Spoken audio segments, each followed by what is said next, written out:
fan. Get sports betting tips from the best in the game. Available on the Odyssey app and our sister station 650 The Bet. Sports Radio 610 presents Seth Payne and Sean Pendergast. Culminates time. Let's get the work in, man. Let's go. Great day, great day. Oh, give me some juice, baby. Oh, yeah. Let's do it. Mert steps up to the line of scrimmage, the 37-yard line of the Panthers, takes the snap, takes a knee, and it is over at NRG Stadium. The Houston Texans defeat Carolina 20-3 and look good doing it. Takeaways, running the football, a dominant performance, 20-3 over the Panthers, with Detroit next week to wrap up the preseason. Yeah, it was great. He's still learning, a lot, being a first-time play caller. I think he handled it great. He's very communicative. He loves to, he wild guys up and bring juice, and I think that's a great thing for offense.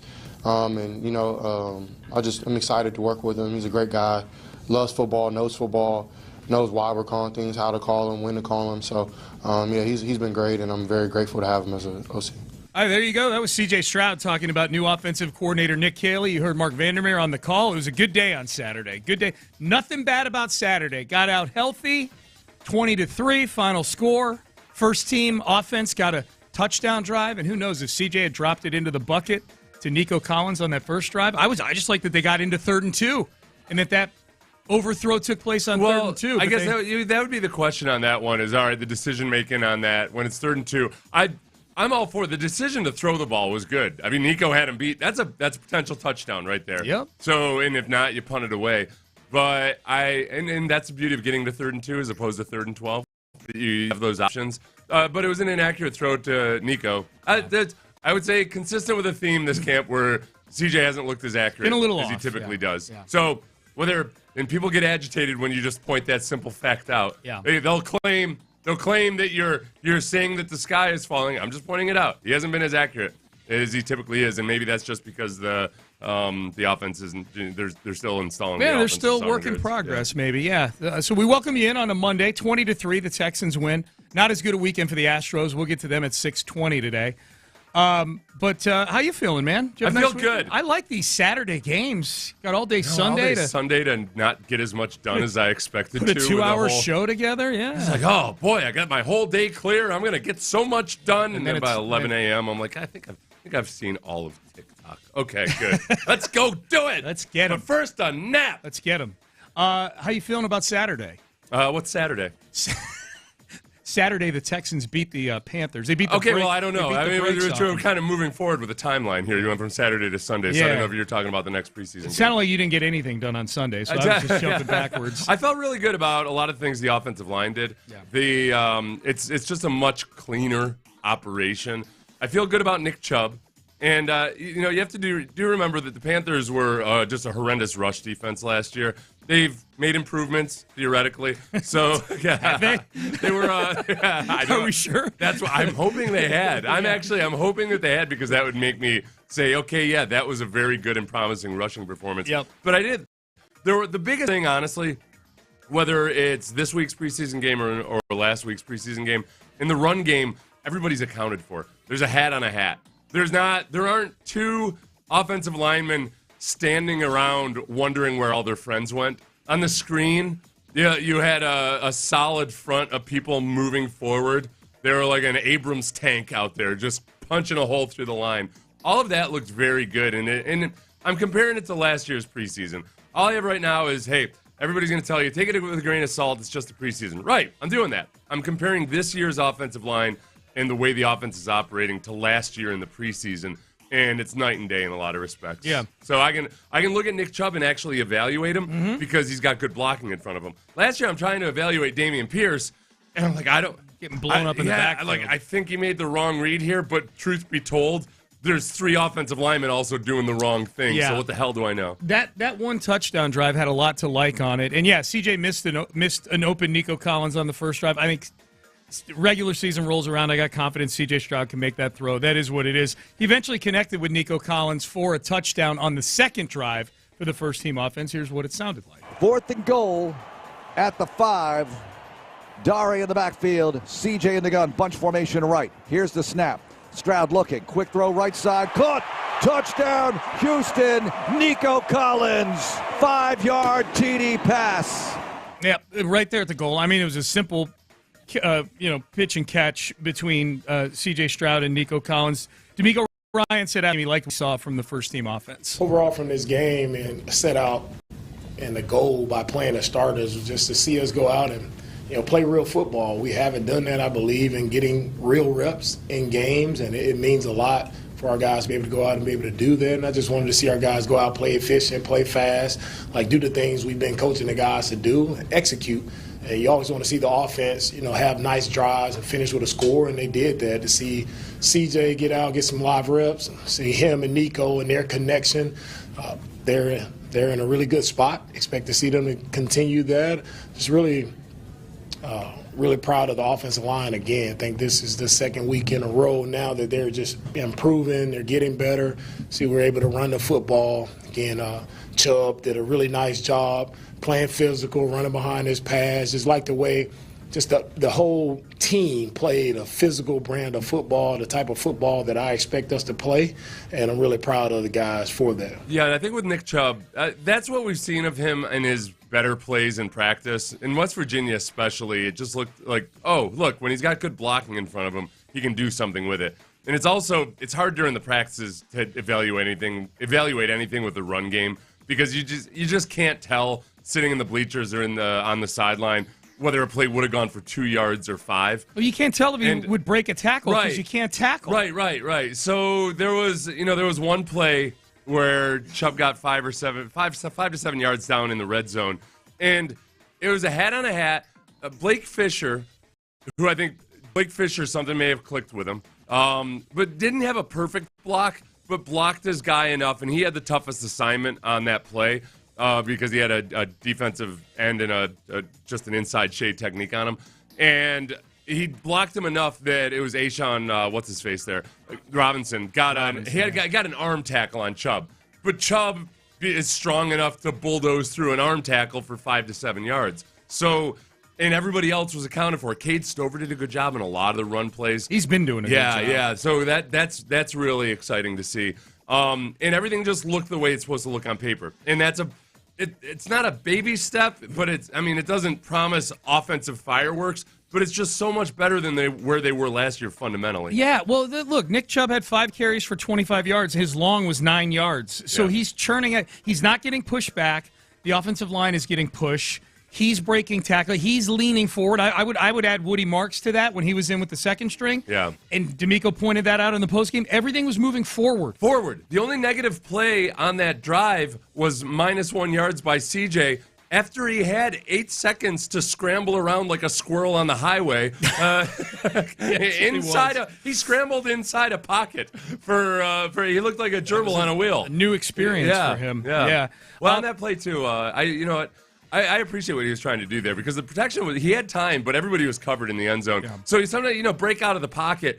I think in the game he might have just tried to make a burst for the end zone. Yeah. But discretion, that's why the scramble looked weird, because he started to go to his right and he saw that there was a defensive lineman looming. I think in an actual game he probably just tries to put his head go down for the end zone, but discretion won out. Yeah. No reason to get hurt in week 2 of the preseason. I would sum it up, the offensive part of this conversation, that the things they stunk at by the end of last year and really throughout the year, but especially at the end, the things they got worse at as the season went on. That Kansas City game in week 16, they tried wide receiver screens. Bobby kept hitting that button all the time, and they would get negative yards. Wide receiver screens actually well blocked. Yeah. Running backs actually picking up blitzes, good pass pro, and that's been 2 weeks now that we've seen that. And I would say just in general, the push we've been getting with the offensive line the first couple of games, it's looked like a competent, well-taught, well-coached unit right now. I don't know if it's going to be a great offense, but I don't think it's going to be the Keystone Cops that we saw last season. Right. And it's the nice thing to see is that I've been saying for 6 months, hey, you can have a better offensive line without Laramie Tunsil as long as you just have an actually cohesive offensive line, as long as guys are on the same page. There's plenty of examples every single year in the NFL of teams that don't have incredibly gifted players on the offensive line, but are good and solid offensive lines because they're coached well and they play well together. I also think, too, for what Nick Caley wants to run and operate and the way he wants to do business on offense, they want to play a physical, gritty style of football.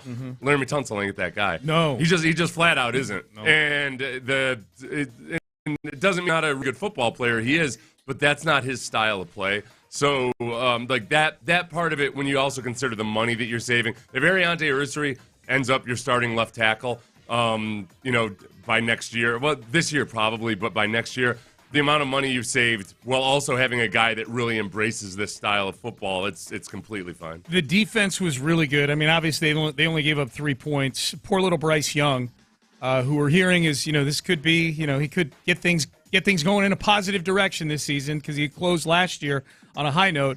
Only 2 series, but 0 for 2 throwing the football. He had a carry for 2 yards. He got sacked. Here was what the sack sounded like. Young gets the snap. Pocket collapsing. Flushed out to the right. Being chased by Will Anderson. Young spinning. Young flattened. Mario Edwards cleans it up after Anderson forced him back to the inside. A sack for this Texans defense. Flattened. It's a great verb. Flattened. Yeah. And there were like 3 holding calls that could have been called on the offensive line on that play. Yeah. They were the classic. I've got a keen eye for this stuff, Sean. You know what the officials tell you afterwards?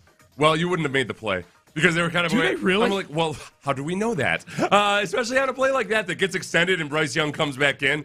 There'll be guys getting held, just blatantly held, and the officials will actually tell you afterwards, well, you wouldn't have made the play. Because they're trying to, it's like, what? Who are you? I feel like those officials. Nostradamus here as an official? What the hell are you talking about? Those officials should be punished. Well, they should be disciplined. If it's not at the point of attack or whatever, they're not. They don't want flag. It does make sense theoretically. It's the lineman equivalent of uncatchable ball, right? That's great. That's great. Right? Yes. Yeah. Good job. Thanks. Yes. You are the smart 6'11" on a Monday. All right, so there you go. So good day for the Texans. All right, we got to get into the trade the Texans made yesterday. John Metchie is on a plane to Philly at some point here. If you missed that, we'll get you the details of the trade, what it means for that wide receiver room, and, yes, we will touch upon the Astros, who somehow got outscored this weekend by a run differential of 27, and they're still a game and a half up in the division. McCormick let us down. That's all. Straighten some things out. He 10-pitch inning yesterday, baby. Yeah, Chaz McCormick. Chaz has pitched twice in like 4 days, so that's how it's always a good sign. How it's been going lately. You know what? It's always it's either a really good sign or a horrendous sign. That means you've either been up by 10 or nope. He pitched twice in this homestand, and somehow they're a game and a half up in the AL West. Mm-hmm. I have no idea how this is happening. Something put a hex on the Mariners. I don't know what it could have possibly been. Yeah, probably a good time. CJ might have dual hexed both the Mariners and the Astros. Probably a good time to bring that topic up too. We'll do that coming up next. Stay there, but first, West Point Lincoln. I'm going out there on Wednesday this week to West Point Lincoln to see my friend Chris Poulos and Ryan O'Kane and the whole gang out there. They're great. I would recommend you get out there before that, though, especially if you've been thinking about getting into a brand new luxury automobile. We've done that twice with the team at West Point Lincoln now. My wife Amy drives a 2023 Lincoln Nautilus, 2023. The 2025 Lincoln Nautilus is the SUV of the year, and I would recommend driving that. My wife had it as a loaner vehicle a couple weeks ago when she took her in for routine maintenance, and she didn't want to give it back. It was that nice. Do you have any loaner vehicle relations? Is that a thing? Seems like it should be a thing. She cheated on her 2023 Lincoln Nautilus with a 2020 with a newer model. She would never. All right, get that out of your mouth right now. Get my wife's name out of your mouth right now. But West Point Lincoln, WestPointSales.com, WestPointSales.com is where you go online to check them out, to schedule a test drive, if you want to buy a car online, have them bring it to you. You can do that as well. They're part of Ford Motor Company. Nobody makes more United U.S. automobiles or employs more U.S. hourly auto workers than the Ford Motor Company, and Lincoln is part of that. So check them out online, WestPointSales.com. In person, Katy Freeway, exit Kirkwood. It's West Point Lincoln. Tell them Sean Pendergast sent you by. How's this for a bold Texans take after their preseason win over the Panthers? If this offensive line is just average, this team can go to a Super Bowl. Agreed. They are a Tier 1 AFC team if this offensive line plays better. When you watch them work as a unit, they're communicating, they know who they have, and as long as you do that, you'll be a middle of the pack, if not better offensive line. I agree. Insider access, exclusive content. Sports Radio 610. The Texans play here. You know, just like anything else in life, watches need to be maintained to remain in their optimum condition. And Zadok Jewelers is your one-stop shop for all things watches. You can not only can you purchase more than 30 of the world's finest and most sought-after watch brands, but Zadok is there to help you keep all of your timepieces in the best working and the most beautifully maintained. They have an in-house service department that has 7 master watchmakers who are trained by the leaders in global watchmaking to diagnose and repair your watch.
from the Mokaram Injury Lawyers Studios, Sports Radio 610 presents Payne and Pendergast. We'll get to the John Metchie trade here in a second. We'll get to the Astros this segment as well.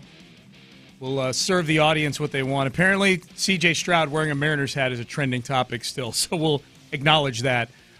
Real quick, Seth, to back up your point about Texans offense, first-team offense particularly, this year in the preseason versus last year in the preseason to this point. I'll credit Texans Jacob on this. Really good follow the day after games or after, might be the same day. He's got some really good summaries of Pro Football Focus numbers and advanced stats and things like that. Really good, very helpful. This time last year, the Texans had a 28.6% pressure rate, and Damian Pierce, who was RB1 at the time because Mixon was hurt, was averaging 1.1 yards per carry. This preseason, Nick Chubb is averaging 5 yards per carry. Granted, it was this one game, but the pressure rate is only 11%.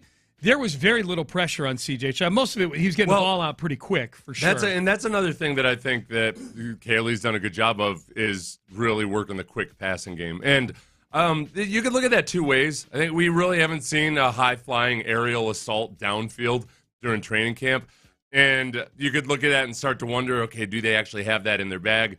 Or you could look at it and say, well, they want to be able to move the ball, consistently downfield and set up those shot plays. We just haven't really seen a whole lot of the actual shot plays. So maybe it's maybe they're just holding a little bit in reserve, or maybe they tried to take a shot to Nico on a 3rd and 2. An accurate throw. We're having a different conversation. Yeah. I mean, the play, it was set up perfectly. It was exactly what you want to do. You got to 3rd and 2, puts the defense in a bind. Really tough to it's hard to cover all the deep balls, but also stop the offense from getting a first down. Yeah, man coverage on your best guy. Right. Nice double move. Everything was working out the way it planned, except that CJ didn't realize that the field is only 53.5 yards wide. That's right. He thought he was playing on a Canadian field. It landed on the sideline. He said that after the game, which I had never really. I don't think I've ever heard anybody say that. He said that when you get in the game, it just the field seems a little bit bigger compared to practice. Yeah. So I guess it's kind of like when you go play a basketball game in a football stadium. Or like national championship. It just screws up your sight lines. I could see that. I could definitely see that. I don't want to hear it in the regular season. No. Yeah. Well, especially if it costs you a game. I mean, you won 20-3 in this one. And you scored a touchdown on the very next drive, thrown to the same guy. John Metchie traded to the Eagles yesterday. The Texans get tight end Harrison Bryant. Yes. I didn't realize this. He was a Mackey Award winner in college. He was a really good college tight end on the same team that Azeez Al-Shire was on at FAU.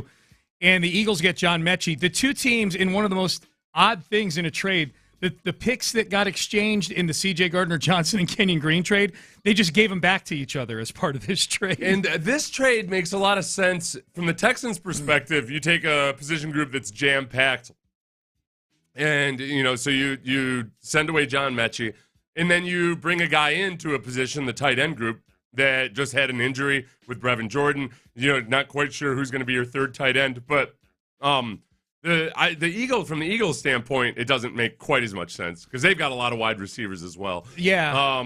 But so for the Texans, I think it just makes perfect sense. I'm cool with it. I'm not expecting Harrison to come in here and be the next Gronk or something. But he's a capable blocker. The Browns back in the day made him.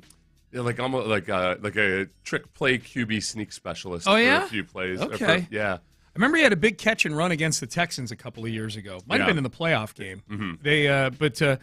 So we'll see. They need a third tight end right now. Irv Smith, we should point out, had a really good game on Saturday. He did some good things. So we'll see what happens. I'm having a hard time with Harrison Bryant's name because isn't the kind of name that sounds like two first names. Man. No. It sounds like it should be somebody. You're like, wait, Harrison Bryant. He's a Hall of Fame baseball player, isn't he? Or something like that. It feels like, how do I know that? No. He's just a run blocking tight end. He's a tight end who's maxed out at 250 yards receiving in a season. Yeah. He's had 20 plus receptions a few times. He has, yeah. He's made a few plays here and there. I think ultimately, so we closed the book on John Metchie, and the second round pick. They moved up to get him back in 2022, and then we know what happened with John Metchie. Got cancer his rookie year. Came back and never really. I mean, I don't think I'm being unfair. Never really reached the point that they expected him to reach when they drafted him. We don't know how much of that had to do with his career getting off to a slow start because of his medical condition. I think ultimately, when people bring up John Metchie's name in Houston, he will be remembered for getting back on the field after suffering from cancer. Right. And I mean, that part of it still remains a great story, whether he's with the Houston Texans or not. He would have probably needed to be a Pro Bowler for that to not be the thing you remember him most for. You know what I mean? Right. It's impressive. Yeah, and he's a classic, does everything the right way, great guy, et cetera, et cetera. But it's like, it is what it is. And we've been talking pretty pragmatically about this entire preseason that they've at the back end of that, when you draft 2 wide receivers who are 100% going to make the team and who look good so far, that some of these guys are going to have to go. And bring in Justin Watson in free agency and Braxton Berrios in free agency. The message was clear. They felt like they needed to upgrade that wide receiver. And Berrios can do things for you as a returner that Metchie just simply can't. No doubt. Even though they tried. He's been back there returning kicks at times this preseason. So I wish John Metchie the best. The Texans don't play the Eagles this year, so his interests do not intersect with our interests. How many more trades you think? I'm gonna put the over under 7. No. Between now and the end, the end of training camp or the cut down day, I'm gonna put it at 1.5. There's still a few positions. The running back position could get interesting because that's where also. I mean, a lot of people in the league these days are looking at running back as just. All right, there's a few guys that are really, really worth it, and then after that, it's just a commodity. Yeah. We'll pick somebody up at the trade deadline, or we'll pick somebody up at the final cuts or what have you, or we'll trade. I don't think Nick's done yet. No. They've got guys on the roster that should be on NFL rosters that will not be on this one. And there's linebackers, too. Yep. There's a good chance that one of the linebackers gets traded away. Yes. So I'd put it at 1.5. 1.5. And I think they might trade for a cornerback at some point. There you go. Okay, yeah, so it's 1.5. I might put the number 2. So you're going over? Are you going over on 1.5? Yeah. Yeah, I would, too. I think 2 or 3 trades. I think Nick's not done yet. By the way, Nick Caserio joins us tomorrow at 7:30 on the program. So then he can tell us how many trades he's going to make. Sure, he'll say how many trades you're going to make. He'll say 3, of course. Remember the one time I demanded that he trade for a cornerback? I thought about that when I was. And then he did, didn't he? He picked one up. If I recall, I don't know if he traded. I remember for saying one. You're welcome to the fan base. I don't remember what the transaction was. I forget what it was too, but I seem to remember them. Listen, everybody, if I had to try to count up all my wins, I wouldn't have any space for anything else up there in this noggin of mine. That's exactly right. And I've got a pretty big head. It's a big noggin. So the Astros, man, they went 3-3 on this homestand. Okay, they played three against the Reds, right? Hey, 3-3, and Seth, I don't know if you've looked. They're a game and a half up in the AL West. Well, how could you be possibly worried after Should going we just move 3-3? on? That's baseball. Yeah, 3-3. That's baseball. Yeah. I've never seen the run differential. I've never seen anything like this before. So the 3 wins were 7-6, 4-1, and 5-4 in 12 innings on a game-winning fielder's choice. That's +5. Yeah. Okay. The 3 losses. Yeah, let me hold that up. 14-1. That's 13. 7-0. Let me do the math. 7. Almost a perfect game. And then yesterday, 12-0, the final score. Hold on, let me do that math. Well, the math is so easy on that. Yeah. So they had a 27. They were minus 27 on the total. Yeah, for the sum total. Minus 32 in the losses, +5 in the wins, and then when they were 3-3. Yeah. Chas McCormick pitched twice in a 6-game homestand, and they're 3-3 in this homestand. This does not bode well for health. This does not bode well for this iteration of the Astros. But Jordan's coming back soon. Look. I'm clutching my pearls the on. pitchers who were coming back, we knew there's some luck and chance involved in that. I was, optimistically thinking that of Javier, of Garcia, of Arrighetti, if 2 of those 3 guys can be just themselves, like the best version of themselves when they come back, hey, we're standing in high cotton, wherever the hell that phrase is. Yep. But I did not anticipate Fromber turning into whatever the hell he's been doing. Fromber's got senioritis. You think he's just getting distracted? He's got big contract year senioritis. Well, he leads the league in pitch clock violations. Yeah. That's a senioritis thing. Totally. He forgot to back up home plate when it was still a game. Yeah. In the game he pitched this weekend. That was the 7-0. Now look, the Astros had an infield single, and that was the entirety of their offense on I think it was on Friday when that happened. So it wasn't all Fromber, but he forgot to back up home plate. That allowed another run to score. And he's got some weird comments he's making now. Remember that comment he made? He's starting to sound a little bit passive-aggressive. He had that comment about how the outfield was positioned in that one game where it allowed, I forget if it was the game-winning run or a pivotal run. And then after Friday's game, he was asked about not backing up home plate. He said, I felt like I should have been back there. I 100% blame myself for that. I feel like the game should have been 2-0. But I can't control the fly balls that they hit. I can't control the throws. I can't control the other fundamental parts of baseball. But I 100% blame myself for not being back there. He was like, man, if I'm going down, y'all are coming with me. Yeah, I didn't back up home plate, but guess who else couldn't do anything? The hitters, the fielders, the people that needed to throw the ball around the diamond. My husband cannot throw and catch the ball. Yes, he went Giselle on everybody. He went full Giselle. Yeah. So he's going to be dating some woman that teaches Pilates. Yes. Whatever the equivalent would be of jiu-jitsu. Yeah. Yes. So the Bomber, his last 3 games, has allowed 12 earned runs. Okay. Got an ERA of 5.89. And which isn't, but it's not as bad. I mean, it's not the worst thing that ever happened. But it's been 3 straight games. In the first of those 3 games, there was a little bit of bad luck and weirdness. There was one bad inning, really. Well, they've lost his last 4 outings. They've lost 4, but it wasn't. The first one, he was really good. The last 3, he's not been good. That's where like when he had that streak where the Astros had won every game every game that he had. They won every game he pitched for 13 games. But that's still, it was weird. It felt kind of janky because that's not the way you actually keep track of it with pitchers. So it's the last 3 games where it's just been a mess. It's been horrible. And as you said, he's a pending free agent, and it just looks like all of his old worst things that we thought he'd gotten out of his system, his erratic nature at times. I don't know. It just seems that in this moment when we need him most, he's disappeared. Yep. It's like when Batman decides to take a vacation. That's right. That's right. He was our superhero for a while. We've got the Framber. We've got the Grasa the beacon shining up at the sky, and he's just ignoring it. We've got that version of Superman that decided to give up his superhero powers in Superman 2 to marry Lois so he could boink Margot Kidder. What are you doing, man? You gave up bullets bouncing off of yourself for that? It's kind of a metaphor, though, for becoming a real human. Is then you get to that age where you realize, okay, sex isn't all that it's cracked up to be. Right. I should probably stop. Maybe this is the best. I should probably stop doing really stupid things in my life for the sake of it. Yeah. Like giving up superhero powers. Okay. This is about the amount of time that I want to spend on CJ wearing a Mariners hat, I suppose. What did you think? What did you think when CJ walked into the building with a Mariners hat? My first thought was, I'm surprised that they put that on social media.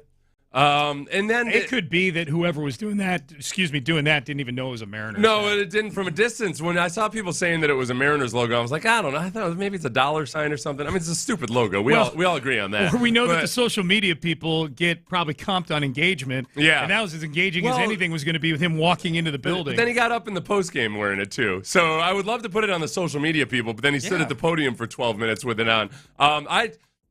This is gonna require nuance, which means everybody's gonna be pissed off. Yeah, good job. What are you gonna play CJ's? I was gonna play him talking about it, but go ahead if you want to. No, go play that. Okay, here's CJ when he was asked about it in the post game. Yeah, I mean, I love hats. Like, I wear hats all the time. I probably have every team, but I support, the Astros and the Dodgers because I'm from LA and love, it's kind of contradicting, but I still love the Astros, but it's all good. I understand, but it's all about the swag, baby.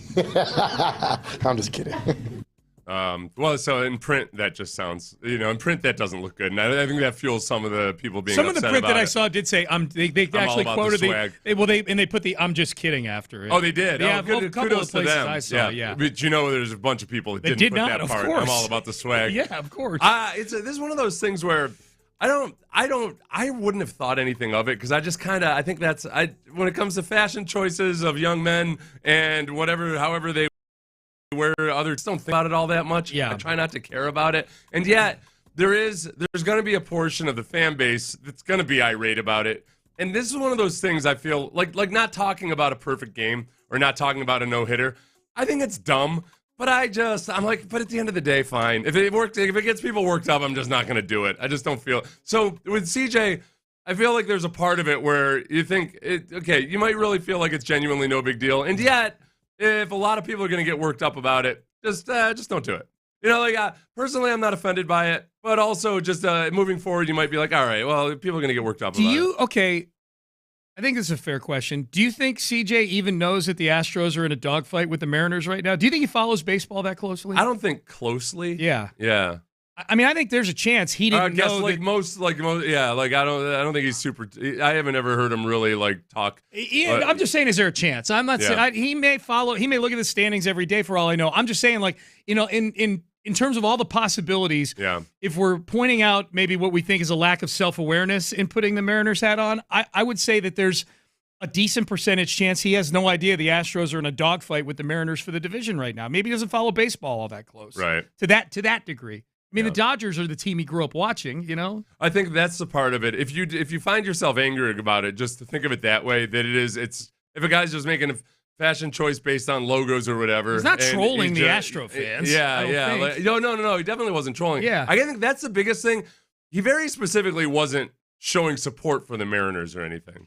That's the part. He likes that. He just likes the hat. Yeah. That's where the gap is. Or I try not to. I just genuinely don't think about it or care about it, and yet I'm trying to put myself in the shoes of everybody that does seemingly think and care about it. I'm mad at how much time people spent on this weekend. Yeah. Either being emotional on one side or explaining to everybody why it was okay. Like, who cares? This is so there's the other part of it too, where on some level, because people say, well, it's just black, it's just like it's a black thing or it's a white thing or whatever. I don't know. He wouldn't wear another NFL team's logo in. I wouldn't think so. Right? That would become a big deal. So we never see that. Yeah. So there's room for, wait a second. All right, well, you can't just give carte blanche and say it's a cultural thing. If they're still making decisions based on loyalties to at least your own team, they're not just doing other teams' logos. I don't know. Yep. And thus ends the Seattle Hatgate right here. Does it, though? Pendergast. We'll see. I think it's like 3% of people are actually genuinely angry about it. What's the text line say? I'll check. You know what? Okay. I'll check during the break. Let's get to some headlines here. Coming up next, we'll circle back to the Texans in their game. We'll get to the injury news with the Astros. Actual good news on the injury front with a little bit of bad news, but I think some good news that could really help on the offensive side of things. We'll get to all that in headlines coming up next. Trajan Wealth has advisors with decades of experience to help.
Exclusions apply.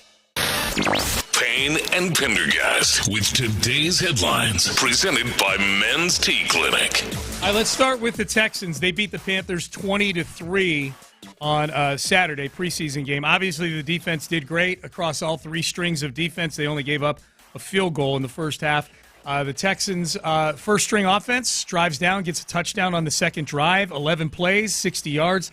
Offensive line looked good. Here was Demeco Ryans on what he liked and what he'd like to see more of from the Texans' offensive line. The thing that I'm seeing from the offensive line is that they're playing together, and that's the main thing. They're playing together. They're communicating well. They're picking up the pressures and stunts really well, and they're playing as one. They're resetting the line of scrimmage, the physical play that I talk about when we have a double team, like to see the offensive line actually displace the defensive line, and we're able to run the ball without having negative plays. Like, I'm seeing that consistently. Right, there are not many mishaps on the offensive line. So it's just consistent play, giving us a chance to get the play started and a chance to have productive plays, because everything starts up front. When those guys are sound in what they're doing, they're playing together, they're playing smart ball, playing with great awareness. Now we have a chance to have productive plays. Yeah, the best part about that performance and the performance when the first group of guys in last week in the first preseason game we're in is it's caveman football. They're saying I'm me, block you, hit, push hard. Mm-hmm. There you go. That's what the play is called.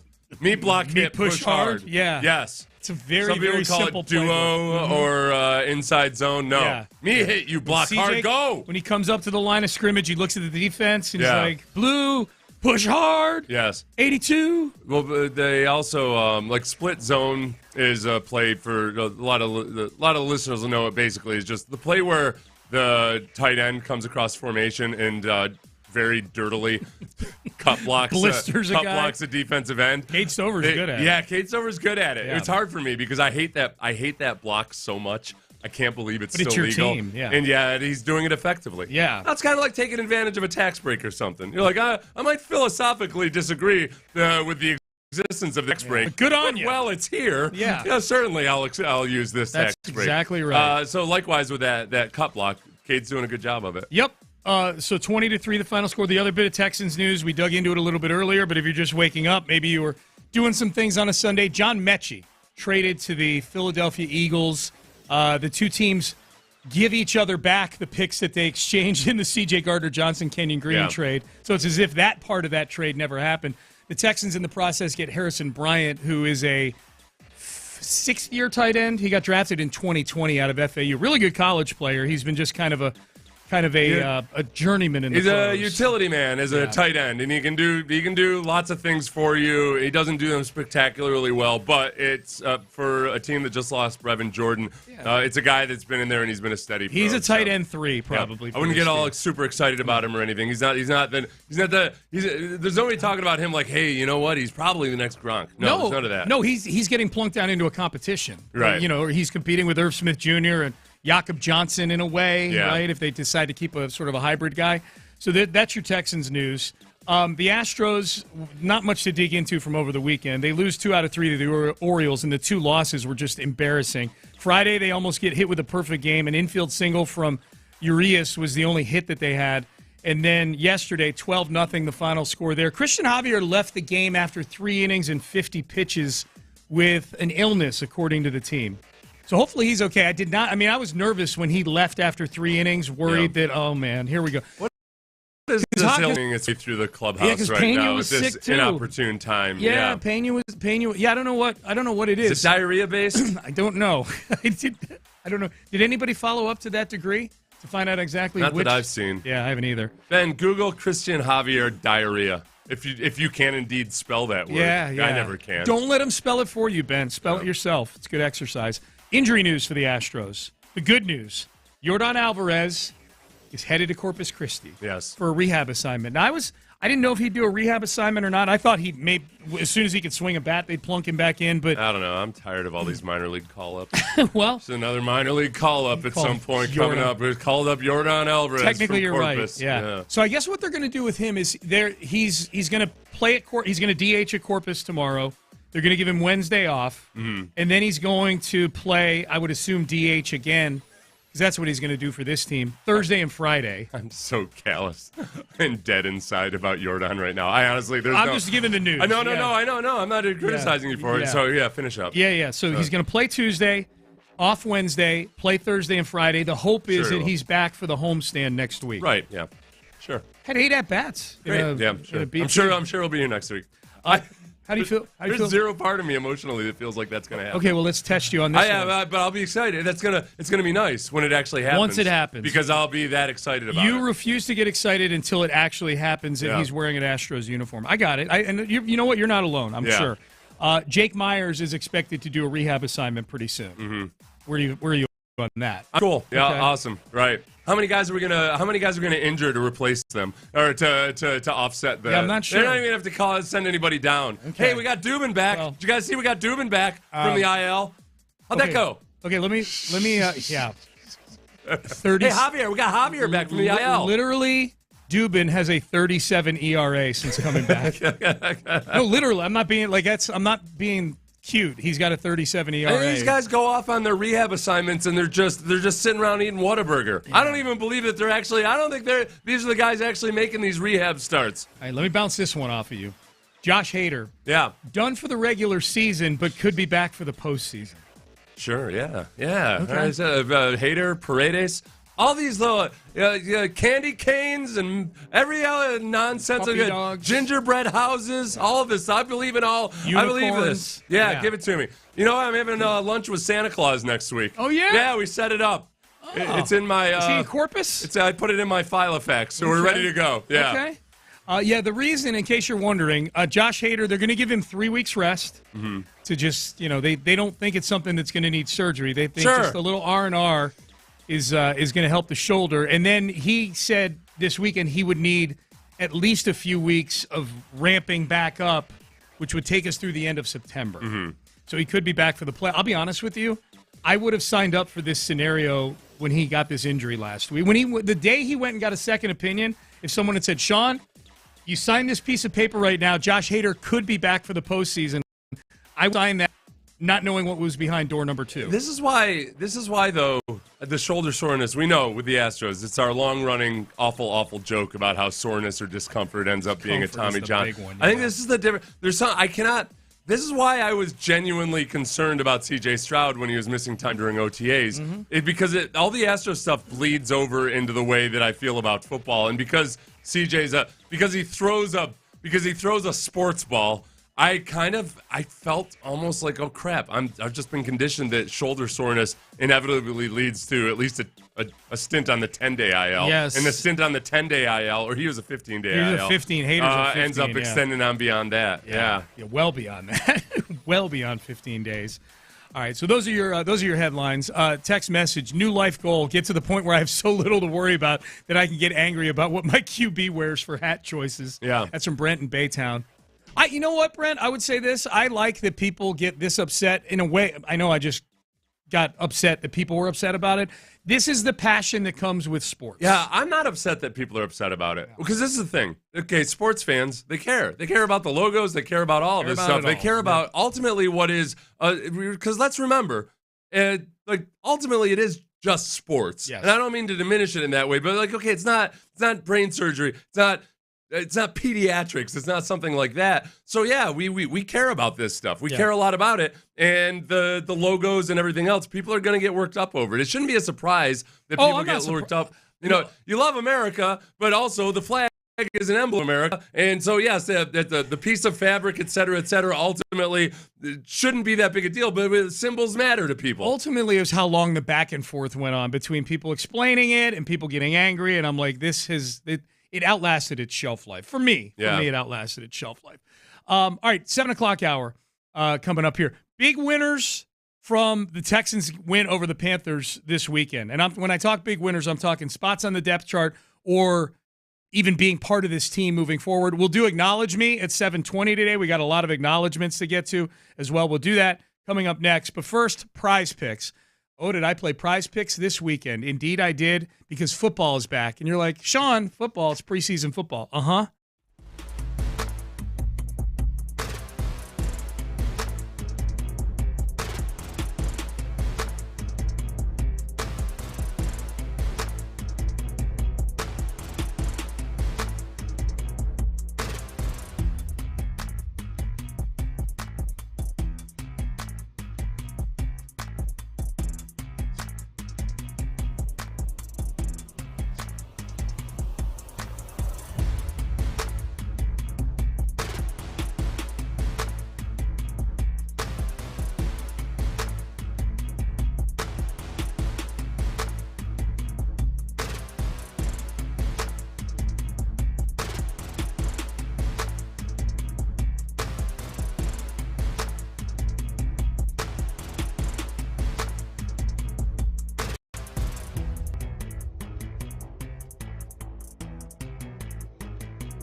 KILT FM HD2 Houston. Insider access, exclusive content. Sports Radio 610. The Texans play here. An Odyssey sports station.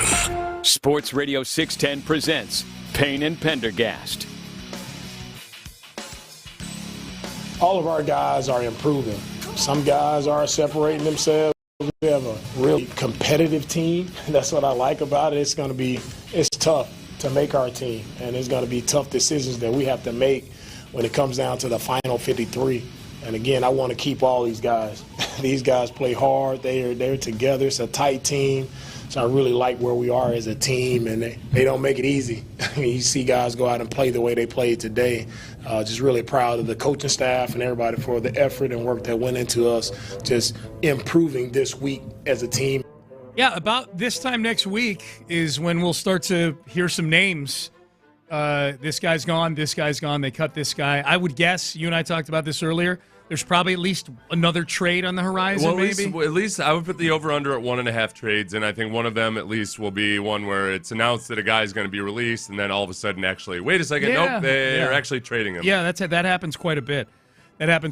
So Nick Caserio, by the way, joins us on the show tomorrow at 7:30, so we'll talk about all this with him. But Demeco there talking about how difficult it's going to be to cut this thing down to 53. He said multiple times in camp, I'd love to bring all these guys into the regular season. This is definitely the deepest roster that they've operated with in a long, long time. Yeah, that's the encouraging thing is you want to hear your coach say it's going to be really hard to make cuts. Yeah. As opposed to sometimes it's hard to make cuts because you hate so many of the guys and you'd love to cut more. Had to make some cuts today, not as many as we'd like, but we got to fill out a roster. They tell us we have to have 53 guys. Team Union. It's a stupid NFLPA. Like Blame 36. the NFLPA. We have 36 that we like. No.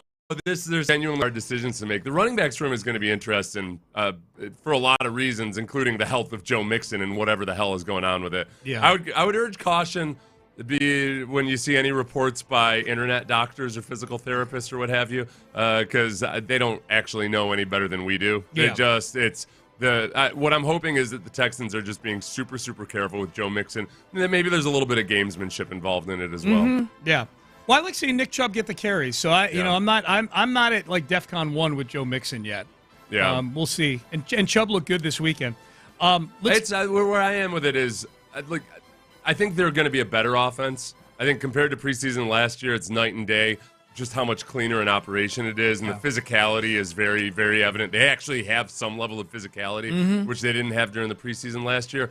But I can't sit there and watch it and say that I see offensive fireworks in store. So Joe Mixon's the kind of guy that it just takes that one play to win a game for you. Yeah. That if you're going to be Joe Mixon, if you're going to have a really good defense and then an offense that wants to run the ball and grind clock and all that. Yeah, one home run hit makes a big, and he has much more home run hitting ability right now than Nick Chubb does. Yeah, I would agree with that. All right, winners from Saturday, the game between, really from over the weekend in its entirety, not just the game, but there's stuff that happened yesterday that I think creates at least a couple winners. Braxton Berrios and Justin Watson, I think, are winners. Berrios didn't do much in the game. He scored a touchdown in the Vikings game a week ago.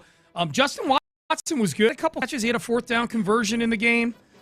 He had a catch on that field goal drive at the end of the half. He had a pass interference that he drew on that field goal drive at the end of the half. So he did some good things. He has not flashed a lot. Yeah. But the move of trading John Metchie away, now you're down to 7 guys for what I think is a 6-person room, but could be a 6-person room plus a kick returner. But also there's... there's so many. The running back position, there's too many positions right now, linebacker and running back especially, where you're saying but they've got these guys that this guy brings a lot on special teams. Yeah, you can't keep an extra guy in each one of those rooms. Yeah. Justin Watson signed to the Texans in March, and then they drafted 2 wide receivers. And it gets really, really tough at that point for it's. I don't know exactly what would tip the scales in his favor, but he's playing his butt off. Sure. He's blocking downfield. He's doing everything he needs to. Yeah, I guess my point is it got the percentage chance of each of these guys making the team got better with them moving on from Metchie yesterday. And John Metchie traded to the Eagles. For those just waking up, the Texans got a tight end back in the deal named Harrison Bryant, who is competing to make the roster behind Cade Stover and Dalton Schultz. Okay, I'm curious to get your thoughts on this, and I don't know if you've had a chance to hyper watch the offensive line yet. Yeah.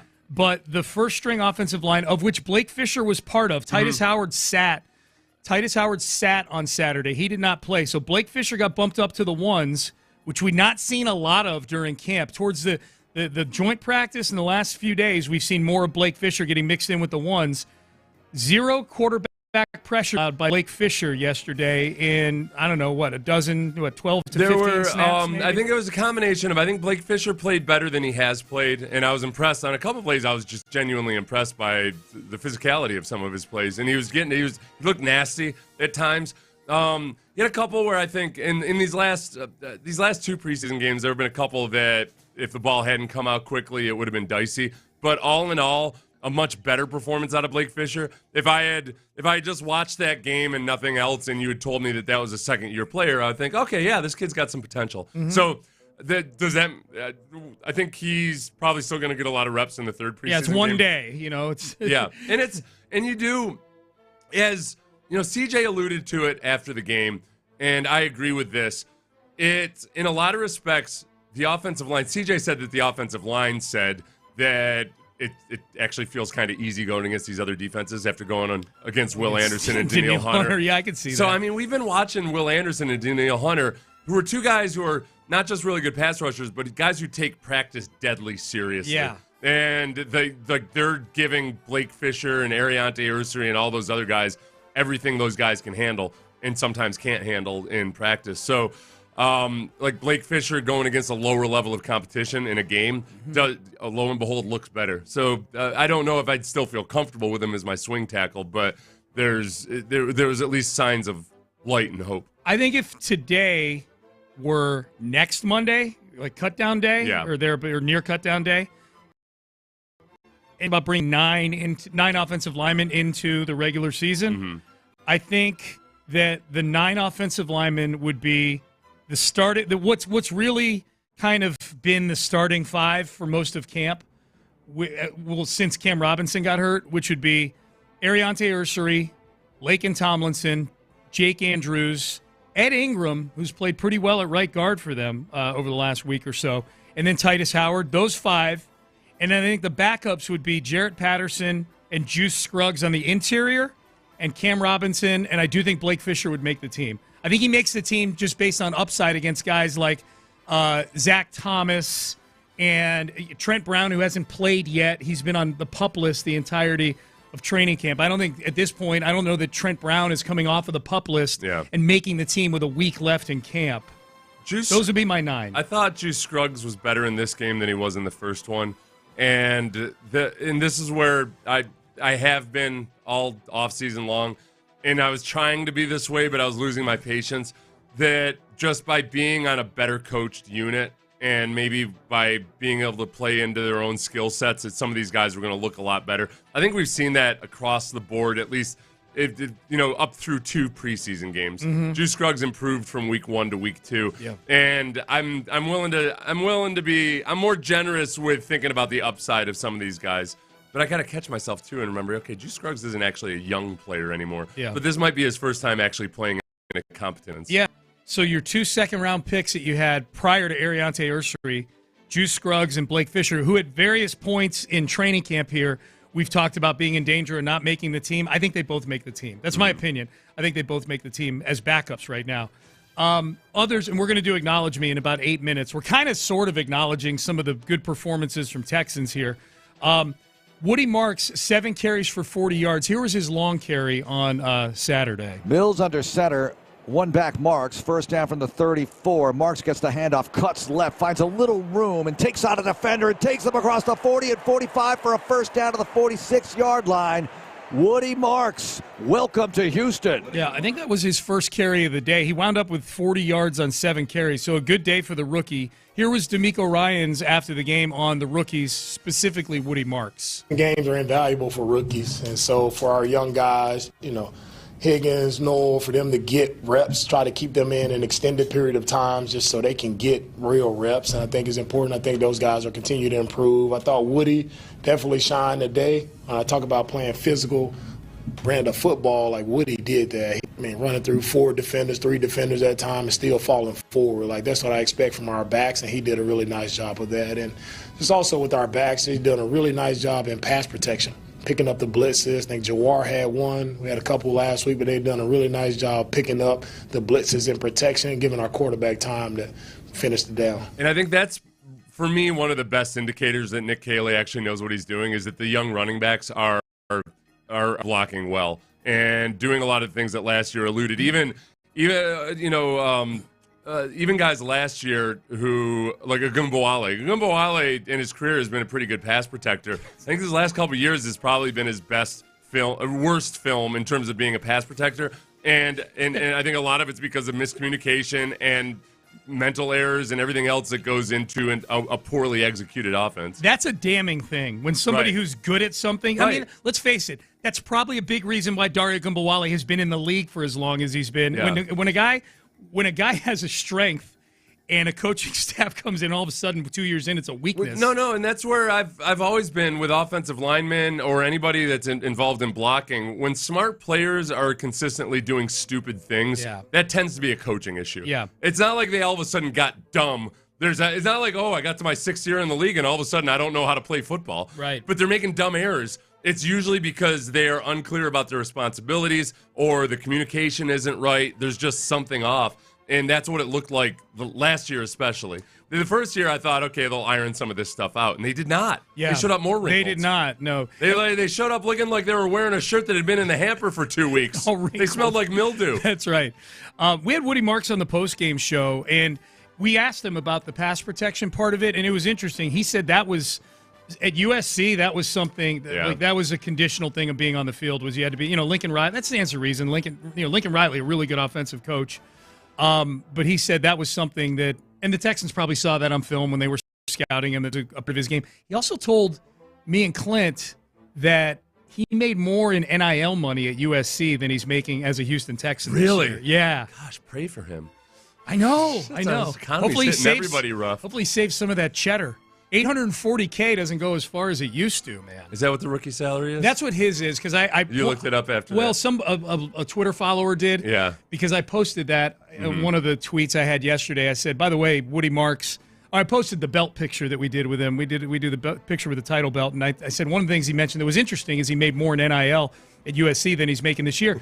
And an incredulous Twitter follower said he's making $840K this year, and I said, Yeah. Have you seen the dollars that are going out? You start in NIL? talking about. I mean, that's where one of the positive things about NIL that might happen is because guys are going to really increasingly, if NIL stays the way it is, guys that should stay in an extra year of college for the development, but come out in the draft, are probably going to start making that decision more often. Like, okay, well, wait a second. If they're saying I'm going to be a third or a fourth round pick, I might as well just stay in school. Demeco also said, when I interviewed him the other day, he said that I said, these guys, at least on this team, these rookies, they seem more professional than I remember rookies being back in the day. And Demeco said, yeah, I think with NIL, that's part of it, is that they're treating it like a business. It's not kind of a shock to their system that all of a sudden they've got money and it distracts them or anything. They've already been through that whole part of the process. Yeah, that's interesting. If this were the 2022 Texans, the Lovie Smith year, that was Dameon Pierce's rookie year. Yeah. Where Dameon Pierce was clearly the back in training. They got Rex Burkhead with the ones and Dameon Pierce is with the twos, and he is. And we're watching going, this kid is clearly the best back on the team. And then the opener in the season, they ran Rex Burkhead way more than they ran Dameon Pierce. Yeah. And finally, Lovie Smith wakes up and goes, all right, we got to lean on this Pierce kid. If Woody Marks were on that type of Texans team, the one that doesn't have Nick Chubb and Joe Mixon and whatnot, that's how we'd be talking about Woody Marks, I think. We'd be this rookie has the most juice of anybody in that room. We would be wondering, okay, well, he's only 200 pounds. Is he going to be, can he be durable enough, et cetera, He needs to get on the field. Right. No, and it's very apparent when you watch him. For a smaller guy, he's got the right level of nasty to him. Everything's moving forward. He looks like a guy with a little bit of a chip on his shoulder. No like, doubt. oh, you think I'm too little, huh? Yep. And Demeco keeps saying that consistently. Run behind your pads, run behind your pads. And I think it's a great visual to tell guys because it really needs to be about, like, every running back will tell you this. Like, when you're a young running back, you want to try to make every run a home run. You got to get to that point you realize, like, no, I got to get 4 yards. I got to get 4 yards. Forward lean, and then everything after that, it's, then I'll just let it come to me, but I got to get 4 yards. Last year, it was a miracle if they made it to the line of scrimmage half the time. Yep. And that's almost not an exaggeration. No, They were laughing? Second worst in the league at hits behind the line of scrimmage to running backs. It was Sure whatever it felt was. that It was way. real. Honestly, it wasn't best in the league. I know that. Honestly, it felt like if they were second worst, you know what it feels like? I'm like, there's somebody worse? Right. Yeah. All right, last one here, and we'll get to Acknowledge Me. Damon Arnett had an interception in the fourth quarter of this game. Here's the snap to Plummer. Looking, pocket collapsing, fires left side, and intercepted. And stripped out of there at the 5. There's a big scrum for the football. Not sure who has it. It was picked off by Damon Arnett, and the Texans recover after the second strip. So Houston with another takeaway, back-to-back possessions with takeaways for this Texans defense. There you go. Yeah, so Damon Arnett, who's trying to make this team, if you've listened to this show or you follow Damon Arnett, we know he's got a checkered past. He is seems like he's turned his life around. The Texans are banking on that if indeed he's going to be part of this team. I don't know, Seth, that cornerback, that whole secondary is an interesting room right now because of how do they view Jalen Petrie, for one thing? He's such a Swiss Army knife. Jalen Smith is going to make this team as the third cornerback, I think, right now, third-round rookie out of USC. They usually take 9 or 10 defensive backs. Most teams do. Mm-hmm. I think Damon Arnett is in a dogfight right now with D'Angelo Ross and with Tremon Smith, and I'll throw Miles Bryant in there as well as more of a slot corner. Right. I think that there's still a really good chance that they trade for or pick up a cornerback at the end of the year, at the end of training camp. Mm-hmm. I would bet on Damon Arnett being a guy that they like having him know the system. He's probably going to remain in Houston if he's not on the team, and that they can maybe revisit it later in the season. Well, they can bring him back on the practice squad, I suppose. Yeah.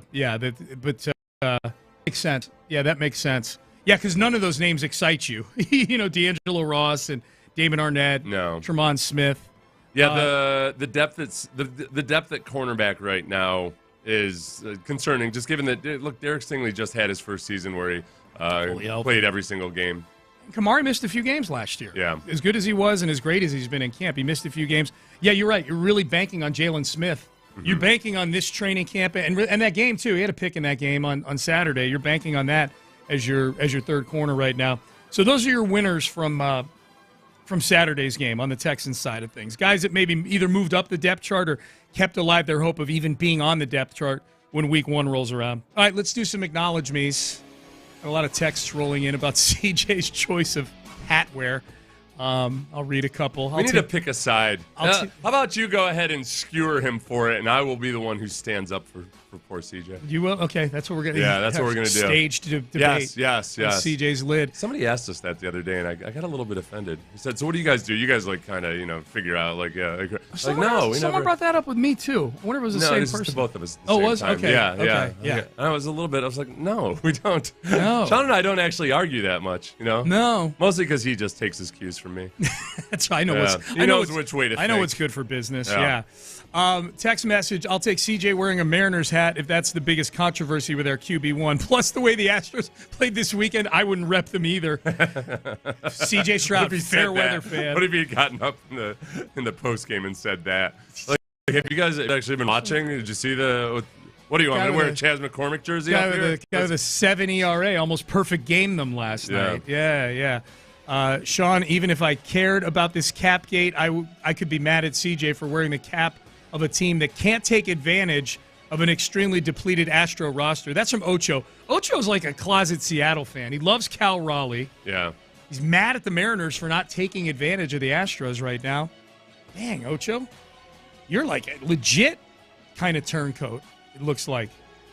Unlike CJ, who's just sort of an inadvertent turncoat in this whole thing. Yeah, the biggest thing with if I could tell people if you're upset about it, and I don't know if this would make them feel any better about it, I think CJ genuinely put zero thought into the actual Mariners being the team that hat represented. I believe that, yeah. Yeah, so whether you might still hate that, but it's not the same as him like actively supporting the Mariners or whatever. Fire open his Yahoo app and look and go, what are the standings? Yeah, it is one of those things where, and then again, if you're on the other side and you think it's ridiculous and it's stupid and people shouldn't get worked up over it, there is a part of me that thinks, okay, you know what? Like, part of learning about how to operate as the face of the franchise is you don't ever have to invite stupid or needless controversy into things any more than there already is. So just maybe think about it next time. There you go. There you go. All right, let's do some acknowledge-me's. Let's stick with the Texans for a second. Ariante Ursary. Acknowledge me. He's going to start for this team somewhere on the offensive line. I'm picking him out because I love this story that C.J. Stroud shared about Ariante Ursary texting C.J. Stroud the day that Ursary was drafted by the Texans. I think Tay has one of the best mindsets I've seen from a rookie, in my couple years in the league. He texted me the night he got drafted, and I texted him. I was like, hey, bro, excited to have you on the team. And he was like, I'm going to die on the whole line for you, bro. I'm going to die out there. I was like, all right, bro, appreciate that, man. I respect that, bro. I appreciate you saying that. So that's just his mindset. He wants to, be great. He asks the questions, going against Will and Daniil every day makes him really good. And I think, when he faces other guys, he's like, man, it's kind of easy, but he still keeps up that same tenacity and that same work ethic. So very mature guy, loves football, loves his teammates, and I think he's going to be great in this league. As soon as he said that, my immediate thought was, boy, Ariante Ursary would look badass as a Secret Serviceman. If he's willing to take a bullet for C.J. Stroud, if he's willing to die on that hill, boy, there's not a bigger bullet pillow than that dude right there. No. Yeah. And that is definitely a custom suit that he's wearing as a Secret Service agent. That's a big dude. They don't have the budget for that. Secret Service is always ridiculously underfunded. They are. It's a weird thing to be underfunded. You would think. Like of all the things. Protecting the leader of the free world. Yeah. Congress can vote themselves a pay raise. What about the guy that protects the president? He'll be fine. So I love that cut from C.J. Stroud. So we acknowledge Ariante Ursary, who's had a hell of a camp, man. The Ursary experience is exceeding expectations right now. For me, no. I think that for me, the big question, and this is interesting too. We talk about how the offensive line they've said, they're trying to put bulletin board material out there, but basically CJ said it the other day is that in some respects those guys get into a game and it feels easier than practice because they're not going against Daniil Hunter and Will Anderson. So with Ariante Ursary, what I've been watching in camp that's interesting is he has a lot of plays where it's hard from the sideline and when it's no contact on the quarterback to tell whether, okay, did he actually run Will Anderson around the hoop there, around the back of the pocket, or in a game would Will Anderson have been able to flip his hips and get to the quarterback? or Danielle Hunter especially, and it's hard to tell sometimes, but he's doing a good job of getting really close to the perfect way to do it. And then we've seen in the preseason games a couple times doing just that, just running guys all the way out around the pocket. Because I'll see sometimes at training camp, people will say that Ariante Ursary got beat for a sack, and I'll have watched the same rep, and I'm just not so sure about it because he's got really long arms and he runs guys out around the back of the pocket. So when you're watching from the sideline, it's a judgment call. He uses his hands and his length really, really well. And what I was promising to me the other day was they've got some bigger physical defensive ends on that Panthers team. So they're not great pass rushers, but they were getting into Ursary's body and trying to bull rush him or power rush him. And my big question has been like, okay, is he big enough and does he have good enough feet that he can withstand that onslaught? Because he kind of lets guys into his body sometimes. And I thought he did a good job of it. So for a guy that big who, A, moves way better than you expect him to, but also, B, looks like he's really working at the technique of it. They're all very, very promising signs. I think he could end up being really good. If he ends up being really good, that's good news for Nick Caserio, just from a perception standpoint for a couple of reasons. One, we know that some of the high picks they've used on offensive linemen have not worked out of late. And number two, they moved out of the first round as soon as the offensive linemen it seemed like that they wanted were off the board. There were still a couple that went off the board in between where they were picking and where they ended up picking Ursary. Right.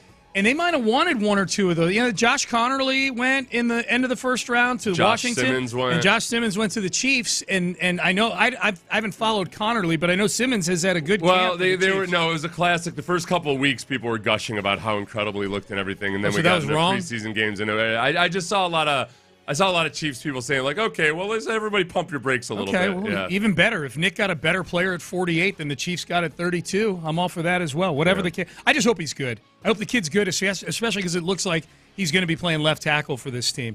All right, C.J. Gardner-Johnson. Acknowledge me! This was C.J. Gardner-Johnson back on April the 22nd when he first got here, his introductory press conference, bringing up the jersey number that he wanted. He was number 8 in a lot of his stops along the way, including Philly last year. We know John Metchie had number 8 at that time. Here was C.J. Gardner-Johnson at his intro presser. First of all, people don't call me C.J. Nah, I don't allow that. It's either CD or 8. Which Metch, get at it. I'm sorry, Metch. I'm sorry. I love you to death, bro, but God. Okay, so that was C.J. Gardner. He clearly wants jersey number 8, settled on jersey number 23 for now. At 2:14 p.m. yesterday, Adam Schefter tweeted, trade, the Texans are sending John Metchie to the Philadelphia Eagles per sources. 2:14 p.m. At 2:15 p.m., C.J. Gardner-Johnson tweets out an emoji of an 8-ball. 1 minute after the trade was reported. It's like showing up at somebody's wake asking about the... is he going to wear that suit? Yeah. Pointing into the casket. No, I'm thinking about looking to see the apartment because you want to buy it or whatever. Yeah. Or hitting on the widow. Yeah, boy, I'd love to be a shoulder for you to cry on at this time of need. 8-ball 1 minute after the trade. How great is that? So I expect a jersey number change here soon for C.J. Gardner-Johnson. When I was a rookie, I wore 91 all through college, but I had a horrible number. I was like 63 or something in training camp. That is a horrible number. As a rookie, and Paul Frey's veteran defensive end got traded, and so the equipment manager gave me his number. I was too. Back then we got, they beat the crap out of us. We had no pride or ego. Yeah. I didn't want to ask for it, but the equipment manager ggave it to me, and I got a lot of crap from the veterans for the next 2 weeks. Yeah, I had to send Paul Frey's care packages. I had to, really? Yeah. What'd you say? Oh, they're all kind. I had to pick. I had to pick an item per day to send to them. Oh, so that's like during training camp, costs. I had to figure out how to get to a store or whatever. And I'm trying to buy in advance and everything, but I only had 45 minutes to get to the store. I had to buy him he was a motorcycle guy, so I had to buy him a Harley T-shirt. The next day I had to get him a gift card to some the Hooters or something. And you would have probably in this day and age had to have bought him an actual motorcycle. Right, yeah. The money's gone way up since you were a 4th round pick. Yeah. Jason Alexander. Acknowledge me. He is the best thing the Astros have going right now. Not an exaggeration. It tells you everything you need to know about how things have been going for the Astros of late. Jason Alexander, who was brought up in this army of spot starters, and he's had 3 starts, 18 innings pitched. He's got a 1 ERA, and he's got a whip of 0.611. He's given up 2 runs in 3 starts, and it was on a 2-run homer the other night. Pick one, Sean. Jason Alexander or Framber Valdez. One of them's gone, one of them stays. Who is it? Right now, it's Jason Alexander. He's more trustworthy than Framber is. Framber, right I'm glad you pointed this out earlier. That it's some of these quotes by Framber that he's uncharacteristic. He's pointing the finger a little bit. Yes. At other guys, and it's not like him. The performance hasn't been his typical performance over these last 3 games. I'm going to blame the interpreter. I think maybe the interpreter needs to do a better job. Sometimes interpreters will try to make something sound more polite. At least when I watch in movies. To defend the interpreter, he's very busy on this team. Yeah, there's a lot of guys you have to on the squad. So Jason Alexander been really, really good. Chas McCormick. Acknowledge me. I'm going to acknowledge him. Acknowledge me. 2 innings pitched, 2 earned runs. Mm-hmm. So he's got a 9 ERA. Right.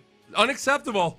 That ERA actually improved the bullpen ERA during this homestand. Yeah. The ERA for the bullpen in this homestand, 11.31, was higher than the ERA Chas McCormick had in the 2 games that he finished up for you. He's the Rex Burkhead of that bullpen right now. He is. He's back when Rex Burkhead was the feature back of the Texans. Texans. Most awesome 2.8 yards per carry you're ever going to see. Yeah. Old Rexy.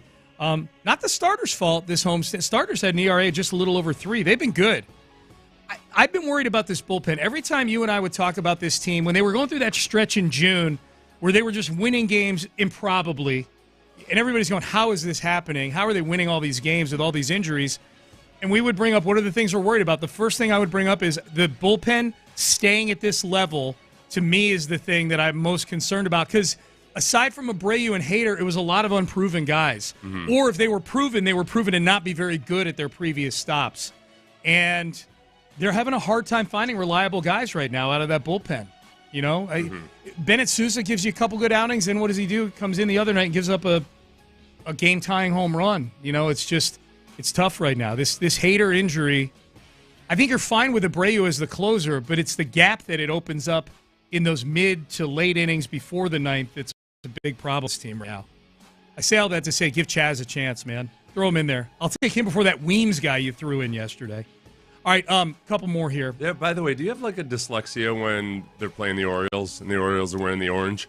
Really, whichever reliever the Orioles had out there in extra innings, at one moment I was like, how do I not know he's on the Astros? Yes. That chubby guy.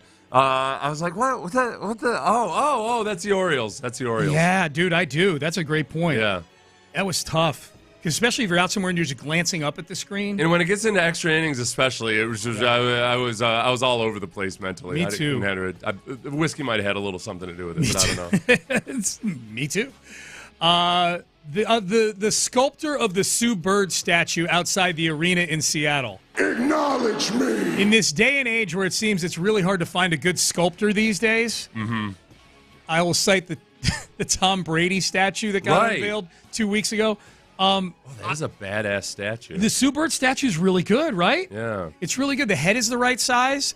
She's doing something that actually looks like Sue Bird doing something. Her physique looks impressive. Yeah. Unlike Tom Brady's physique and Tom Brady, his physique is almost completely covered up in that football uniform on his statue. It still looks somehow less impressive than he paunchy. His physique is already unimpressive, but they made it look less impressive still. Whereas Sue Bird looks like she's like some warrior from the days of old. Yes, like Joan of Arc or something out there. Looks good. Yeah, I was expecting to be underwhelmed.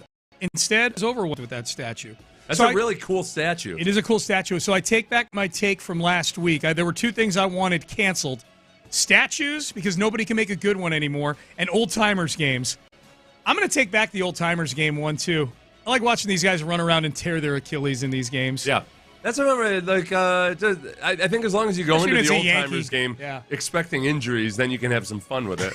Yes. Just like in the old days, instead of instead of having a funeral procession every time somebody gets a 2-week injury, when somebody gets injured, you laugh at them. Yes. You got point and laugh. Yeah. The whole thing. You know, save your emotion for after you find out about what the actual thing was. Good call. All right, last one.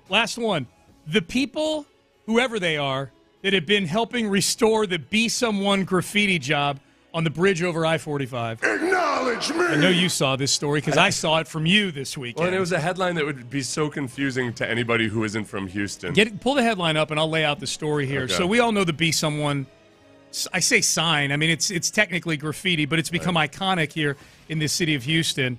And people paint over it sometimes. Right. And so it's got to get repainted again. And But it's not like it's still illegal graffiti at the end of the day. It's not like the city's going to go in and do a whatever. Right. But I think even law enforcement, at least in the article I read, acknowledges that the Be Someone sign is somewhat iconic. Yeah. It's very iconic. Well, it says that's the headline. Yeah, give me the headline. Houston police are investigating the Instagram user believed to have organized the restoration of the city's iconic Be Someone mural after it was defaced in April. So if I'm not from Houston, I'm reading that and I'm like, okay, wait a second. They're investigating the guy that restored an iconic mural after somebody else defaced it. Yeah. Why are they investigating the guy that restored a mural? You nailed it. Yeah. You tweeted that this would be the most confusing headline ever. If you're from Houston, you get it. Yes. But if you're not, what the hell? You restored a mural. What happened? It must be something unrelated to the mural restoration. Right. So we all, and I would imagine most people listening know the Be Someone thing. The most recent case of people painting graffiti on top of the Be Someone sign happened back in April of 2024. They painted Moscoin over it. I guess it's a crypto thing. Oh. The vandals were never charged. There's an IG video then that popped up on June 9th showing two people atop the bridge restoring Be Someone. And now HPD and Union Pacific are looking to find those people. They've even issued a search warrant to Meta, the owner of Instagram. And a special agent for Union Pacific saw another Instagram account on June 8th thanking two of his followers for helping restore the Be Someone sign. So they, the people who were trying to cover the graffiti with what the law enforcement sees as more graffiti, they're on the run I don't know if they're on the run or not, but they're people of interest right now. Because there's video of them doing it and everything. Yeah. People of interest. So you're right, David. That is the Union Pacific, they got one of these railroad comic cases. Yeah. Special agent for Union Pacific. So there you go. I get nervous about the railroad cops. It's like I didn't know my there life were as a railroad. hobo. That's where you gotta watch them. I was young as the library cops, and then later on when I became a hobo. Dump that, Ben. That was a misspeak. Hobo. Hobo. All right, that was Acknowledge Me. We do that each and every Monday at 7:20 here on the show. I'm going to acknowledge you for having the courage to come out with that. No, it was a misspeak. You're a jerk. You're being a jerk right now. You know what, Sean? I support you. You're being a jerk and right I just now. want you to know that I'm here for you. You're going to make me curse. You're going to make me curse. All right. Hey, NFL Top 100. This is your punishment. You got to sit through an NFL Top 100 segment in the next. You like the vignettes, though. I do like the vignettes. So we've got Nico Collins named to the top 100, number 32 last week. Love hearing the compliments from his teammates and opponents, including one in the division that says this man is special. We will have that for you coming up next. But first, Men's Tea Clinic.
flag.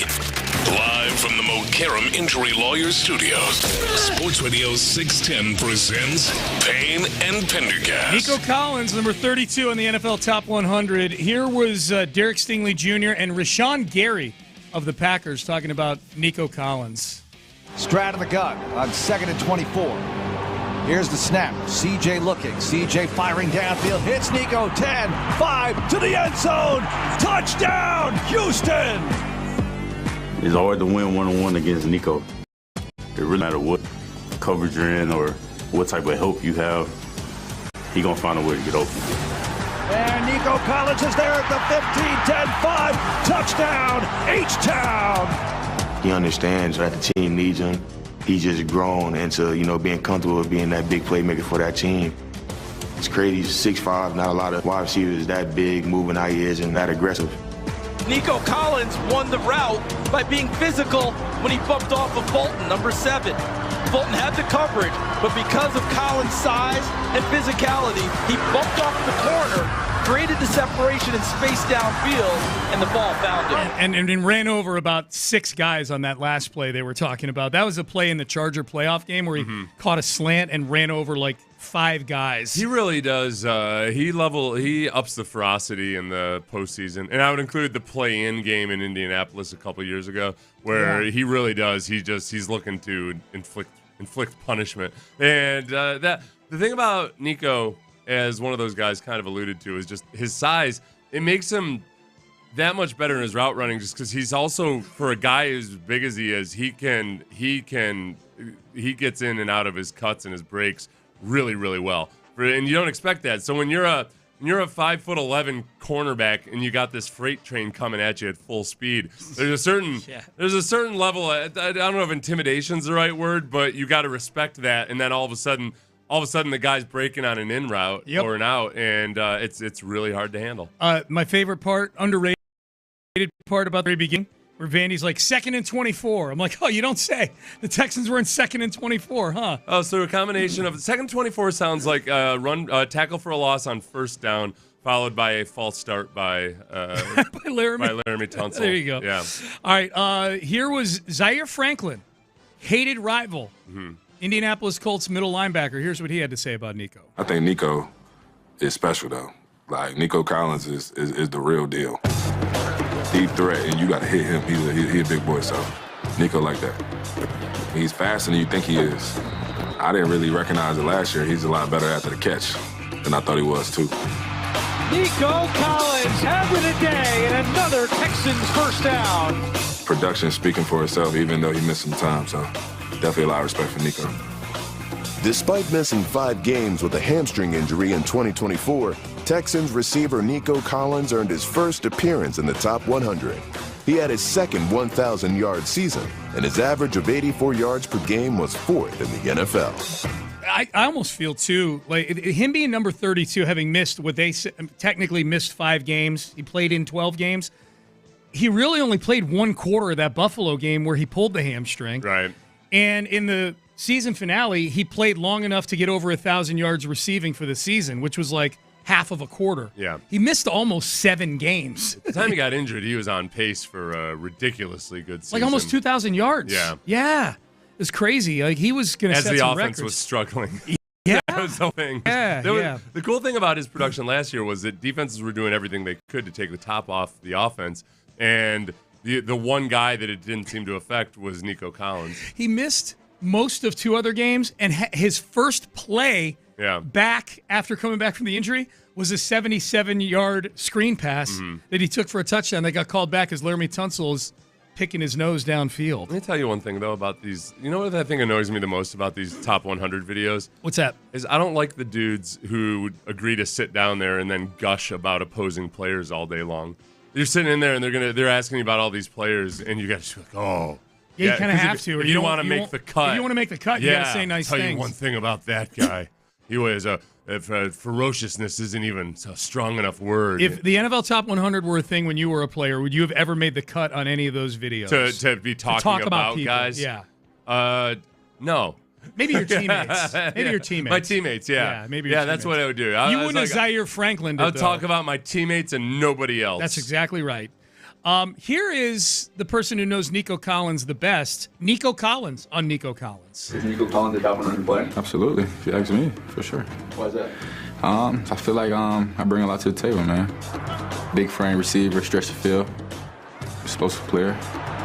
Going long for Nico Collins. He's got it. I have fun while doing it, bring the juice, and be there for my teammates. End zone, touchdown. Great job by Collins working the back line, keeping alive, understanding that Stroud was just working the pocket. He kept himself open. What's the best game that you had this season? This season? Yeah. I'd say pretty much all of them. My favorite play was probably play against Indianapolis, man. I had a post route. TJ just threw me the ball downfield. Had 2 defenders on me. We never got it. What a catch by Nico Collins!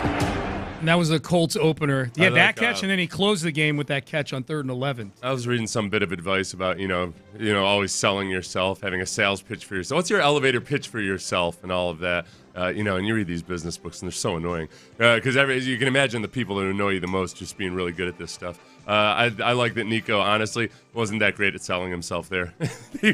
I like a receiver who's the opposite of the stereotypical, diva receiver, whatever, or anything. He is the opposite. I bring a lot to the table. I care about my teammates. Yeah, man. What are you going to do? What was your favorite game? Or what was your best game? And he's like, all of them. That part was pretty good. If he had really sold it, though, if he's going to work on his elevator pitch for himself. Yes. Like, how you expect me to choose?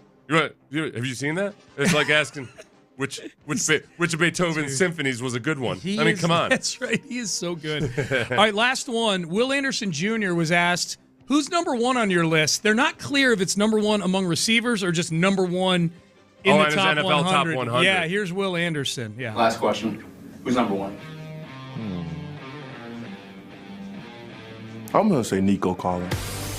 I feel like Nico is very under, and I feel like he deserves so much more love.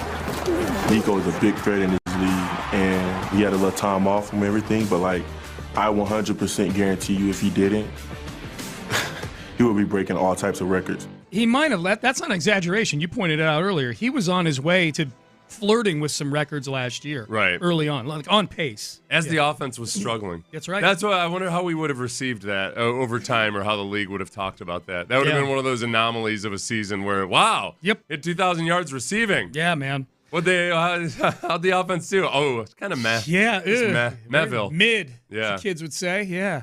All right, we're done. Oh, antibodies to you, it's a short show. Short show today, yeah. Yeah. I'll treasure the times we had. Me too. And what was the best Monday we ever had? This one. Not all of them. Tomorrow, this one. I look forward to the best Tuesday with you. We got to go work on your wardrobe, 6 fella. a.m. So change some things here. Yeah. All right. Okay. Get you out there. All right, we are... with all these changes in your life. Yeah. That's thank you. All right, we are done. We are out of time.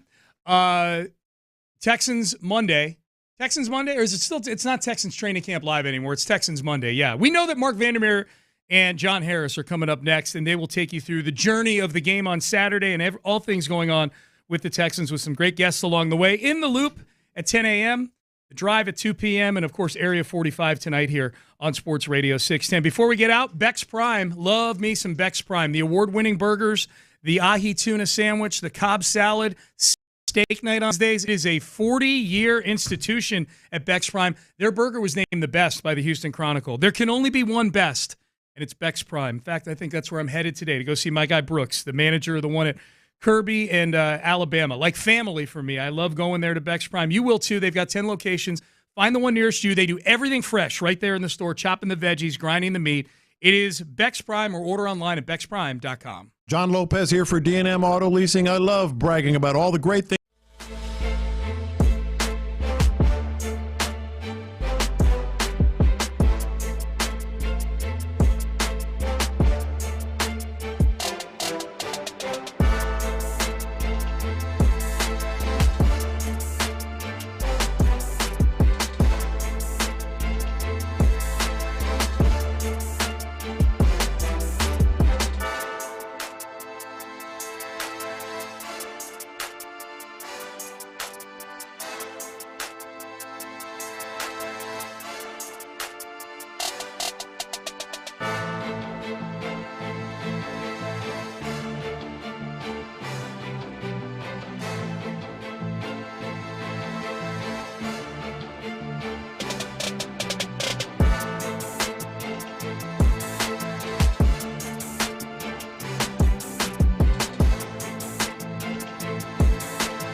KILT FM HD2 Houston. Insider access, exclusive content. Sports Radio 610. The Texans play here. An Odyssey sports station.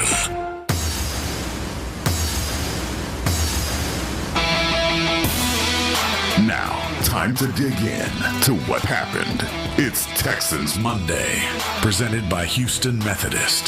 Mertz steps up to the line of scrimmage, the 37-yard line of the Panthers, takes the snap, takes a knee, and it is over at NRG Stadium. The Houston Texans defeat Carolina 20-3 and look good doing it. Takeaways, running the football, a dominant performance, 20-3 over the Panthers, with Detroit next week to wrap up the preseason. Okay, we can start a lot of different places here, but I'm going to start where I started last week. However, I will point out that with 3 points on the board for the Carolina Panthers in a preseason game, we're not going to lose our minds, but this is what we got. Mm-hmm. On third down, what were they, 1 for 10? 1 for 10. 1 for 10. Yeah. Okay. 3 sacks, 2 picks, 1 for 10. That's third down, all third down. Those sacks were all on third down, those picks. Yep. How about that? You want to be good on third down? They were good on third down. Defense dominated all 3 levels. What did I want to see in the fourth quarter? Clean finish. Clean finish. Clean. You got it. Let's do it, baby. Now, I wanted the score. All right, fine, whatever. 20-3, you'll take it. But we'll start where we started last week. Last week we started with Ursery. I think we should start with the whole offensive line here, because that really is the story here. Yeah, you wanted to see CJ look good. You wanted to see the defense play well. You presume these things are going to happen. But offensive line, another step forward, another good step here. And with Nick Chubb running 5 carries, 25 yards, and Woody doing what he did, and you run for over 100 yards, which is not, again, something to throw a parade downtown for. But you wanted to see that progress. You wanted to see the line of scrimmage move. Johnny, you saw it.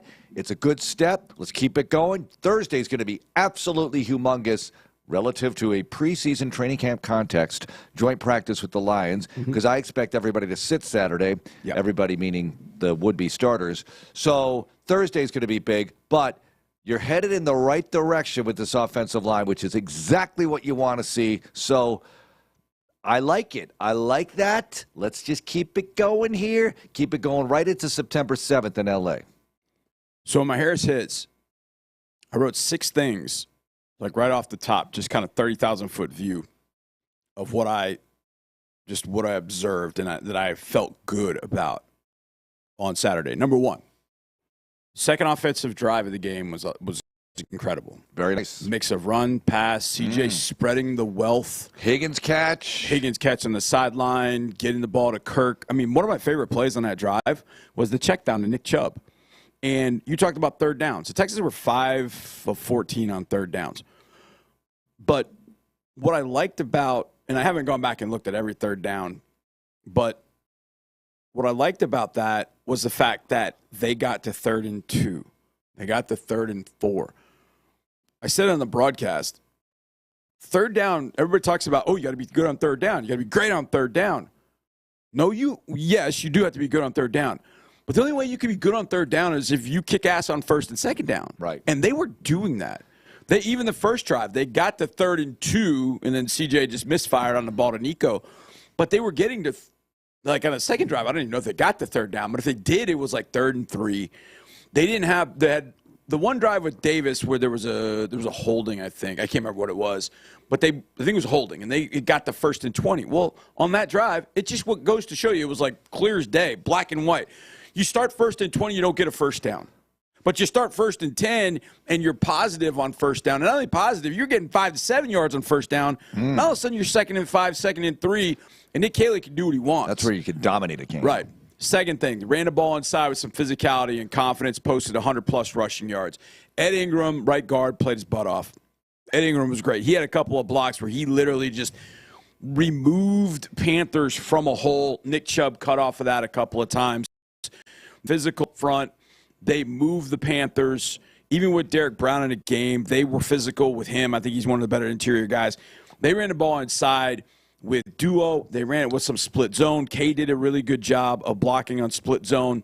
They just did a really good job of running the ball, physicality. Third, defense held the Panthers, first offense unit, to -2 yardage. That's all Bryce was able to do. 0 for 2, minus 2 yards. With a big sack. Number 4, created 3 turnovers. 3? Yeah. I put 3 because they had 2 interceptions and a fumble, right? Was there a fumble? Wait a minute. Was there a fumble? Well, because I know they had 2. Well, we fumbled after the. Is that a turnover? Wait, I didn't even look at the final box. I thought to it was me that 3 was a clean game, but when Arnett picks off the pass, he gets stripped by George. Counts, but we didn't turn it over though. All right, that was a fumble. We got it back. Was a non-lost fumble. It was a recovered fumble. Yeah, what am I saying? I think there were 3 turnovers. Why do I feel like they fumbled one? But maybe I could be wrong. Either way, no, they fumbled, but they got it back. So either way, didn't turn the ball over. That you said you wanted to see in the fourth quarter. And last, and certainly not least, Davis did a really nice job with the 2-minute drill at the end of the half. I thought that was exceptionally well constructed and done at the end of the half. And what I found funny, we were talking about that in the broadcast, and Kevin made mention of, they'll get the chance to work on a 2-minute situation. I said, Kevin, not only do you get to work on a 2-minute situation, this is the exact same scored. 1 minute and 1 second. Oh, my gosh, that's funny. 1 timeout at the end of a half. You pointed that out during the TV broadcast. Yeah, and I was like, this is the exact situation they work on in practice. Guess who wouldn't do that? Anybody else. So nobody else would have remembered that in practice they do that exact situation on the big board. And but that's you, really my nice friend. That's why you're in the TV booth for these preseason games. Well, I appreciate it. Those 6 things. Are you going to be able to do those every single week? No, you're not going to hold somebody to minus 2 total yards. But the fact is, the Panthers' first unit did have some success against the first defense in joint practice. You know, Xavier Legette went up over Jalen Smith a couple of times, just being Xavier Legette. He's a tremendous athlete. He mossed Jalen a couple times. Yeah. Teteroa McMillan had a nice catch in joint practice, etc. When the lights went on, and you'll hear my interview with Demeco a little bit later, but one of the things I asked Demeco, and I want to get your thoughts on this. I said this during a broadcast, and Indy and I talked about this a little bit. It felt like the defense was playing faster than ever. And maybe it's because it's the Panthers. I don't know, but the Panthers' number 1 unit was out there. But when they dropped back to pass, it was like dogs were unleashed. It was like they were holding back, and then all of a sudden, Daniil's throwing spin moves. Will's knocking everybody over. Mario Edwards, I put this in my Harris Hits. He plays marvelously violent. I love the way that he plays. He's so football violent. It is awesome to watch. But he be playing at just a really fast rate. And maybe it was just the Panthers weren't. I don't know. But I asked Demeco about that, and he said, look, we've been together now for 3 years. A lot of these guys have heard the same things. They've been in the program. It's exactly right. They play next to one another. They play alongside one another. They know how to deal with certain situations. The only thing I got upset about with the defense was the Panthers. Remember we went to Philly in 2018 and Darren Sproles kept catching those passes out wide open because they kept running pick routes and Zach Cunningham kept running at our own guys, and it was infuriating. We got to play that a little bit better because Henry ran into MJ Stewart as they were covered in man. They got to play on different levels, and then Dowdle caught the ball off the sideline. That was really the only play that the defense gave up, really, at least the first unit. That was it, and it was that little pick route. It was like, that was it. Other than that, I mean, I don't know what you walk out of there and start grousing about. Oh, CJ missed Nico on the deep ball. I mean, hey, okay. But how many times did CJ throw? 8? Yeah. You could probably count on one hand. You can count on one finger, maybe, the time that anybody got within 1.5 yards of him. Like, he threw from a clean pocket the entire day. Well, and Seth talks about the squirrel scramble or whatever, but he's in the pocket and he's kind of dancing around and – yeah, maybe it was one of those, hey, I do have room in here. Right. Look, I'm moving around in here. I can do whatever Well, it's not a regular season game. I think he handles it differently in a regular season game, but we'll see. That was cool. That was cool to see the time they got. 4th and 5, 4th and goal at the 5. I thought, I don't know. I mean, call that because it's preseason. Let's go. Let's take the extra play. Right. I don't know if you're calling it in the regular season, but if they have something they really like, you know, Demeco and Nick Caley probably have this rapport where, listen, we've got this. All he's got to do is make the throw because Nico's going to be wide open or open enough anyway. So on that play, and we had a great end zone shot of this, and I pointed this out on the broadcast. The key to that play, first of all, I don't exactly know what the Panthers were doing in coverage-wise. It looked like they were trying to play man to it, and Nico just ran his speed out, and the corner is like, oh, hey, there goes maybe I should go with him. They brought 7 on that play. They brought the nickel off the edge. They brought 7 on that play? They brought 7. We had 6 to block. So the key in that is, okay, the quarterback's got to know which guy have you not accounted for. You're trying to account for the guy you deem the least dangerous. Right. But Mark, I've seen so many times, especially the last couple of years, where they don't account for the most dangerous. They somehow slid differently or whatever the case was.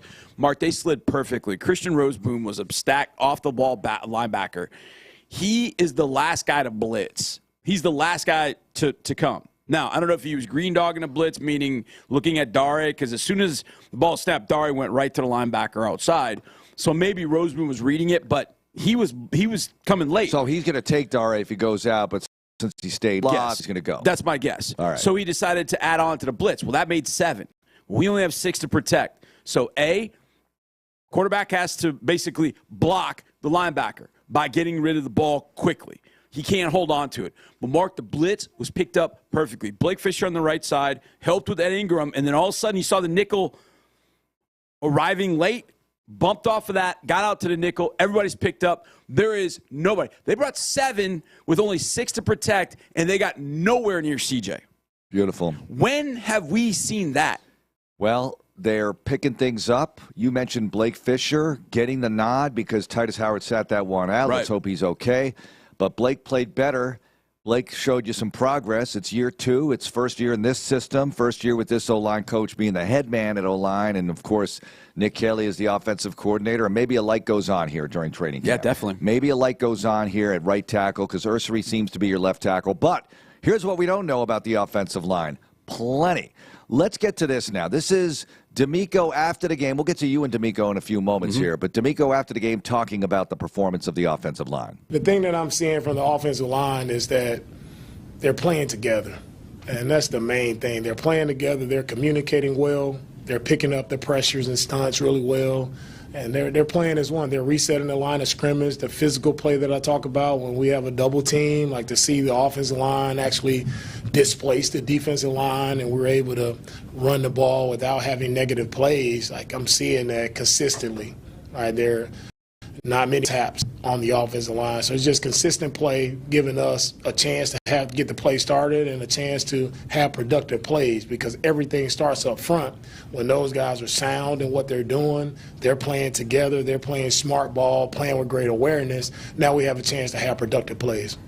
You ran the ball. We'll get to that, but the quarterback did have time to throw, and here is CJ's opinion on the line's performance. Yeah, I think our O-line is doing a great job. We're a run-the-ball team first, that wants to establish the run. And I think, we brought in guys who are tough, that like to run the ball. I think that's first and foremost. And then the communication, I think Cole Popovich has done a great job with those guys, coaching them tough, training them tough in practice, getting those guys ready for every day. Because, up there, bro, you got to be really gritty. Want to grind, want it dirty, want it, the worst way, and I think this O-line wants that. So I think he's done a great job. Him and Nick have done a great job making our plays fit our scheme and what the guys are good at. All right, that's C.J. Stroud talking about the line. By the way, we're on YouTube and Twitch because we're on the 610 page of those platforms. I just cleaned the lens, and I felt like I'm in silo. They go outside to clean. But I'm still alive here, so it's all good. Yeah. I think the camera's crooked now. I'll fix it during the break, man. It's okay. We're leaning. We have to kind of tilt the ourselves Earth a is bit. never really truly flat, right? I mean, we're on a round ball hurling through space at a tremendous rate of speed, so you have to think about that as you ponder your life. Anyway, I'm pondering various things here, Johnny, because that line did play well enough to protect CJ, to run the football well, over 100 yards throughout the course of the game. Let's talk about this, though. As we get into the backs and everything later, let's get into some receiver work here. We mentioned some of the guys making plays in this game, but the Texans will, and the story broke yesterday, be without one of their guys. That would be John Metchie, who was dealt to the Philadelphia Eagles. And you have Harrison Bryant coming this way as a tight end. Texans a little thin at tight end. Brevin Jordan injured a week ago. And you have a pick swap that's basically the Texans and Eagles taking their picks back that were part of the C.J. Gardner-Johnson, Kenyon Green trade. Right. So if you net it out. Okay. You want to net it out. So those two moves, you traded was C.J. Gardner-Johnson, Kenyon Green, the picks, John Metchie, Harrison Bryant. You net it out for me. Kenyon Green and John Metchie for C.J. Gardner-Johnson and Harrison Bryant. That's essentially how it nets out, really. I mean, that's it. All the other, that the sounds like a hell of a trade. Swap, I mean, when you put it that way, it sounds like a hell of a trade. You're getting C.J. Gardner-Johnson. Let's hope he's okay from the injury at the Greenbrier, but he's not on IR. Blah blah blah. Let's hope for the best. Yeah, Harrison Bryant, an athletic tight end. What can he do? He's an athlete, and when he was coming out of Florida Atlantic, a lot of people thought, well, maybe he's kind of a big receiver, and he's got receiver skill. I mean, he runs great routes.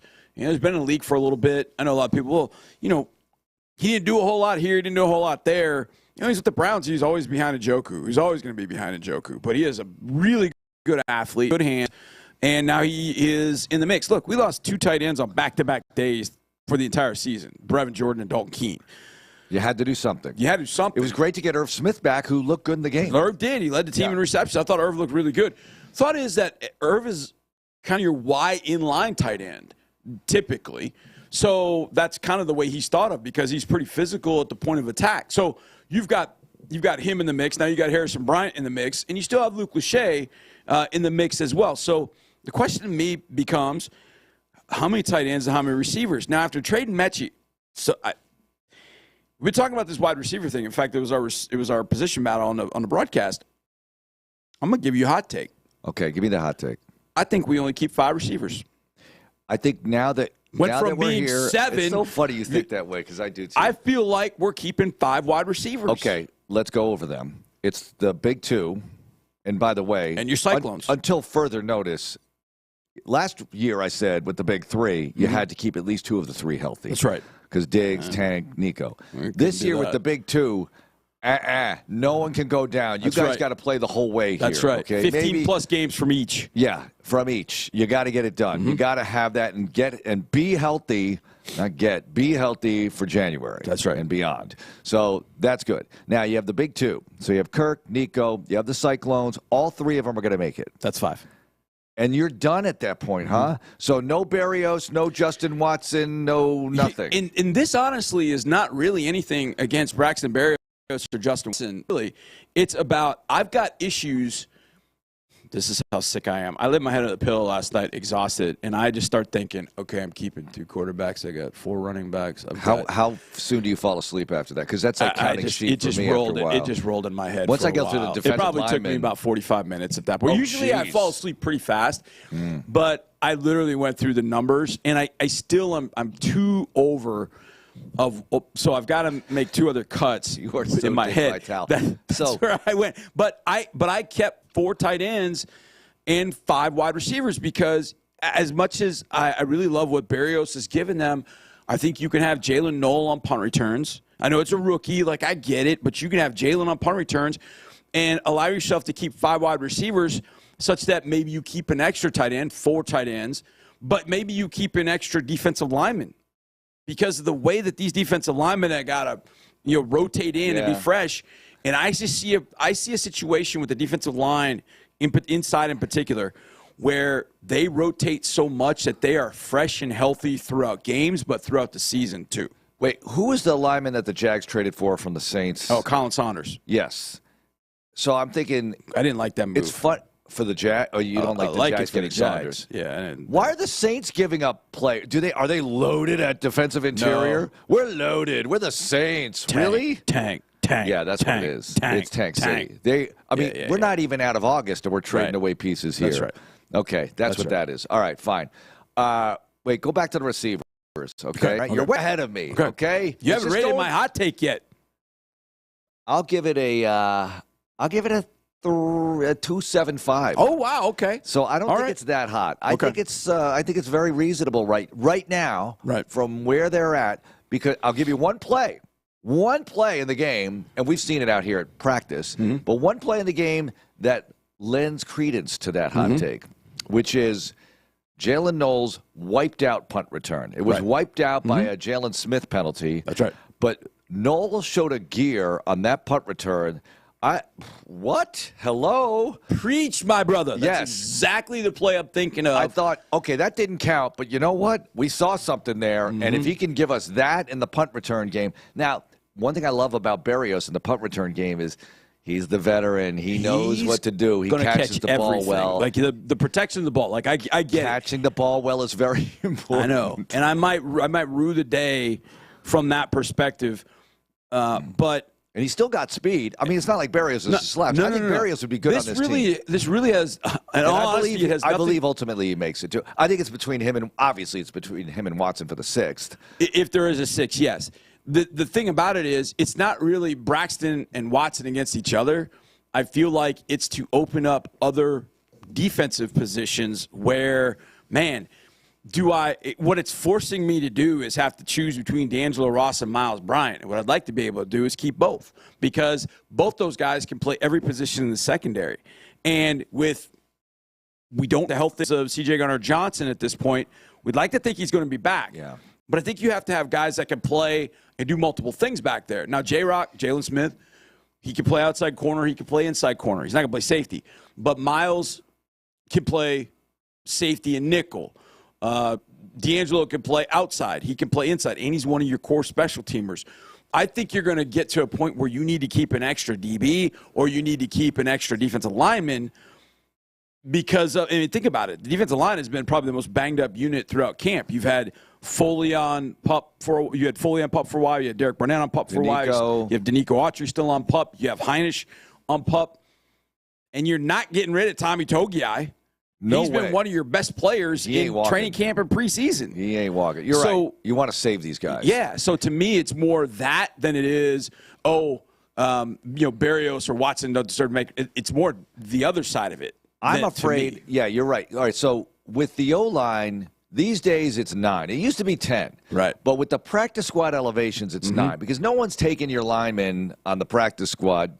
By and large, yeah. That you might have to elevate because we got banged up here, there, whatever the case. So we're going to elevate these guys or a guy for the game or a game or two or whatever. So that's fine. You have some flexibility there with this new practice squad elevation, relatively new. With the D-line here, you leave Tommy? No, he's gone. Someone's taking him. You can't leave Tommy out there. No way. You can't leave. You might not even be able to leave Haggai out there. Right. Does Haggai count? He doesn't count on your practice. If you put him on 53, it's a 53. He counts as a 53. But if you put him on the practice squad, he doesn't He's count. the international pathway players and guy. Gotten better in Dubuisi. Yeah, he looks like he belongs, which is, my little phrase. I've heard coaches say this. He looks like he belongs. That's their way of saying, looks like he should be part of this team or could be part of this team. Could be, And he had a sack against Minnesota. He showed up on tape, I guess, against the Carolina Panthers, so that's good. And I was going to go all offense on this segment, but I guess we just gravitated toward this wonderful side of the football. Yeah, and it's really not because I went there with the hot take about wide receivers. Yes, you did. And because we start talking about that, as I've said numerous times, I say this each and every preseason, and I see some people saying that out there, kind of saying the same thing finally that I'm saying, and that is it probably isn't Berrios against Watson or trying to determine 6 wide receivers. It's Berrios, Watson versus what's on defense. And by the way, how many linebackers you keeping?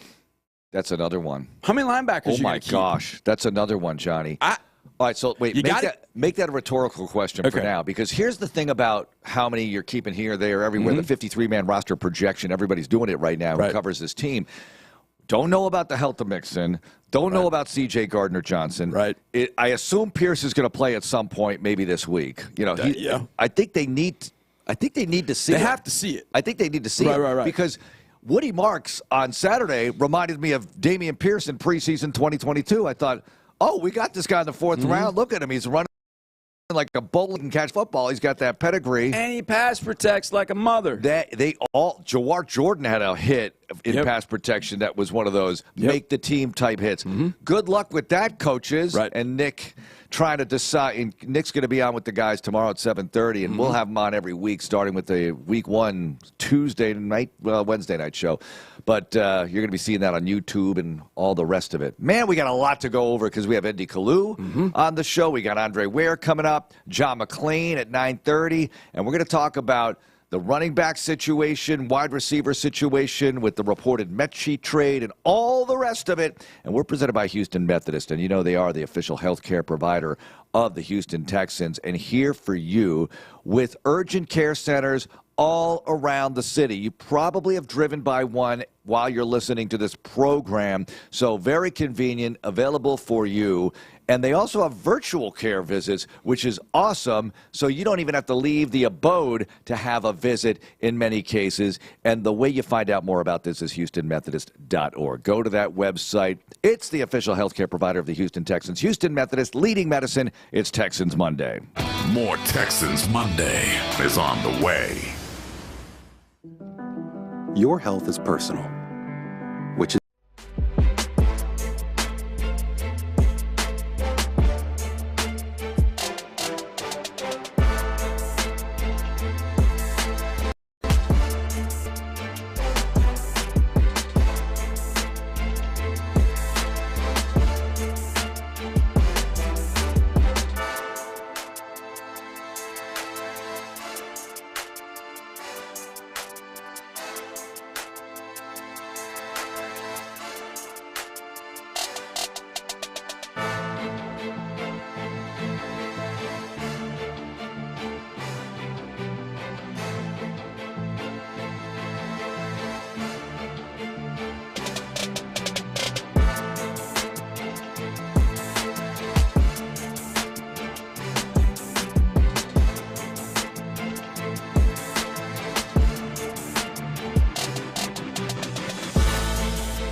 Now, back to Texans Monday.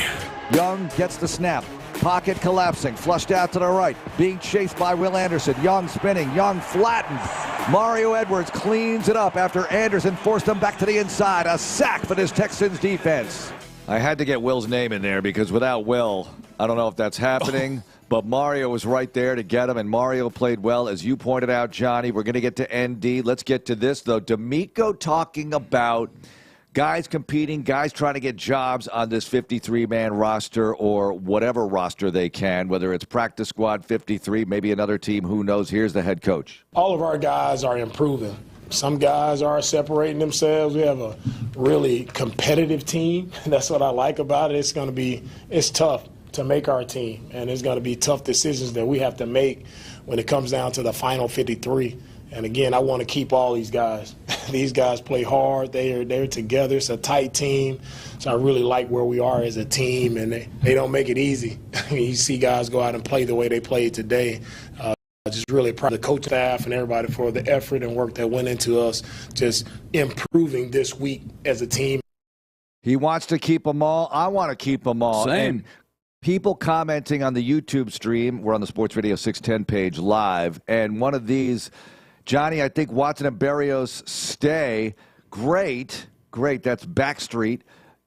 I think that's. I'd love for him to stay. Love it, but you know what? You push Peter and Paul pays, right? You have to figure out a way to keep everybody. You can't keep everybody, so you can't be Dick Vitale picking a 75-team NCAA tournament field. You have to make cuts in other areas. So who are you going to cut? That's right. If you keep 2 extra receivers, you got to cut somewhere else. Who are you DBs cutting? I mean, that's going to take away. Cut Miles Bryant. He's going to help you on special teams. Miles is one of the better playmakers and been one of the better players in camp. Who are you cutting if you keep in 2 extra receivers? These are tough decisions, obviously. We don't get paid to do it. We just get paid to talk about it. And they've got another week, and let's talk about that final week with ND Kalu, part of the broadcast crew for preseason television, ABC 13, and the rest of the affiliates around the state. And ND, great job on Saturday. You and Johnny and Kevin, outstanding. Shelby, too. That was a great broadcast. Fun game to do. Let's start there, though, before we get to this week with you. What'd you think of the game overall, the progress of the team heading into week 2 and beyond? You know, I was excited to see the first-team offense, and when I say first-team offense, C.J. Stroud, and the way they looked on those drives. That's what you want your starting quarterback to look like. You want your everything starting for Nico Collins to leave with that touchdown reception. They felt like they were hitting on all cylinders. And then the rest of the game, you're watching for depth. And I get enamored. I get excited about these young guys. But then I'm always brought back to reality. When the season starts, it's the guys, it's the Christian Kirks, it's the C.J. Strouds, the Nick Chubbs. Those are the guys that have to make plays for this team to have the success we want. As much as I love Braxton Berrios, and when I watch him, I'm like, man, he might be the quickest wide receiver on the team. And not to be Debbie Downer, but if in 8 weeks Braxton Berrios is starting for the Texans, then something went drastically wrong, with injuries or whatever it may be. So what I liked about what I saw this last game, the starters, the guys that we are relying on to take this team to this promised land, they looked the part. Absolutely. And that brings up this one thing, Andy said it perfectly. We're talking about the depth on this team. I mean, that's pretty impressive. A couple of years ago or 3 years ago, we were talking about, man, who are going to be the starting receivers? Who are going to be the starters here? We weren't really sure. Now we have a pretty good feeling, okay, Danielle Hunter and Will Anderson Jr. are going to start. We know that Collins and Kirk are going to start and be your guys. And we know that the Cyclones, the Cyclone trio at some point is going to be part of that. So we're talking about the depth on his team, which is great that we're talking about it. Indeed, the physicality of the run game, I thought, as you and I talked about on the broadcast, was pretty impressive. Just knowing what it's been and what it looked like. If that physicality continues, this can be it may not be the best running team in the league. I'm not saying that. But it can be a pretty solid run game that then balances off what CJ can do in the pass game. What do you think from that standpoint, the run game of the offensive line, just how physical they were on Saturday? Look, I don't want to say that they influenced Nick Chubb, because if you've watched any season of Nick Chubb when he's healthy, he's a physical runner. But I felt like what you just mentioned, it started up front, because there were times where Nick Chubb looked violent, he looked physical, and he looked like the old Nick Chubb, which is a great thing. But he wasn't getting hit until after 2 or 3 yards. And that's, you have to give credit to those guys up front. And they did a nice job. And I felt like that I was feeling their passion when it came to the run block. It was almost like in the huddle when they heard it was a run play in between the tackles. I could just sense them all smiling in the huddle, like, yeah, this is what we want to do. We want to get dirty and nasty, and it showed during those 2 series. So look, we know this is a high-scoring NFL league now. We know that you have to be able to put up 30, sometimes 40 points. But when you can run, and when you brought up an awesome point that I remember as a player, and you brought it up in the broadcast, John, where if you could pick up 4 or 5 yards on first down, it just opens up your playbook. And more times than not, you're picking up those 4 or 5 yards on first down by running the ball. Yeah, you're not sitting there in 2nd and 12, and that's saw that nice too much last year. Breath of fresh air, right? You're sitting there in 2nd and 4 sometimes, and that's just a beautiful thing to see. Andy, what is this week like for the team? Now, I know when you played, it was the 4th season game. It was a little bit different, and the cuts would kind of come at different times. They changed the dates, but it was usually after that 4th game where you'd reduce the roster significantly. What about this week where you know that you're going to be saying goodbye to a lot of players after this as coaches, as teammates, and people are fighting for their jobs this week? Joint practice, you can still show some things. There are some decisions to be made. You can change minds with what you do this week. What is it like for the team and everybody involved? No, this week is very important. I mean, I don't know if anybody's heard, but there was just a trade between the Eagles and the Texans that just went down. So, like, there's still moves, and you're still putting things on film. And I don't want to say I guarantee, but I'm 99% sure that what John Metchie has done and what he's put on film was part of the reason the Eagles said, yeah, you know what, we don't mind getting rid of a tight end that we just gave close to $1 million in the signing bonus that we just signed from the Raiders in Harrison Bryant, to acquire Metchie because of the things you're putting on film. So this week, it's like last chance. This last chance for a lot of those bubble guys to make that decision that much harder for Demeco. He just talked about how hard of a decision it is, and it's to get things on film. Now, obviously, your big names aren't going to be playing, but these are guys that are trying to get things on film, trying to show just the entire league, not just the Houston Texans, what they can do. So you're going to see a lot of intensity. And for the starters, for the Danielle Hunters, for the Will Andersons, the C.J. Strouds, it's a little tricky. Believe it or not, during this week, as they're prepping for Detroit, the starters, they will actually be watching film on what's going to happen for game 1. They'll be watching film on their first week's opponent. And I remember when I played, it was weird because the years I was trying to make the team, this last week was my Super Bowl week. I was just so focused on, putting the best that I could put on film. And then when I signed my 5-year deal and it wasn't about making the team, this last week, we were actually watching film, and they would separate us. They would separate the guys they knew that were going to make the team and the guys that are on the bubble, and the guys that they knew were going to make the team, they were watching film on the week 1 opponent. Wow. Yeah, it was like being back in 3rd grade. It was like the kids that were good with decimals got to go play with the toys, and the kids that weren't good with decimals had to sit there and do an extra lesson with the teacher. In some sense, it was kind of like that, if I'm being honest.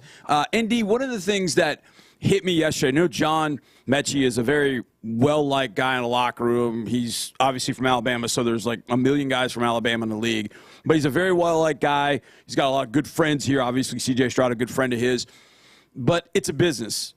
When you were in the league, when did you realize, oh, man, this is a business? I mean, yeah, I love playing football, and football is a great endeavor in my career. But this really is a business. Did you ever have kind of a welcome to the NFL business moment in some sense when you were playing? Yeah, when I got cut. The first thing, when I got cut, and I was like, hold on.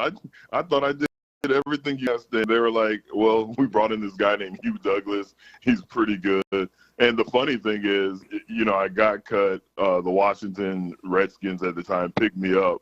Then after 3 years there, the Eagles brought me back, and I got to team up and start with Hugh Douglas. But that's when it first hit me because, John, I always thought, and it's also very humbling, I always thought incorrectly. I always thought I was the hardest worker. You know, I was like, man, there isn't anybody that's going to outwork me. I might not be the biggest, you know, I might not be the strongest, but you're not going to outwork me.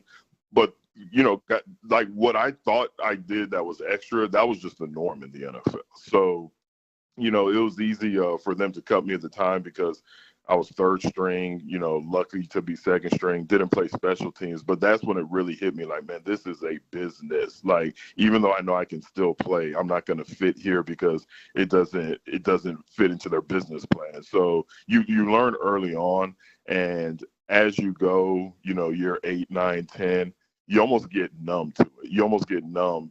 At first, you're hurting for the guys that get cut because you're like, oh, man, I've seen him put in work since February. You know, I know he just has a baby on the way, and now he's cut and he's not getting picked up. But after a while, you're just like, yeah, it's just part of the business. With John Metchie, the Texans did him a solid, in my opinion. They did him a solid. They knew that even if he made the team here with the Texans, he wasn't going to get much playing time. So they're giving him an opportunity to go try shine somewhere else, and they're getting something back for it. So I like that move all around. And I have to believe that John Metchie, walking out the door, he's smiling, shaking hands, and saying, hey, thanks for what y'all done for me. Yeah, I hope so. And I love Metchie. You know, Vanderkid, the older Vanderkid, that's the only jersey he has of current players is John Metchie. He loves John Metchie. And not that he doesn't like the other guys, but he always just loved John Metchie, Alabama and here and everything. So I wish Metchie the best. And when a great organization trades for you, you have to look at it as a positive if you're John and make the best out of it. All right, so when we talk about fringes of the roster and little things like that, we're experimenting with side dishes at the meal and vegetables and things. But let's have a bite of steak here, ND. I'm going to bring up a topic, and I want you to expand on it. Will Anderson, go.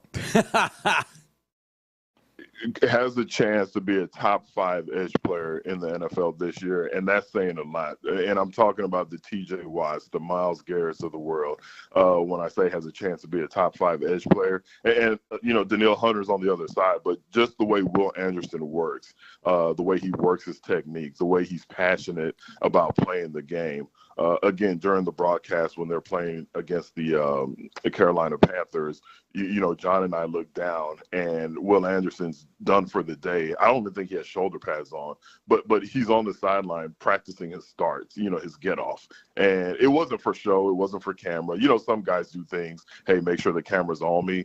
But you just get the sense that he's always trying to improve his game and at a level that I don't see too frequently in the NFL. And you couple that with his talent and his tenacity. I mean, this guy, God willing, he stays healthy this entire year. He could end the season as a top 5. That means all-pro edge player. But can we tell people what you said during the production meeting after we were done with our Will Anderson conversation? Do you remember? That I want to adopt him? Yes. Yeah, someone pointed out, like, no, with the money he's making, he should adopt you. But what I meant, just to be that young and hungry and humble at the same time, I mean, it was just refreshing hearing him talk about football and just passionate about his craft. I mean, and you see it on the field. I mean, you see it at practice, and you see it during the games. Yeah, definitely. And now he knows who Mufasa is, and that's good because we learned him on Lion King. Listen, so if it's good. I have to educate people on Lion King references, where do I stand in society now? No, that's true. I mean, come on. And they just came out with the live-action version, so it's pretty fresh. Yeah, I know. So and they people got the should TV know. show where, is it Young Mufasa with the TV cartoon? Right. I don't know. See, there's plenty out there. I guess so. People should be in tune to Lion King. There should be. That should be an ageless kind of reference point. It's a great lesson for young people to respect their wise elders. All right. Yes, true. That's good. That's exactly the point. Andy, one of the things that we noticed watching the first unit in particular was how fast they were playing. It's a lot of the same guys, and obviously everybody's older than what they were before, so you would think as you get older, maybe you slow down a little bit. But it feels like this group is playing so faster because they've been together. I asked Demeco about this. But in your career, as you got a little bit later in your career, did you feel like you played, quote-unquote, faster, even though physically you may have been slowing down, but you knew what was going on, so you could react faster, you could play faster as you got a little bit older in your career? Did you kind of have that essence in you that you played faster because you just were smarter about things that were going on? And why was that for you? You know, it's funny. You bring up faster, but as you were talking and I was trying to, reminisce and think back, I felt like the game slowed down. So I don't know if I felt like, man, I'm more explosive, in my get-off, or I'm sprinting to the ball faster. But the game slowed down because of what you mentioned, because the older you get and the more times you see, oh, you know what? It seems like 80% of the time that the interior linemen are blocking away from the offset back. Like, you really start to know and believe that, so you can try certain things. You can take certain risks. You could expect certain blocking schemes. And when it really slowed down for me, not to make the segment about me, but just answer your question, was after I tore my ACL and I spent all year just studying and watching throughout the season. And I even sat in the linebacker room. So when I came back as a D lineman, it really slowed down, because typically D linemen, when we want to know something when we're on the field, we just turn around and ask the linebacker. So when when you get 12 months of studying like a linebacker, it really slowed down, where I came back physically slower. The game was even that much slower, so I was able to tack on another 8 years after, tearing my ACL. But I think with this group, the Texans group, they are playing faster because that's what they're preaching. I mean, they're just a bunch of wild men out there, and you just see what Demeco's preaching, and you see it on the field at practice during the preseason games, and it's really going to get excited when we see it during the regular season. D lineman asking the linebackers what we're doing here is like me in the office, like asking the younglings, what about this on Excel? How do I do this? What do the column thing, and I got to change this? How do I do this? That's well said. Yes. Same thing. Yes. And it's funny, Demeco would get so frustrated with us because he has all these. He's a rookie, and he has all these calls that he has to blurt out when we're playing together. And Travis Johns will be turning around like, "What's the effing play? What's the effing play?" And Demeco was just always so calm and cool, like, man, calm down. I'll get it to you. I have like 4 other checks I need to make before I tell you dumb guys up front what y'all need to do. Who's the future head coach here? Love Travis. No wonder Trap talks so well about Demeco. He had his back all the time. Love Travis. Travis is maybe, look, you guys are all great Texans legends and ambassadors, but, he might be the MVP. I'm telling you right now. He's awesome. But by far. Not even close. He's just the best. Not even close. Okay, Andy, thanks so much for being with us. Look forward to another great week in Detroit. Final TV cast preseason, noon kick in the Motor City with you, Johnny Kugler, and Shelby Coppage on the sideline. It's going to be fun. Thank you, my friend. All right, see y'all soon. Keep up the good work. All right, that's Andy Kalu. All right, Demeco Ryans, you've heard of him. We just mentioned him, and we're going to get to him. Johnny talked to him after the game. Let's talk about some other things. The Berrios talk is on fire on the YouTube page. This reminds me of, okay, all the 6'10 guys do this, right? They read the text board while they're doing the show. Yeah. Which is very dangerous. I did morning drive for years. I can tell you this. You read one text, it derails it potentially the whole show. But I'm reading this, and people are begging us. We're not cutting Braxton Berrios. Johnny and I are not going to do it. I'm not saying the team's going to do it. We're not saying the team's going to do it. We're just saying everything's out there as a possibility, all right? 5 receivers are a possibility. And if it's the 5 that we're thinking of, it's got to be the 5 we're thinking of. Yeah, has to be.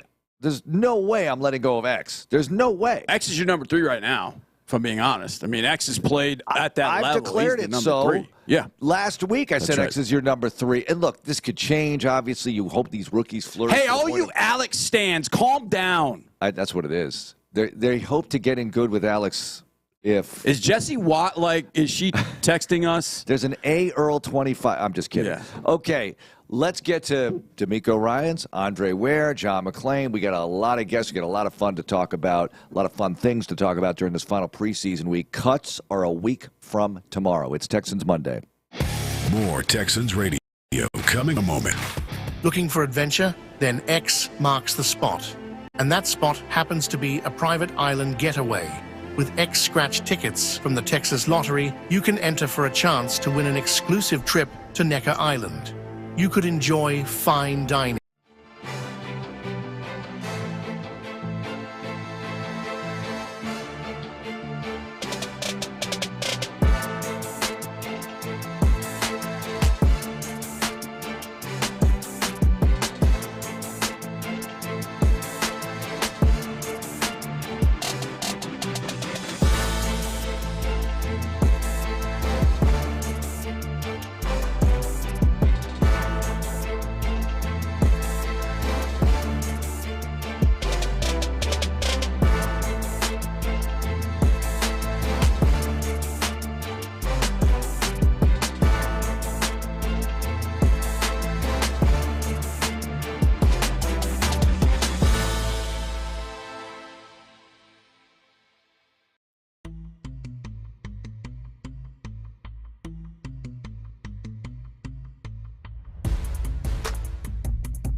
More Texans Monday. 3rd and 12, Panthers at the Houston 41. Plummer, shotgun, Blackshear in the backfield with him. 3 receivers, wide side left. Blitz. Here's the snap. Plummer, quick throw, left side, picked off. Taken across the 50 by J-Rock. He's got the INT in Carolina territory at the 46-yard line. The Texans take away. Jalen Smith, the rookie, making a statement. Who is also known as J-Rock. I think people will catch on to that very quickly because he's going to make some plays. He is another USC guy making plays on this team. Solomon Byrd. Hello, USC. Yep. Go Trojans. Doing the job. And how about Keaton Slovis? Oh, that scramble? How the hell did he get out Vanderton of is there? all over me like, Dad, Keaton's little play. Keaton made some nice plays. He took that shot and delivered that ball to Irv. He was making the most of the opportunity. He looked really good. And guess what? He's going to play a whole lot of football. Okay, let me ask you this. Does Davis Mills, CJ's not starting Saturday. They haven't announced it. I don't know anything. This is just my Vander take right now. The starter sits Saturday. Come on. You are not risking this. I don't even feel good about joint practice anymore. I'm like, do we really got to do this with the Lions? I think it'll be good for them. Yeah, I guess so. It'll be good. It'll be good for everybody. I'm good. Because if you don't, let's say you didn't have joint practice, right? Yeah. Then you would go from what was Saturday, the 16th. No, I know. Oh, you go from the 16th to the 7th with no. You can't avoid get him joint practice work. Yeah. Make sure the Lions aren't diving at his legs, and and vice versa. Make sure that Will and Daniil won't do that. They backed off from Bryce Young because you're not taking guys to the ground. You're not trying to, right? So that's right. It's thud, basically, right? Mm-hmm. Thud. Would you call it that? Thud. Mm-hmm. That's exactly right. Yeah, just like call it thud. We saw some bumps out there on Thursday. We saw some guys getting knocked around a little bit. I thought one of the funniest moments was when they were doing the 2-minute drill and X caught a pass going across the middle, and Trayvon Merrick hit X a little bit, probably more than he was supposed to, I guess. X got up and he was fine. He was over on the sideline. He was kind of standing by one of the fans, and I swear his gaze was fixed out at the Panther defense. Like, he wanted so bad to get back out there. He had something for number 7. So it was interesting. He just got such a competitive spirit, man. I mean, these Cyclone receivers, they all did good things on Saturday. X had a really good joint practice against the Panthers. So as we talked about, this receiver position is going to be tough. And oh, by the way, all those commenters, like to know how many plays in practice have they seen? Yeah, I know, but look, everyone's got an opinion, and it's okay. That's fine. I guess mine's based on seeing every single play he's had in preseason. That's true. And in training camp. So I guess mine is based in fact stuff. And also, you get a chance to talk to the head coach like you did after the game, and that's what happened. Let's hear it. All right, preseason game number 2 in the books.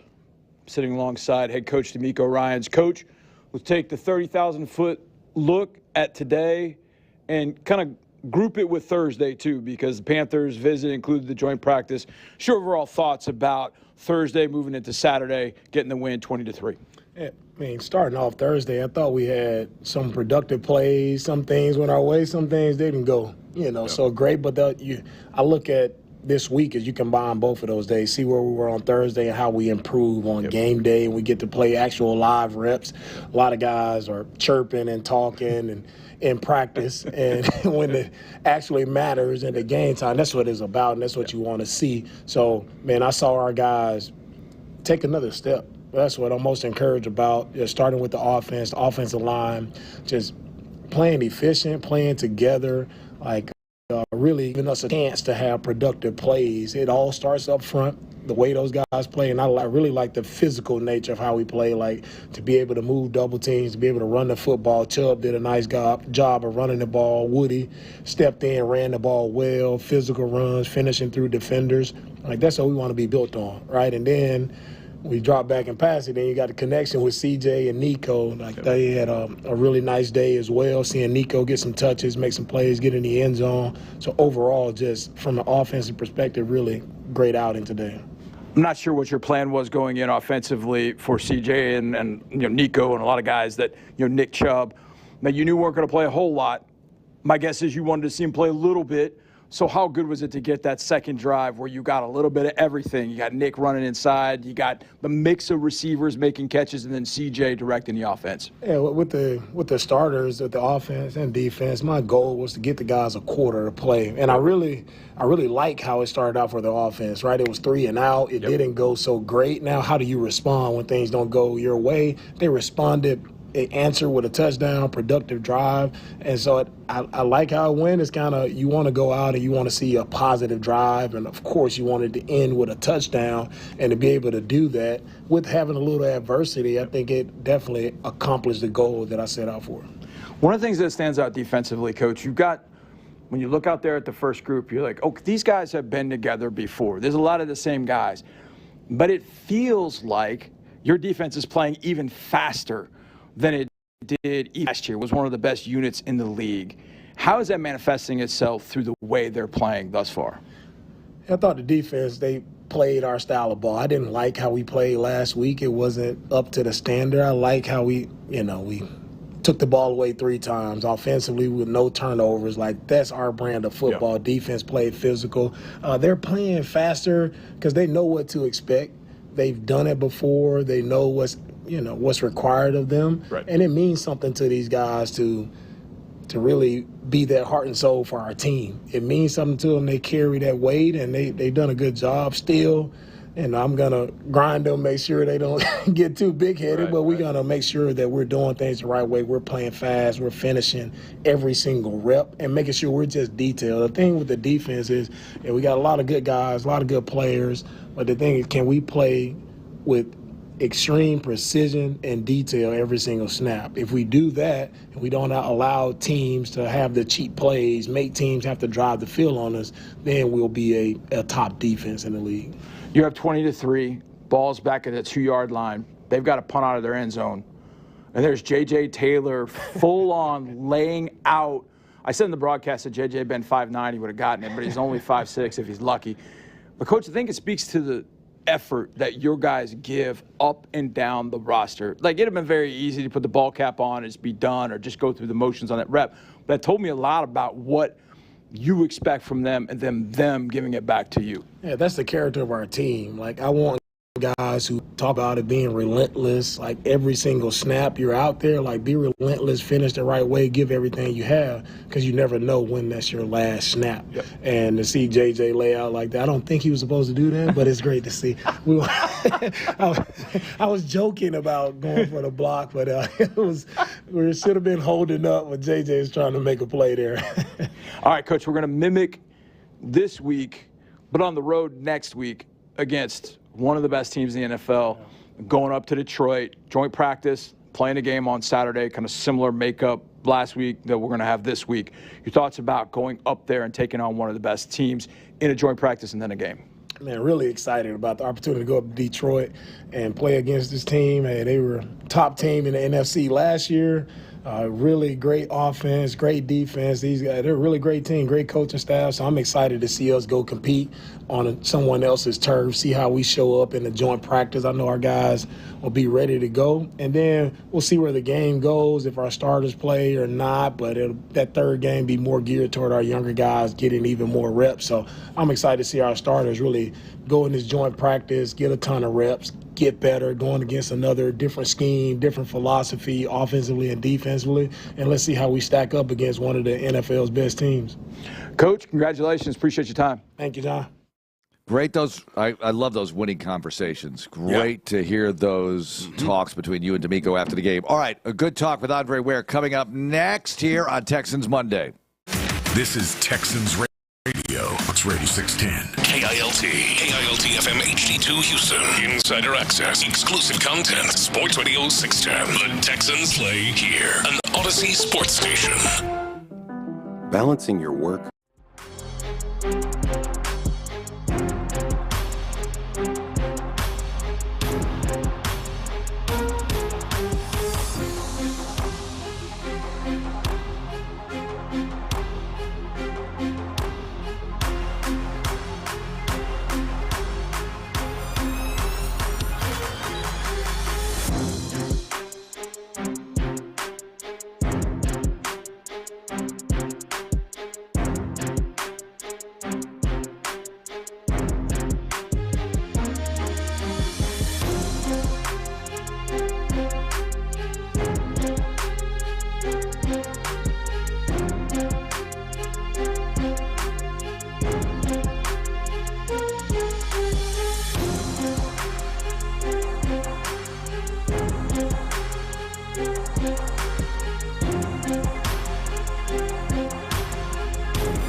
Now, more Texans Monday, presented by Houston Methodist. 4th and goal at the 5. Dari in the backfield, CJ in the gun, bunch formation right. Here's the snap. Stroud looking, quick throw right side, caught, touchdown, Houston, Nico Collins, 5-yard TD pass. All right, there's CJ to Nico. That was the touchdown scored by the first team offense. And good night, everybody. That was it after that play. First possession, they did not, or the 3rd and 2, misfired on the deep ball to, relatively deep ball to Nico, who had his man beat. But that's just one of those things. Hey, it's okay. It's preseason. Rather happen in preseason game number 2 than week number 2 against the Bucs. Yeah, I like it that it was there. That's cool. And that could go for a touchdown, and we'd be celebrating. Oh, yeah, definitely. Are you kind of hanging on to everything that happens in L.A. today, whether Matt Stafford's going to practice or not? Hell yes. You know I'm into that drama. I know. There are a lot of dramas around the league that I'm into. Yeah. And while we wait for Andre, let's just sum up some of the drama here. Will Stafford start week 1? Okay, here we are. It's 2 weeks from Sunday. That's opening day. 2 weeks from this Sunday. So, in other words, 2 weeks from today, you're in game week. You've got to be practicing 2 weeks from today. Right. Are you practicing with your team or not? Are you taking hits or not? Now, look, he's not going to take hits. But are you able to take a hit is key. Are you able to take the punishment, and maybe you don't know that until you take the field. Right. I don't know that you're going to know that about it, to be honest. They're in love with Jimmy G right now. It's preseason. I guess he's playing all right. I haven't really followed Put Jimmy him that G in close. front of this defense. Yeah, please. Please, let's He'll do complete that. more balls to us than he throws to Devontae Adams. You think so? I hope so. And you mentioned it. You said, I can't remember. We've been talking off the air, too, this morning, and we were talking about the broadcasts and what you said and what we were saying and everything. Who said the defense hasn't played this fast in a long time? Me. Okay. That was me. They're just so, they're like, they cannot wait to get out there and eat. Yeah. They are so hungry. They want to make plays. They want to be out there in a meaningful situation. I think the joint practice was great, but I think there's something about being out there on the field for the game in front of the fans that really got them fired up. Yeah, I think so, So they too. could not wait to get after it, and they just destroyed Bryce Young. How do you feel if you're the Panthers? Because, look, they started to do a bit better at the end of last year in this offseason. You have a whole offseason. Okay, it's year 2. Canales, Bryce Young looking better, fine. He looked pretty good in the joint practice at times. And that's what you take out of it. But you take a game, yeah, you do take that out of it. But you can't just sort of dismiss the game. No. You know, this is a game. Like, you want to look somewhat good. You don't have to score even, but you have to look decent. You have to show progress. And in 2 preseason games, they have a total of 13 points to show for their efforts as a squad. In 2 preseason games. Okay, so I'll pitch it this way. What if CJ had come out after the first drive? He would have been... Yeah, but we have a track record with him. I understand. The line wouldn't have come out. The line played last week. Not everybody, but a lot of the guys that you expect to be out there. I know, but I guess my point is, if I'm Carolina, I'm not so much on high alert, but I'm like, hey, this has got to be better. I think the biggest thing to me, if I'm flying home and I'm Dave Canales, I'm like, my so-called offensive line is supposed to be one of our strengths just got eaten alive. Yeah. Eaten alive. Yeah, we couldn't do anything. I would be concerned about that. Well, I'll answer your question deeper, more in depth. Yes.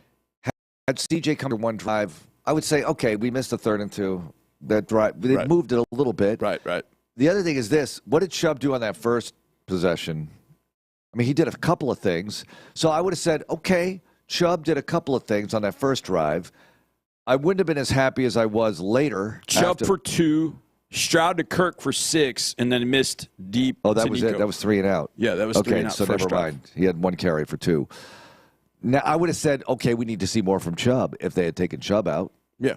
Well, I think the other thing, too, is if you have an experienced quarterback, which Bryce now is, after the first possession they had, I would have liked to have seen a little bit more improvement. I would like to have seen a completion. I would have liked to have seen something positive. Not only did you not get something positive, you went negative on that second drive. Yeah. Meanwhile, CJ goes out with the second, just dotting receivers, dotting Kirk.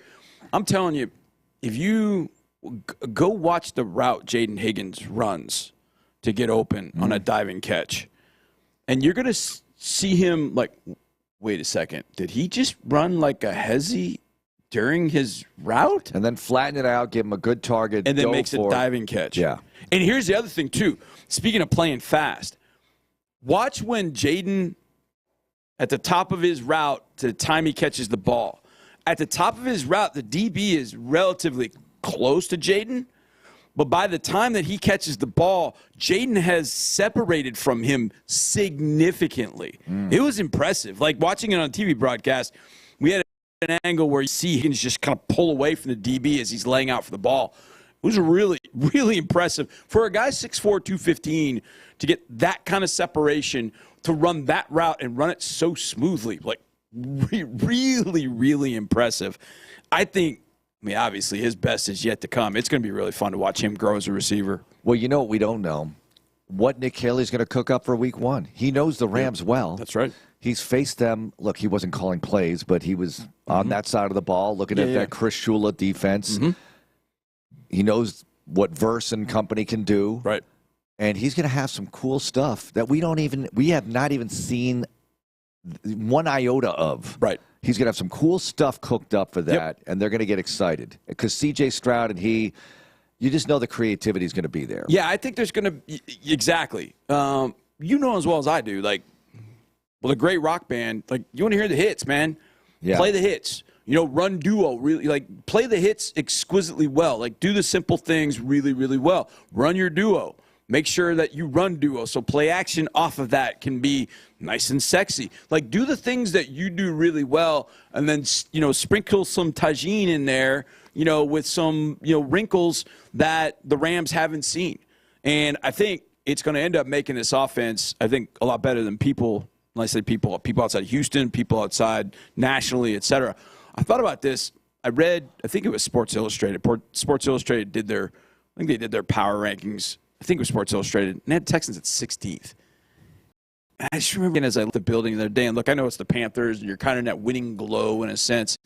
I'm like, that ain't the 16th best team in the NFL. I can promise you that. No. If that unit, those two units, special teams too, those 3 units that showed up on Saturday, if they show up throughout the year, it's gonna be trouble for other teams. And that's without Foley, DB, Derek Barnett, Demeco Autry, Joe Mixon. Did you think Will and Daniil were gone from the game when they took him out? Yes. I thought they were gone. Yes. I was like, well, Will and Daniil probably done right now, but they got the rest of the guys in there. Oh, they're back. They brought him in for a pass rush. I was like, Matt Burke. Wow. They're back. You guys are not done. And then they just unleashed. Daniil had a spin move on Moton that put him on his backside. Will is just Will. I love that guy. In our production meeting, I think we said this on Friday when we were talking about on radio. For our production meeting, we're in there. We talked to Demeco. Demeco's like, all right, y'all good? Okay, good. Open the door. And as he opened the door, Will walks in. He's got his iPad, and he's watching his iPad. He's like, hi, everybody. He's watching his iPad from practice because the meeting was right after the practice with the Panthers, and he's watching. It took him a second to kind of put it down and kind of pay attention to the questions, but I love that about him. He just has the absolute right spirit that I would want an alpha on that side of the ball. I go back to, I was told this by a couple people when Will was at Alabama. Now, Will didn't play in special teams, like, at all. He wasn't going to. He's Will Anderson. You're going to play him as defensive end or outside linebacker, and that's where he goes. But they had a special teams meeting, and Will was sitting in the front row. Apparently, a guy, freshman, whatever, came into the meeting and was late. Ooh. And Will walked over and was like, I got this. Will kicked him out of the meeting. He's like, you're not going to show up. You can get out of here. And I'm like, knowing Will now, can totally see that. Yeah, can absolutely see it and respect it. And when I heard that story, and I heard it from a couple people, I think somebody told me at the Combine after we had drafted him and told me that story. And I just was like, that's my guy, man. That's what you want to have. You want to have that guy.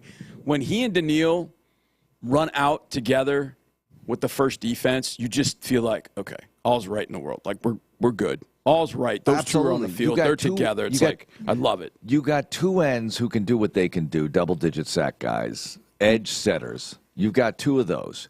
Then you have two corners. We talked about Lassiter last week, how unbelievable he's looking in this camp. Yeah. Just keep going, keep healthy, all of that stuff. And then the rest of the guys, the ball hawks in the secondary. Bullock, he's going to do his thing.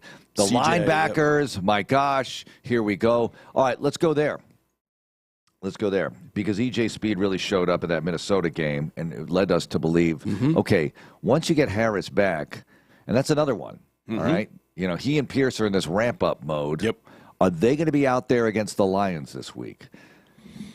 I feel like yes. Well, I feel like you need to see Pierce. You need to see Harris less, but you need to see Damian because the running back situation. Yeah, I was going to talk linebackers for a second, but let's. But again, it goes back to what we've been saying. It's about Barrios and Watson receivers. Yeah, it goes with the DBs. It's interconnected with how many linebackers you keep, and man, it is. You keep this many linebackers, you got to think about special teams, and then you bring in the DBs. It's all interconnected. But I can ask you this question, regardless of all that. Okay. Fullback. How does that affect the running back situation? Will they keep Jakob? Will they keep British Brooks? Or will they say, we don't need the fullback because Cade Stover is going to do that from time to time, and we'll go single back?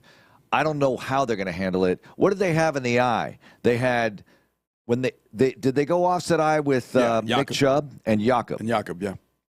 Jakob's getting a nice look. Those are nice reps for Jakob. See, and therein lies, Jakob. And Jakob has done a really nice job with it. And I think you're going to get him on special teams, so you get more than just a thing, and that's what you have to. To me, players, I don't know, say 40 through 53 on this roster. Or say the last eight guys that make your game day roster. Now, one of them has to be an offensive lineman because you have to have 8 to be able to get to 48, if my math is right. Either way, those guys all have to do multiple things. Like Jakob plays fullback, but he has to contribute on special teams. If you're only doing one thing, like it's all you do, you better be Joe Mixon or Nico Collins or C.J. Gardner-Johnson. And you're going to do one thing, you better be one of those guys. If not, you better have the ability to play guard and tackle. You better have the ability to play center and guard. You better have the ability to potentially slide inside and play defensive end and defensive tackle. You're going to have to play nickel, safety, and all special teams. You're going to have to do 2 or 3 different things. It can't just be one thing. If you're only going to be able to produce one thing, you better be at that level. You can't make this team. And that just leads back to the conversation of what you do with wide receiver, what you do with running backs, et cetera. Like, take Damian, for instance. We need to see Damian. He needs to see it because Woody Marks is like the car, in the mirror that said objects are closer than they appear. That's Woody. Woody's in the rearview mirror, in the side mirror going, I'm coming because I'm not backing off. Well, if he can do Damian-like things, then you say, well, wait a minute. We have Damian, younger version right now. We just drafted him. He's fully protected. The real Damian is heading into year 4. He's unprotected. What's he going to do? Now, look, Damian's got a ton of talent, but they got to decide how it fits into all of this. We still don't know about Mixon's health, so there's some mystery there. But let's say Joe starts off on PUP or IR or something. Just starts off there. Okay. And I hope that's not the case. I hope he's going on September 7th. Right. And maybe we see Joe this week. We don't know. Maybe. Yeah, no. But then you go, obviously, Nick Chubb.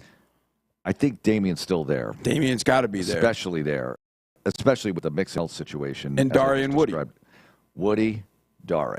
And I hate that because Jawar Jordan's had a really good training camp. But you can put Jawar on the practice squad if you want to. I think so, yeah. And I don't know about JJ, but JJ plays hard when he's out there. To the degree you can keep both of them, I'd like to keep both of them because JJ knows what to do. And whenever JJ gets on the field, you know what you're getting from him. He's a bowling ball, a butcher knives. So I think running back, you're well stocked. I think the question to me is, if Joe is healthy for week 1, then what do you do? Now, oh boy. Well, because Woody had just drafted, he's making the team regardless. Making the team. Especially the way he looks. Right. I think that puts Damian in a tough spot. Maybe Dare too, potentially. I just think you have to have Dare. I just think you have to have Dare. You have to. Everybody's picking up the pass protection part of the game very well. But That's I agree. right. I don't think you're ready to let that security go. Exactly. That glue that he is. I don't think. I mean, who's our backup kicker? Again, I joke about it in a sense, but it's true. Like, if you're not going to start, if you're not going to be the starter at that particular position, or maybe not even be the number 2, you better do a million things. Be the third down guy, contribute on all special teams, be the backup kicker if need be. Those are all things, because, I mean, think about it. There'll be 32 teams that start kickers. Invariably, in week 1, somebody will get hurt as a kicker.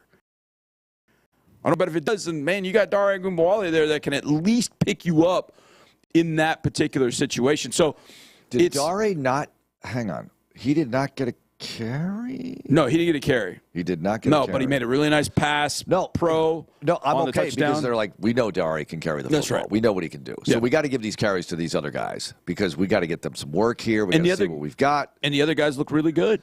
I thought Nick and Woody ran it really well. Nick catching the ball on that little check down. I mean, that's not the easiest throw because CJ's got to get rid of it quickly. So he's darting that thing, and it's literally from you to me away. Nick made a nice little catch. It was 4 yards, but again, it goes back to be successful on first down. It's 2nd and 6 instead of 2nd and 10. Nobody broke one. No. The longest run was 12 by Woody.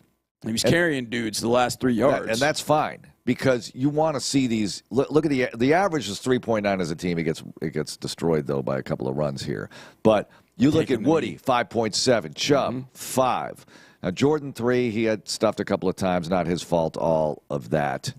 Tied for the second longest carry of the day, Keaton Slovis, baby. That was a hell of a play by Keaton, man. He has really made an impression. Didn't get a lot of time during the joint practice because that was mostly CJ and Davis. But Keaton Slovis, he did some good things, man. I was really impressed and have been impressed with what Keaton's doing. His decision making has been good. He took that shot, and I said in the broadcast, okay, he took a shot. Most quarterbacks will go over and go like, hey, Coach, I need one. Let's run the ball here. He threw the ball to Higgins and made a good throw. It just went right through Jaden's hands. But I was like, that told me a lot about Keaton. Like, he didn't back off, man. He took a shot. It was like he needed a second. We don't expect CJ to start Saturday, of course. No. Do we expect Mills to play? Or do they just give it to Keaton? Give the keys to Keaton and Mertz. You guys take the car out for a drive, and we'll see what happens. No, I think I played Dave. I kind of treat it like a Minnesota game. I give Davis a drive, maybe 2. Because the hope is that we don't see Davis till next preseason, till week 18, where he's stepping in and playing a game that doesn't matter all that much. That's kind of the hope, but you still got to keep it sharp just in case. So I think you get Davis a series, maybe 2, and then turn it over to Keaton and Graham. Let them go. All right. John McClain coming up next here. We're going to talk to the general about everything else going on around the league and what he saw with the Texans' victory over the Carolina Panthers and a big week with the Lions. Joint practice Thursday, game Saturday at noon. It's Texans Radio. More Texans Monday is on the way. Your health is personal.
Now, back to Texans Monday. 3rd and goal, inches away. Mertz under center. British Brooks in the backfield. They feed the big guy. Takes it right up the middle and takes it into the end zone. Touchdown, Houston. British Brooks for the score. Following the takeaway. Their second of the game. The Texans punch it in. Preseason game, all you have to do is evaluate what you see. And what I saw was that line of scrimmage moving for the Texans, both sides of the football. They controlled it. That was a big factor in a 20-3 win. And you move on to face Detroit in a joint practice Thursday and the game Saturday at noon. Joining us right now is the Hall of Famer, John McClain. General, how did you see it? Good morning. Good morning, guys. You mentioned British Brooks, who weighs 243 pounds. Wouldn't he be a good back to have in there on the goal line? Well, I'll tell you what, there wasn't anything better than that game. What they needed the most was watching Nick Chubb average 5 yards a carry on 5 carries without benefit of a long run. And then Woody Marks averaged 5.7 yards a carry on 7 carries, including a 12-yard run with Joe Mixon out and no clue when he's coming back, if he's coming back. Nobody knows. But having Chubb look as good as he did, and he was physical. You know, the offensive line's physical. The problem last year is picking up stunts. Have they faced a stunt yet? Remember, they were 5-1 last year until Green Bay started confusing them with stunts. And so we're not going to see that till the first game against the Rams. But the running game, 109 yards. Taylor had, I think, an 8-yard run, and Stroud looked very good on that touchdown drive. I was so glad Demeco went for it on 4th down. Yeah, I never understand coaches who will kick short field goals in preseason games. That doesn't accomplish anything unless you think your kicker and your snapper and your holder need to work on field goals. And that touchdown pass on 4th and 5 to Nico Collins was good. I thought it was good that Demeco did that. And now we're not going to see the starters in the last game, but you guys will see that joint practice, and you know how much the coaches and players love joint practices. And I can't wait to get the reports from Detroit from you guys.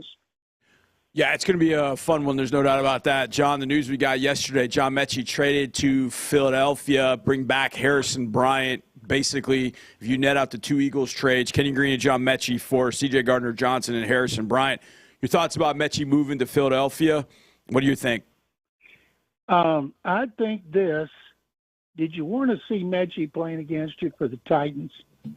No, because they have first cut on anybody who's cut. I think Casario will get some low picks for several of his players. They got so much talent in the defensive line. They've got depth. And if they cut them, first team that can reach out and claim them are the Titans. So I think Nick will be getting some more low picks. He's already got like 8 for next year. And you know how he likes to maneuver around the draft with those 5th and 6th and 7th round picks. So the toughest cut to me is still going to be in the defensive line. But I think it's good for Metchie. He gets to go the defending Super Bowl champion. They have a spot for a 3rd receiver. Texans needed a tight end. Even though Irv Smith Jr. led them in catches, you know, he's a good enough receiver, but Bryant is a blocker, and Harrison Bryant, and they needed that with Brevin Jordan being out. So now they have 4 tight ends. Hopefully they'll have a tough decision there. But of all the things I see, I expect the defense to be good under any circumstances. But the offensive line, the physicality up front, firing off the ball, and the running game. Because if you don't go into the season without Joe Mixon, you're without one of your biggest offensive weapons, a team leader. And so right now, we know Chubb will make it. We know Woody Marks is going to make it. And I'm guessing Dari Gumbawale will be on there, and there's a good chance they keep 4. Thoughts on Detroit this week, because what a great test that is in the joint practice Thursday. I expect the game to be reserves largely, but what do you think of this week in the Motor City, General? Good test, another physical team. I think they ought to let Demeco and Dan Campbell get out there, even though Campbell has him in size, two former players. Let them go at it in the octagon. I think the only other person that could take on Campbell would be Mike Vrabel. And coaches love this. You know, they've been working on that Rams game plan, and Jimmy Garoppolo, maybe Stetson Bennett, because Matthew Stafford is yet to practice. He's got that back issue. He takes shots. They said the other day they couldn't even get anybody to tell him if he was in the building. Nobody saw him. That can't be good. And he's very durable, of course, and maybe he'll answer that bell at the start of the season. But as Texans fans have been sending messages to Sean McVay, it's not what you do in September and October, November, December, January. So if you got to hold him out and play Jimmy G, go ahead and do it. And everything, they've been working on that game plan. Great test for the offensive line. And after this joint practice, they'll know just about everything they need to know about starters. You know, how many jobs, now that we've watched them, how many starting jobs are actually open? We can name, I think, the starters on both sides of the ball and special teams right now. I think so. What we don't know is the availability of Joe Mixon right now, General. And Mark and I were tossing this around last segment. Let's say Joe is ready to go for week one. Joe Mixon, Nick Chubb, Dameon Pierce, Dare Ogunbowale, Woody Marks, J.J. Taylor, Jawar Jordan, British Brooks.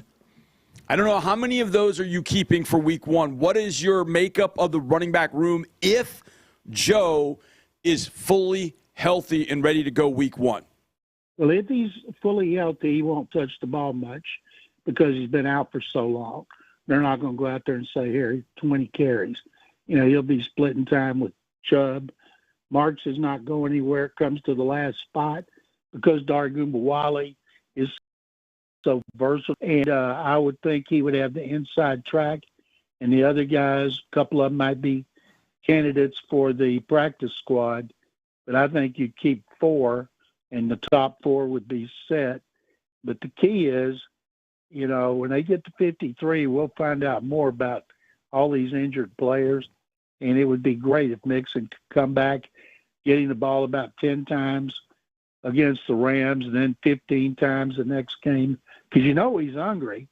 He's been out for so long. You know, he's just itching to get back on the field. But the Texans have been very careful with under Nick Caserio and Demeco. When somebody's ready, they usually wait another week just to be sure. General Anthony Richardson, he's out there. Colts are going to need their starter this week. Who's it going to be? I think it's going to be, oh, gosh, they need Richardson to play and play well, or they may lose their jobs. I saw the Carly Ursay-Gordon quoted again this week, and they talked to her about personnel stuff, which is fine. Don't see owners talking about personnel, except Jerry Jones, of course. And so I'd say Anthony Richardson just because, you know, he's supposed to be the future. He better be the present. If they go with Daniel Jones and Andy, I don't think that scares anybody. I believe I read the only two starting quarterbacks with ratings of less than 80 were Richardson and Jones last year. I haven't looked it up. That's a very telling stat. But they got to find out, can Anthony Richardson play? Can he be anywhere near what they thought he was going to be when they made him the fourth overall pick? Because right now he's been a gargantuan bust. Speaking of busts, the Cleveland Browns have a million different quarterbacks, General. Week one coming up sooner than we think. Who do you think it's going to be? Is it as easy as, well, Joe Flacco's the guy. He's him. It's Joe Flacco. What do you think? Who's the starter in Cleveland? Well, Flacco, definitely. You know, they basically announced it without announcing it. And the key is, do they keep four? Kenny Pickett's been hurt. I kind of thought they would want one of the rookies to do well enough to be a backup. But really, do you want a rookie coming in if Flacco has to miss a game or he has to go out for a half? do you want a rookie? At least Kenny Pickett, a former number 1 pick, has won some games, but he's able to do anything because of a hamstring injury. And if they keep 4, then that is going to keep them from playing a guy who could contribute on special teams. But they got them into this mess, got themselves into this mess, and they deserve any kind of confusion they get. What gets me, Flacco has not played well since before the playoffs butt whipping he and the Browns suffered here 2 years ago. He was benched last year at Indy, benched at Indy. And now everybody's acting like he's going to play like he did when he got off his sofa in 2023 and came in and did a great job, including here in regular season. But he's 40, and that's fine. But I don't know why they're so fired up about Flacco based on how long it's been since he's played well. Well, you know the old saying, when you have 6 quarterbacks, you have none. So that's their situation. It's true. They have a quarterback in Jacksonville named Trevor Lawrence who took on the Saints yesterday, and despite a fumble that was really not good, real twisted around situation. What did he get stepped on by an offensive lineman? It just looked bad. Yeah. It just looked bad for the Jags. But anyway, he bounced back, played better against the New Orleans Saints, and they're saying Richardson's fine. He's going to be good under Liam Cohn. Have you seen anything? How about this? Have you seen anything from any of these AFC South opponents that will make you change your mind about where you have them stacked up in your projections heading into the 2025 season? No, I've got Jacksonville second, a distant second, Colts third, Titans fourth. And if the Titans get out of fourth place, then the team they beat, coach ought to be fired because they just don't have a lot of talent. They're playing a rookie quarterback. And all we know is Stroud and Lawrence are solidified at their jobs. Lawrence is the second-best quarterback. I think he'll do well playing for Liam Cohen. Obviously, there's some growing pains with a new coach, new offense, new terminology. But the Texans, barring an injury to Stroud, who looked really good in the game, they should run away with division. Now that would drive Demeco crazy, but that's a fact. You guys know it, and I know it. This is clearly the best team in this division on both sides of the ball. A great defense. By the way, I don't know if y'all saw this. I read something last week, and I don't remember if it's Pro Football Focus. It was one of the stat guys. There were 2 of them talking about the Texans defense. So I clicked on it. And they went over Azeez Al-Shire when he was on the field last year, how great they were in every stat. And when he was not, like when he was suspended, every one of those stats went up. And so they were saying he's the most important player on that defense, and they justified it by these analytical stats. It just blew me away. I had no idea about how well this defense played when he was on the field. Not only that, when he's healthy. Last year, by the end of the year, I think something was bothering him. I don't know if it was a knee or something. Something was bothering him at the end of the year. They're small. All their linebackers are small because they want them to run and be quick. And you think about it, you got the pounding that they take. That's one reason they wanted speed. They got depth at linebacker. Boy, if Harris could come back and play, it's last year's contract, be a good time for him to do it, really. You'd have Azeez, and then you'd have Platoa as the starters with Speed and Harris coming off the bench, and that's not even counting any other guys they keep. But, you know, the pounding that they take because they're all about speed and quickness, you can't ever tell looking at the roster what people weigh. Bryce Brooks is listed like 225 and 243's worked out like crazy. I'm sure every weight's different because they're college weights, but I'd like to know what all those linebackers weigh because they can flat move and cover a ground. That's what everybody that I watch online that I respect, former coaches, players, they talk about the speed of the Texans defense, not just the talent, but the speed and how impressive it is. All right, General, we appreciate the time. We look forward to catching up with you later this week. Thanks so much. Thank you very much, guys. I'm McClain, Pro Football Hall of Famer, joining us on the program. And coming up, smoking hot players of the game and players to watch this week, because we feel like this joint practice, last house on the left maybe for some guys. But look, Nick Caserio always points out it's a 70-man roster-ish, and you're going to get the practice squad opportunities and whatever else. But there are going to be some tough goodbyes. I'm sorry. There are going to be some really tough ones after this week. Cuts are a week from tomorrow. It's Texans Radio. More Texans Radio coming up in a moment. What's up, Texans fans? Still chasing that next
Now, more Texans Monday. Here's the snap to Plummer. Looking, pocket collapsing, fires left side, and intercepted. And stripped out of their lives. A big scrum for the football. Not sure who has it. It was picked off by Damon Arnett, and the Texans recover after the second strip. So Houston with another takeaway, back-to-back possessions with takeaways for this Texans defense. Nice. And J-Rock had another pick. Jalen Smith, rookie from USC. There's Damon Arnett making a pick. How's Arnett doing? I mean, on that play, he was doing pretty well. Yeah, I think Dame is still trying to get his football sea legs under him, to be honest with you. But and the reason I say that is there have been some really, really good things. And then there were some things where, he'll kind of clutch and grab because he's not totally sure about things. But he's done some good things. Nice to get that pick. It was great to get that pick. But tuck that ball under because Jacoby George came back to knock it out. He got it out. He knows. But it was just good to see. One of those things. It's good to see him make a play like that, for sure. Okay, so smoking out players of the game. Nick Chubb, thank you. Mm-hmm. No question about that. I'll give it to the whole O-line as well. Ursery, another good outing. Blake Fisher, right tackle with no Titus Howard in the game, right? You're spreading things out. I am. Look, it's 20-3, and it could have been worse. This was one of those where the game was not as close as the score would indicate. 17-point win, it felt more like 27-point win, okay? You had other scoring opportunities that didn't flourish for you, but defense was so dominant. We began the show saying, look, 1 for 10 on third down were the Panthers, and on 5 of those third downs, they had 3 sacks against and 2 picks. Yeah, is that any good on third down? Good. You want to be good on third down, they were good on third down. And the Texans weren't even sizzling on third down on offense. They missed the 3rd and 2 early, but hey, whatever. It was what it was. It's the Panthers. They might be horrible again this year. I don't think so. I don't think so. I know. Mark. I don't. I think they're going to be better than people think. You'll agree with me on this. They're not better than the Texans. Better test on Thursday. Oh, yeah. Lions at their place. Yes. After they destroyed the Dolphins. So now this is a better test. Yes. They destroyed them in a joint practice. What happened in the game? I didn't even see. It wasn't like the Buffalo Bills get. It's funny how preseason, my gosh, the Bills get throttled 38-0 by the Bears, and nobody's worried. They're like, Well, McDermott apparently this morning, I guess he met with the media this morning. Doesn't like the level of professionalism. Yeah, he was not totally happy with that. Of course, no coach can be happy with that. I'm talking about the media. Yeah. And we're going to see it on Hard Knocks too. Oh, that's good. See, that's good. Yeah. And the Bills took the. We'll see how much they end up showing. But I played Ray Donovan. Well, I sounded like this playing Ray Donovan, and now I'm narrating Hard Knocks as well. I don't believe that Lieb Schreiber can do that. Switch gears like that with the vocals. Amazing. It's amazing. It's amazing how he does that. Too many guys are like, look, Morgan Freeman, James Earl Jones, they're the greatest voices of our generation. But it's the same they do what they voice do all the time. Yeah, Schreiber does, and he's Donovan. Yeah, it's incredible. Anyway, it's tough. Who else? You've kind of hit on all of them. Since we're kind of handing them out, I mean, Irv Smith, leading receiver, made a couple nice catches. Keaton Slovis, like the way that Keaton came in and directed the offense. He did a really nice job. Look, that's a guy. All right, so here's Slovis. Mertz is a rookie. We don't know where it's headed, but he didn't turn the ball over this week. That was forward progress. Slovis is playing for his life, his career life here, his career. He wants a job, whether it be here, elsewhere. I can play. I want to play. I want to prove I can play. I'm going to run the ball if I have to. I'm going to get the ball in the end zone. I'm going to do whatever I can to move this rock. So I respect that, and I'm excited to see him play Saturday at Detroit. Yep. You know he's going to be balling out. Yeah, absolutely. Like you said, football lives are on the line. And Indy mentioned it the other day, and we talk about this a lot in the broadcast. Like this is it for some guys. Like they never suit up again. Yep. They never put the equipment on again. There are some guys that hang around after this, and I think with the Texans roster, there'll be a lot of the guys getting an opportunity to go somewhere else to jump on a practice squad, or maybe be claimed on waivers and end up on the 53, or maybe a vested veteran gets released and signs with another team along the way. This is a team that has 90 players that I would imagine be on rosters in some way, shape, or form. There are very few where it's like, I don't think that guy is going to be completely done. But there are going to be probably a few that are going to have to wait maybe a little bit to get an opportunity somewhere. And then, of course, the practice squad comes out, and you get 16. And invariably, there's always 2 or 3 that are coming from other teams. Today's NFL is so great with the opportunities with the practice squad. I love the fact they increase that practice squad. You make squad. more money than ever. You can be a veteran on the practice squad. Yep. So you have a chance at a job. You get elevated. You get a bigger check that week. you get a lot of ops if you're on the practice squad. Yep. So you're in the building, in the organization, and you get it's great for veterans, young players, whatever. The NFLPA. Oh, by the way, Matt Schaub going for the how about that? director job. Yeah. There are a few people up for this. I heard Darrelle Revis wants in on it, too. Yeah, and Schaub's thinking was give a player a chance, give a former player a chance. He was here in the building 2-3 years ago, whenever it was, when he was campaigning the last time. And, of course, last year, for a preseason game, Schaub had a Matt Schaub day. I did that. Yeah. Right? We put him on the TV broadcast, radio broadcast. We had him outside on the stage. It was very cool. That was good stuff. All right, busy week for us. Texans All Access all week long, 6 o'clock, originating from Detroit, Wednesday, Thursday, Friday. Joint practices Thursday. You know we're going to react to all of that because we will see it up close and personal. You want to get Johnny's takes on that. And, of course, game Saturday noon, ABC 13, live right here as well. Thank you, Benny, for producing this program. Thank you, ND and McClain, for being on. And Johnny and I are back at 6 after a tech practice today. Have a great day, everyone. In the Loop, on the way. Go Texans. This is Texans Radio on Sports Radio 610. Balancing your work, family,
Visit HoustonTexans.com now to learn more about group ticket opportunities and the awesome benefits you get just by coming as a larger group.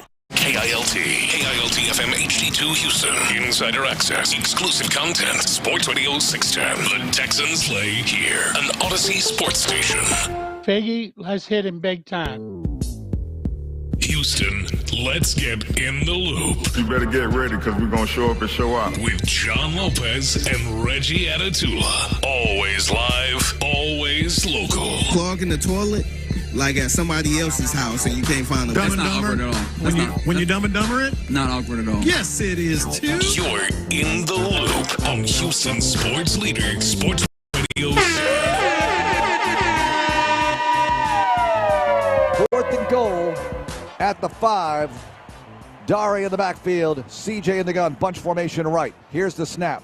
Stroud looking. Quick throw right side. Caught. Touchdown, Houston. Nico Collins. 5-yard TD pass. Yeah, just one of the scores in a 20-3 victory for your Houston Texans in preseason game number 2, preseason home opener at NRG Stadium. Welcome to a Victory Reaction Monday in the loop right here on Sports Radio 610. That's John Lopez. I'm Reginald Atatula. Figgy Fig on the ones and twos. And you getting involved with the program as you always do. On the text line, 713-572-4610. And appreciation to the Mo Karam Injury Lawyers for, did I say that right? Mo Karam Injury Lawyers for the live stream. We keep it 100. Both on the YouTube page, Sports Radio 610, and the Twitch chat, 610 Houston. Man, how you doing? How you feeling? I am after a feeling Saturday good. victory? I'm feeling good. We were talking before the show started. Saturday games, well, look, we're used to Sunday games in the regular season. We get into our little habit, but kind of cool to be able to watch the game, go home, still have plenty of time during the day to go do whatever, and then digest it and rewatch on Sunday, all that stuff.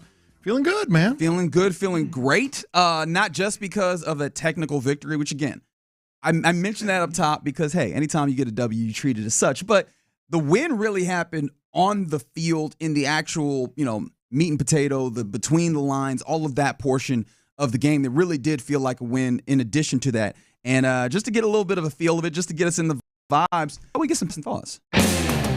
Experience, wisdom, opinions, barbecue sauce. Our guy Lopez has it all and shares it with you. I used to go into the clubhouse and I just It's time for the OG's Passing Thoughts. Tell me a story, OG. I will tell you a story. My first passing thought is unprecedented in the OG's passing thoughts. Unprecedented, Unprecedented first passing thought. I'm gonna swing the ball around the perimeter. I'm gonna throw an alley-oop, if you will. A little bit of motion offense of sorts. A little bit of motion offense, little high screen Princeton, all that good stuff. We're such dorks, man.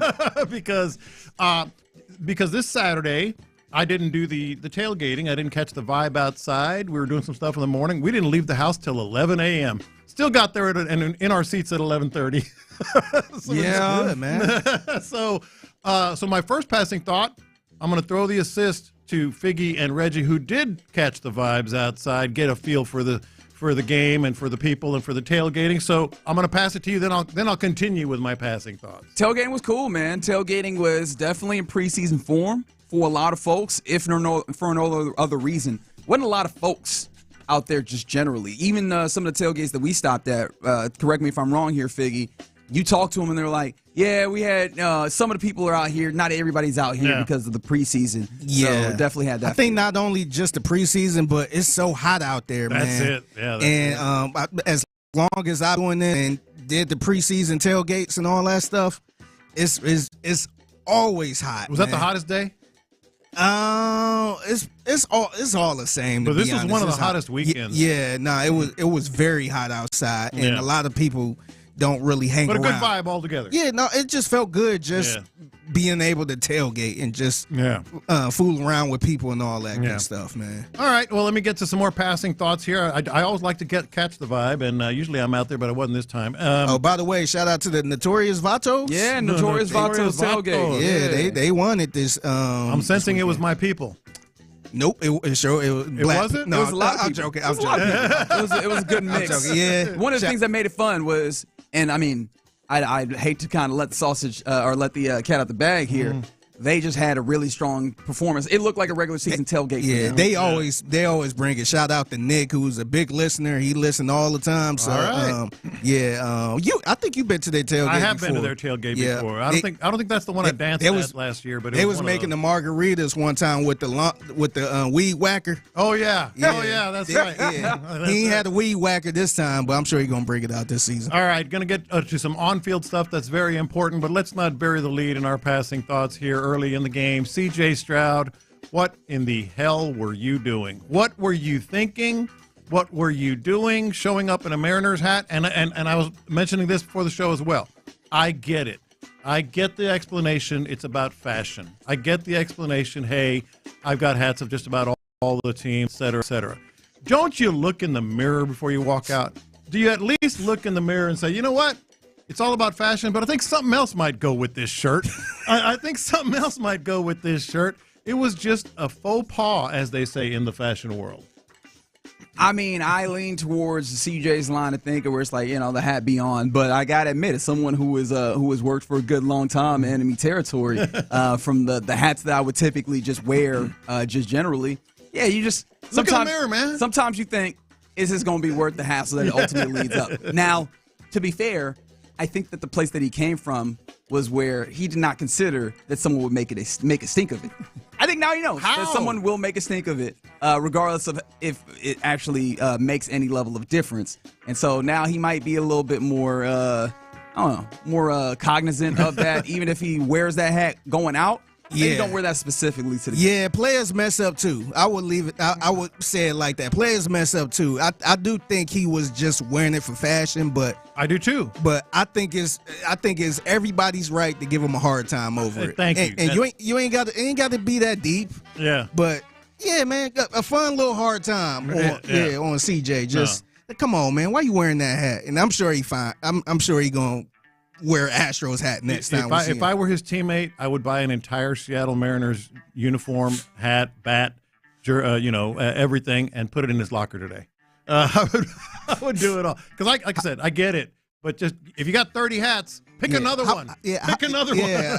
I was going to say, it was just bad timing, too, man. Because specifically, if he was wearing he could have been wearing a Guardians hat. He could have worn a Dodgers hat. If he wore an Angels hat, it doesn't go over, right? It doesn't go over like that. Or a Dodgers even. And we hate the Dodgers, but it was like, okay, whatever. He's from L.A. Yeah. Just this tight-ass race. Mm-hmm. And we looking back at the Seattle Mariners. Yeah. Like, damn, man, you could have waited to the offseason. Exactly. Baseball was over to wear that hat. Exactly. But can we be honest for a second? Mm-hmm. And I know that y'all can say whatever y'all want about me. The Mariners hat is dope, though. No, it's dope. I get it. I totally get it. Okay. Just, I don't know. I've never been to, CJ's never invited me over to his house, but I know he's not yet. Not yet. It's going to happen at some point. But I know he has a mirror. All right, another passing thought here. One of the things that I was really trying to get a gauge on before the game started was these new upgrades around the stadium. Oh, yeah. Yeah, new scoreboard, new field, new sound system. Figgy, you're going to be mentioned in this passing thought because the scoreboard was really nice, and they've added some features. One of the best things they do is players on the field down the right side of the scoreboard. They tell you who's on the field, so you'll know, especially during the preseason, that helps. The field would look fantastic, very sharp, very clean. Let's get to the sound system, and correct me if I'm wrong. I know a lot of our listeners were at the game. The sound system sounded loud, which it was supposed to be, but it was kind of, as I often say, I don't know what you guys call it, tinny. It was really, really high-pitched, hard to understand the words that they were interviewing, Cecil Shorts and others were talking on the field. I'm like, what are they saying? It was like really, they could have used Figgy on the mixing board. They really could have. Yeah, I mean, I don't know about that. I ain't no expert or nothing, but I do feel like to me, it kind of gave me vibes of being in a club and you standing right by the speaker. Yeah. And I noticed I was trying to talk to my homegirl that was directly next to me, and I'm sitting there screaming, yelling, trying to have a regular conversation. Yeah. And I'm like, oh, this is cool. I mean, I'm not saying it's a bad thing, but it was loud enough, man. The first thing I thought about was if this stadium was full. Yeah. If it was a full stadium, everything was loud.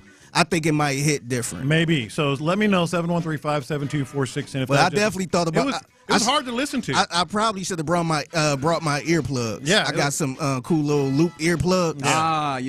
Those are big in the concert going community. I'm like, damn, maybe I need to start bringing those. Okay, so at least in your case, in your situation, it wasn't just me. All right, let's get to the field. Blake Fisher started. Correct. Bold decision, I thought, but I get it. Why do you view that as a bold decision? Well, I didn't know if Titus Howard. I didn't know what Titus Howard was going to do, et cetera. Remember, he's had his helmet in his hand the last couple of outings. Yeah, this feels like but you a never continuation of that. Well, like Nick Chubb played and all that. Any concern, by the way, with Titus Howard? Kind of not really. Should I? I don't think so. I was just interested because I mean. It probably, the question jumps up because I realized that I have not been. I was just like, Titus Howard didn't play. And I'm like, should I have examined that a little bit more? Yeah. No? Okay, I think we're good. Well, this was my passing thought on Blake Fisher. He looked and played like a guy who was told by Cole Popovich and Demeco Ryans, this is your chance. Remember, we talked about that last week. A lot of these guys, sleepers as we called them and all that, this is your maybe last chance. And he paid, and it paid off for him. You tell that to Metchie. Wow. They tell that to Metchie. Hey, you're right up there with C.J. Gardner-Johnson. A little too soon, Figgy. That's nasty. A little too soon. Still too soon? That's nasty business. We'll get to that. Oh, right? He looked like a desperate player. Like he was rough. He was nasty. I think that happens more from our context. Yeah. You know what rough and nasty indicates beyond the idea of this was his last chance? That's what they want, period. Like rough and nasty, regardless of, hey, yo, this is your last chance. It's just this is the standard that we're expecting. And I think bigger than the kind of the last chance view of this all is just, hey, man, this is the expectation that if Blake's going to get on with what they are doing, he's going to need to do that. And he did that. He handled up pretty nicely. He seemed to have a little bit of a kind of a stunt situation. It wasn't quite that, but the defensive end that's lined up ahead of him, it's a 3-4, so the defensive end is that first guy in from the edge rusher. He pushes him out of the way, sees that outside linebacker trying to loop back in, picks it up. He's picking up things. He played pretty well outside of, I think, one pressure. So, I mean, you're up here with this offensive line. You've got to meet the standard. I thought he did. Now, obviously, on the outside looking in, we're going to view that in the terms of, hey, man, we're getting close to the cut down, and you feel like you're on the bubble. For him, it's probably just this is the standard that we need to get to, and I hit it today. And we're going to dig back in on the offensive line later in the show, but that was the first pass. I think thought. Here's what ties in with that. The last thing Dameon Pierce needed was Nick Chubb, Woody Marks, and Jahar Jordan playing as well as they did. Daria Gumbawale is not going anywhere. So that's 4 running backs, depending on what you think on Jahar Jordan. But Dameon Pierce, what's going to become of him? What's going to become of him is that he needs to get out here and play some football. This is just Thursday is going to mean so much in him getting back, and this is where the return to football timing was kind of tough for him. Christian Harris is another one that you could talk about, although I don't know that his spot is in danger in the same way that Dameon Pierce is. But yeah, the kind of getting guys back at the right time. Hell, you can even talk about some of the offensive tackles in Trent Brown, and then obviously the injury to Cam Robinson. It kind of makes it a little tough, but specifically for him. Yeah, man, there's guys that showed up, especially with the run game looking as solid as it did in that game on Saturday. Dameon Pierce, we're going to need to see it. Now, of course, those coaches see it a little bit more consistently, or at least they have a feel of what they think about him. But at least for us on the outside looking in, it feels like, yeah, man, we're going to need to see you, and you're not going to have a lot of runway. You're just going to have to hit the ground running and really demonstrate that you can get in and fit in with what's happening here. Yeah. Another passing thought here. Now, you might say, quote, this was just a preseason game. We get it. But I just really... the preseason Texas still loading up, by the way. That Texas still can. Yeah, it's still coming in. Just a preseason game. And no one's really going to show a lot of their playbook. Guys, it's just preseason. Et cetera. But I had a real feeling watching this game, especially with the first-team offense out there, that we got a very good glimpse of what this offense is going to be. I was talking to you about it in the suite when you stopped by. It's going to be short passes, one look, and then dump off if that's not there. Power running, and I've been talking about this. I've had this feeling all camp long. All they want to do with the run game is not lose yardage. They didn't lose yardage. They gained 4, 6. We saw Woody Marks have 40 yards on 5 carries. 7 carries, right? 7 carries, 40 yards on 7 Still carries. Still solid average on per rush. I've said it before. This offense is, if you think it's going to be just, hair on fire, throwing it downfield, big plays, trickery, all that. It's not going to be that. This is going to be, and there's nothing wrong with it. By the way, this is a compliment, not a criticism, because I think with this defense, the way they can turn the ball over, the way they can shut down people, the way they can shorten the fields, which they did on 2 of their scores Saturday, I think this offense is going to be not necessarily dink and dunk, but very deliberate. No, and I mean, I don't think that you watch the offense, even understanding that it's a more vanilla iteration of it in this game, and saw that and said, I wasn't having fun with it. They were effective. They were, getting positive yards on first down, which was clearly an emphasis in this game. We'll talk more about that. They were also, when they passed the ball, they were getting it out quick. CJ going through progressions really, really fast, which I really enjoyed from him. It felt like you could see him processing really quickly in that space, which is, again, all of the things that you want from CJ and from this offense.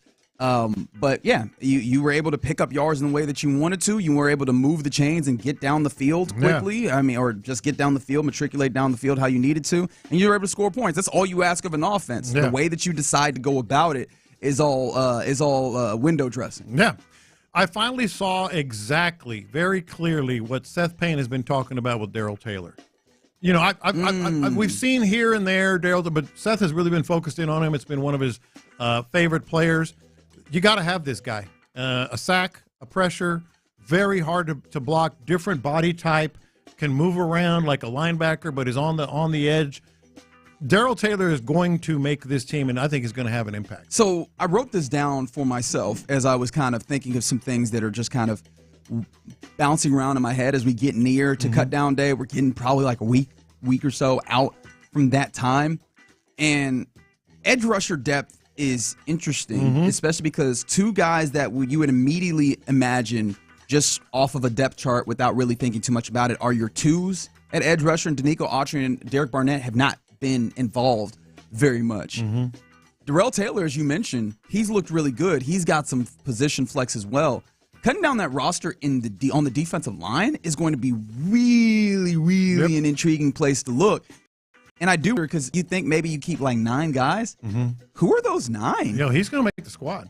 He is legit an impact player depth piece anyway. Do you have time for me to do this, or do you want to circle back around to this? Okay.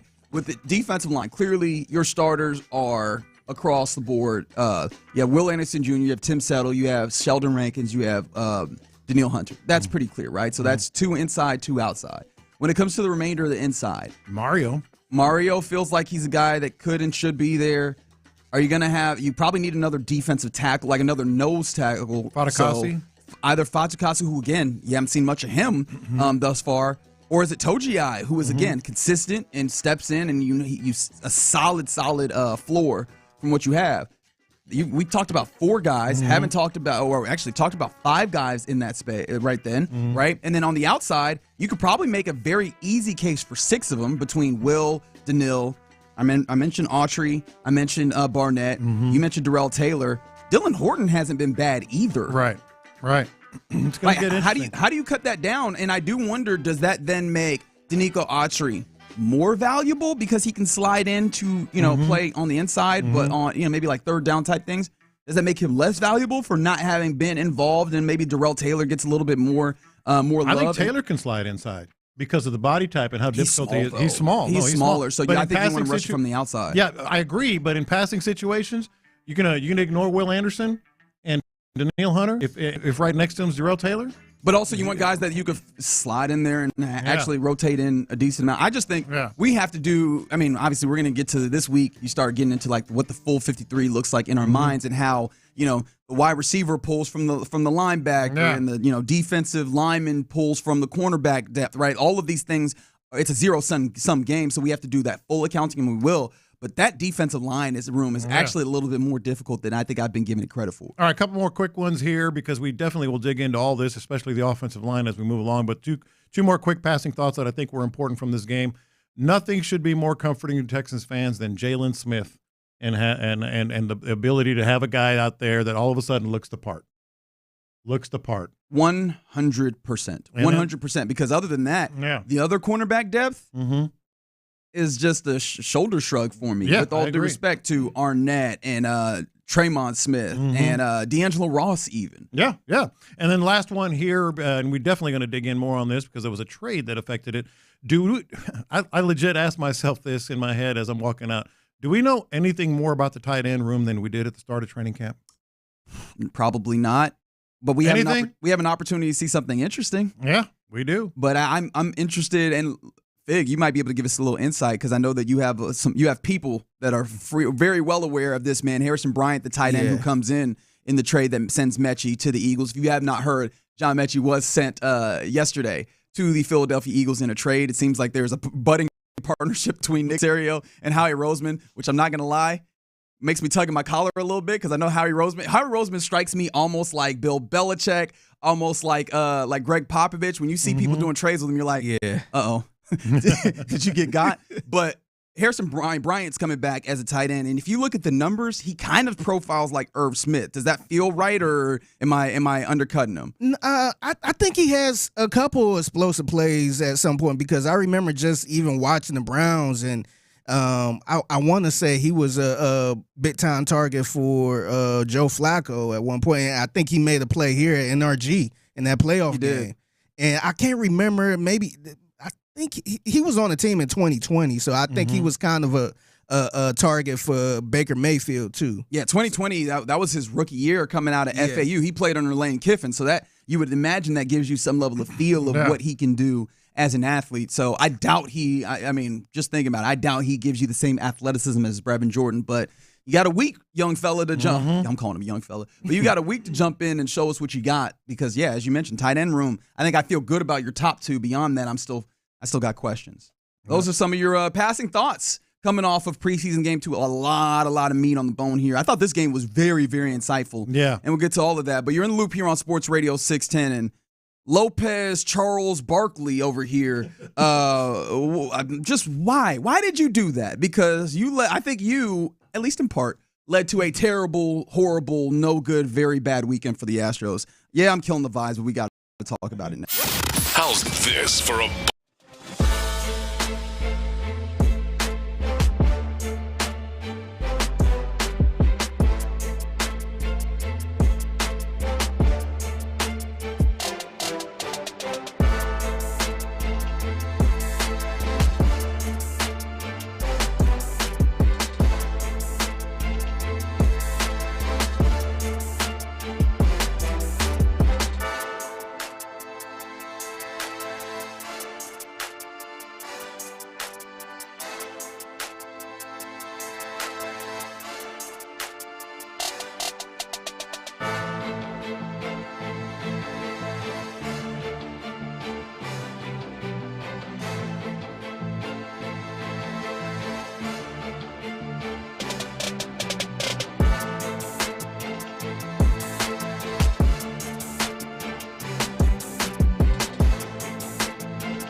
Sports Radio 610. Sports Radio 610 presents In the Loop with John Lopez and Reggie Atatula. Yep, you're in the loop here on Sports Radio 610.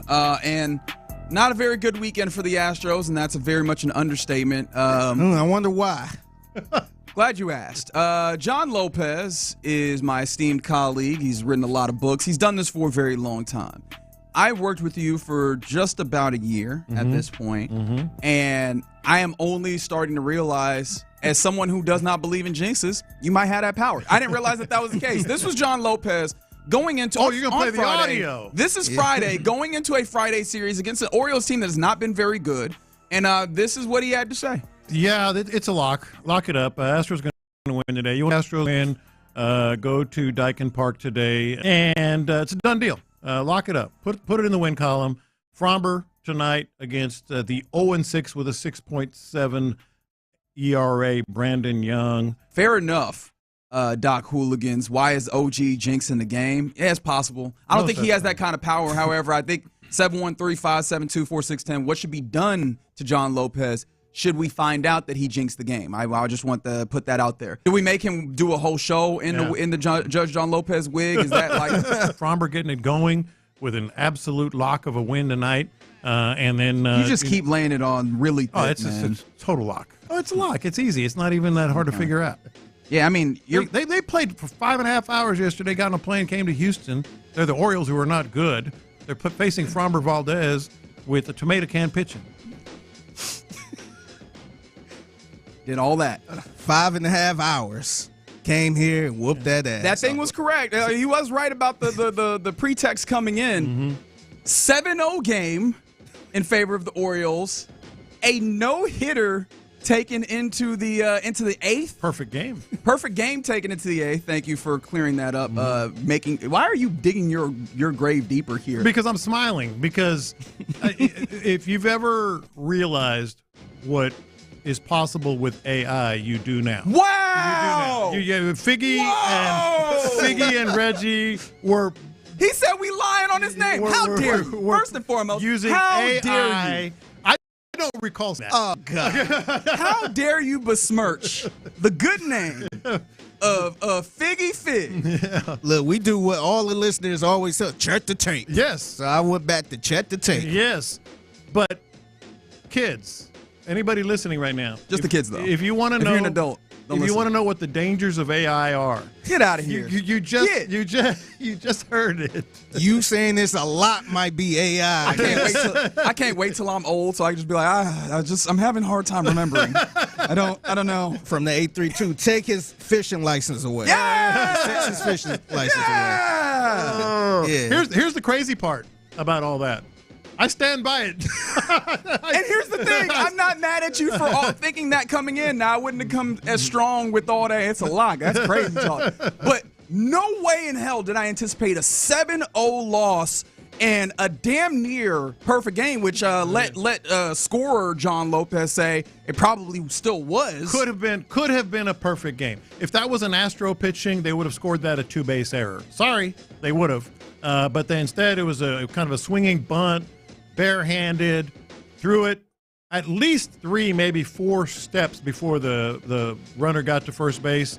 That easily could have been a 2-base error. They scored it a hit and an error. Whatever, blew his perfect game. Now, if they did score that, how you thought they should have scored that, do that still count as a perfect game? Yes. Well, no, it would have been a no-hitter. Okay, no-hitter. Okay. Okay. It would have been a no-hitter because he did reach base, but easily could have been. That's neither here nor there. So we will demand comeuppance at some point, but I do want to, like, jokes aside, move to why did this happen? Because obviously you went to an extreme, but I think the stance or the reasoning that you had was logical that, the Astros should have absolutely gotten a win there, and the Astros lost the series. They lost 2 out of the 3, including yesterday's game, which was also very ugly. Shout out to Chaz McCormick getting on the mound again. Why did this happen? Like, what are the things that led to this? Because I think that's really the bigger thing for what continues to be the stretch run in a tight race in the AL West. Look, they were lucky to get 1 win. It was a 12-inning affair in which the Orioles defense really collapsed in that 12th inning. Could have been out of the inning a couple of times. Didn't throw the ball home for some unknown reason on what would be this game-winning run. They were lucky to get one win. They were outscored 23-5. They lost Friday night, the one we're talking about, to a pitcher that was 0-6 with a 6.70 on a team that got there about 1 or 2 in the morning after playing that long game. And you ask why? Yes, that is the big question. Why did the Astros have a terrible, horrible, no good, very bad weekend? I think the easy answer would be water is finding its level with this squad. I know that's a cliche, but they were never as good as the squad that was just best record in baseball on absolute tear about 2 weeks before the end of the. No. But they might not be this bad either. You know, they've gone from one extreme to the other. So somewhere in the middle is where the Astros are. Now, here's the good news. Well, there's bad news, too. Yeah, I was like, what are we doing here? The bad news is Josh Hader probably gone for the year. Yeah. That I mean, it went from it's more serious than we thought, or however he put it, Joe Espada, to, it's going to be more than 2 weeks, to 3 weeks, to, well, we'll see. Yeah, and maybe he can pitch in the postseason. Yeah, so it's 3 weeks without touching a baseball, and then he'll be evaluated at that point. And Josh Hader said, even if that best-case scenario happens, he's still going to need a few weeks to ramp up. So that'll put you, well into the end of the season, and hopefully he's returned for the postseason, which at this point now, that's hopeful thinking. But I think therein lies the problem. For me, if I had to answer my own question, it's a pen. You had Sean Dubin this weekend. Oh, you got to cut bait there. Where, yesterday you have Javier only go 3 innings with an illness, which is it weird that I'm hoping that there's some going around the clubhouse? Like, I'm wishing. Jeremy Payne, remember? I'm hoping that's the reason why, because otherwise that is real fishy for him. Again, second time coming back off the IL and having such a bad outing. But my point being, the idea of a long reliever. You don't really have a good answer because Dubin looked bad. I think you cut bait there, especially with the guys coming back allegedly. But here's the thing: they're not as bad as we know that. But the pen might be because the pen was playing. But you got guys coming back, hopefully. Which guys for the pen? But I'm saying you can start piggybacking, as we mentioned last week. You've got Arrighetti pitching today. You've got Christian Javier, who was barfing, after the 4th inning and everything else. So maybe, it's not as bad there. You do have pitchers that could maybe come back. That's kind of the good news. The bad news is what happened to the hitting, man. Like, where is the hitting right now? Maybe they can heat back up. Jordan is playing in Corpus Christi on Tuesday, tomorrow. So maybe there's something there. Fingers crossed, as always, with this squad. So it's like they can't have nice things. It's one of those deals. Like, all of a sudden, the pitching is falling off a cliff. You might be getting some hitting back. But what do you do with the roster? Is Jordan and Adam Spillane talked about this. I thought it was a good idea. Jordan and Altuve alternating left field and DH. Then you get Dubon and Urias, who's been playing really well. I love him. One of the bright spots. Maybe at second base, and then you start mixing and matching with Cam Smith in right field with Suarez. What did he save? Sanchez. 7 runs. I'm glad it wasn't me. 7 runs. So you can start mixing and matching in the field, get some guys some rest, ready for the postseason run, but you still need to swing the bat. Big time. Somebody's saying, all right, so I got to go check this. I did not realize. According to the text line, there's been a spike in COVID cases in Houston. See, this is a problem when we stop checking for it. My son had COVID last week. Really? Yeah. And you kept coming to work, huh? Didn't say nothing to nobody. I don't live with him. Well, you told me y'all was hanging out at one point, right? Last week. Real close. No, is this Jacob? Is this Jacob who was cooking the food? Yeah. Oh Lord. Oh Lord. So if we're all out here soon, Figgy's serious, dude. Figgy's serious. See, this is how Lopez be getting them. I kind of got PTSD because remember back in the day, whenever somebody up here would get it. Oh, you run them out of the building. They wouldn't tell. They would not tell us who had it, and then they'd just shut the whole floor down. So you don't know if you was around the person or anything. Yeah. So I think I know what your answer here is, Lopez. But just to reiterate, the most concerning thing of the weekend was it the bullpen and their lack of ability to do things and really just giving up a ton of the runs, because that's where a lot of the runs came from. Is it that? Is it the hitting seemingly kind of evaporating against a not all that good Orioles team? We mentioned it going in. None of their starters coming in had an ERA over 4 or under 4 rather. Dean Kramer, 7 innings of really good work yesterday as well. Or is it Christian Javier only giving you 3 innings in that game? And honestly, bigger than that, all the velo being down for him in that game as well. For me, it's the hitting. I think you can mix and match and get things going in the rotation. I know that's a dangerous thing to say when guys are, it's so hard to predict how they're going to come back from injuries. I think Jordan playing in an actual game in Corpus Christi tomorrow matters. So, just get the hitting going. It was dismal this weekend. Yeah. That might have been the worst series that was played. What? How many years? Years, right? Years. Ooh. Series? Especially because to the Orioles? Yeah. Especially because this one, I don't know that you can blame on injuries in the way that you could talk about the remainder or all the season leading up. Yeah. This one was just a bad outing. Like this was just a bad weekend. Yesterday was at awful. the house, Yesterday no was less. awful. In front of Billy Wagner, bro. In front of Billy in Wagner. front of the hose. Yeah. I was gonna say that, but I was like, I don't want to call Billy Wagner the hose. That feels wrong. Billy Wagner and the hose. There we go. See, I like what you're doing there. Yeah. And you know what? Maybe Rob is right on the YouTube. Like, I feel like Lopez was maybe trying to do biological warfare. He was trying to make sure that we would get sick so he wouldn't think about his jinx. We got to see if we can put it to work. Let's test out this jinx thing by trying to get him to reverse jinx. Yeah. We'll test some of those out a little bit later. But AI, man, it'll get you. You jerk. In the Loop right here on Sports Radio 610. Coming up next, let's get to our question of the day. If you could give a sports figure some advice, any sports figure some advice, what would it be? 713-572-4610.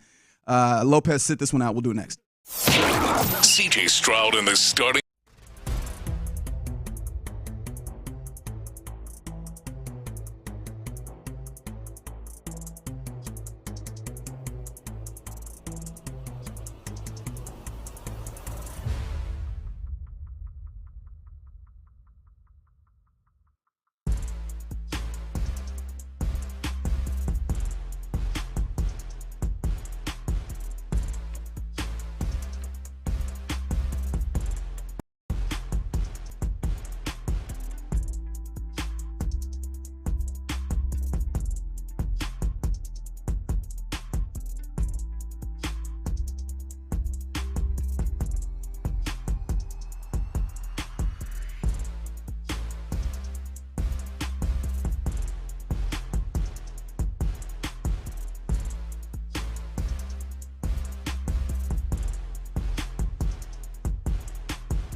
Medical.com. Live from the Mokaram Injury Lawyers Studios, Sports Radio 610 presents In the Loop with John Lopez and Reggie Atatula. All right, we're on the loop right here on Sports Radio 610, as the big voice man said. Let's get to our question of the day. And yes, I know this has been an overwrought conversation, but we will, of course, parlay it into another discussion here. But question today, if you could give a sports film advice, what would it be? 713-572-4610 is the number to text. And, of course, inspired by, I think, Papa John. Actually, I realized that is literally that old dude's name. And I don't know if that's association that you want, John Lopez. But John Lopez, in a patriarchal type role, wanted to put his arm on CJ's shoulder and be like, young man. Yes, sir. It's not worth it. It's not worth it. It's not. Yeah, I get it. You want to wear that hat? It looks fly and all that. It's not worth what these people about to talk about. I just can't get over everybody looks in the mirror before they walk out of the house. Even if it's just, if you're not necessarily that guy, but, like, okay, let me make sure the hat's straight or whatever. At what point did he say, Mariners, looks fly, looks good? Yeah, I'm going to go with this. You think any other of the 29 hats? You think he's up on the Astros season in the way that it's going in the AL West? I mean, he's learning an offense, baby. I don't even think he into baseball like that, man. Remember the last time somebody asked him his favorite players? Yeah. He couldn't even name Shohei Ohtani. But he is a Dodgers fan from L.A. Well, he's from L.A. Like I said. Well, no, but he said he's a Dodger, which, by the way, that was not exactly helping either. It's like, well, I like the Astros and the Dodgers. You can't. Why not? You can't. Not the Astros. He's from there. Like, I feel like you get a pass on where you from. But right? The Astros and the Dodgers? I think we will be surprised if we go in that locker room and ask people who is their favorite baseball team and how many times the Astros might not pop up. You don't even think by osmosis, just by being in Houston, obviously he's on Twitter and social, sports. Buddy, my quarterback has his nose in his playbook. That's what he's looking at. He ain't looking at no Twitter. We know my quarterback looking at his playbook, son. You don't even think by osmosis he hasn't heard. Oh yeah, the Mariners. You don't even think that. You think people in his circle is just chatting up what's happening in the AOS right now? No, but I'm saying you do get some kind of information that the Astros and the Mariners are in this race. Anyway, so the advice that you would give him is any other hat. Just look in the mirror. Other look in the mirror. Like, say if you could give a sports figure some advice, what would it be? That was the most immediate one. I was just kind of spitballing. I'm sure there's some good ones we're going to get from our listeners, but I was like, hey, LeBron, just stop with the books, man. Just stop. Just stop. I got a local one. What, you don't want him to read? What a jerk. Well, he doesn't. You're a writer. You don't want him reading books? With the fake book reading. Also, don't forget, he's a role model. You want these kids to see him reading. I get it, but at least read the book. Yeah. He was. You saw him. He was like a few pages in. He at least read a couple, right? Yeah, I got a local one for the Houston Texans. Mm-hmm. C.J. Gardner-Johnson. Oh, yeah. The body ain't even cold yet, brother. Bro, just hold on before you get to number 8, man. So if you don't know what Figgy's talking about, John Metchie III yesterday was traded to the Eagles for Harrison Bryant. And funny enough, there's a pick swap, a 6th-round pick for a 5th-round pick. The Texans receiving the 5th-round pick. That was the Texans' round pick. How did the Eagles get that 5th-round pick? They traded it in the C.J. Gardner-Johnson trade that set Kenyon Green. Like, they just passing around picks like they're that $20 bill that you and your homeboy pass around for birthdays. Like, hey, happy birthday, dog, here's 20. And then it's like, oh, it's your birthday, here's the 20 back that you gave me a few months back. That's what the Texans and Eagles are doing with picks right now. He could have waited at least Metchie got the Philly. I couldn't go directly to the timeline and measure it. It was a minute. It felt like a minute. It was literally. He still had his stuff in the locker. It felt like a minute. Metchie might not have known he was traded. He might not. Sometimes these releases happen before the dude gets a call from his agent or the general manager. Metchie might not have known he was traded. Man, Metchie probably seen his tweet. It was like, hey, what is he talking about? Man, just hold off a little bit, man. At least 20. Give us a 24-hour rule. I got another local one here, and we saw it come to roost almost a couple times this past week. Hey, Jose Altuve, don't worry about base running so much, man. Just go station to station. Just whenever. Don't worry about it. Don't try to steal anything. Don't try to take an extra secondary lead. Don't try to be fancy with turning a single into a double or a double into a. Just go slow, go station to station. Don't worry about being a base runner. I've seen enough. You're like, if you don't get out on the base paths, yes, that's cool. That's cool. That's cool. We know you can swing that bat, and then right now the Astros are getting more back. Hopefully, it can move you around. Just stay there. Yeah. Wait for somebody to come get you. Can I go back in time a little bit? Of course. I would like to talk to Houston Rockets James Harden. Hey, big fella. They're not gonna give you praise for being an Iron Man. You can sit out a little bit. Oh, yeah? Because I feel like James Harden would play all these games and play so many minutes, and then he would lose gas in the postseason. Mm-hmm. And all people ever talked about was him in the postseason. And I'd be over here like, hey, that's because he's carrying so much of the load during the regular season. Didn't nobody want to hear that. Yep. I think that's a good one. Anyway, circling back to the C.J. Stroud thing, a lot of people saying it was a tribute to Nipsey Hussle. Rest in peace, Nip. I think that's a little bit of a stretch. Nah. The guy goes, well, his birthday's August 15th, and the game was on the 16th. Yeah. Come on, you're trying too hard. You're trying too hard. Is it a reason why CJ didn't even bring that up in the press conference? Right. Well, because I know he trying to keep this squeaky clean image and all that stuff. Yeah, man. But I thought it would have been fair if he would have brought that up. Bring it up that Nipsey particularly. Yeah. I do wonder if he was a rapper. He was, but then I think the issue then pops up is the association with the Mariners and Nipsey is that is like gang activity, right? Like that's the association there. Yeah, he's a rapper though, man. Yeah. I think people would have understood that. It's a LA thing. Mm-hmm. So I think people would have understood that, but I don't know. I think people are trying way too hard here. It was just a simple, hey, this looks good, and he dropped the ball. I mean, either way. Yeah. The other advice for athletes, somebody said from the 713. Actually, is this Seth? My advice, Travis Kelce. Go die. Yeah, it might be Seth. I mean, not just go retire, like go die. He has to die now. I think the podcast is good. He can keep doing the podcast, can he? Yeah, I don't know. I mean, that might be Seth Payne. I'm not sure. Go die is a little harsh there. Like, I mean, I get it. Although we are seeing a little bit of a downturn in his capability as a tight end. Mm-hmm. But I get it. Like, you don't want to see him no more for the Chiefs, continuing to help them be what they have been of late. Mm-hmm. And I guess the other part of that is like the Taylor Swift part. But if he's not playing for the Chiefs, like how much does that affect you as football fan, especially the people who maybe aren't as excited about seeing Taylor Swift? I think you could just get him. Let's go ahead and hang that thing up and go become a full-time podcaster, Travis. How about Aaron Rodgers? Just have one regular press conference without being weird. Did he do something this weekend? He's just every time he he gets so deep and existential and political, and just talk football once. I think he does. The real problem with me for Aaron Rodgers is just he has that look on his face. Yes. That look on his face like, you see what I'm doing right now. Yeah, exactly.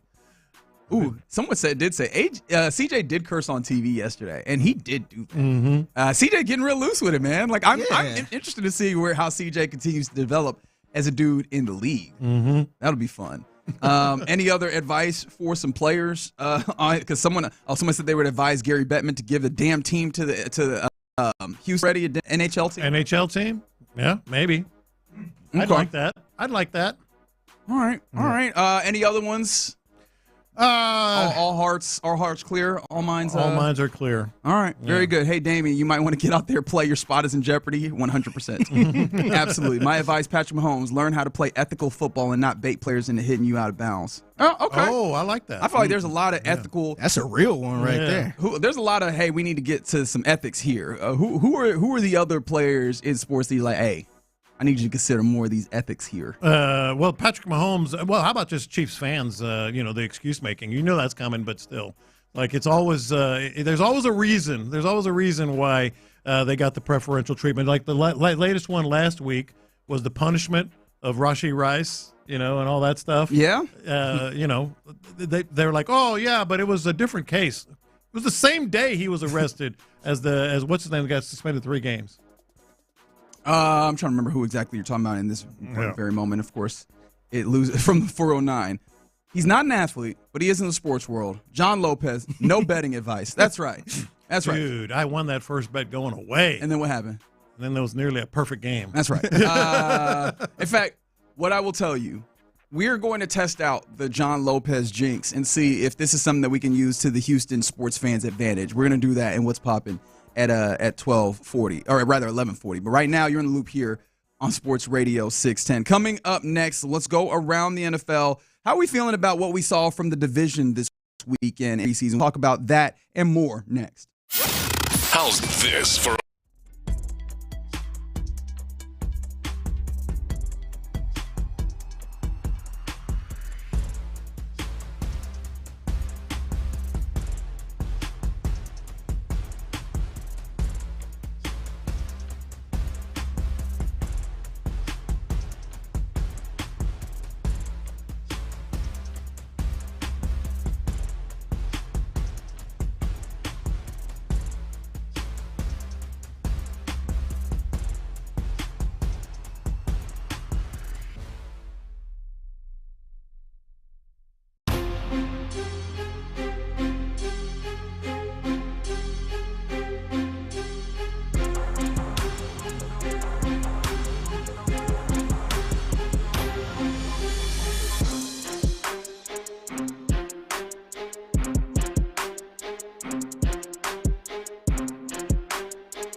access, exclusive content. Sports Radio 610. The Texans play here. An Odyssey sports station. Let's go around the NFL in the loop style. Why are you smiling? Because I love football. Here's John Lopez and Reggie Adetula. I'm going to tell you all about how much fun you're going to have this season. On Houston sports leader, Sports Radio 610. Let's go around the NFL here in the loop on Sports Radio 610. We were just doing our question of the day where it was if you could give some advice to a sports figure, what would you give? We missed a good one. From the 713, Trevor Lawrence, slide early. Oh, I thought you were talking earlier. about Tyreek. From the 361, Deshaun Watson, just hang it up, dog. Just go ahead and hang it up, which I think I'd second that one. And then this one, as you mentioned, from the 281. Hey, Tyreek, wrap it up, man.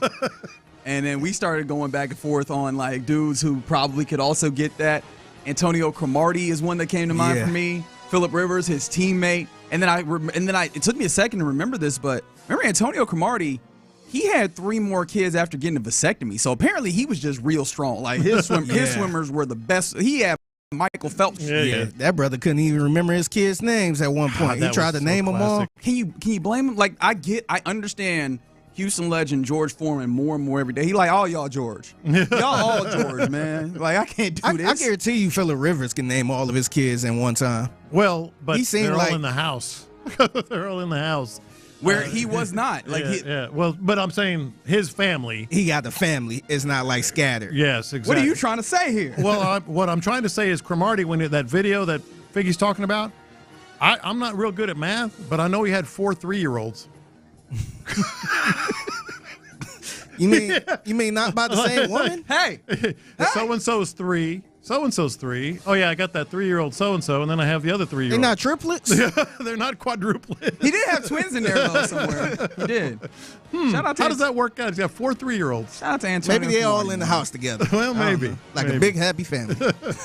All right. Another big happy family is the AFC South, no? Yes? No, not really. Yeah. Let's check on the redheaded stepchildren of the division. As your Texans got a victory, looked good in preseason game number 2. How did you feel about some of the other ones? Now, the Colts, obviously. What a mess. Yeah. Well, what did you see from the Colts this weekend as they faced off against Green Bay, lost 23-19? Not that the score matters all that much. I read a couple things about that game because I didn't get to watch all of it or much of it. And the narrative about it's a good close quarterback competition, but they both stink is basically what that was. Happy to not be in that situation. I have no idea how it's going to play out in Indianapolis. Anthony Richardson had one good throw. Daniel Jones was meh.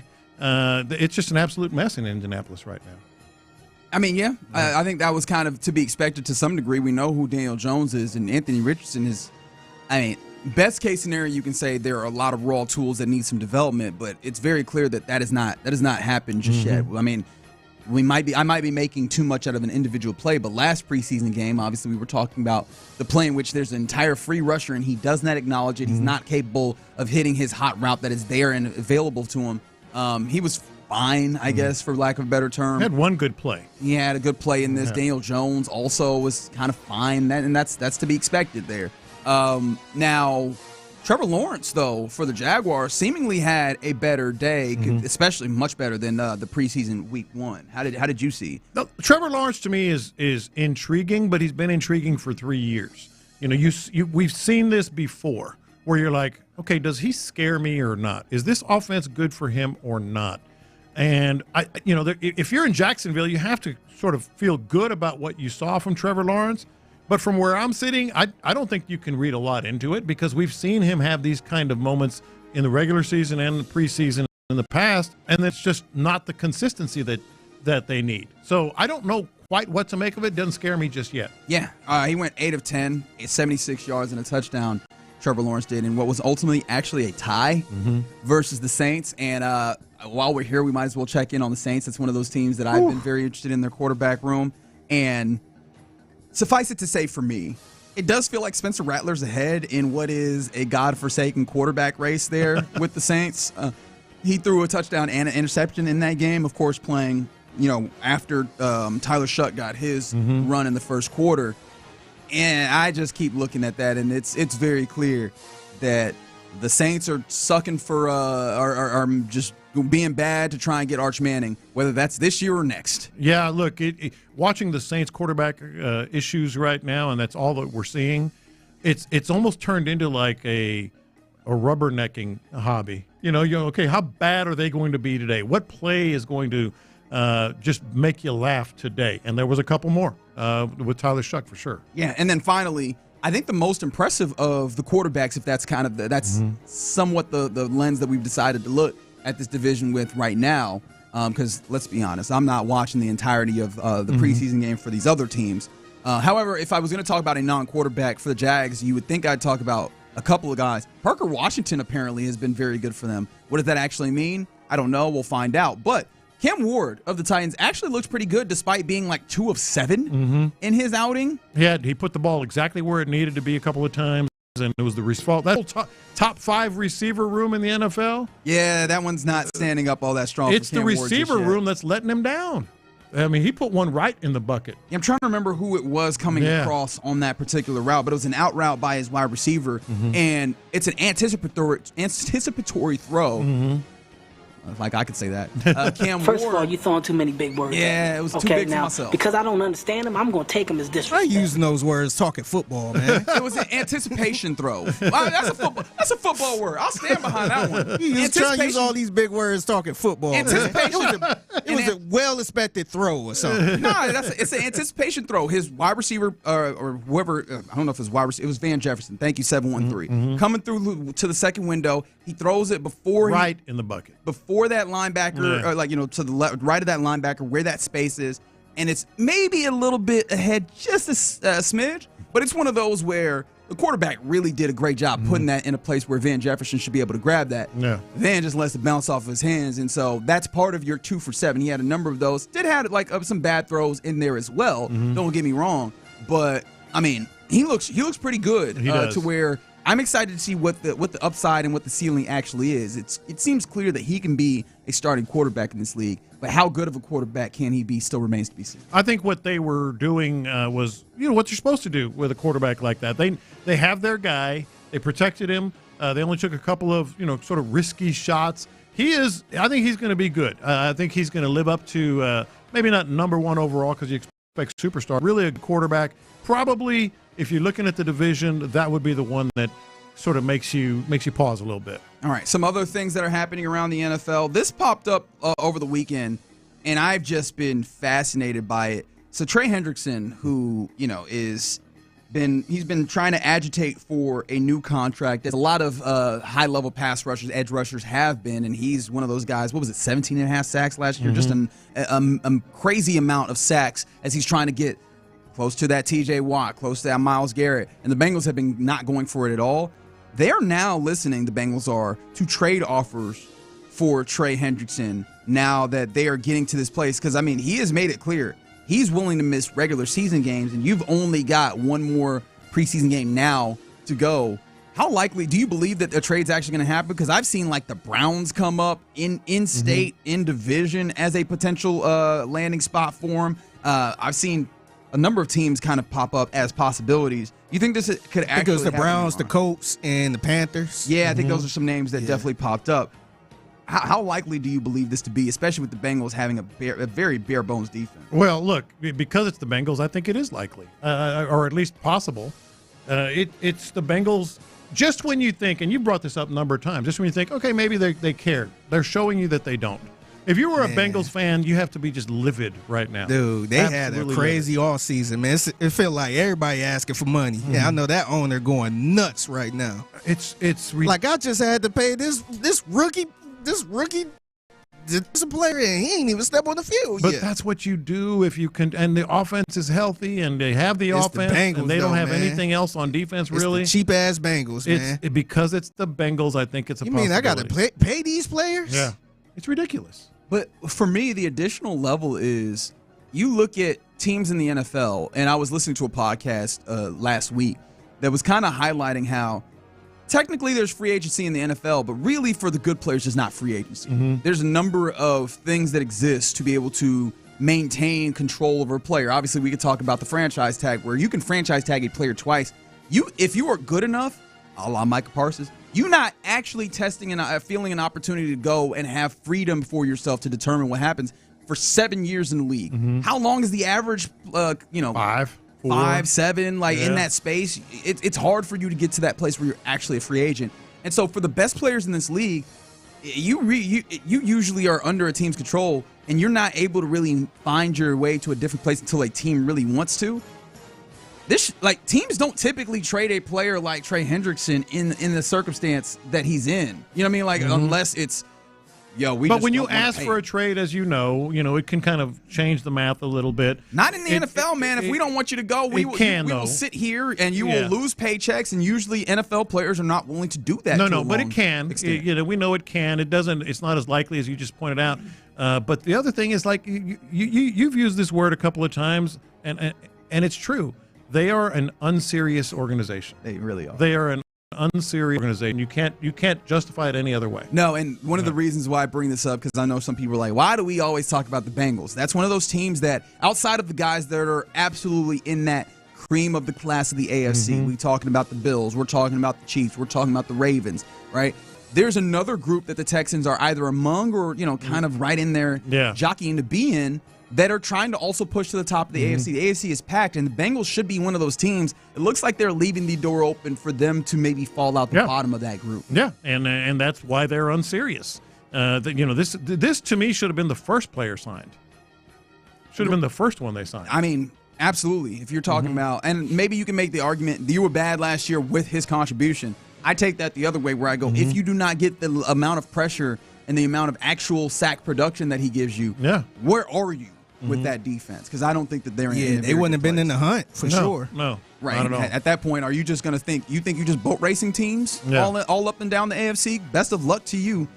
With that proposition. Some other things around the NFL. I talked about missing games. That's one of those things that NFL players don't often want to do, and it's one of the reasons why the NFLPA has a tough time sometimes. There's a couple of players that have seemingly thrown their hat in the ring, because we know that the NFLPA has hired an interim director, but for that full-time director situation, have you heard of one Matt Schaub? I have, and I love it. Matt Schaub is putting his hat in the ring. Apparently, he's done this before, so my apologies for not recalling that. But he's doing that. He partnered with the Go Long Substack or what have you. And I thought that he wrote a really interesting kind of op-ed of sorts about the players' need, and very much he points to the idea of not necessarily one of their own per se, but someone that understands football. He seems to also be leaning into what I was talking about there, which is the players are only going to be able to get what they want by being able to be collective and pulling together, and then really being able to withhold their labor, which I'm interested in seeing a leader that actually believes that, because that's one of the hardest things to try and whip up support for. Probably the strongest director in the NFL's history was Gene Upshaw, probably, right? Former player, got it done. He gave up on the possibility that players would actually band together and stick together through like a strike or a work stoppage. I find it interesting that Matt Schaub seems to believe that that's probably the only way you get things done. Well, and the other thing that Matt Schaub has going for him, I love this idea. The guy has been involved, as you mentioned. He's been in on all these calls. He's gone through negotiations, played 17 years in the league, so he's seen the back and forth of NFLPA negotiations with the NFL. And I think he's got the respect of everybody in the league. I do like it, but you're right. I don't know if it's going to necessarily they won't get what they really need and want until there is a work stoppage. But I think he's the kind of guy that can maybe rally the troops. Been around the league, everybody knows him, and has the experience. Yeah, so I'll keep watching that space. I know that maybe this isn't as interesting for everybody, but as you know, there's a lot of money to be had. I think Matt Schaub was saying that he feels like, by his estimations, with the next contract and all of the money the NFL has, $800 billion could be, or $1 million rather, could be. No, I think he might have said billion. Like over this time of a contract could be up for grabs, depending on how they play it. So I find that to be interesting, especially because that will determine how the next era of the NFL goes, depending on who is at the helm of the labor union. One more thing before we go, and of course, I was going to say it is this one thing, but actually two more things. If you like old ESPN and you want to get a little bit of a hit of what it used to be like, apparently Rich Eisen is going to be on SportsCenter tonight. I saw that. He was back. He was on SportsCenter in the late 90s, right, into the early aughts. And it seems like he's going to be back. Do you think that this is what you want to see out of the partnership between ESPN and the NFL, or do you feel like it's going to be more of what we saw this weekend, which was the Colin Kaepernick doc that ESPN was supposed whatever to happened have, with that they are no longer going to be involved with? Yeah, they were going to do a Colin Kaepernick documentary, right? Supposedly. Yeah, what happened to that? I have no idea. I don't really have good insight into it, but I think it might be reasonable to look at that and go, wonder if the NFL had anything to do with that. As the term I believe they use is spiked.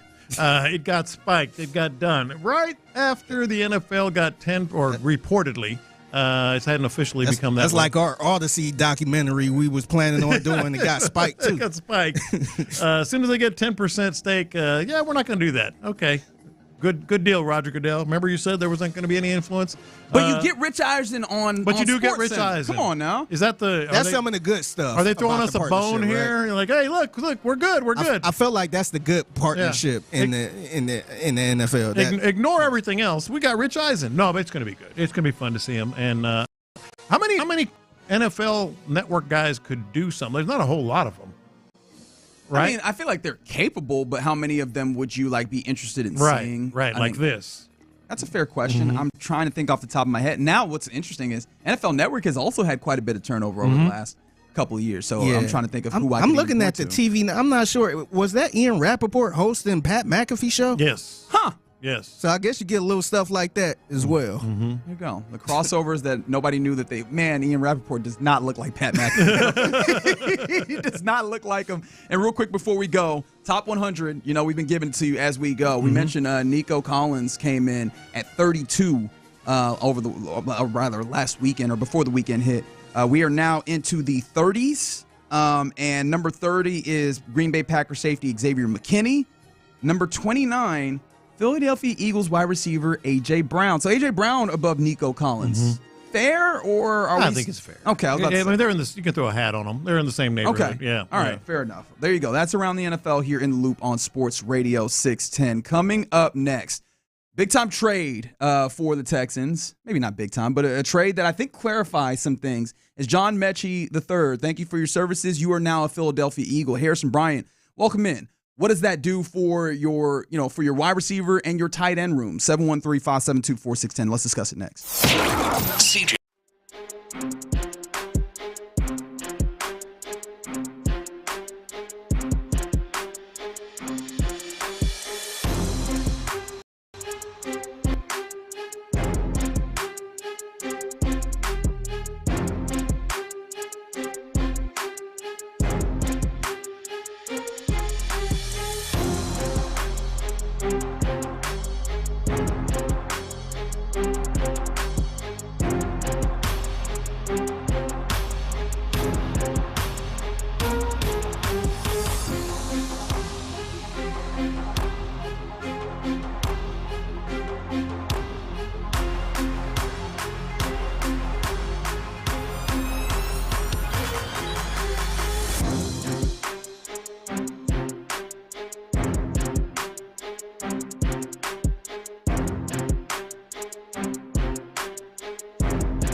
sports leader is Sports Radio 610. Live from the Mokaram Injury Lawyers Studios, Sports Radio 610 presents Loop, John Lopez, and Reggie Atatula. All right, another Texans, well, actually, technically the first Texans victory of playing football this fall, because they technically lost in Minnesota. They get a victory 20-3 versus the Panthers at NRG on Saturday. But the more important part, offense looked real good.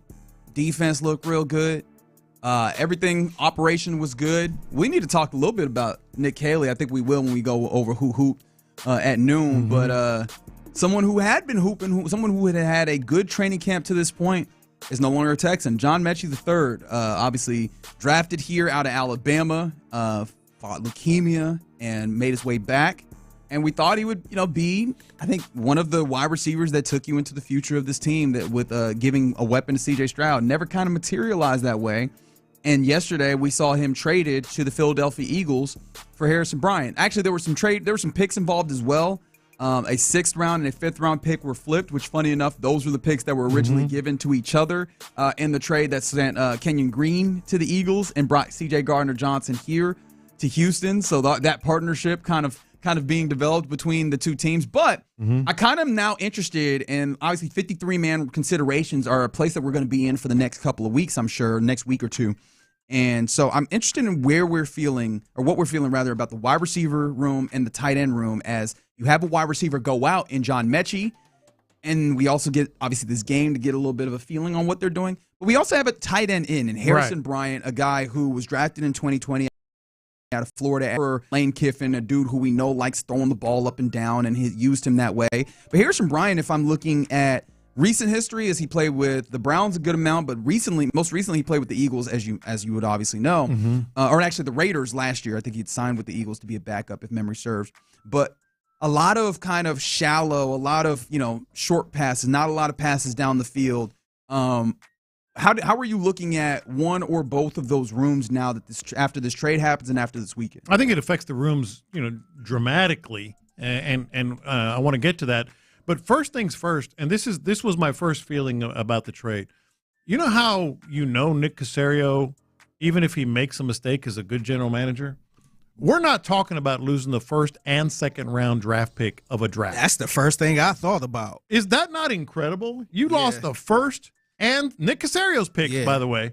1st round pick, gone. 2nd round pick, gone. And we're not torching him. Shit. Or we're not sitting here saying, "Yep, that's Nick Caserio." Like it was like, well, but did he really blow those? I guess technically you could say, yeah, he kind of blew those picks, but boy, he's real good at sort of picking up the pieces, and adapting and adjusting and figuring it out despite blowing those picks. Allow me to ask you the question then. Yeah. How do we feel about that? The 2022 NFL draft, and just generally about Nick Caserio with the way that those picks have turned? Well, again, I think he's willing to admit a mistake, even though it might take a while, because every general manager wants their picks to work. But at the same time, figuring out a way to make lemonade. Yeah. Because I feel like that's what these trades have done. They've made some lemonade. By the way, Nick Caserio will be on these airwaves tomorrow at 7:30 a.m. Correct. With Sean and Seth. So I'm sure that'll be the question to ask directly in that way. Yeah. Did you make lemonade? But no, really, that's what he did. Yeah. It's really incredible that despite a draft that did not go well, obviously Derek Stingley came in that draft, Jalen Petrie came in that draft. But so did Kenyon Green and John Metchie as a 1st and 2nd rounder. So interestingly enough, I feel better about the Metchie pick than I do what happened with Kenyon Green. And again, Kenyon Green, I think he displayed all the measurables. It just kind of did not come together here. Right. We're still waiting to see if that happens. John Metchie has shown proof of concept. It just never came together in game, which I don't know how do you scout that per se. And maybe someone who is within a front office or that front office even will eventually make it known to us so that we have some level of idea. But that feels like more it was on the player to find a way to be more productive than he ultimately was. Yeah. With, fighting and beating leukemia, be damned, right? And obviously that is an understanding that we have to keep in mind. But with that being the case now, you're in a place where you have, 7 remaining receivers on the roster. And then you bring in Harrison Bryant to a tight end room where I think the top two are clearly very solid in Dalton Schultz and Cade Stover. They looked fantastic playing together. Okay, go ahead. I don't understand why you're giving me that noise, but why are you giving me that noise, John Lopez? Okay, so we'll start with the tight ends because ultimately we want to know how it affects this team right now. Yes. And we'll get to the wide receiver room, which I kind of think it's set. You think there's 7 options out there. We'll get to that. The tight end room is what really stands out to me. Agreed. Are we sure that Harrison Bryant won't step in as the number 2 tight end? Yes. You're sure? Without question. Without any question. Who is he stepping in for? A guy who is jumping into this before. He might be getting here today, to jump in and learn this system that all of them have been learning. It's, again, a system that's supposed to play to their players. So Caley's also learning him with one preseason game to go, about a week and change in order to get himself crazier things have happened than that. Look. And he is a backup tight end, with all due respect. I'm saying a backup tight end. He's not stepping in front of Cade Stover, and he's not stepping in front of Dalton Schultz. Well, no, he's definitely not stepping in front of Dalton Schultz. Do you feel like anytime during the season he will eventually be number 2? Because he won't start off number 2 right now. No, but here's what I'm wondering in terms of him maybe taking on that role. We've all been pulling for Cade Stover. We've been hoping for him, to develop. What is happening in front of you? Well, I've been pulling for. Keep going. No. I think we all have. I'm just trying to surmise where you're getting to here. Okay, this is where We've all been pulling for Cade Stover, hoping to see the kind of the whole player, the complete player. All we've seen is him doing what he did last year on the field, blocking. That's valuable. No, I'm not saying it's not. What I'm saying is, the versatile tight end that can do maybe a little bit more than just one thing. Are we sure Harrison Bryant won't take over that role? At some point during the season? Yeah. Actually, yeah, probably still. I think it's possible because Harrison Bryant can catch. He can't catch. He can catch and make plays. And didn't he have like 40 catches a couple of years ago, 30-something catches a couple of years ago? He was kind of I guess, an underlying trusted target, tight end target outside of the Browns, obvious. But that's the only question with Cade Stover. We know he can block, but can he also block and make plays? We know he can block. We know it's valuable, as you point. Who doesn't think that's important, especially on this offense? What I'm saying is, I'm not saying it's going to happen. I could see where Harrison Bryant maybe takes over the 12 personnel role. I think that even more so, that is a Cade Stover joint. Like we saw, and of course, condensed formations, which happened a lot in this game. We'll talk more about kind of, I think, a little spoiler for you. I think Nick Caley hooped in this one. We'll talk more about that at noon. But in one of those plays, you see, with both of the wide receivers tight, Cade Stover is that first tight, and then Dalton Schultz is kind of like that wing back, the H-back, whatever, off of him. And I think that pairing in particular worked so well because of the Farmer Strong and the former linebacker of Cade Stover using that physicality. But we also saw them try him down the field. Now, of course, not necessarily in this game as much, but in the previous game. And it felt like that was just kind of working out some of the kinks. I think that he still has quite an opportunity. Plus, again, I think that this is going to be a coaching staff that continues to try and pour into him because they see so much of the possibility. No, I think that's what they want. And I don't know that I don't know that Harrison Bryant is going to even get as much of the opportunities. Maybe in a similar way that Irv Smith has not necessarily gotten as many of the opportunities. Irv Smith was all pro on Saturday, man. He was all over the place. Solid. He was solid. Just coming back off of injury, obviously. Irv. But the thing is, they brought him in for a reason. Number one, number two, there was a role on this squad for Brevin Jordan. We were expecting a significant role for Brevin Jordan. Is he going to step into that role? That is possible. Yeah. I do wonder if Xavier Hutchinson hasn't stepped into some of that role. This is true, too. There was a lot of big slot. He was on the field a lot with the ones. He was. Yeah. There was a lot of, and some of that is just in the place that we think Higgins would be. But I think that there's a lot of big slot opportunities for Xavier Hutchinson that I would imagine, although I don't know with any certainty, I'd imagine has something to do with Brevin not being available and some of those opportunities and utilizations that I think would have happened for number 9. So I feel like they might have it on the roster. Although look, if he comes in and balls, that's ultimately the language that coaches speak. Right. But I still think that Cade Stover is something someone that they believe in a higher. I'm intrigued by it. Especially because whatever Brevin did was still, like, Brevin being the super athlete was still behind Cade Stover. You know what I mean? Right, but that's under the assumption Cade Stover is going to develop into more of a versatile all-around tight end. And we're still hoping for that. All I'm saying, we haven't quite seen that yet. There's a reason they brought him in. Now let's talk about the wide receivers real quick, because the wide receiver room, to me, I think it's kind of set. Do you think it's set? You said 7. Well, I said that's the number of guys that they have right now. Interestingly enough, and man, I didn't give myself enough time to talk about this. We'll have to circle back around to this, but I did want to broach this. John Harris made a very interesting point on with Texas Radio earlier. The idea that he feels like they could have 5 wide receivers on this 53 man. I saw that. With the idea being, you're not just going, how these receivers competing against one another, but how do those spots then match up with other places where you might have to carry more? Think, running back, you might have to carry more than you typically would. Think linebacker, you might carry more. Hell, we were just talking about it earlier. Defensive line, is it possible they carry 10 or what have you to help continue to strengthen push forward what is one of your strengths of your team? So could it be that you cut back a wide receiver? You're going to play a lot of 12 anyways. Maybe you're going to have more linebackers not linebackers, tight ends, or fullbacks on the field, where you're going to have more instances where it's just 2 wideouts. And then you have some young guys that are going to be able to take a lot of reps. Is it possible that happens? And that's just one fewer guy in that wide receiver room that you would have to accommodate. And then maybe you look at someone like a Justin Watson and you go, you're a vet and that's cool, but I think what we're getting out of these other guys is stronger. And then Barrios, especially if Noel continues to return like it felt like he did, does he become expendable as well? No, I think Barrios is in. I think it's going to be 6, and I think it's going to be Nico, Jaden Higgins, Christian Kirk, Jalen Noel, Xavier Hutchinson, and Braxton Berrios, which leaves Justin Watson out there. Obviously, no longer John Metchie. I think it's kind of set with those 6. I think, I can't see them carrying 7 now. No. I think that it's absolutely 6 or even possibly. Like, I can wrap my head around 5, but that feels too thin, dicey. Man. That's thin. Especially when you consider the injury history that has happened with the 2 guys that you look at the very top with Nico Collins and Christian Kirk. Not that I'm wishing any level of injury upon them, but there have been injuries, and I think that you have to be smart to possibly keep some level of depth to counteract that. But yeah, that's shout out to John Metchie. Best of luck with him there in Philadelphia.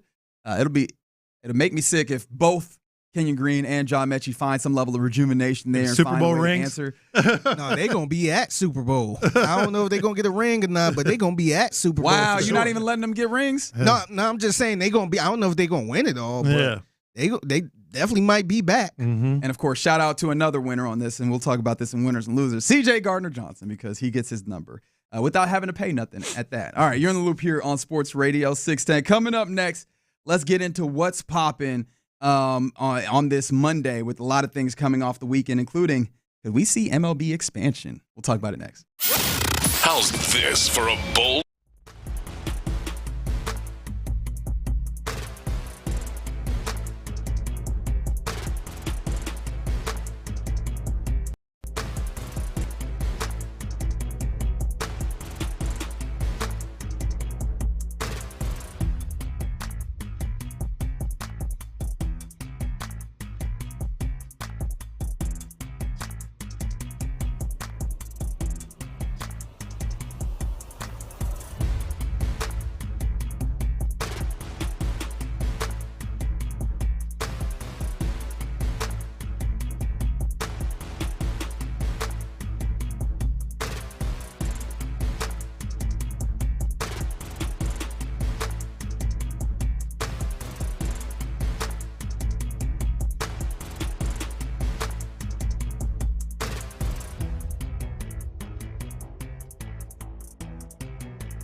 biggest stories in sports and entertainment. Sports Radio 610 style. In the Loop presents What's Poppin'. All right, let's get into what's poppin' here.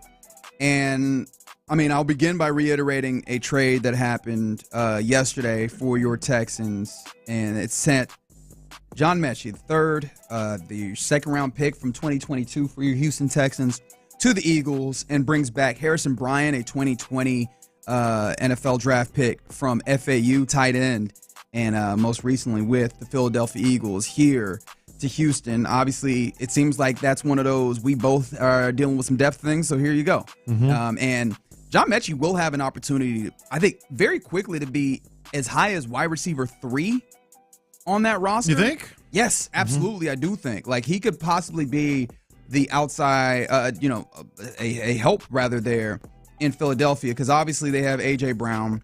Obviously they have Devontae Smith, who will play more in the slot. Jahan Dotson is currently slot at a wide receiver opposite A.J. Brown. And Jahan Dotson has been fine last year with Washington. Other than that, some other guys that are maybe contending in that space, our guy Anais Smith is a guy that's in that space. Johnny Wilson is another guy that is in that room trying to find an opportunity to exist as that wide receiver 3. And if John Metchie is actually capable, and we've said this a lot, but if he's capable of taking his practice performance and taking it into a game, especially with the level of attention that A.J. Brown and Devontae Smith garner, he could easily be a very valuable part of a wide receiving core for him. Yeah, I definitely see the logic behind that. It'll be interesting. And I know Anais Smith has had an up and down preseason. Yeah. Obviously, he joined us, and after a very good minicamp, it hadn't been as good for him in the preseason. So there's an opportunity. We'll see how it plays out, of course. Yeah. So happy trails to John Metchie, and salute to C.J. Gardner-Johnson as that number 8 that he is very used to utilizing opens up for him, and the nickname returns for him as well, because he did say in his introductory presser that people call him CD or 8. Yeah. And 8 returns, I imagine, to him. That was cold, man. I don't care what anybody says. A minute after, dude, was it Schefter that had tweeted it? Hey, this trade is happening. A minute after, we get from C.J. Gardner-Johnson's official Twitter account an emoji of an 8 ball. That's it. So that is cold. Yeah, I was like, the body's not even cold, man. Come on, dog. Yeah. Some other things, mind you, that are popping, though. Aaron Wilson of KPRC2 is reporting about 15 minutes ago that Blake Fisher is dealing with a sprained ankle rather. I don't know if it was right or left, to be fair. Regarded on the milder side, quote, recovery time is undetermined, which I don't know if that means anything. If you're playing any sport, anybody that's played any sport knows that a sprained ankle can happen at any given time, and it could be one of those where you lace it back up and you can play relatively quickly, or it could be one of those that takes some time. However, if it is on the latter side, that'd be really unfortunate because he had a really good game. I was frankly surprised that he played as well as he did. And we're going to dig into the offensive line some more, but they all were moving the line of scrimmage, including him, and that was about the best you could hope for from the offensive line in that game. This is what I would call proof of concept type games, like that. Just beautiful offensive line work against admittedly not the greatest defensive line for the Carolina Panthers, but I'd still prefer that to. Yeah. You look at last year, and it didn't matter if it was good, bad, or indifferent on the other side. It was not looking the way that it did for the offensive line for the Texans. So obviously, good vibes all around when it comes to Houston folks. As regards to the Texans. Maybe not as good vibes when it comes to Houston folks in regards to the Astros after a 3-game set versus the Orioles. See the Astros lose their first series in a very long time. They'd been playing much better baseball. Not this weekend, though, thanks to John Lopez. You had some really tough things, but you had some good news that came out of the weekend as well. I'll start with some of the bad ones. Josh Hader, diagnosed with the left shoulder capsule sprain per the Astros, won't throw for 3 weeks and then will rehab. According to him, rehab up to speed could take a little bit of time. So it seems like said it without saying it, that regular season is likely done for him, but the possibility of pitching in the postseason exists. Yeah, it was about as bad a scenario as you could hope for. Doesn't even pick up a baseball for 3 weeks, which means then you get into, he'll be rehabbing, but you get into rehab, performance on the field, maybe a rehab start or two. Actually, he'd probably have to go to Florida because the minor league season will be done. Mm-hmm. So that complicates things even more. And then getting back to the field just for the postseason, that's about as bad a scenario as you could hope for, as you could have seen. Especially when you pair it with the bullpen performance this week, Yeah. and where, you still have Brian Abreu, who you like at the very end of games, but it's clearly shortened your pen, and your long reliever and guys that handle the quote-unquote lower leverage situations, they're not standing up in the way that they seemingly were earlier on in the season. And it really did. I thought that I had gotten over this, but thinking back to spring training headed into season, one of the things I was looking at is you got a lot of unproven in this bullpen, and I don't know what's going to happen there. Had to tip your cap to them because they handled up, the bullpen at large handled up for a large swath of the season. I got to give them that credit. Feels like there's a return to earth happening, though. Yeah, water finding its level is what I called it. And hopefully some of these starting pitchers that have been making these rehab assignments, we've heard Lance McCullers Jr., obviously Arrighetti pitches today, Javier is back. So hopefully that'll be helpful back into the bullpen. Yeah, and you mentioned Lance McCullers Jr., and of course How's that blister coming along? Well, he had a rehab start with Sugarland, and if he seemed to, or was it? Yes, it was Sugarland. Sorry, I'm thinking of all the various different rehab starts that are happening as we got news of another one upcoming. I'll talk about here in a second. But his rehab start gave you 4 innings. I think it was just 1 earned run, if memory serves me correctly.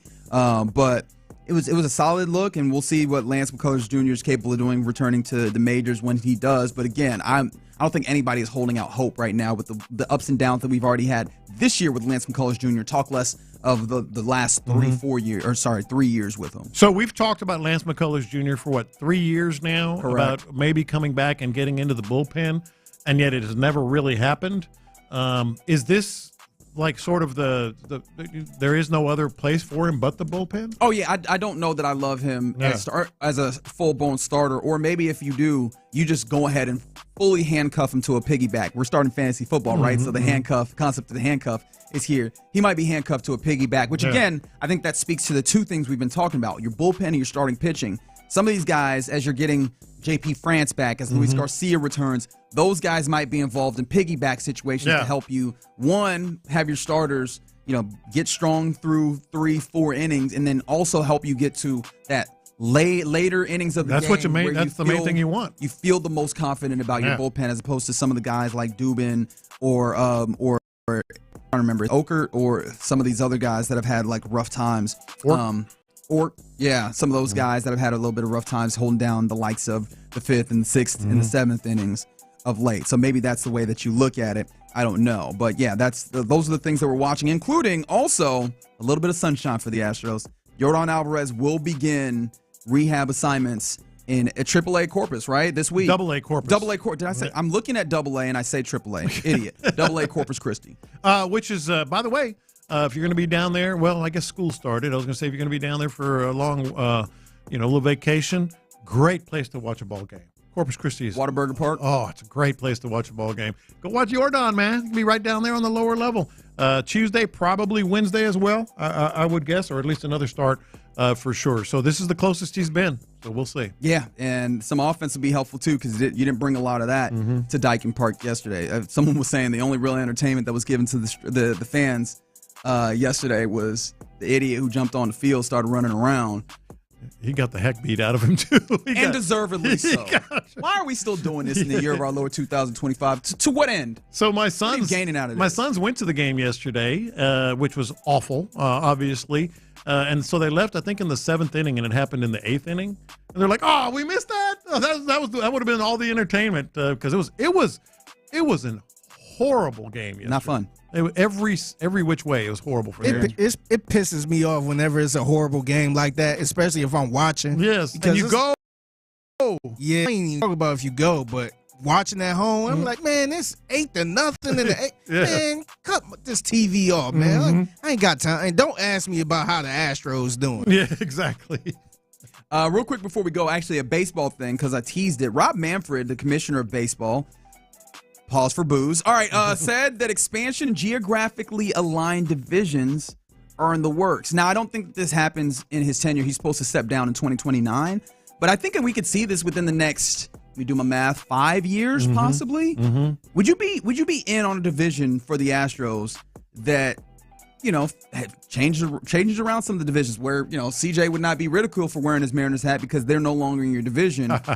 First and foremost, I think you'd have to get your 2 additional teams that get you to 32. I think that's what we're talking about expansion-wise. Right. What do you think those cities are? Because I think Nashville is clearly one of those. I think Nashville is a possibility. I think New Orleans is a possibility. San Antonio is a possibility. Who else might be in the mix there? But I think those 3, they've been mentioned multiple times. And damn near all of those feel like they could fit into a Houston geographical division if that is indeed how they go about it. They could, but that wouldn't be the one I would want. Jim actually put together divisions around the league. Let's see what he put for the other one. Jim Bowden of The Athletic. Yeah. The one I would want, actually, he put the same one that I would want. He would call it the Southwest Division. It would be Astros, Rangers, of course, Royals, and Cardinals. That would be awesome because the Astros have a long-standing rivalry with the Cardinals. The Royals would be obviously with the Cardinals as well, border rivals, so to speak. Astros, Royals, Cardinals, and Rangers. That'd be a great division to have. I could deal with that. Yeah. I could absolutely deal with that. It would suck to not be able to beat up on the likes of the Angels and the A's in the same way, but I'm good with that. I love it. They actually have the A's with the Rockies, A's, Mariners, and Giants. It's geographical, easier on travel, easier, So better. pretty much Missouri versus Texas. Yeah, better TV, etc.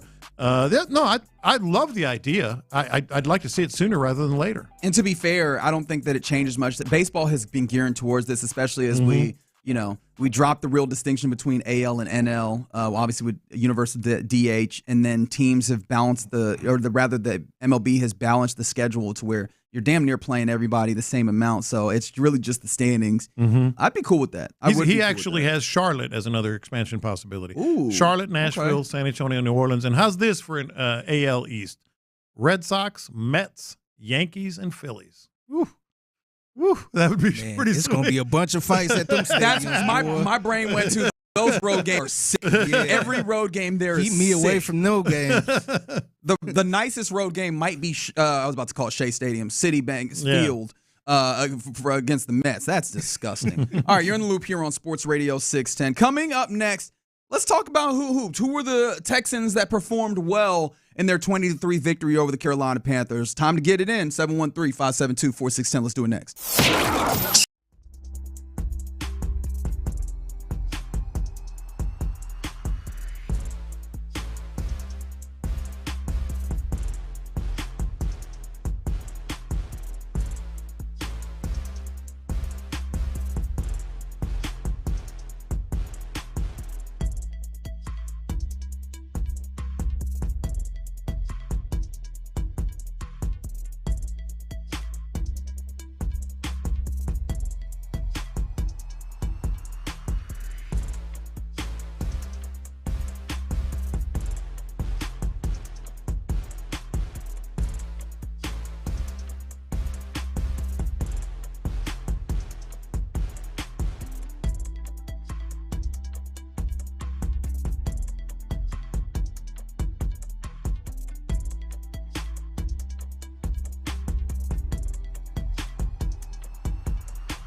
limitations. KILT FM HD2 Houston. Insider access, exclusive content. Sports Radio 610. The Texans play here. An Odyssey sports station. Sports Radio 610 presents In the Loop with John Lopez and Reggie Atatula. All right, ladies and gentlemen, who hooped? Who played well for your Texans? Maybe if you prefer it better, who balled out there on that NRG Stadium, new field, new turf that was out there as well? Shout out to Cal and Hannah, the McNairs, and the Texas organization. In a way, you can maybe say that they hooped with the new video board and some of the new things that they put up there. Looked good. It was a good feel. Sound system might be a little tweaking, but maybe it might be calibrated for when that joint is full, which we will definitely get week 2. Yeah. Next time we're in that building, yeah, packed to the gills. I'm certain of it. Monday Night Football. How about that? Certain of it. Yeah, packed to the gills. That'll be absolutely fun. But let's talk about who hooped here, Lopez. And I'm sorry, I'm gonna skip here. I would usually defer, but I gotta get one in here, and it is offensive coordinator Nick Caley. Yeah, we saw the best version of what this offense could be under Nick Caley, and it sounds almost like a backhanded compliment, and I don't mean it like that at all. I liked what I saw, especially given the defense, the quick plays, a lot of motion that was really just not necessarily motion like, going into a route or whatever, but really did get a good look at what the defense was doing. Sure. Which is important in this offense. No negative yardage, very physical offensive line. They moved the line of scrimmage, even on some 2-yard runs, especially down in the end zone, down in the red zone when they were trying to score, and ultimately Nico Collins did. There was like a 2 or 3 yard run with Nick Chubb where the line just moved bodies, and that's hard in the red zone. Yeah, a lot of good duo reps for the. I mean, there was some good inside zone as well. I heard Seth talking about it this morning as a defensive tackle, hating it, but that was what we saw from Cade Stover on Thursday. Was a real good kind of wham block of sorts where he comes in and hits Derrick Brown, knocks him off his kilter because he just wasn't expecting that, which is weird for a nose tackle in the NFL, not expecting that wham block of sorts, but you saw it happen again in the game. Like they did a good job making sure that they established that nasty and that toughness that jumped off the screen. But for Nick Caley, one of the big things, because you talk about, there was 3 things rather that came up. One of those being game script. It is very evident that 2nd and long or 2nd and 12 is something that they never want to do again in their lifetimes. You're right. There was a 1st and 10 on the second drive that the Texans had. Ultimately, that was the touchdown drive, right? Later on, and you'll remember this one because that is the little quick pass to Nick Chubb in the middle of the field. That is spacing. Everybody is just running these, relatively quick hooks. And then a little bit later is the release for Nick Chubb down the middle. You see CJ go left, right, middle, ball out quickly, and spacing on first down as they play.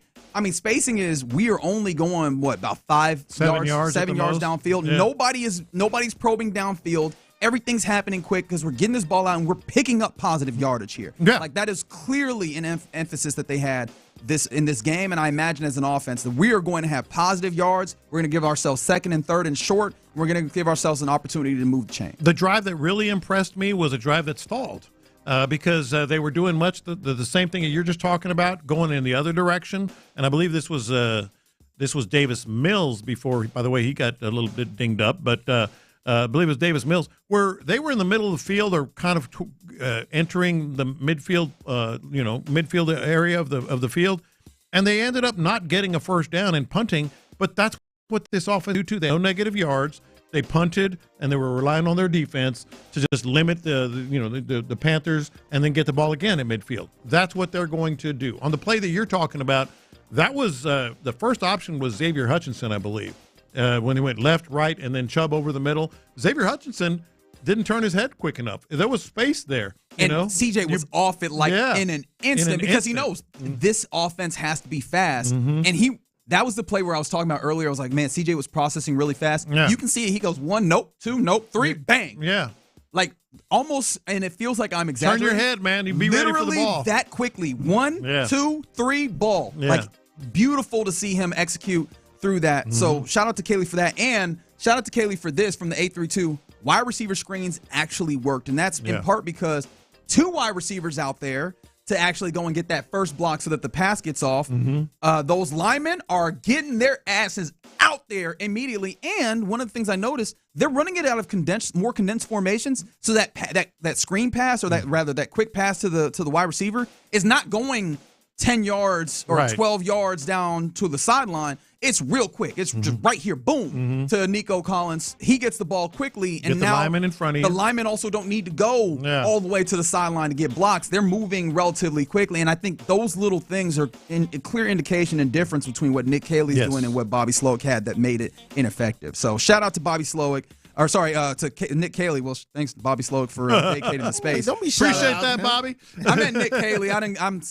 Now I'm too used to the men in the offensive coordinator being Bobby Slowick. But shout out to Nick Caley for that. Play clock. They seem to get up to the line at a good time. I do wonder if sideline is going to be where Nick Caley calls it. Yeah, I think you're right. I didn't even pick up on that. That's absolutely true. They had some real success. They looked their best, and it seemed like he was really a part of it. So I took a lot of time talking about Nick Caley. Who else hooped in this one for you? Well, I think it ties in with what we were just talking about. I think Jake Andrews won the job. I think Jake Andrews is going to be your starting center. There was a really good competition. I think Jarrett Patterson certainly has the ability to be the starting center.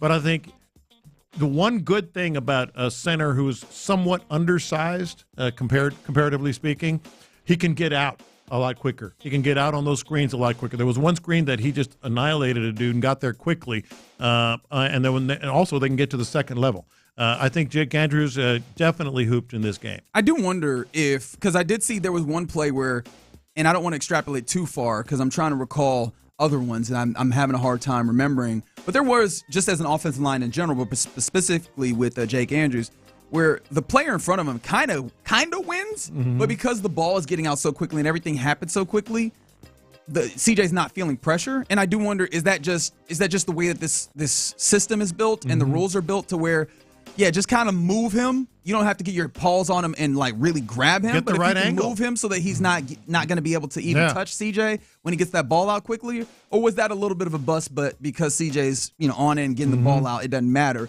I don't know, but of course, as we get more reps, I'll see if that is Jake Andrews and the rest of the offensive line maybe losing a little bit, but it doesn't matter as much, or if that's built into every once in a while.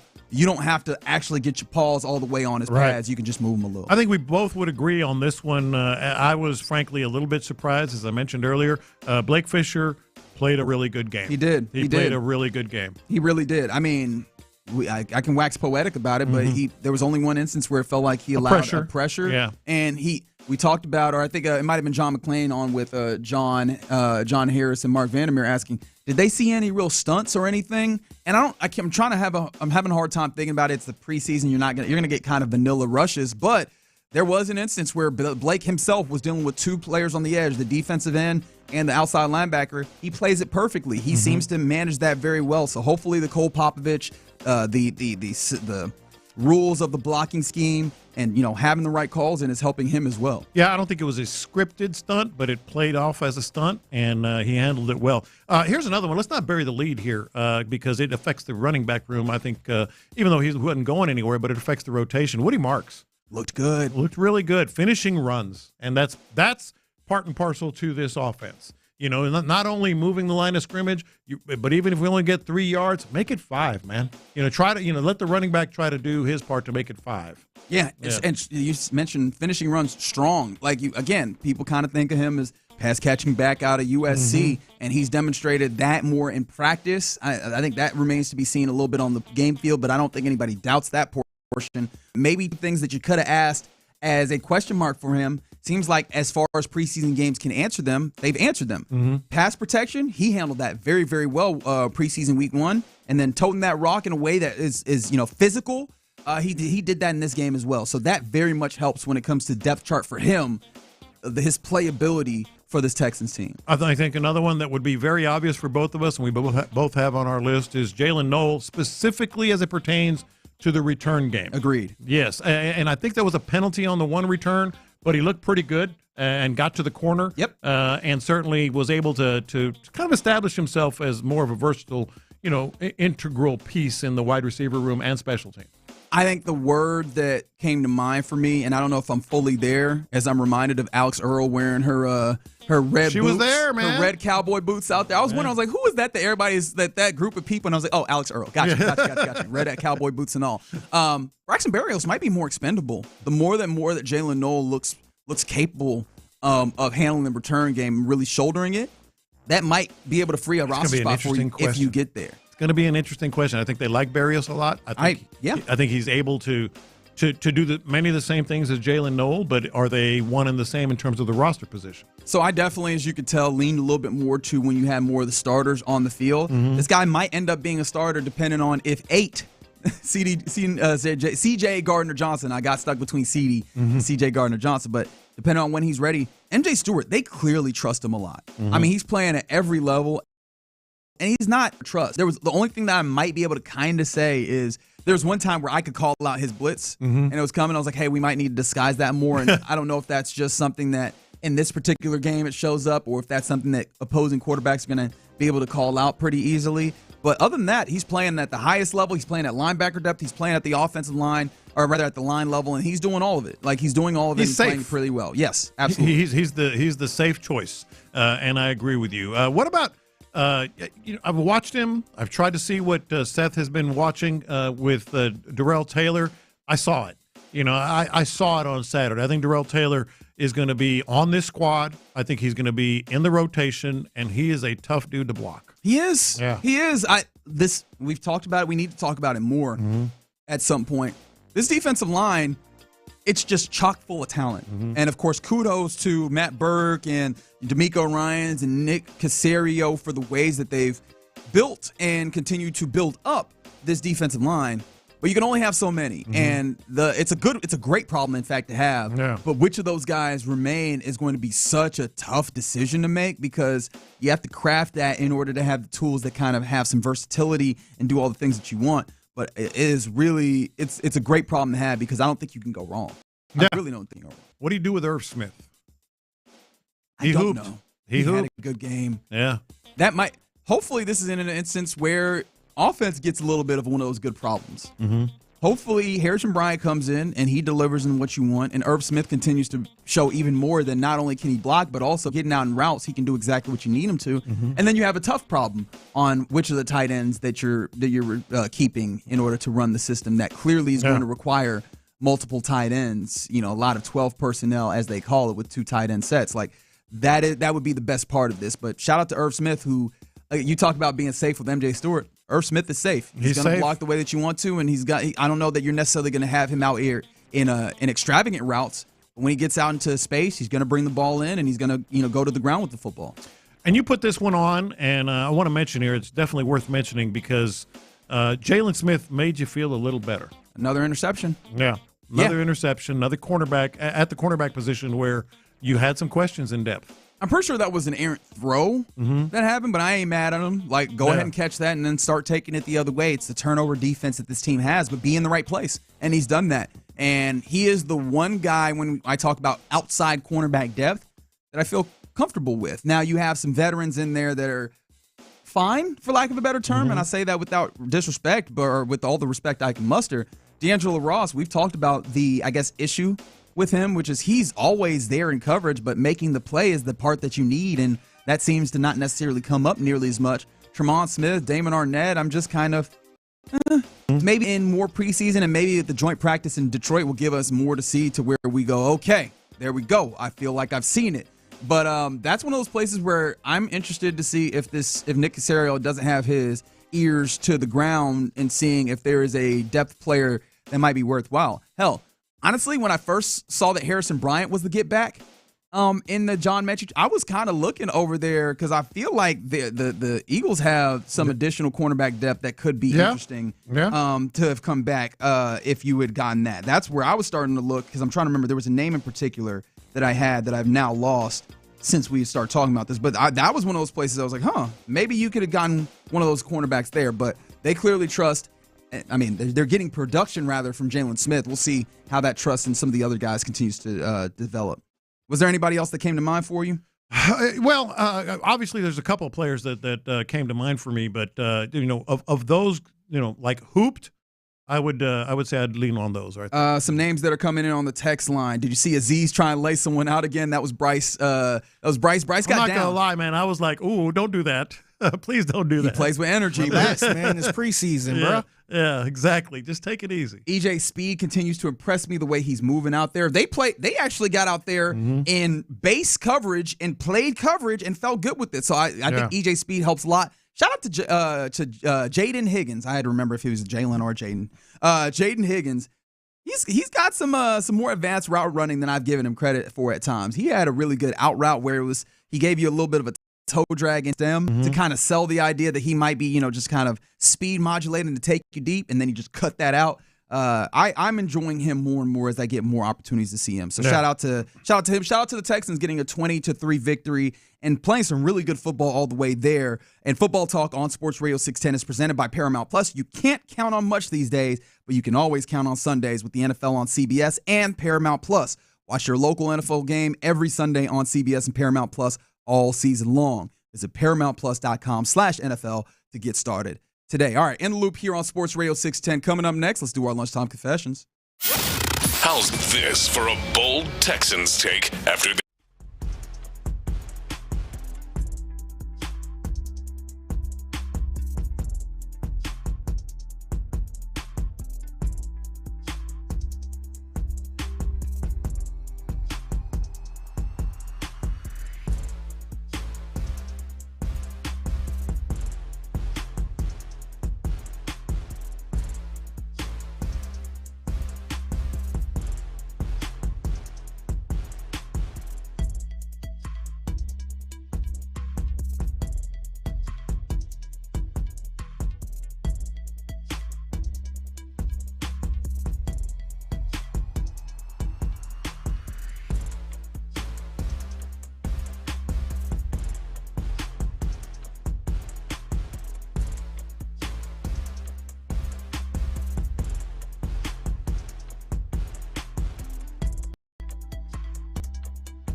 dominant sports leader is Sports Radio 610. Sometimes it's sports, sometimes it's not. Whatever it is, Reggie and John are keeping it real. It's In the Loop's Lunchtime Confessions, presented by the Men's Clinic on Sports Radio 610. Watch this. These are my confessions. All right, so you guys know how I feel about the Houston Texans mariachis, right? You love them. Yes. Love them. With all your heart and most of your kidney. Not only it's one of the best things that they've done in the last couple of years, but they're really good, and they can bring the energy. So my confession is mariachis between the first and second quarter. They introduced them. I said, everybody, let's go. And I walked up to the rail because we were in the suite, and I walked to the rail. I got to see this. Dude, they played like a slow ballad, like a waltz kind of ballad. So my confession is I think they're overthinking this. That's not what people want to hear with mariachis. They want to hear rapid fire, classic, upbeat, get the crowd going, get some gritos going up in the stands. Oh, yeah. You know, they don't want to hear it was a beautiful song for a wedding. So if you could put this in, let's say their playlist. No, if you could put this in terms of like a song we all listen to. Okay. What's the equivalent of what they played last night? It would be like Teddy Pendergast or something. That's a great example. I'm like, let's go. This is gonna be awesome. And then they're like, I'm like, what do we do? You got the mariachis there for a reason because they're awesome, number one. I love them. Everybody does. But number two, to get the crowd going, get people standing up. And people were like, oh, this is cool. Would you like the next dance? It's like power ballad rather than... It wasn't even a power ballad. It was like a slow... We got to work on that playlist, man. They're too good to be playing that stuff. No, the reason I asked because there's some slow songs that you might appreciate. Be like, man, this is a slap. Well, it wasn't like Volver. Remember, it starts out slow. I kept waiting for it to kick in, and like Volver is a great song, but then everybody knows it. Everybody gets into it, and it gets going. Nah, man, the whole 2 minutes or whatever it was just like, I don't want to dance with the bride's mother. He said, we don't need Sade in here. Yeah. We need someone with some bass. It was Sade, yeah. Someone with some energy. Exactly. Yeah, so no. I'm with you. Like, I feel like mariachis inherently, people look at mariachis and they go, oh, here comes the energy, here comes the vibes. Mm-hmm. And at a football game, I feel like anything that is played needs to be within the context of the energy. Did you get to hear it? See, I was multitasking at that time, which I don't always do very well. But I was multitasking in that moment, so I didn't hear the song. Mm-hmm. They're better than that. Is basically my confession. Don't go with the ballad. Don't overthink it.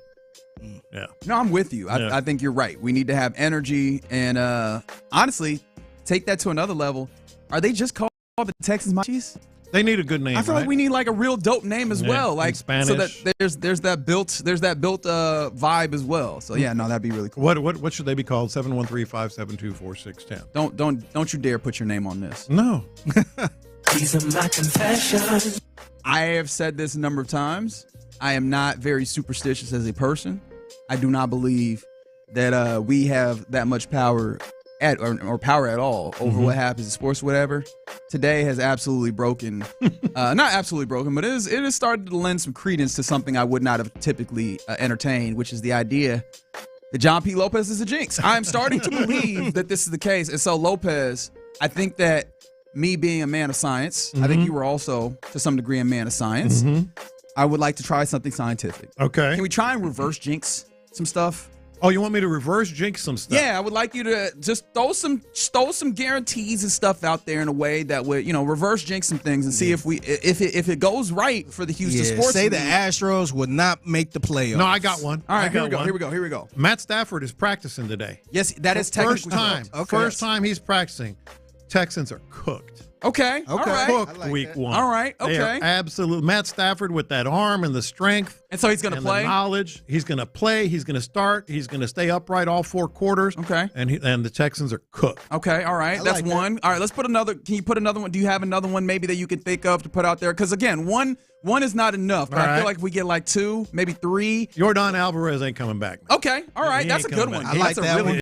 He I like that one. He might be in Corpus Christi, rehab assignment tomorrow. But we know, man, he wasn't even really playing well before he got sat down. He ain't coming back. We ain't gonna see Jordan the rest of the year. You want to give me a Tank Dell reverse jinx as well? Well, Tank Dell, no way he's playing this season. Okay, no way. That's a wrap. Right. The first time you see him is 2027. All right, take notes, ladies and gentlemen. This is the scientific method in action. We're gonna see if there is some jinxing in here and if we can use it for good. Yeah. These are my confessions.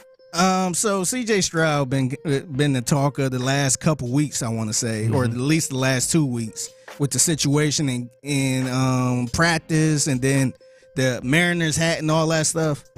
I gotta confess, man, I feel like if CJ Stroud wasn't the quarterback for the Houston Texans, I feel like we probably wouldn't like CJ Stroud like that. He'd be one of those quarterbacks, one of those eye-roll quarterbacks that we kind of point at and be like, oh, look what he did. Yeah. I feel like we will put, I don't want to say put him in the same breath as a Russell Wilson. What about Caleb Williams? Would we look at him a little bit like Caleb Williams? I would think. Gen Z, all this other stuff. No, I think it would go, and you said you don't want to say Russell Wilson, but I do wonder if, because it would be a step down a little bit. I think some people look a at lot him of as kind eye roll like stuff, goody two shoes of sorts. Yeah, always quoting the Bible and all that stuff, or just don't cuss and all that, all that type Maybe of stuff. An eye roll. Yeah, I think he'd be an eye roll quarterback we look at. It's not a bad confession, Figgy. I think there might be something to that. Yeah, and plus he's from Cali, so that's a strike right there. Yeah. But just the energy that we've been getting the last couple weeks. I feel like if he wasn't playing for us, I feel like he would really be an eye roll quarterback to us. Yeah, I don't think you're necessarily wrong. I think that's a good confession. That's a good point. Yeah. These are my confessions. When was the last time you blamed COVID? We all used to say COVID. I do miss that. Was a good excuse. COVID. I like having a good ultimate excuse, like a good I can throw this out at any given time type of excuse, like the big joker. Yeah, I blamed COVID yesterday. What a jerk! No, did it work? Hear me out. Tell me if you agree. So we were talking just last week, I think Friday, about the automatic tip they give you. There was a 21% and then 25 and then 30% tip. And I realized yesterday I went to pick up some wings yesterday, and it was much the same thing. It was 20, 25, and 30, whatever it was. I don't think we would be doing this with that high a percentage on pickup orders if it wasn't for COVID. I started to realize it was during COVID when we all wanted to tip more. Because we trying to help the small businesses. Yeah, the small businesses and the service industry was really struggling, trying to get, they couldn't get people in their restaurants. I remember going to, a couple of restaurants, but one in particular, the Texas Roadhouse. It was just a great service and all that. And this isn't to brag, but we were all doing this. I think I tipped 50% of the bill because I'm like, yeah, we got to help these. If it wasn't for COVID, I don't think we'd be having this 20, 25, 30% on these pickup orders. Would you agree? I think that's a good point, to be honest. I think that's a good point. Because it's 10, 15, generally for pickup, right? I got in the car, made the order, drove, picked it up. I used to do 10 or 15%. I can't remember the last time I did 10 or 15%. Am I wrong for just like, if I'm picking it up, you're not getting a tip on this one? So that's kind of my point. Am I wrong for that? No, some people abide by that. And so I don't think you're necessarily wrong. I generally do 10% just for the effort, but now it's 20, 25. Yeah, no, you're right that was the time period in which, and I think that a lot of places operate under the idea of once y'all are normal to this, why would we roll this back? That's money that's coming in. Yeah. Now, of course, for the most part, and you hope that people are operating well, at the very least that that tipping goes to the people that are doing the work, whether it's the person who's actually taking and fulfilling your order, or servers or delivery folks. But yeah, it is fair to note that happened then, and still going. Ain't it? The one thing that I hate that happened too is how they had the parking spots in the front. Just pull up and you place your I get it at a restaurant because some people still use that, but why the hell do we still have Walgreens? The whole front row of Walgreens is only for people who order online or on the app. There's one person working in Walgreens, man. So, like, I would feel like a jerk if I decide to do a pickup order. And there's one person in there. Legitimately, yesterday, I went to Whataburger, and I was under my breath cussing and judging some folks because it was 3-4 people in their cars. There wasn't even enough spaces. They were just sitting in the parking lot in their cars waiting for people to go. And I'm like, y'all that late? You're already sitting in your car for like 20 minutes. Just go inside. Yeah. You wasting gas. Just go get it. Just go get it. It's right there. I kind of judge people too, especially if it's a long drive-through line. And I look inside, I'm like, ain't nobody inside. Let me just park right here, go right in, and I will be right out before that person even moves. So I will also blame COVID for that because I feel like we was lazy, but we weren't that lazy. We weren't that lazy. Yeah, y'all could paint over the parking lines now, man. Just make it parking for general stuff. It ain't got to be no mobile pickup and all that stuff. It's always the best spots, too. It's always the best It's spots. at Walgreens and CVS. Like, there's only 2 people in the whole building. There's not a lot of workers at Walgreens. No, and so one of them's got to go out and get it. Remember back in the day, Walgreens used to be full of workers, man. You used to have 2 lanes open. Yeah. You had somebody at the photo section. You had somebody, Now you go to the photo section, you got to wait half an hour for someone to come from the back. No, the cashier in the front is going to the photo section. Like, hey, may I help you? It's crazy. By the way, the mariachis, Los Magníficos Toros Musicales. I like it. We might need to have it a little bit. Yeah, shorter. Yeah. How about Los Magníficos? I love it. I like that. I love that as a name. Okay, somebody said Los Tejanos, which I mean just nice and simple. I don't hate that. I'm not going to read all these because, look, I'm getting better at my Spanish, but I'm not going to pretend like I know all the words. Y'all not getting me. Simple is better. Yes, Los Magníficos. I like that. That's good. All right, we might need to pass that along to somebody. Hell, we might see if Payne and Pendergast throws that up to Casario, if he can maybe take that to the team, as they are going to have him on tomorrow at 7:30 a.m. To chat with him ahead of yet another week of training camp, and as we really gear up to get to the end of training camp, end of the preseason, and really get into the 2025 season at large. All right, you're in the loop here on Sports Radio 610. Appreciate you guys rocking with us on this Monday. And on Mondays, we like to get into who are the winners and losers of the weekend. 713-572-4610. If you have some nominees for winner or loser of the weekend, let's do that next.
Friday. Terms and conditions apply. Live from the Mokaram Injury Lawyers Studios, Sports Radio 610 presents In the Loop with John Lopez and Reggie Atatula. All right, winners and losers of the weekend, coming off of what was a very active sports weekend here in Houston. So 713-572-4610. Who do you nominate as winners and or losers of the weekend? As the 504, again, to start very strong. Lopez was a weekend loser for jinxing the Astros on Friday. He needs to be punished severely. They said, Judge Reggie. Oh, wow. Look at me getting a new job. You're the determiner of the... I got to put the... I'll pay money to see that. Actually, that might be it. We might need you to just put money in the helmet. Put money in the helmet. What is the appropriate? Is it $20? $20 the appropriate amount for a jinxing of that magnitude? All of a sudden, you believe in jinxing.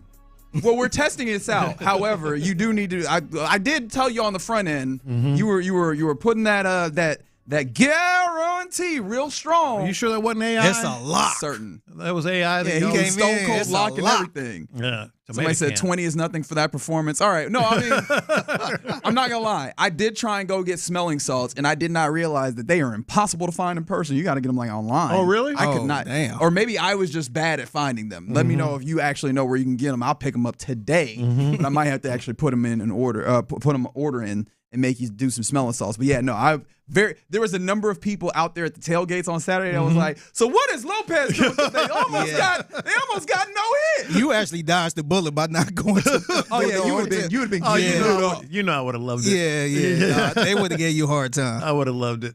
Hey man, I stand by what I said. By the way, it made all the sense in the world. It did make sense, but you didn't have to guarantee it though. It made all the sense. You didn't in the have world. to guarantee it. That's guy one of the tomato can is what that guy. You should have said, "I think they gonna win." It's not as much fun. Brandon Young was the man who got about 8 innings, or he got 7 innings.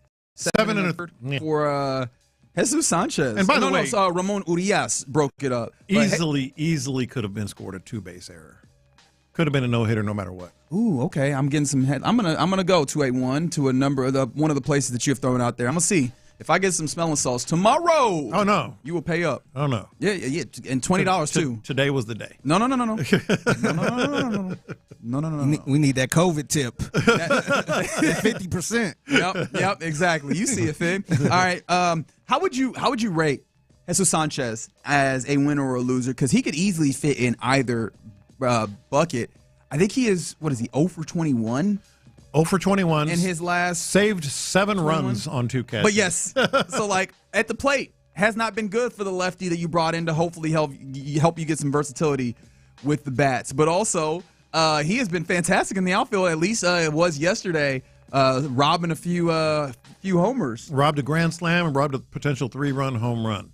Now, some of those runs still scored because the Astros couldn't get anybody out there for a while. Yeah. But in those moments, 7 runs on 2 catches that he saved. So which side? Winner or loser for Jesus Sanchez? I'm going to say winner because there weren't a lot of winners. Fair enough. For the Astros. Well, one of the winners for the Astros, the number 13 being retired for Billy Wagner. That was, look, I appreciate the Astros finding a way to cobble together a win on the weekend and making sure it was the night of the day that Billy Wagner was out there in his nice orange jacket with that number 13 up there sitting next to Craig Biggio. I'd have been really mad if they went and lost that, especially going to extras and losing that one behind, not pitching well when you got a man of his magnitude and his caliber going up there at Dyken Park. Yeah, the whole weekend. I mean, he was there Friday as well, and so Friday, Saturday, it was just fun to see. You guys know if you listen at all, he's always been one of my favorite players. Very approachable, obviously affable, and to have Bagwell and Biggio there, it was really important. He got real emotional. It was very, very good scene. And every time he gets emotional, like we talked about it with his Hall of Fame speech in Cooperstown, it's even more meaningful to me because it's so apparent that he's just not an emotional dude. No, he's not. So the idea that he's allowed himself to get to that place just says how much the honor means to him. Yeah. And this was no different than Cooperstown, like getting his number retired for this franchise. That's really cool for all the Astros fans who were out there. 512. Chaz McCormick should be a winner as well. Dude had to pitch twice this weekend. It wasn't bad either. How about Kevin Eschenfelder when McCormick came in yesterday? He goes, oh, here comes McCormick pitching on 4 days rest. It's funny. I tweeted. I made a joke when it was getting out of hand. I'm like, yep, they should bring McCormick in. You see Next thing McCormick. you know, I'm like, damn, they really bringing them in again. It's a bad weekend when you see McCormick twice pitching. That's when you know it's a bad weekend.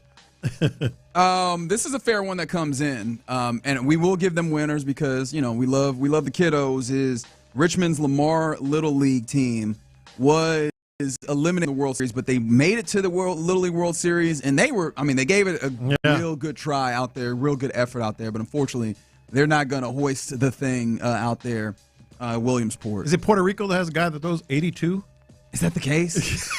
The pitcher's mound is 46 or 48 feet away. He throw harder than Chaz? They said it's the equivalent of 107. It's the equivalent of that brother about to get signed by the Astros tomorrow. You imagine somebody throwing 107. Hey, buddy, you want a contract right now? Can we draft him next year? Is that a But possibility? yes, shout out to Lamar Little League. No, absolutely. Very, very good answers. If we're getting games from or getting people from Saturday that you want to call as winners or losers, Nick Chubb and Woody Marks, the entirety of the run game operation, because you can't leave out the offensive line getting some real genuine push on the offensive line, but I owe Nick Chubb some apologies because I was the one who was out here, and I will stand up here and raise my hand and take this myself. I was the one saying that he's not explosive, and maybe that's going to make him maybe a little bit lesser of a running back. Obviously, he can still be effective. He looked damn effective, and he was hitting that hole. Wilding, man. He was hitting that hole pretty well. Nick Chubb is washed. Yeah. All right. That dude is washed. He need to retire. I think he called him a tomato can. Wait a minute. I reserved that statement for boxers. That okay? brother needs to wash a tear. All right, y'all are doing a lot. Hey, one more thing on back to the Little Leaguers. Yes. How do we feel about the handshake line in the Little League Classic between the Mets and the Mariners yesterday? I love it. I love the idea. It's the environment. You gotta. You're doing it for the. Did you watch the video? I didn't see it live. But did you see? I watched the video of it. I love the idea of it. They did not want to. They look like they'd rather be anywhere but doing that. Well, that sounds like some of the youth sports handshake lines that I've seen in my time. Lately, right? Yeah. I've definitely seen some of those where the kids are doing this because they have to, not because they want to. Yeah. Welcome to youth sports, gentlemen. Some of those guys had to be called back out of the clubhouse and stuff. Get out of here. We're doing that thing. Oh, crap. They had forgotten. Yeah. Somebody said Caley is a winner. I think that's very fair. How about this one, Lopez, is just for you. Scotty Scheffler. Dude. A winner on the weekend. He completed a big-time comeback to win the BMW championship. This dude is putting up Tiger number. And I hesitate to do that. I think Tiger is otherworldly, and he kind of has shifted our expectations in golf to where we think there just needs to be one, when really usually golf is where you have just a lot of people in that top tier that kind of bounce back and forth. Yeah. Scotty's just owning this right now. Not only is he doing Tiger-esque things, he's making Tiger-esque shots. I'm sure. The 82-foot chip. Oh, baby. 82-foot chip. Curving. I mean, it was a huge break, and then everything else went in. 5 strokes down on Sunday at one point. No problem. And ends up winning that Walk thing. him down, baby. I'll go back to what I've said repeatedly. If he was as flamboyant and demonstrative as Tiger, more and more people would be falling in line. Because he hit that putt, and he just kind of raised his club like, cool, nice shot, huh?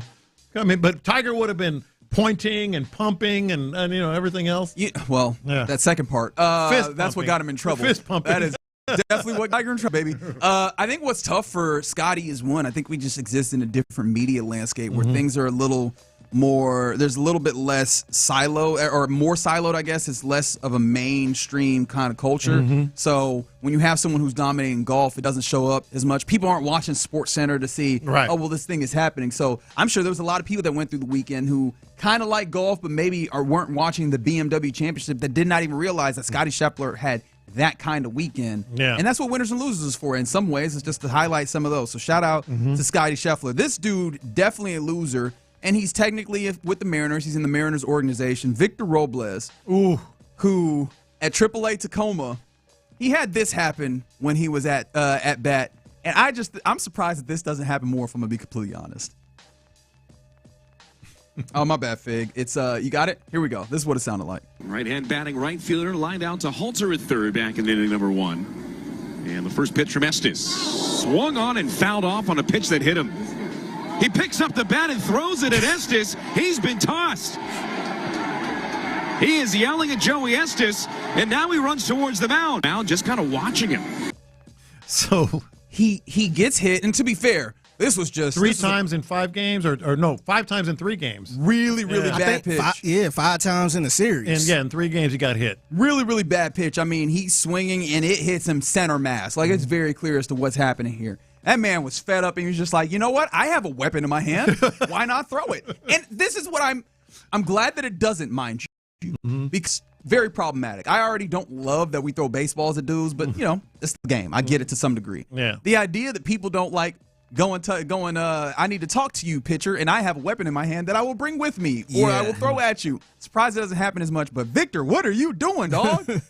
The thing that was funny to me is he actually didn't have the bat literally in his hand at the moment, because it fell out of his hands and fell behind the umpire, and then he got mad and he walked behind the umpire, picked up the bat, and then chunked it at the dude. But I kind of feel him on that. I mean, I don't want to hurt 5 nobody. times he got hit. Yeah, nah, I would be like, all right, y'all, we gotta squabble at this point. And significant. I don't know if there's any repercussions or anything, but he's integral in the Mariners' plans going down the stretch. He was in a rehab assignment, and he's a big time piece that they can add, and they've already added a bunch of pieces.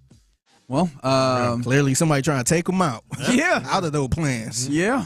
And shout out to a loser who I appreciate them for being a loser considering the Astros weekend, the Seattle Mariners. Yeah. Losing 2 of 3 to the Mets, which continues to keep the Astros ahead in their run in the AL West as we continue to count these things down, man. We're really counting the games down until the end of the season, and there is a 1.5 game lead for the Astros as they get their series started in Detroit today at 5:40. I forgot it was that early. It's 5:40. Yeah, because they're in Detroit. Yeah. So they'll play in Detroit, and then the Texans will play in Detroit after them. So like get done on Wednesday, then the Texans will fly out, I imagine, Wednesday evening after practice. Yes. And then have their joint practice on Thursday. So we got a lot of Detroit in our lives this week now, don't we? We definitely do. And yes, 832, I will shout out both the Houston Dash and Michelle Alozier, who gets a game-winning goal in extra time to get a victory for the Dash. And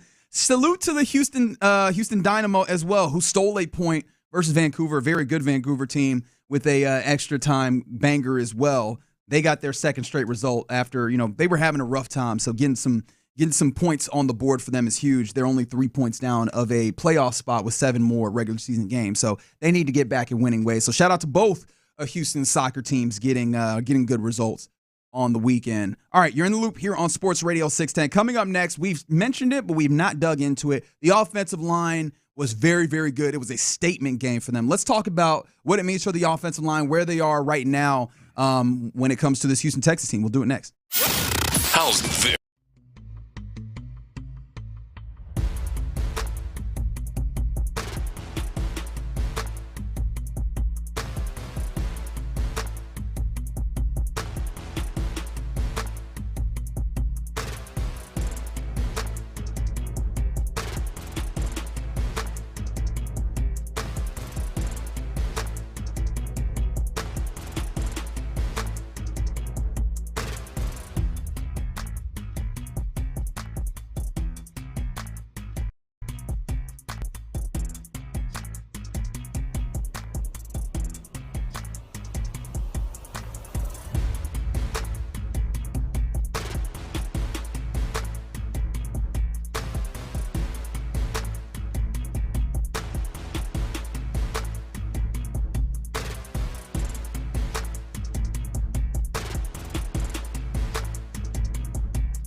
sports station.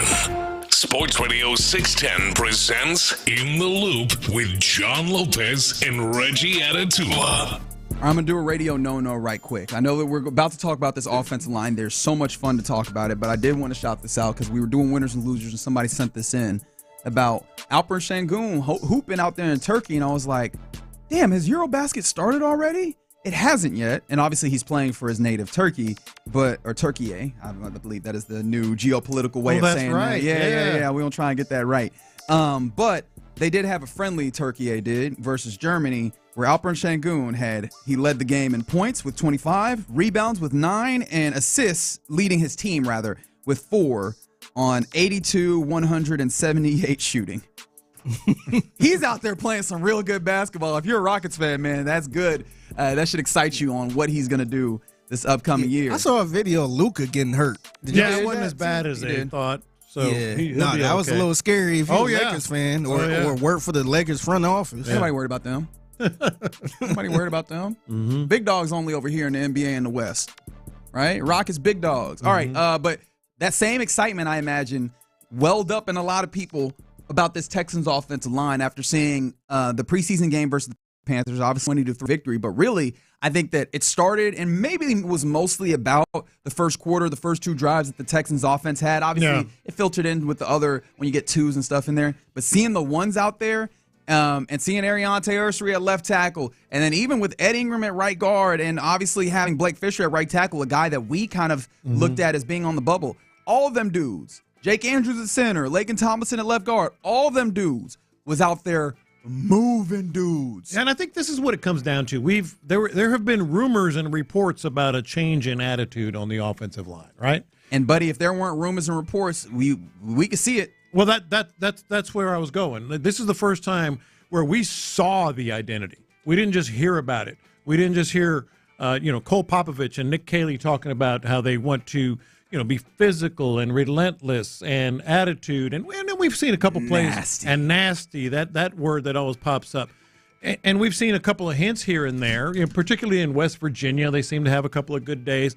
But this is the first time where we actually saw, for a prolonged period of time, 2 series, that their identity come to life. And if that identity can linger, if that identity can sustain itself, they gave C.J. Stroud clean pockets, albeit pretty quick drop backs, but still clean pockets. The thing that did it for me, well, a couple things. The first one was there was a 3-yard run down in the red zone by Nick Chubb. I think it was 3, thereabouts. And you're thinking, okay, no big deal. The line moved 3 yards. It was just they made a good play defensively, but they moved the line of scrimmage, and then the linebackers came up. Whatever, there was a collapsing, the defense collapsed on him or whatever. But they moved that front 3 yards. And any other little crease and he would have scored. That was the first one. I was like, all right, they are moving dudes. The other thing that did it for me is when you talk about a screen play, and somebody brought it up earlier, hey, some screens actually work. Mm-hmm. It wasn't just that the screen worked. It was that the line was out there. It was a quick hitting screen, I think, to the left side. And Jake Andrews, the center, had the longest way to run and just annihilated a dude. And I don't even think that was that big of a gain either. But it's like, if you're looking at the line, like their identity is now has arrived. That was something like 7 yards. And I'm glad you mentioned that in my notes. And then obviously when I went back and rewatched it and kind of added to my notes or amended my notes, at first I wrote, man, in making the note of the difference between the screen this year and the screen that we saw last year that was maddening, look, there are 3 guys getting out there. And then I watched it again. I'm like, actually, there's 4 guys because it's not just the left tackle. In this instance, Ariante. It's also left guard Laken. And I look at it again. I'm like, actually, no, it's 5. It's 6 guys because the center is getting over. Your right guard is really haul-assing out that way to go in. I laugh every time because it makes me smile. I think that is a reference to what I think it's Kevin Hart. I think it's a Kevin Hart special that's a reference to. I know that's not the right way to say it, but it's funnier to me. But no, he's moving tail to get over there and get blocks. And I think that points to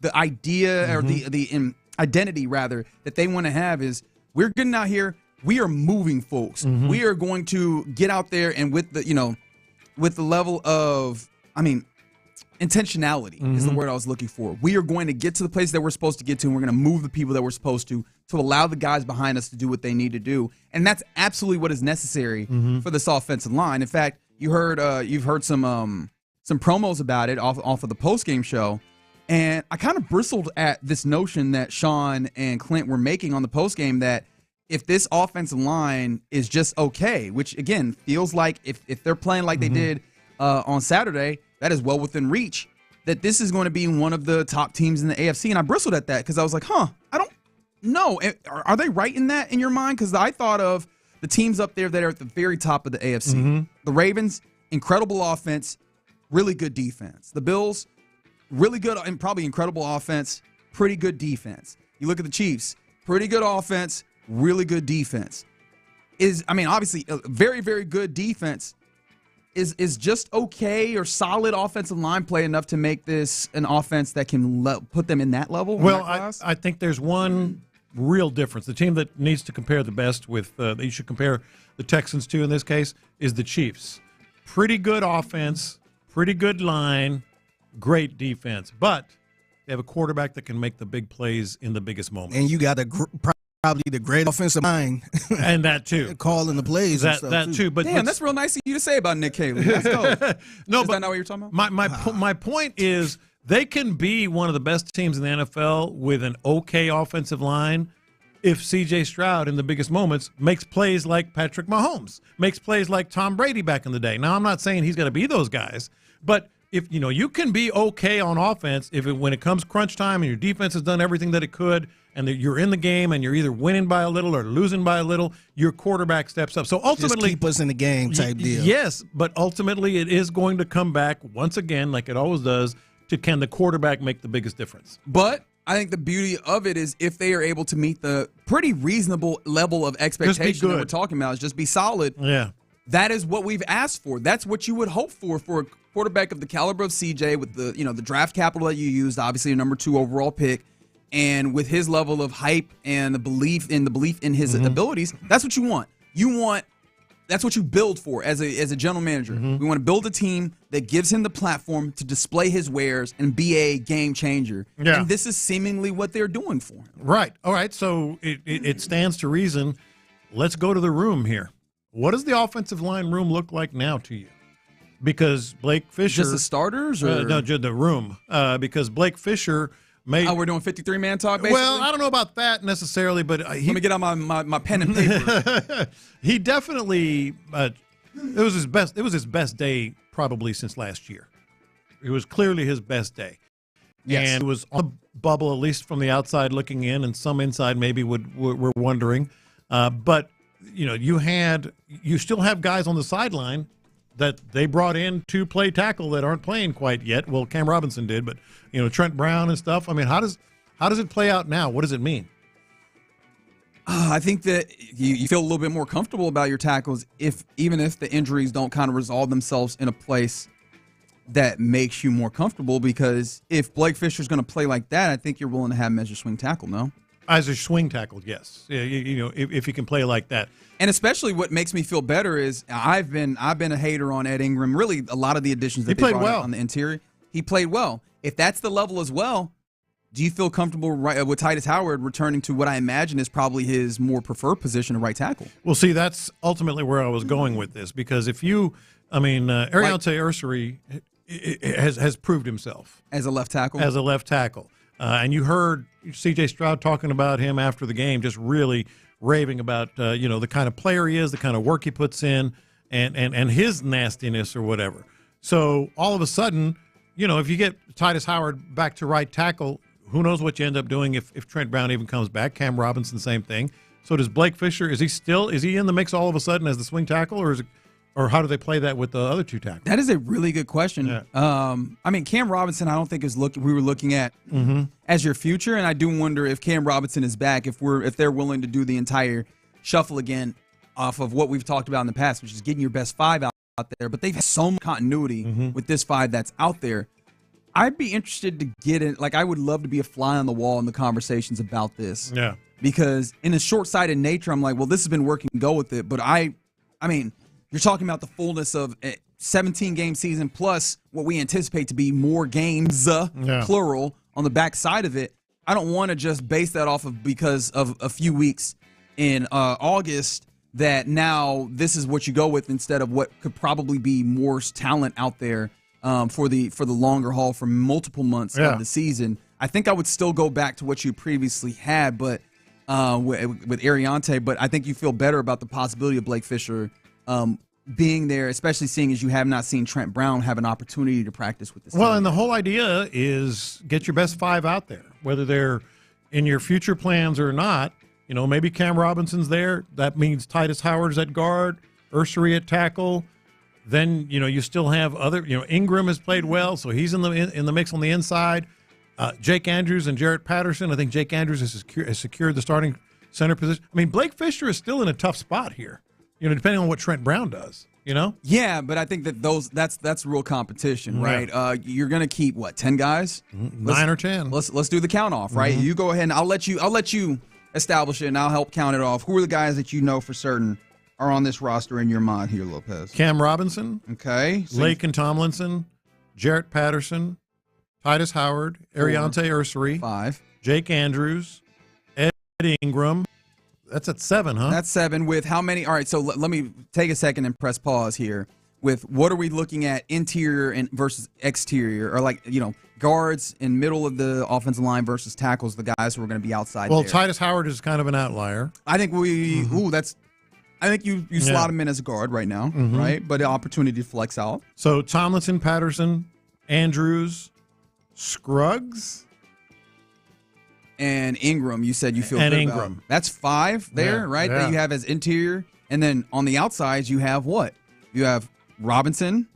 You have Ursery. You have Fisher. You still have room to have all those guys really involved on the perimeter as your tackles on the outside. Don't Trent you? Brown. This might not be something where you have. I mean, obviously you have to have a decision as who's your priority, but you might not have to chop this down on which of those guys remain with your team. Yeah. Well, the story is just in the nick of time. Blake Fisher needed to have a statement type game, and he did. Back to the main point though, you could not be happier if you're a Texans fan, whether they're just good or better than that or whatever, that the offensive line for the first time truly has an identity. And here's something else. And actually, I'm stealing this from Seth Payne because I was listening to him say this, and as much as you can talk about Laramie Tunsil, for all his flaws, he was still top 3, top 5 pass protector. I think we understand now why Laramie Tunsil, even though there were a lot of positives, I don't think he would have this line would have looked the same in terms of how they're looking now, 5 fingers in a glove, if Laramie Tunsil was still here. And I know that the team said all the right things and the reasons why, but Albert Breer and some of that reporting shows up. Now, of course, I'm not going to go to the words of toxic, but you can see the difference in what just the culture. Effect. Forget toxic. Right. What is the culture? Yeah. Because as good and, in fact, as great as Laramie Tunsil is, blocking his ass off and pass, we've seen I think I will use this as an example. The screenplays. Now, of course, I don't think that's exactly what I was thinking. I don't think the screenplays were drawn up nearly as well as they could have been last year. But even if they were drawn up like this, does Laramie Tunsil get out there like that with those guys? The hustle that we saw from Tay and Laken off of that left side, even going into the middle and the other side of the line, we never saw that. Yeah. With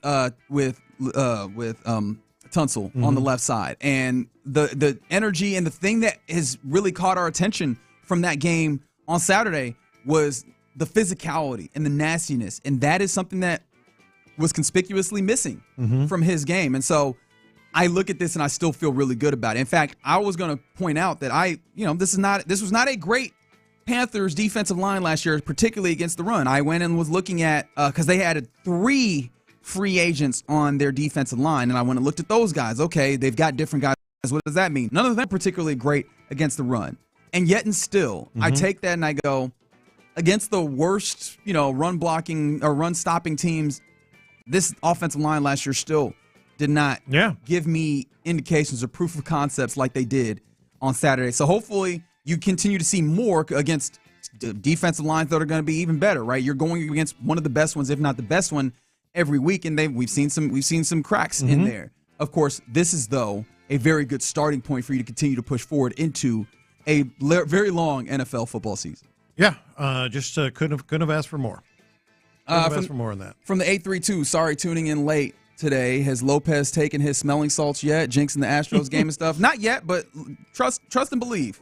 I'm on my grind. Where did this? I will acquire those. How the hell did this smelling salts thing come? Don't worry about how. Worry about when you pay off your debt. And I still expect that $20 into the Texans hat as well for you causing a rookie pitcher who had been bad to put up a damn near perfect game. He almost had. He was almost in the history books. Like, you literally were this close to having the complete opposite. We were getting of a guaranteed alerts, win. like ESPN and all the other. We were getting alerts. Hey, perfect game in Houston. I seen that. I'm like, are you kidding me? Just a one swing away from being the most wrong that you could possibly be on a take. So yes, you will be taking those smelling salts when I am able to acquire them. You don't have to agree to this. This is going to happen. And I want to remind you that Football Talk on Sports Radio 610 is presented by Paramount Plus. You can't count on much these days, but you can always count on Sundays with the NFL on CBS and Paramount Plus. Watch your local NFL game live every Sunday on CBS and Paramount Plus all season long. Visit ParamountPlus.com/NFL to get started today. All right, you're in the loop here on Sports Radio 610, and looking at the time, it's about that time where we hand things over to Figgy Fig for the mixtape. What's up, man? Yeah, so is it legit or is it only preseason? Oh, yeah. So I got a couple things that happened throughout preseason this past weekend, and I want to see if it's legit or is it only preseason? Let's figure that out next. CJ Stroud and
not just Houston's sports leader, but one of the best stations in all of the country.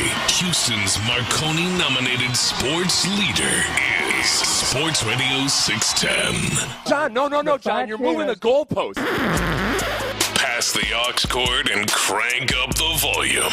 Figgy Figs in the driver's seat. Sit back, relax, and enjoy the ride. It's time for Figgy's Mixtape on Sports Radio 610. Yes, it is the Mixtape in the Loop, Sports Radio 610. It's your man Figgy Fig holding it down.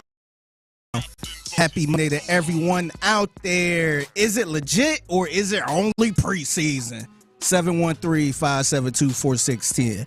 So I've been kind of watching a lot of preseason this weekend a little bit, just kind of checking around the league and all that, as well as our game out there Saturday at NRG Stadium. So I figure we play a little, is it legit or is it only preseason? So I'm going to throw something out there for y'all, and I want y'all to tell me, is it legit or this is preseason, guys? Yeah. Don't get your hopes up. Texans O-line. Ooh. They did pretty good. They look pretty good. So is this legit or is this only preseason? Man, that's or in this case, only the Panthers, guys. That's a good one because of that. You know, Reggie was talking about this a little bit earlier. Actually, I think off air. Actually, I tried to mention it there. The Panthers against the run weren't last year very good, and this year don't seem to be very good. Or the numbers don't say they're going to be very good. So that said, I was impressed, man. I think it's legit. Legit. I think it's legit. I lean towards it's only preseason. Yeah. Now, it's only preseason. The caveat guys. being there's clearly a foundation. I think that's the thing that I take. The way and the mentality that they go about doing their business is a clear change, and the ways in which they are doing the fundamentals are clearly there so that they have the backdrop to go and do good things. But I can't assume that it's absolutely going to be that, especially because I don't know if that's the way that their 5 is going to look. It might move that's true, too. Bit, but it's good. It's a good preseason look, but I'm still going to lean towards only preseason at this moment. Nick Chubb. So Nick Chubb, I want to say he had 5 carries for 25 yards. Thereabouts? Yeah, somewhere around there. And here's his big yardage. You were spot on, 5 for 25. Okay. I just took a wild guess. Look at you. But appreciate you checking my work. But here's Nick Chubb with the 9-yard run, and just listen to Andre Ware just gushing over Nick Chubb.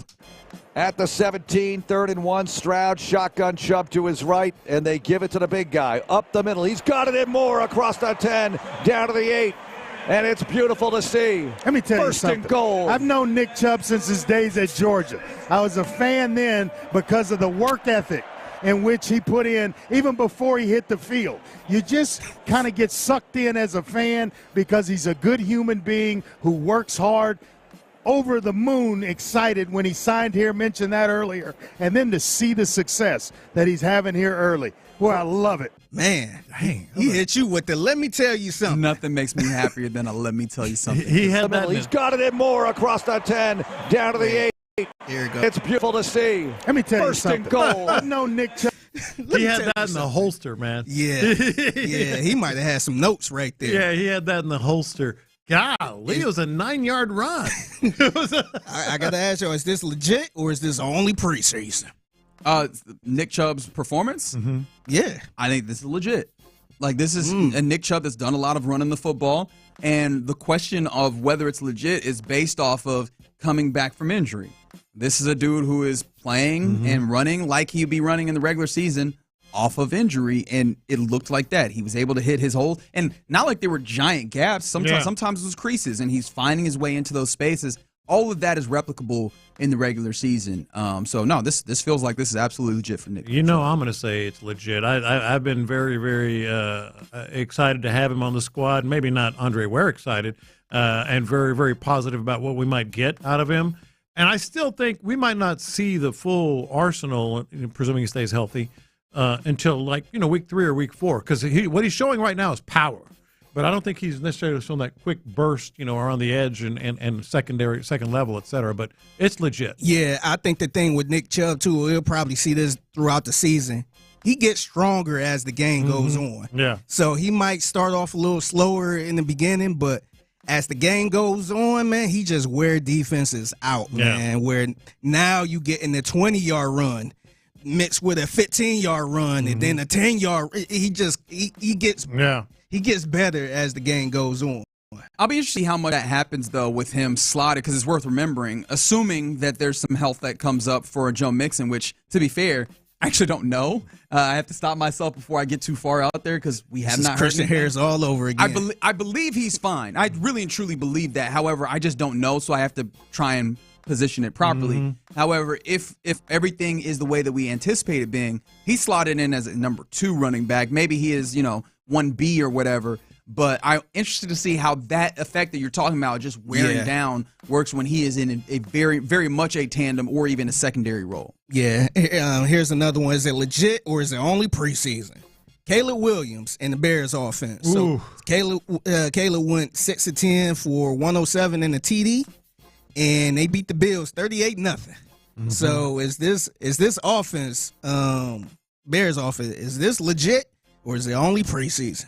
It's only preseason. Come on, Figgy. It's just a preseason. Just preseason. He was better, but I'm going to have to see it in the regular season.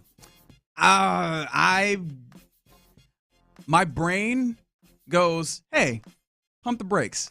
But I also want to be like, Ben Johnson, I've seen him do this before, and I've seen what he's tried to, establish there at Hallis Hall for the Bears, and this seems like everything that he is doing makes sense to set up Caleb Williams for success, and then you start seeing the success. It feels like this is real to me. I realize that I'm doing the thing where I'm basing this off of preseason and off-season conversations, very filled and injected with hope. But I look at the Bears almost akin to the way that I look at the Bengals, where they don't do things right. Yeah. And this is someone coming in and forcing them to do things right, and then you see good things from a dude who was supposed to be good. That all makes sense in my brain. Yeah. It's only preseason. Fair enough. Only preseason, guy. All right, last one for you fellas. Is it legit or is it only preseason? Dylan Gabriel, he finally got his start. Wow, what a hater. 13 to 18 for 143 and a pick 6. Oh, yeah. Kind of had a touchdown, but it's a pick 6. Yeah. So only preseason, or is this legit? Yeah, I can't find anything legit about that just yet. He's one of 6. This could be a trick question though, man. Like, is this the type of Dylan? Is this a legit Dylan Gabriel you gonna get where he might be looking gunslinger? Yep, and then pick 6. Yeah. No. I mean, the pick 6 wasn't that on like kind of a rollout and there was a throw to the flat where it looked like everybody was wrong in this one. Yeah, all the receivers were in the same place. It was 2 receivers in the same spot. There was a third at just maybe like 3 yards deeper who probably should have had a route that very much cleared some guys out. So they brought all the defenders in the same place. I'm going to say this is real, but that doesn't mean what it sounds like. Might not be a good thing. I think that's what I'm saying. That's a trick question. I think he's a higher floor guy, but a very low ceiling one. And I think that what you're seeing is the somewhat higher floor here in a dude that played, 6 years was it?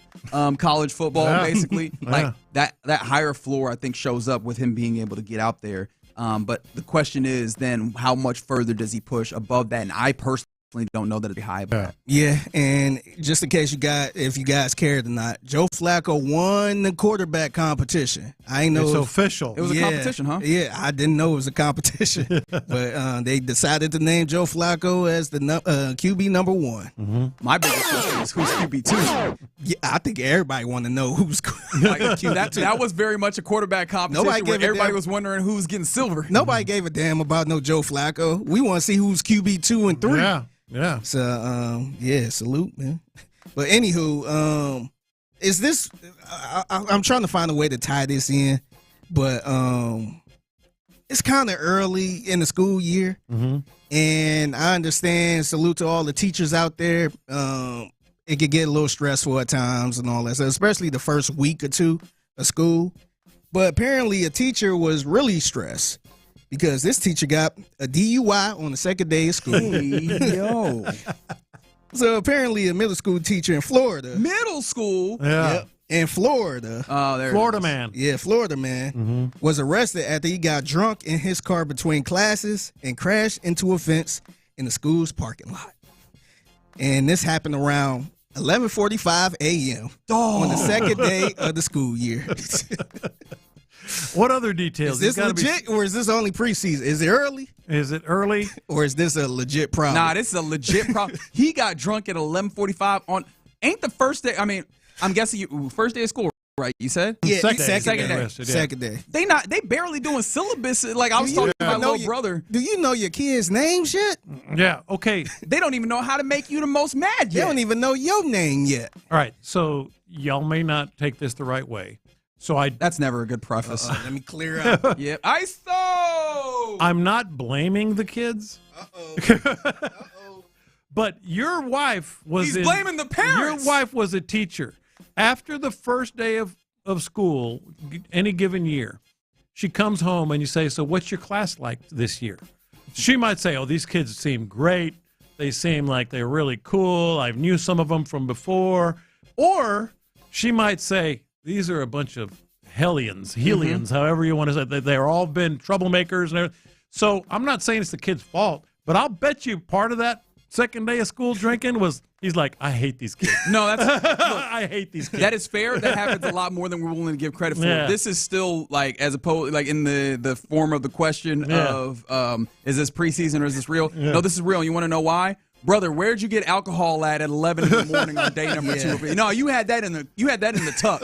You knew that you was about to need that. That is a problem. Yeah. So apparently they thought there was some type of medical issue at first, but then they saw a bunch of single-serving alcohol bottles in the car next to the him. airplane bottles? Yeah. And this. Speaking of airplane bottles, did you see the airplane pilot that had to get pulled off his plane for being drunk before they was about to take off? Yeah. Goodness gracious. So I'll be your pilot today. Hey guys. That's why they sound like that? Or where are we going? To Puerto Rico? Yeah. Oh, Austin. We're going to Austin. Dang it, I should have gone right. Nah, yeah, the teacher. Wow. Yeah. Wow. So I think a clear I guess giveaway is he refused his blood test at the alcohol. So yeah, buddy, you were drunk. Yeah. So hopefully I wonder if he's gonna keep his job after that. Ooh, that's a good question. That's a good question because that feels like it's a fireable offense, but also, especially after the last few years, getting teachers in there is not as easy. Yeah, I think. Yeah. So I do wonder if the bar for expulsion, so to say, from your job or termination is higher or lower or what have you. I don't know. Yeah, for what it's worth, I guess the police posted this on their Facebook page, and they said a lot of people were shocked because he was such a good teacher. Oh. So maybe you're just going through something. Maybe it was just a little personal thing. Maybe that little edge makes him the better teacher. You never know. It could be. It could just be. A little, That's right. He just went a little too far. Normally it's one bottle of Jack. He went to 2, and then it was a problem. I don't know. Yeah. The second one kind of tipped him over a little bit. Yeah. All right, I'll get you guys out of here on this. It's the Mixtape in the Loop, Sports Radio 610. Have you guys ever been mistakenly accused of something?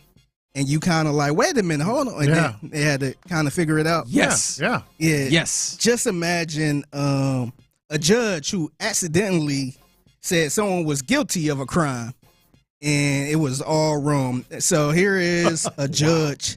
Yeah, he read the things. Here's the judge from Fulton County making a huge mistake that kind of had people like, oh, wait a minute. We, the jury, find the defendant guilty as to all 6 counts of the bill of indictment. Sheriff, will you please hand this to police counsel and pass it over to... Wait, what? Didn't I say not? No. We, the jury, find the defendant not guilty. Oh, Lord.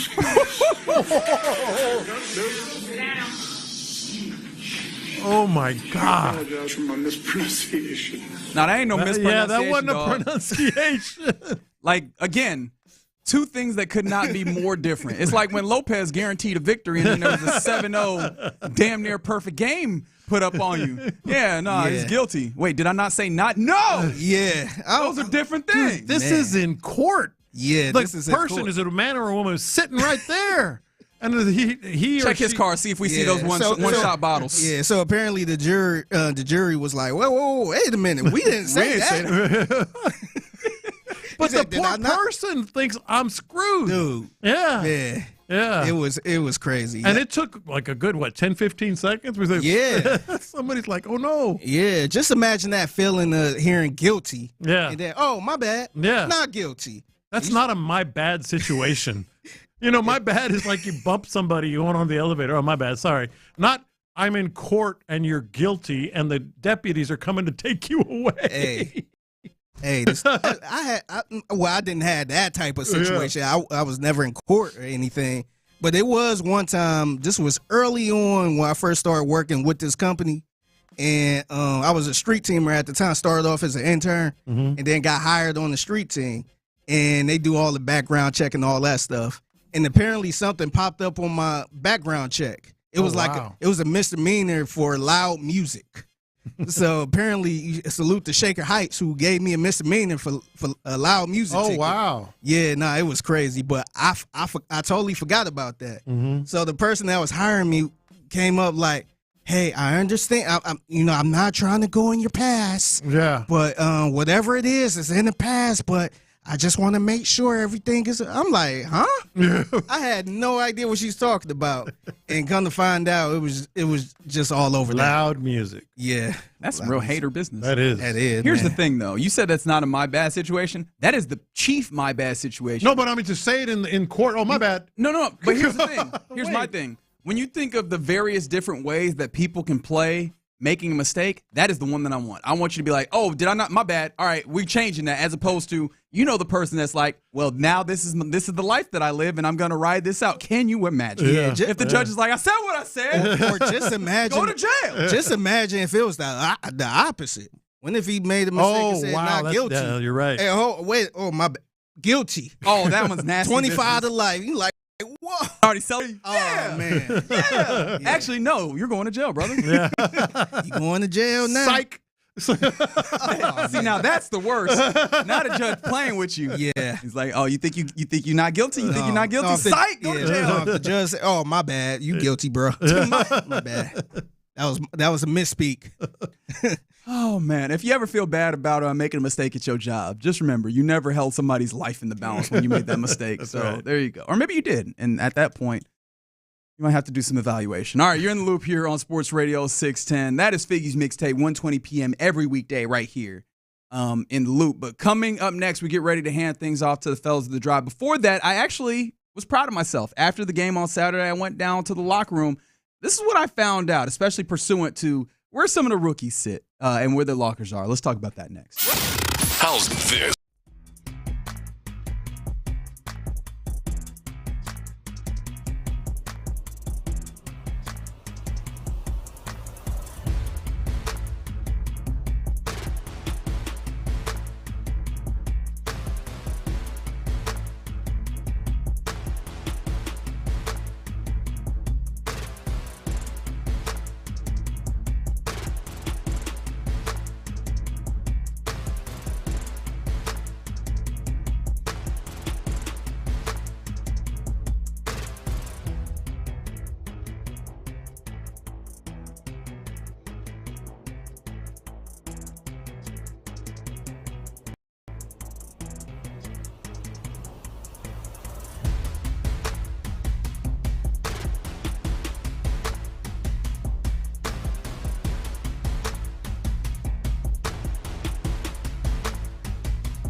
Thank you, Figgy. Live from the Mokaram Injury Lawyers Studios, Sports Radio 610 presents In the Loop with John Lopez and Reggie Atatula. Been a fun Monday here in the Loop on Sports Radio 610. Hope you've felt the same. Getting ready to hand things off to the fellows of the drive, pass the baton so they can keep giving you their vibes, their feels of what was a 20-3 victory over the Panthers for your Texans on a split. I really enjoy having that on a Saturday. It felt like I packed a lot more into my weekend. Some people said they heard it in my voice today, and if that's the case, it is what it is. That's fine. I think that probably was the cigar more than anything. But in addition to like the I don't know, value I felt, the accomplishment I felt with seeing some good things from the Texans, getting a lot of things done, I also felt the a lot of weekend felt longer. It did, didn't it? It felt longer. Because you didn't watch a football game and then go, all right, back to work tomorrow. Yeah. Like, no, you could ruminate. Like, we could sit in the happiness of seeing good things from the Texans longer, and it made it feel like everything was better. Yeah. And maybe that also helped my experience. I went down to the locker room. I went to the locker room after the game. Mostly charged with the task of trying to see where some of the rookies are. We talked about this last week. ESPN put out a really interesting piece about where different players are stationed with their lockers and who their locker neighbors are and how that could really that value could be found with certain players. So at first I was going to be do a little scouting. I was going to be a little bit lazy and pawn it off on Sean Bijani, who does a fantastic job going down into the locker room. And I was like, you know what? I'm heading down there. You can do that. So I did. And so you should have called them lazy like they do on their night show. And that's the thing is they would have had good reason to do that for me. So I was like, nah, I can't be late. Let me go and do that. So I tried to take notes, have a few conversations in the locker room. And the biggest thing, or the ones that I noted, because I tried to at least focus on rookies. I mean, I'm not just going to get the entire layout of the locker room with all 90 guys on there or whatever. But I may notice some rookies on there. Like, let's start with Jalen Reed. Jalen Reed is right next to Irv Smith. Okay. The tight end. Veteran. And I thought that was notable, right? Yeah. Especially when I saw them next to a veteran or next to a player of note. I thought that was interesting. And Jalen Reed, a safety next to a tight end, does not feel unintentional. Like, that feels intentional. That absolutely it does. Space. Yeah, absolutely it does. So I was like, okay, I think that fits. Keaton Slovis was next to EJ Speed. That one felt like that was notable for some reason. Maybe it isn't. Maybe I'm just making too much of it. Arion Taylor-Suri. Okay. That one's going to be a big deal, right? He's your second highest drafted rookie, and he's a dude who is profiling like he's going to be a starter on offensive line, which was your weak point. Ariante is saddled between Casey Toohill, the pass rusher, and he is next to Laken Tomlinson, who's next to Cam Robinson, who is next to Titus Howard. All right, that's it. They got the offensive linemen there. And funny enough, it's not like all the offensive linemen are in one place.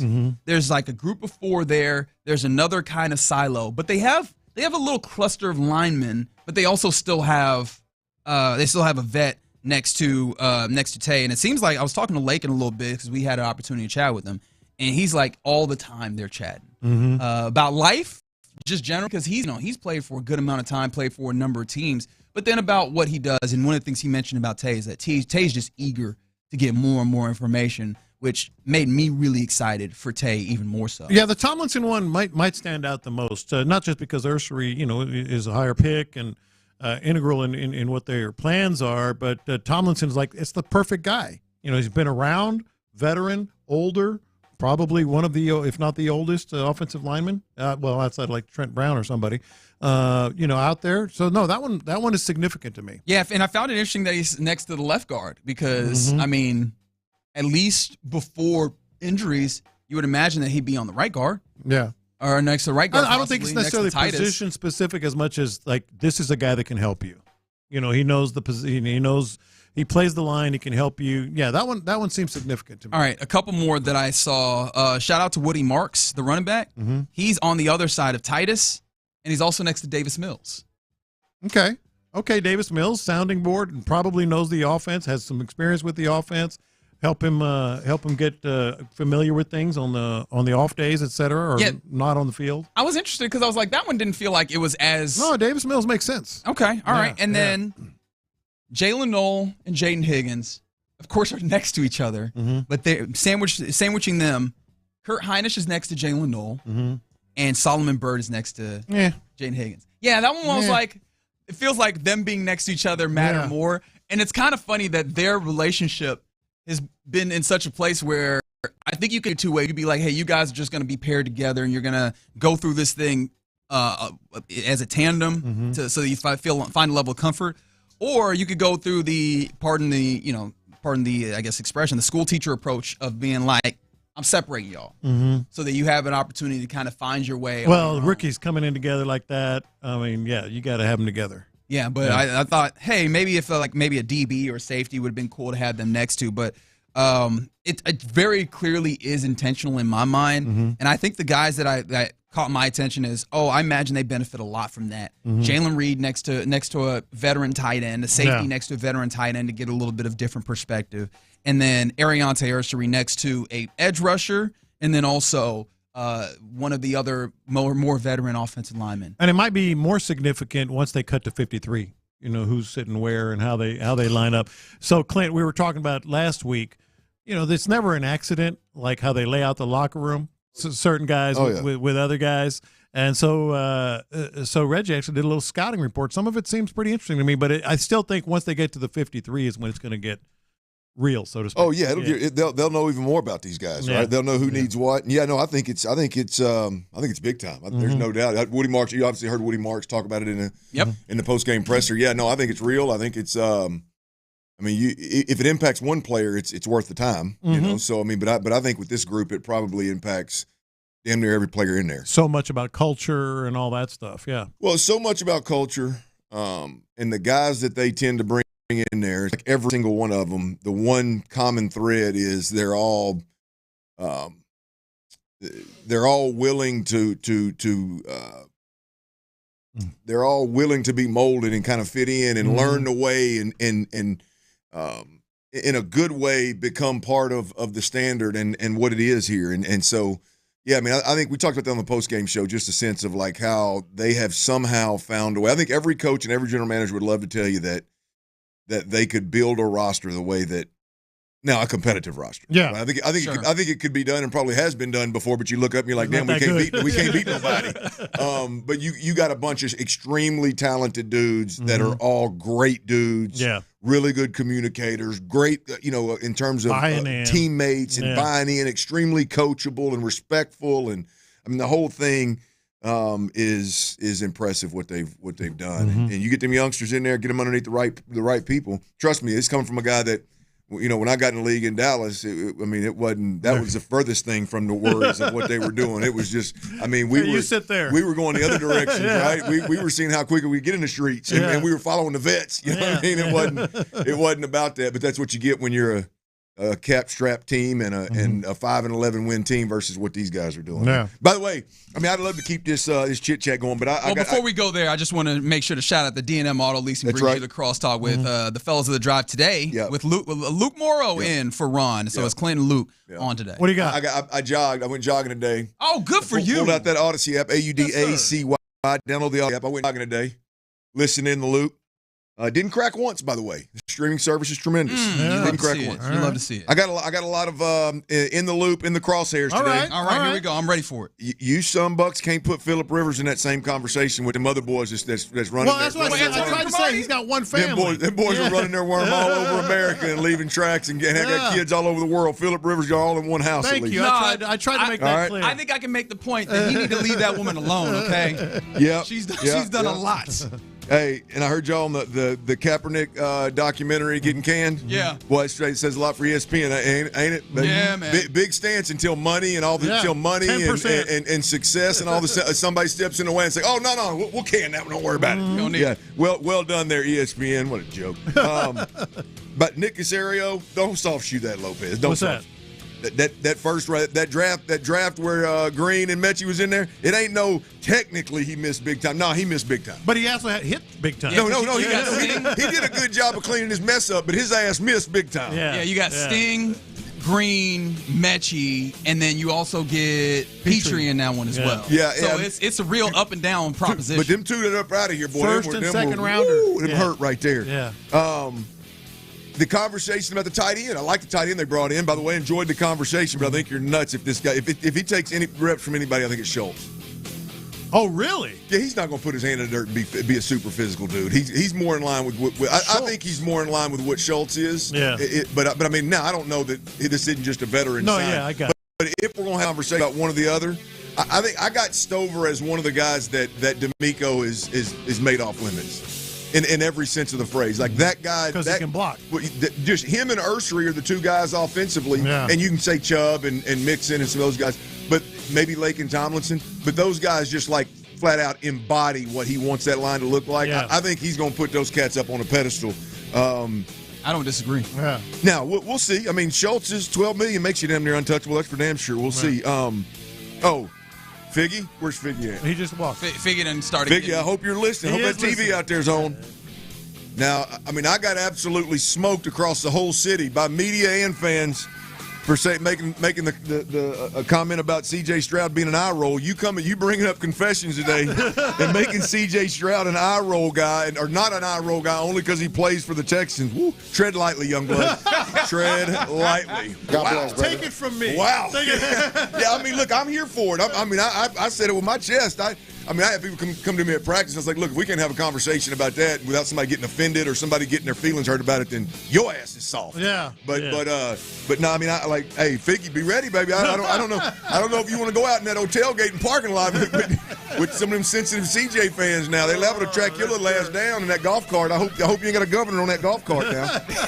Hey, man, you might want to take some goons with you next week. We got a couple of texts that people did not appreciate that. So it's wild, ain't it? It's wild, ain't it? Oh, man.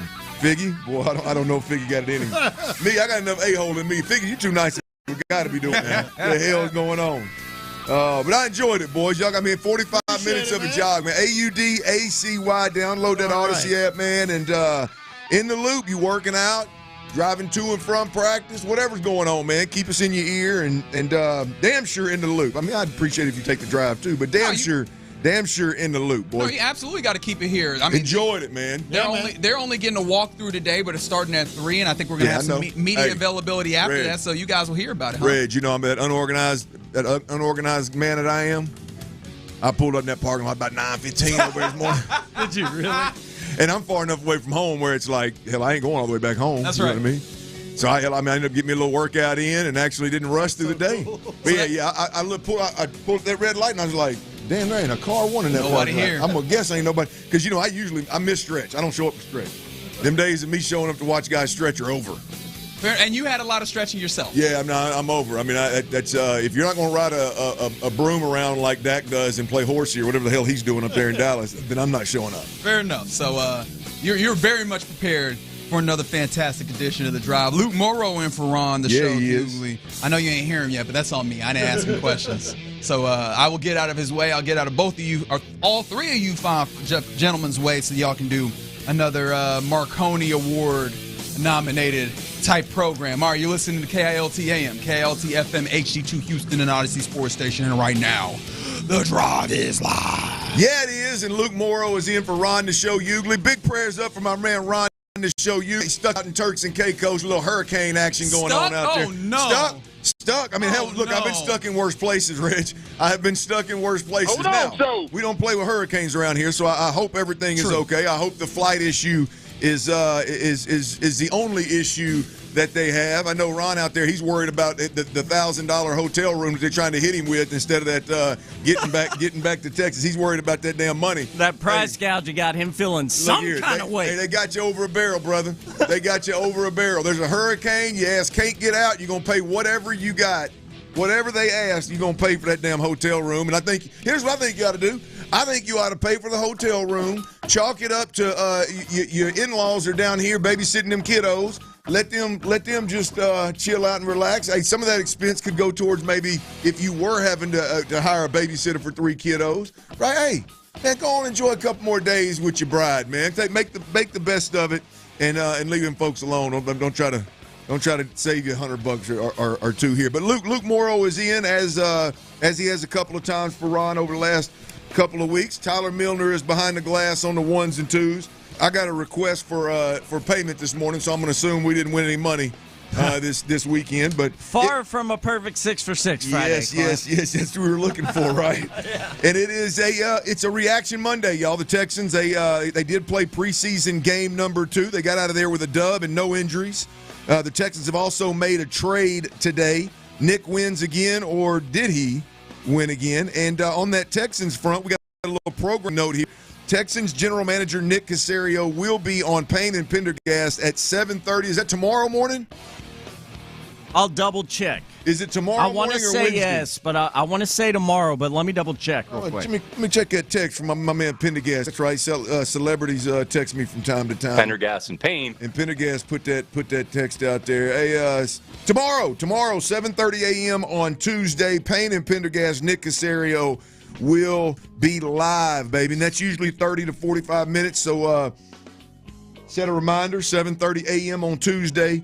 Nick Caserio. And make sure you're good and loose for about 30, 45 minutes, man, so you can catch that in full. If you do happen to miss it, remember that Odyssey app's got a rewind feature that is clutch big time. Now, the Astros did play a series, 3-game series this weekend versus the O's. They dropped 2 of 3. They got outscored 44-17 in a 6-game homestand. We will be cussing and discussing that. We got updates, Hader updates. We got Jordan updates. We got McCullers. We got Luis Garcia updates. We got all kind of stuff coming y'all's way today. Make sure you stay plugged in to Sports Radio 610, Houston's sports leader. Let's start with them Texans, boys. This is Texas, man. Football is king. Let's start with them Texans. Yes! They do get the win 20-3, which, again, I mean, I think winning anytime you can get a dub, it is a beautiful thing, and the Texans got it.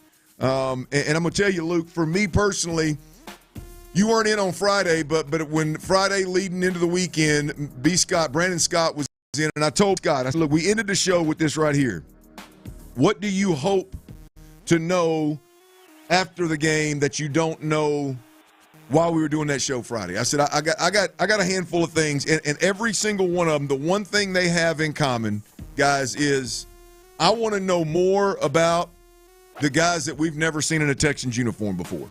Right, look, Nico, CJ, Will, Daniil, Bullock and Stingley, and while all those guys, Lassiter, all those guys are great, right? Aziz, that's great, but there's nothing those guys can do, good, bad, or indifferent, that's going to make me change my opinion or concern level or lack thereof for any of those guys, right? I want to know more about the guys that we are going to lean into and that we need to play well for us to equal or exceed what we did the last couple of years, right? And, Luke, I'm going to tell you, man, right out of the gate, starters did play and played 2 series.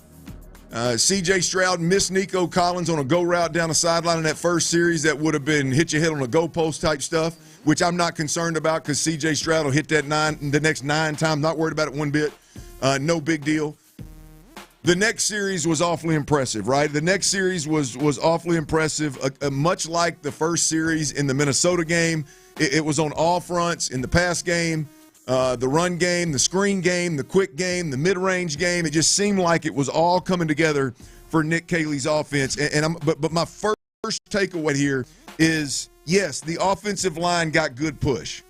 Yes, the offensive line was able to run the football effectively. You had Nick Chubb, I believe he had 5 carries for 25 yards, long of 9, average of 5, right? But I want to zero in on 2 guys, Luke, that are absolute game changers, and I mean game changers if they are who we saw them be on Saturday. That is center Jake Andrews and right guard Ed Ingram. If those 2 guys right there, because, by the way, I'm telling you, the push was real. We've heard Seth Payne of Payne and Pendergast, former defensive lineman, former interior defensive lineman for the Texans. We've heard him say he's watched Jake Andrews, and the difference between Jake Andrews and Jarrett Patterson at the center position is Jake Andrews can get under folks' pads and is a mover of men. He in terms of moving mass and reestablishing the line of scrimmage, Jake Andrews is that guy. Now you mix Ed Ingram in there with Titus Howard having to go to right tackle, right? No Cam Robinson. Ariante Urshry moves to left tackle. Titus Howard moves from right guard to right tackle, and now you've got a guard problem. Well, all of a sudden, this Ed Ingram fella who was highly drafted had spent a couple of years in Minnesota, 2-3 years in Minnesota, trying his damnedest to hang on and could never get it figured out. Most of his struggles were in the pass protection game, my understanding was protecting the quarterback. But when it comes to running the football and setting the tone and moving men and reestablishing the line of scrimmage, Luke, Ed Ingram, they all did a good job, but Ed Ingram and Jake Andrews, for me, in that first quarter of that Texans game were I mean, it was show-stopping, like, hey, look at what we're doing. This is what Demeco has been asking this O-line to do. This is what Cole Popovich has been asking this O-line to do. These guys have been talking about being physical, talking about punching people in the mouth, talking about running the football. In particular, Jake Andrews and Ed Ingram were special Saturday afternoon. Yeah, I'm with you. I think Ed Ingram stood out the most to me, and I've been shocked by his turnaround, this revitalization, because look, I didn't grow up in this area. I grew up a Vikings fan, and so I watched all of Ed Ingram play in Minnesota, and I did not like that addition for the Texans because I've seen his entire career, and very unimpressive. I thought he was lousy. I don't think coming into this summer, I didn't think he was a starting lineman in the NFL, but it's only preseason, but Pro Football Focus, for what that's worth, has him ranked right now as the 4th best run-blocking lineman in preseason. And as you said, that was his strength more so than the pass block. And I think fit is the most important thing in life for all of us, whether it's a job, a relationship, whatever, a city you live in. It's always about fit. And so I think credit to the Texans for bringing in those two guys that were kind of castaways elsewhere, but they saw something in them and they saw that fit where, no, Ed Ingram didn't work out in Minnesota, but what we're trying to accomplish here of being physical and moving guys forward, and he's much better in the run-blocking aspect of the game. We're going to play to that strength and plug him into our system where it'll be a better fit. And so far, so good. That's been the most pleasant surprise for me this summer because, like I said, I mean, he looked like he was playing himself out of the league, and now suddenly he's turned himself, again, only preseason, but he's turned himself into one of the better-looking linemen to this point, at least when it comes to run blocking. He was really once again Saturday. Well, definitely a guy that has all the tangibles, right? And so you take a guy that has all the tangibles and then you do what you said. All of a sudden you look up and you go, okay, fit does matter. Like if you can't play, fit don't matter. Right. But if you got some tools to work with and all of a sudden you get Cole Popovich, you get a little different approach of offensive football, where if I don't know what the numbers would tell you, but I think with Sam Darnold, I mean, and Kevin O'Connell, I think they're probably, I don't know what they wanted to be, but I think they were probably down the stretch a little bit more pass happy than they probably would have wanted to be, which I think probably exposed Ed Ingram. Mm-hmm. And I know right now the Texans want to be a run-first football team, play great defense, let the other team beat themselves kind of deal. That may be the perfect fit for Ed Ingram. Look, I don't want to overthink this. It was one preseason game, to your point, but it's hard to watch that game and not get excited about Ed Ingram and about Jake Andrews with what we've watched as Texans fans and what we've covered as Texans fans. Literally, I've been talking about the lack of physicality up front since Bill O'Brien was here, right? And I was led to believe multiple times, which I'm not saying that's not the truth, that it's just coached different now. It's a different generation. These guys are taught different. These guys are this. These guys are that. Ed Ingram and Jake Andrews must be cut from the old cloth. They must have been coached different coming up because those two guys are moving folks. And it was beautiful to watch. Again, Nick Chubb. So Ed Ingram and Jake Andrews, two guys that were not in Texans uniform last year. That was nice to see them Saturday. Nick Chubb, another guy that was not in a Texans uniform last year that is this year. These are all guys, by the way, that we're going to be depending on in a big way. Nick Chubb, 5 carries for 25 yards, long of 9.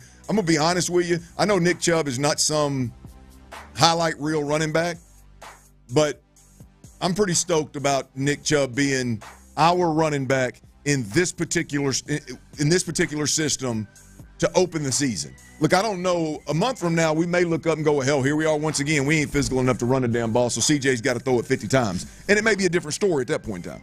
But right now, going into the season, with potentially going into the season with no Joe Mixon, Nick Chubb being that guy stylistically, even if he's not who he was a year ago or 2 years ago, still his style, his between the tackle style, bowling ball build, and like it's hard to tackle a bowling ball. People get tired of that crap, man, and to have that guy to turn around and hand the ball off to in that approach, at least from the outside looking in before the season starts, is good. It's going to be fun. Yeah, I think he's what the Texans want this offense to be in a nutshell, where it's not necessarily explosive. They're going to have to find some explosiveness in this offense, and that will come. But just the idea of that tough physical football, staying ahead of the chains and moving forward. And he might not pop a lot of runs, but as long as he's not going backwards and you're playing ahead of the chains and you're avoiding second and long, and because look, all the C.J. Stroud, all but one throw was considered a quick throw, less than 2.5 seconds. Like, I think that's what a lot of this offense is going to be, of just let's methodically move the ball down the field.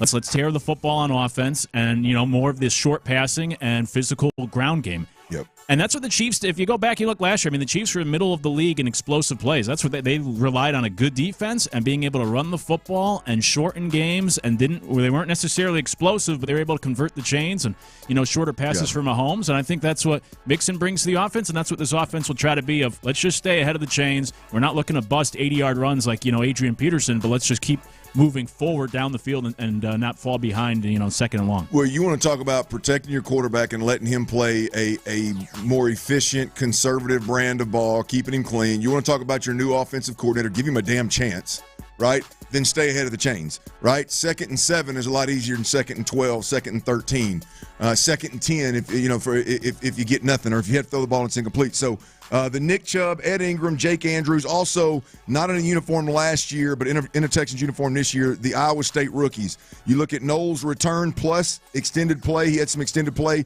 Higgins had that catch on the second drive, the touchdown drive, and he got extended play as well. Neither one of them made plays that were just like, oh my gosh, I can't believe we stole those guys in whatever round they came in. But they both contributed. They both flashed. That neither of them were here last year, and both of them are going to be, look, when it comes to roster construction, they're going to be the 3rd and 4th receiver on this team. I don't know if it's going to come out like that on the depth chart, but they're going to be the safest.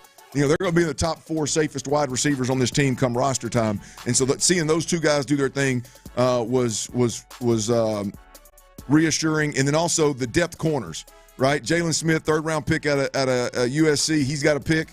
Arquette also has a pick late, and I don't know how Arquette's going to factor into Arnett. I'm sorry, what did I say? Arquette's the old actor, isn't it? Yeah, David Arquette. Yeah, David Arquette. I'm thinking of the actor. He's not that guy. That was not who had that interception for the Texans. It's Arnett.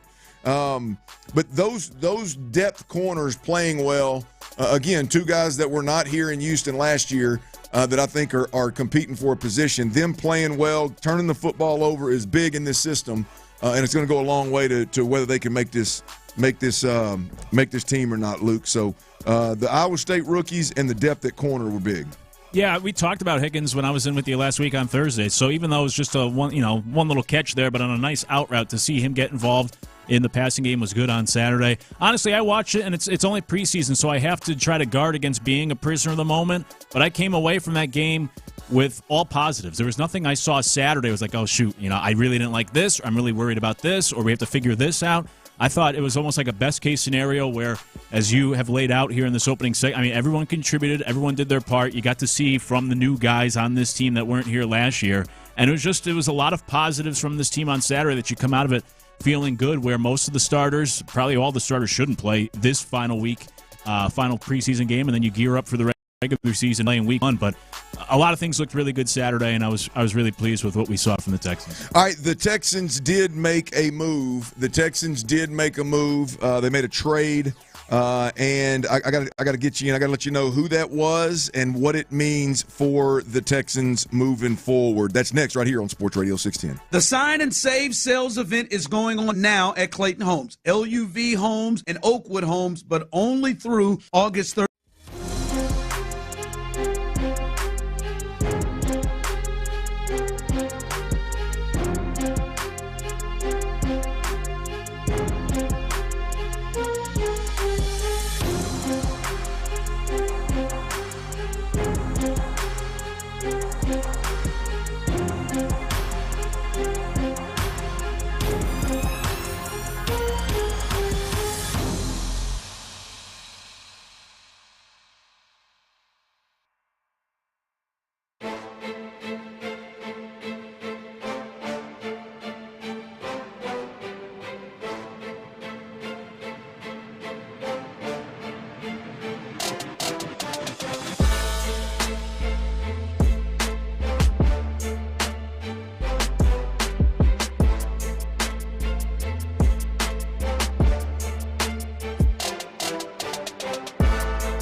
Marconi-nominated sports leader is Sports Radio 610. Live from the Mokaram Injury Lawyers Studios, Sports Radio 610 presents The Drive with Stoerner and Hughley.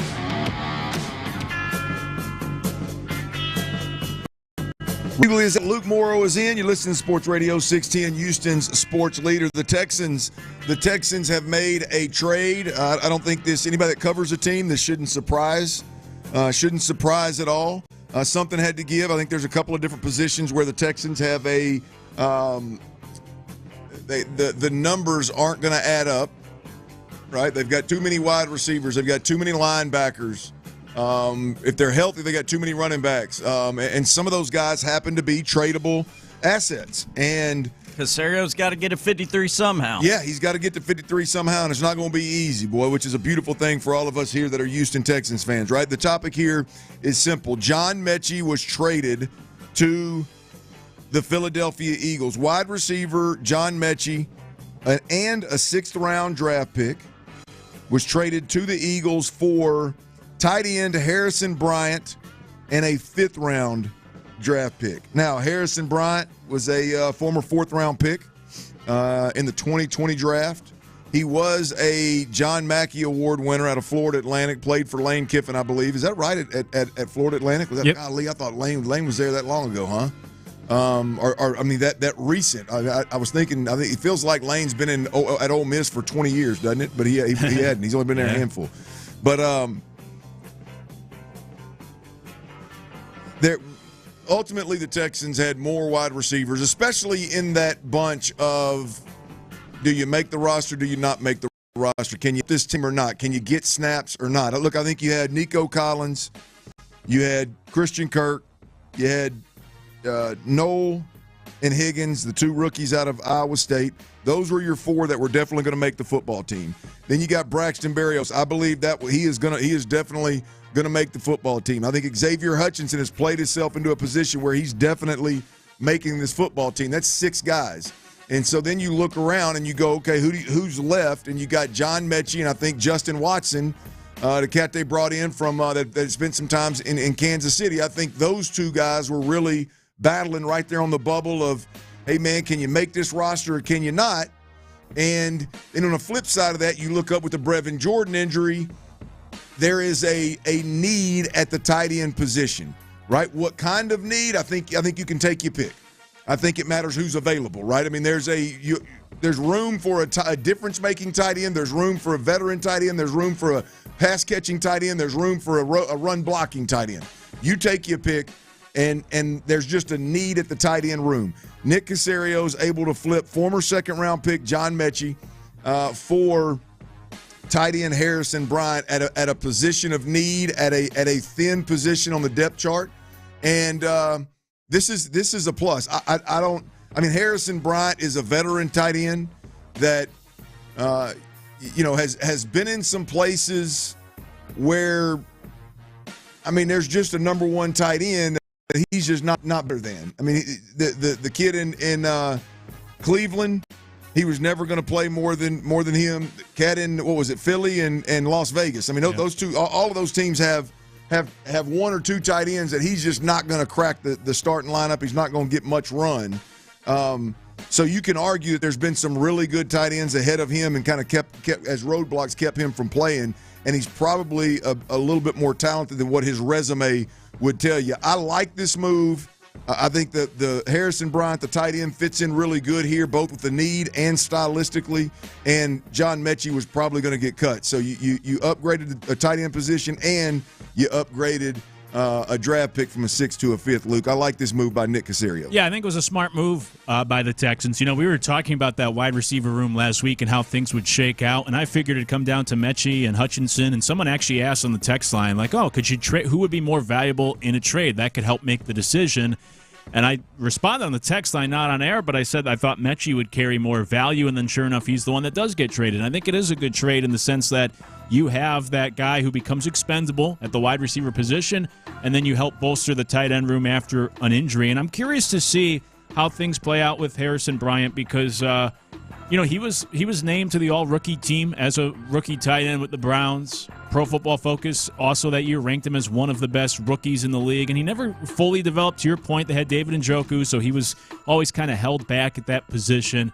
But he's somebody that has ability, and we saw that when the Browns came here for that playoff game with Flacco a couple of years ago. He had 4 catches for 62 yards, had 1 big catch and run as well in that game. So that was probably also in the mind of Nick Caserio on this Texans front office, remembering what he had done on the field here against them. But I think he's somebody that has potential and has some ability at that tight end position. And it's not a knock on Metchie, but it's a numbers game, you know, so you can move on from him and not necessarily feel that pain, and you turn that situation into a positive by bringing in somebody that can help you more. Yeah, and I think what it does is it takes a ton of pressure off of Dalton Schultz. It takes a ton of pressure off of Cade Stover as well. I mean, you're really in a position where whether there was a 12 personnel, you know, in the game or not, you were going to have to – Dalton Schultz and Cade Stover were going to get a heavy workload, which I still think they will, but now you have a veteran tight end that can come in, and at some point it's going to take some time to learn the offense. But at some point now you have him and you have Irv Smith. You got 2 veteran tight ends behind him that should be able to execute every part of this offense. Now, is Harrison Bryant to me is a guy that – one, you could pull Schultz out and put him in the game, and you've got just as you maybe not just as good in terms of like their film over their NFL career. Harrison hasn't had a season the way that Dalton Schultz has, but I think they're similar stylistically and play style wise. You know, he's a guy that you can put both of them on the field at the same time, and Dalton Schultz and him, and you could maybe get some mismatches. I think Harrison Bryant is bigger than just a depth play. I think he is a guy that at this point in time Texans feel like they could get some run up out of. In college, like I said before, he was a John Mackey Award winner, which means he's the best tight end in the country. He had 30 starts in college. Does that sound right? 30? Did he get? He was there, I believe, 3 years. So yeah, so that would add up. 90 catches, 790 yards, 10 touchdowns. I mean, this is. I'm sorry, that's in the league. Oh, okay. That's in the league, and he actually went for over 1,000 yards in college his last year in college. So this is NFL: 30 starts, 89 catches, 790 yards, 10 touchdowns. So not a ton of production, but when he gets in there, he has some success. Again, I like the trade. How he fits in with the Texans, as I said, I think it's an immediate vet, vet depth there that you can count on. And then where I was trying to find these college stats, he went over 1,000 yards his senior year. So clearly, this is a guy that can catch a rock, that can run after the catch, and again should be able to help us. We'll see. Yeah, and he actually was an offensive tackle that then turned into a tight end, which then helps with the blocking abilities. So to your point, bringing him in and having those two tight ends. That's yeah. So obviously, as you look at the numbers from college, he can catch and run with the football. Yeah. But as a guy who came up as a lineman, that helps him try to be able to block from that position as well. So I like the move for the. It's really, to me, it's a no. Metchie was fighting for maybe the last wide receiver spot, in my opinion, right? So it's a no-lose move where you try to bolster your tight end room at really little cost. All right, the Astros, they dropped 2 of 3 to the O's this weekend, split a home stand, 6-game home stand, 3-3. The boys are passing some kind of bug around, it seems like, the old clubhouse over there. We got a Hader update. We got a Jordan update. We got a McCullers update. Hell, we got an Astros update. We'll do that next right here on Sports Radio 610. Before we do that, though, I got to tell you about Serta Pro Painters, y'all.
$33.30. Annuity guarantees are based on the claims paying ability of the issuing insurance company, DBA, in most states, as Trajan Wealth Insurance Solutions. Live from the McClain Injury Lawyers Studios, Sports Radio 610 presents The Drive with Stoerner and Hughley. Ron Hughley is out. Luke Morrow is in. We got a hell of a show lined up for y'all, man. We got a lot of action. Reaction Monday with the Texans. Texans make a trade. Astros, some good, a lot of bad. The Astros, they dropped 2 of 3 to the Orioles, split a little 6-game homestand here, and it was not good the entire homestand, if we're being completely honest. We'll get all this little funk. Astros got outscored 44-17 in a 6-game homestand. Somehow still won 3 of those games. And Luke, I think, look, Friday night, just to address this Orioles series here, Friday night, the Astros damn near got perfect game by some old boy from Lumberton. No disrespect. I should probably, because he is a Texas boy, I should probably give more love than that. But they said Lumberton 4,000 times on the broadcast, and that just stuck in my head. Saturday, Jason Alexander was solid again. The Astros got the dub there. And then Sunday, Javier came out of the game early with that Pena sickness, whatever it was Pena had. I think he's passing around the damn clubhouse, it looks like. And then the wheels came off after that, and Chaz McCormick up on that bump. I think big picture here, Luke, I think the conversation needs to be had. Starts first and foremost with the bullpen, right? I mean, the bullpen has struggled mightily. Obviously, the Hader news is an issue. The Hader injury is an issue, obviously. But when you look at, I'll give you this is McTaggart. Astros relievers posted 11.31 ERA, 31 earned runs in 24 2/3 innings with 8 homers allowed during that 6-game homestand. Now, I know they were obviously overused because when it ggets out of hand, all of a sudden you're pulling guys and throwing them in there, and they're not used accordingly. But the bullpen here, right? I mean, the bats went to bed 2 of the 3 Orioles games, obviously, and then the bullpen, man. Take your pick. Which one you want to address first? Yeah, I think the bullpen's the bigger problem. I mean, how about the fact that Chaz McCormick lowered the bullpen ERA over the homestand? How about it? It's brutal. So there's a couple spots on there. Dubin shouldn't be on the big league roster anymore. 37 ERA since returning. Luke, I'm telling you, if you came to me and said, "Hey, Clint," I mean, let's call it 2 weeks ago. Hey man, give me your guy. Just the guys that you like to watch, guys that you when they go to the bump, you're like, man, this guy's got some stuff, man. He's fun to watch. There's some intensity there. Dubin would have been on that list. Yeah. In fact, so much so, I'm sitting at that damn game. It was the second Red Sox game when they got blown out. Yep. With my mom, and Dubin pulls out of the pen. Right? What's the lefty's name that was in there? The out of the bullpen. Who was it? Okert. Yeah. Okert's in there. They get one on. Boom. He gets 2 quick outs. And Espada pulls him for Dubin. The next thing you know, Dubin gives up 2 bombs, right? But I lost a $5 bet to my mom betting on Dubin's ass. And now here, like you start your thoughts with Dubin shouldn't be on the team anymore.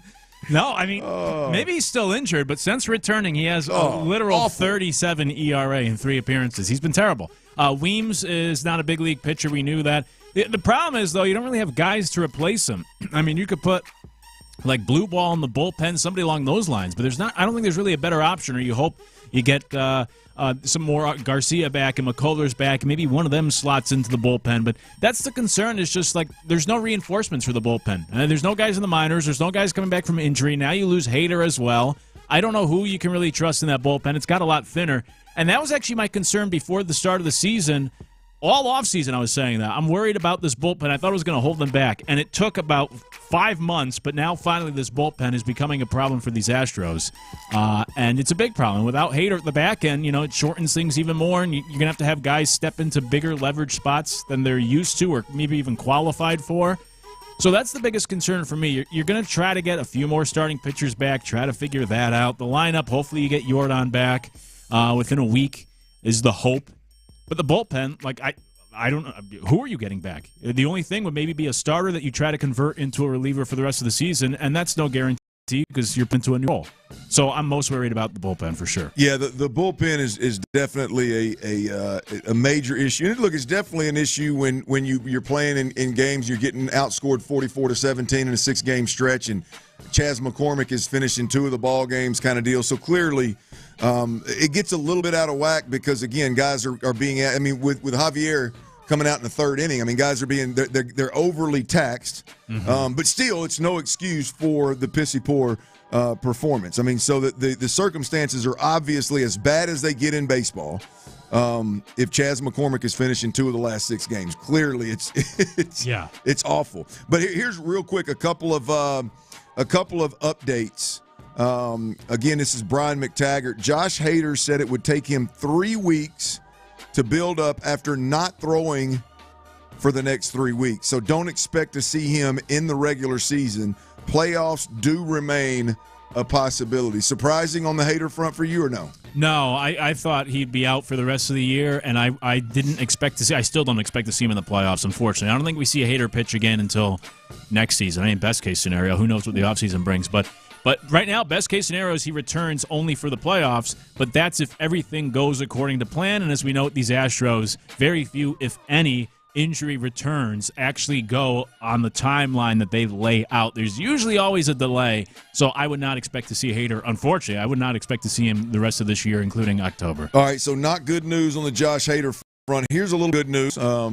General Manager Dana Brown said Luis Garcia would likely make one more rehab start, with McCullers likely to join the rotation first. So both of those guys seem to be right on the cusp of getting back into the rotation to some degree. Now, Luis Garcia may be a guy that could help with some of those pin issues, as you mentioned. I don't know what their plan – it looks like their plan is maybe even go to a longer rotation there if need be. But Luis Garcia is a guy that could potentially be some of that help for the bullpen, right? Or do you expect him to come in as a starter out of the gate? No, at this point, if you look at that starting rotation, I guess it depends what you get out of Javier moving forward and Arrighetti. Like Jason Alexander's pitching so well, you can't take him out of the rotation right now. Obviously, you have Hunter Brown and you have Framber, so you have to figure out those other 2 spots, and those are going to be filled by the guys coming back from injuries. Lance McCullers has said, I'm a starter, not a reliever. I always wanted him in the bullpen this year, so maybe you cross him off the list of if we're going to use him, it's going to have to be in the starting rotation. So, yeah, I don't know. It's a mix and match and numbers game. Maybe Garcia is one of those guys that winds up in the bullpen instead.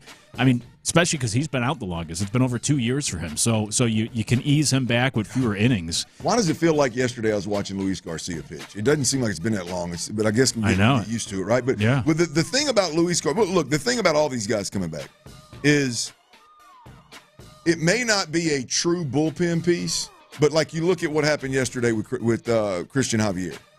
They're definitely pieces that, it could piggyback types of options.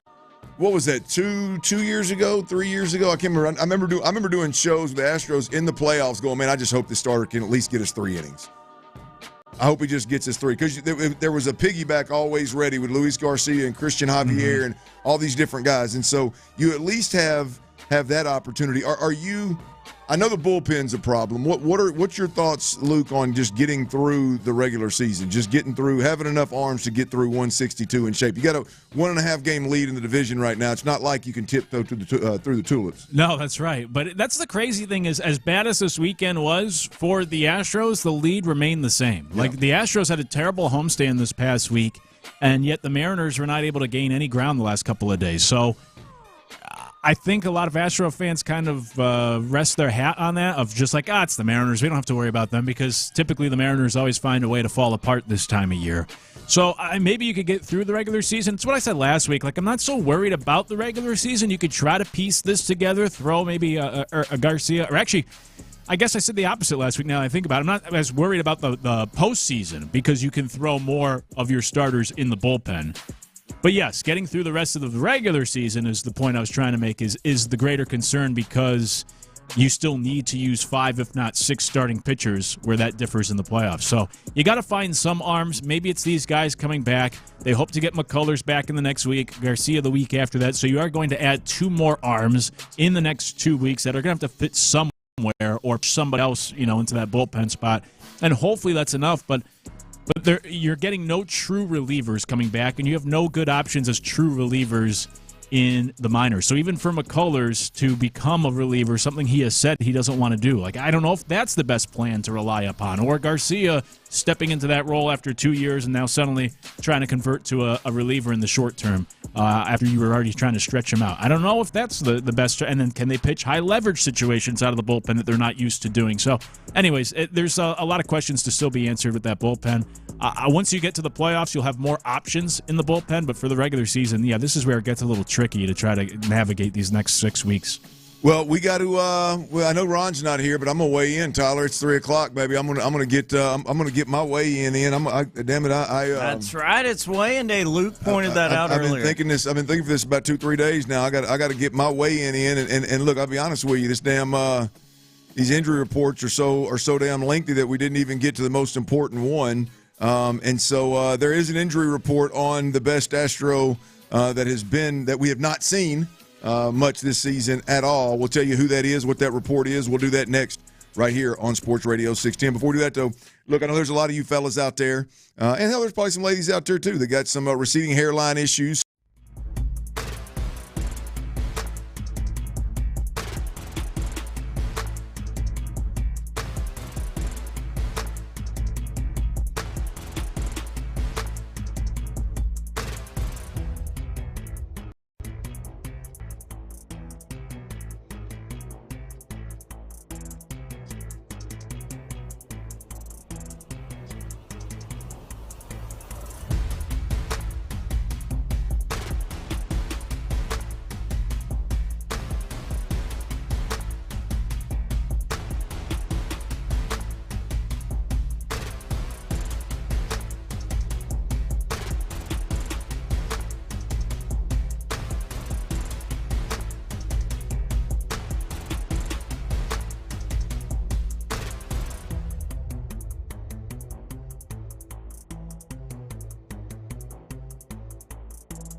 Happy tastes good at participating locations. KILT FM HD2 Houston. Insider access, exclusive content. Sports Radio 610. The Texans play here. An Odyssey sports station.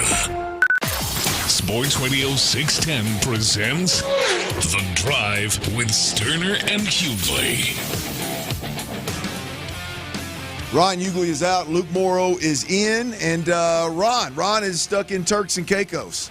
I've been stuck in worse places. Now, I have not checked the radar, but there are apparently some kind of weather, maybe some hurricane issues out there. Luke, check that out. Check that radar, Luke. I thought hurricane season was over. Let's find out. Well, hell, it ain't over. Let's find out what the hell Ron's dealing with out there. But I know what Ron's doing. He's out there trying to get out of having to pay for an extra hotel room in Turks and Caicos. He's getting an extra day of vacation. Just pissed off somewhere. Pissed off at the cost of the hotel room when he's got he's fixing to fly a plane into a hurricane.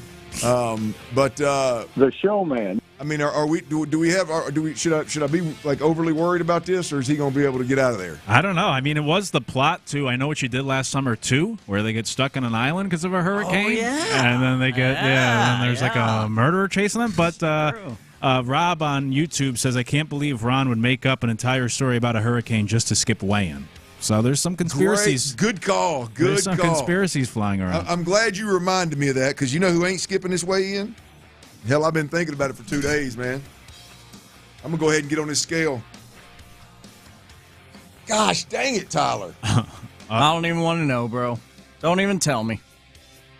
It's all right. No, it's good. It's good, but it's not the goal. Okay. 242 on the dot. Right direction. 242 on the dot. That may be a record for me. I think 242.2 was the best low for me. 242 on the dot, and I think if I take my britches off and my shirt off and my headphones out, maybe I did take my headphones out, I think I could get to 41. I think I could get to 41. We'll get buck naked in there, bro. I can't do that, man. I'd be breaking up happy homes on YouTube, cuz. like my own. And most likely making Luke feel real uncomfortable. Oh, no. Luke be all right over there, man. Luke be all right over there. He knows I'm a happily married man. Yeah, that's right. What were you last week? What are you down from? Well, I scooted up a little bit last week, man. That's 246, I think, last week. I fluctuate big time. I fluctuate big time. That's what I hear. I mean, I've done this before, though. I've been at 42 before, and the next thing you know, I sneak back up to 47 or 46, and then back down to 43, and then back to, I've been seesawing here, or yo-yoing here in these low to mid 240s for a while. And what's T. Mill talking about? Old narrow ass. Boy, I tell you what, a stiff wind will blow you away. 183, and that's fully dressed. He took his hat off. He got chinos on, Vans on. I bet he got some wool socks on up underneath there. He got a T-shirt on. Took his hat off. I actually am wearing wool socks. Hey, I would have paid $50. I'd have paid $100 for you to walk in here in your drawers right there. Hey, just come walking in because my back's to him. Come walking in with Luke and be like, "Oh my God, Tyler, I might do that next time." Oh man, y'all think Ron? You think Ron comes back heavy, or you think he's? It ain't going to be lower than the last number we got. Well, here's the better question. I've been thinking about this. Ron is, and I'm going to get to this Yordan Alvarez update, y'all. I promise you. Stay right there with me. Fellas, appreciate this. I've been thinking about Ron getting stuck in Turks and Caicos for a day, maybe even up to 3 days. At first, he said he can't fly out until Thursday, so it was going to be like an additional 3 days, right? And at first, I thought, that lucky dog. I mean, that's about like Ron, man. Go somewhere like that for 4 days and then get stuck 5 days and then get stuck there for 3 more, right? But then I got to thinking about it. Y'all think Ron's in the doghouse? Tyler, you think Ron's in the doghouse? I mean, if Ron, here's the thing. Always a possibility with that, man. Well, getting stuck in Turks and Caicos could be absolutely beautiful if you and the wife just had a tremendous time. That is the key factor. I mean, we've made some good loving. We've eaten good. Our friends, nobody's fighting a friend group. You're not mad at me because I got too drunk at the pool. They're not mad at me because we went out one night. Maybe I flirted with somebody I shouldn't have flirted with. There's no, you're not mad. She knows. We're literally all on cloud 9 and we get 3 more days, or that's a good point. Or is Ron getting straight cold shouldered and is like, damn it, I got 3 more days of this. I gotta get out of here. Yeah. He's looking for the stiffest pink drink he can find. We'll see if we can get a report. Because I'll be honest with you, it wouldn't shock me either way. It wouldn't shock me either way. It wouldn't shock me either way if Ron was in the doghouse, or if he may be sucking on a pink drink right now and with his hand on Courtney's thigh. But I don't. It's a wide range there, boy. I'll get to this news real quick. Yordan Alvarez, y'all. Yordan's important, but he's not more important than Ron in a hurricane getting stuck in Turks and Caicos, by the way. Yordan Alvarez, he'll begin a minor league rehab assignment Tuesday down in Corpus Christi. How about that for the folks down in Corpus Christi? You can go to the ballpark and catch Yordan Alvarez. He will play Tuesday. He'll rest Wednesday. And then he will play back-to-back and could join the team in Baltimore, because what the Astros have now is they've got a 3-game set in Detroit, and then they've got a 4-game set in Baltimore. And so a week from now, they will have been in Baltimore for a few days, and so that's how Yordan Alvarez has time to get a game in, a rest day, and then a back-to-back, and could join the boys in Baltimore. By the way, he has been out since May the 2nd with this hand fracture and then the subsequent inflammation issues that have come since. So May, June, July, 3 months, a little over 3 months. Has it been that long? Yeah, it was the start of May too, right? Yeah, so it's been like 3.5 months. Yeah. Wow. Golly, yeah. He only played about a month. But Yordan is back. It looks like he's back on track to join the fellas, assuming he has no setbacks, join the fellas sooner rather than later. That's big news right there, Luke. It is. It's potentially big news because I think still with the Astros, you always hold your breath with any of these updates. I mean, we heard before, especially with Yordan this year, a swing and a bat could return or take bat. Whatever all the reports were. He's getting close. And then it's like, oh, actually, you know what? He needs to shut down. He can't swing a bat at all. We've had 2 setbacks already. And so the big test, I think, will be the back-to-back games. And then, obviously, just seeing live pitching. I think they said he only saw 8 live at-bats in Palm Beach. So he just hasn't seen live pitching. He's been on the shelf for 3.5 months. So getting that timing back, it is a little easier now. They have these crazy pitching machines where you can actually you can replicate any pitcher in Major League Baseball, and they'll throw that pitcher's arsenal at you. So, like you can – it's not like it used to be even just 10 years ago in terms of trying to get your timing back where you need these rehab games. That's why for Jordan, you play parts of 3 games this week, and you could be back in the big leagues. But I think it'll still take some time for him to fully get back into his midseason form, especially because he wasn't already having a good year. But I think this weekend when Baltimore's pushing it, but maybe Tuesday when they return home and take on the Rockies, and then that'll be a week after he started his rehab, like that might be a likely scenario, and you hope you get him back next week and plug him in this lineup. I think he should get on that machine, that technology you're talking about, and face old boy from Lumberton for the next week. just face old buddy from Lumberton, and that way when that start comes up in Baltimore, because we're going to see him again. Hell, it's literally within 7 days of the last one, right? We're definitely going to see him again. So go ahead and get ready for big boy from Lumberton and see if you can't sneak up on him. Hell, he wasn't any good until he faced the Astros. Yeah, until John Lopez guaranteed an Astros victory Friday. Putting down this guy. That was great for my betting. I didn't even tell you this, Fred. Old Lopez gave me some betting advice. And it started out tremendous. Friday. He hit me up. He said, hey, I know you don't watch a lot of soccer. You're going to want to bet on this. I can't remember what it was now. But he said, bet on this today. They got an afternoon match and parlay it with the Astros going tonight for Amber on the mound. Easy money. So I followed his instruction. That soccer match, sure enough, hit easy. Great recommendation, J-Lo. At Astros money lines. They almost got perfect game. That had to be a hard watch. Right? That was tough. We're entering the 5th or 6th being perfect game for the Astros, and I'm looking down, and there's J-Lo texting me. Well, this isn't working out. No doubt, OG, but it's all right. It's all right. You'd rather than parlays, just lose the first one, get the hell out of the way. Then hit one or hit 2 or 3, and then you're waiting on one, and that last one doesn't hit. Hey, real quick, Luke, just what do you think this lineup? Because a lot has changed. A lot has changed since Jordan Alvarez went out. I mean, hell, was Jeremy Pena leadoff hitter when Jordan went out? Yeah, that's a good question. So that's changed. Paredes is gone. Yeah. Jesus has been traded for. Carlos has been traded for. Yeah. So you got 2. What does this lineup look like when Jordan gets back? Obviously, he's in the 3-hole. I mean, I would think 3-hole no matter what, right? I don't know. I guess. I mean, I'm of the school of thought that you put your best hitters 2 and 4, and you avoid the 3-hole. No spot in the lineup comes up to the plate with the bases empty more often than the 3-hole hitter. Now, where in the hell did you? This is why I love Luke. Now, many reasons, Luke, but damn, this is good. We've already learned Harrison Bryant was a tackle at some point in his, I think, a high school career. So there's some blocking background there, which turns me on. By the way, I'm not minimizing it at all.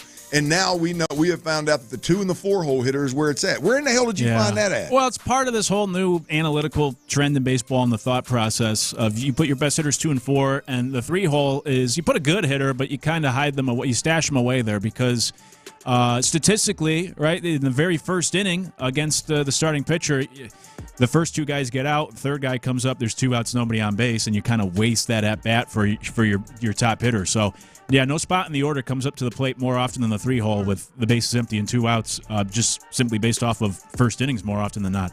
So, with that being said, I'd probably put Jordan 4. If you want to go, Pena obviously still leads off. Keep Altuve in the 2-hole. Correa can be that 3-hole hitter, and then Jordan 4, and that's a pretty good start to your lineup with those 4 guys. So give it to me again. I'm still stuck on. I'm trying to figure out. I'm trying to punch holes in your theory there. But go ahead. Pena, obviously, you keep lead off. Yes. And then I would keep Altuve 2. Correa, I would put 3, and then I would have Jordan be the cleanup hitter. Is what I would do. And then after him, I don't know, what, Christian Walker 5. Yeah. Sanchez maybe against certain pitchers. Well, you're talking Christian Walker, Diaz, Sanchez. Yeah. So, you got some options there. It'll be interesting. It's crazy how one guy coming back like that changes the lineup so much, man. I mean, he's the only guy in an Astros uniform that I think strikes fear into now. No, Altuve to a certain extent does, but Jordan is on a whole different level. Like, you've got to pitch around him. Like, you got to.